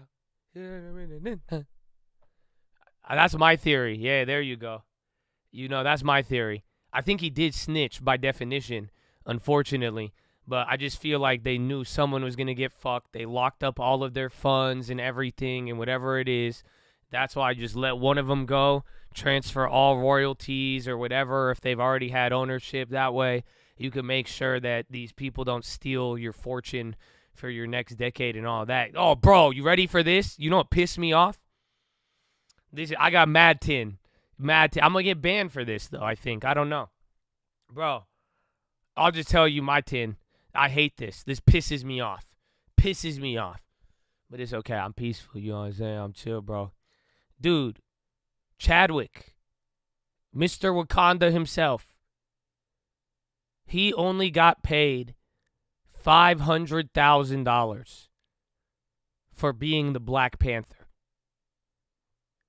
And then now think about before he passed away. And then again, no royalties, no back end, no nothing for the family. And then all of the name brand likeness for all of the next movie and hundreds of millions of dollars. His family will get nothing. And he only got, $500,000, dude.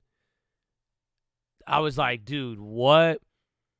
Then my tinfoil started running after that point because I was like, bro, oh, man.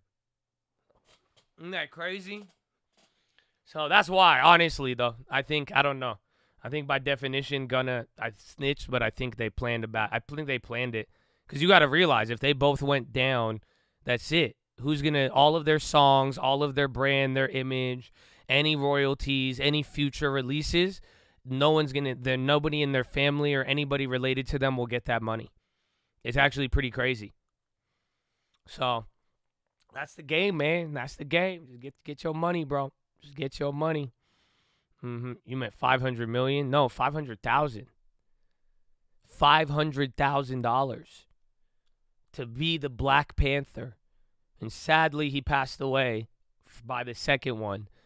And then all of that, bro, so that's the thing. So remember, what's the Brazilian girl? I think it was Wonder Woman. So that's how they do it in movies, especially if you're not super famous yet, but they like you and they cast you for the role.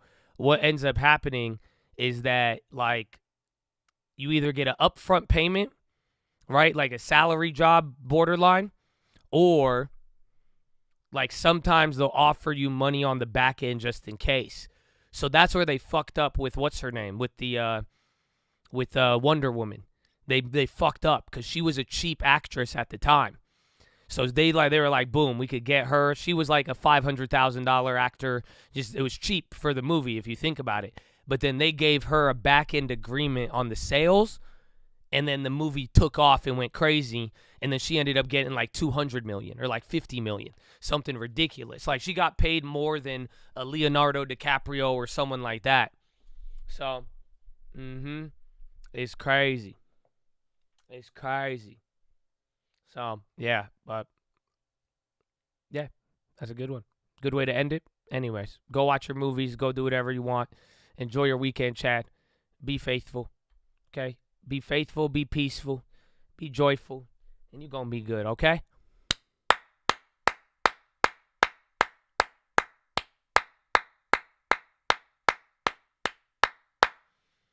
Tom Cruise made more than $100 million. Stupid. That was a good movie, though. You know, I never seen the first Top Gun. And then I actually, what's it called? I actually, I watched that. I like that second. I like Top Gun a lot. But, Chad, I love you.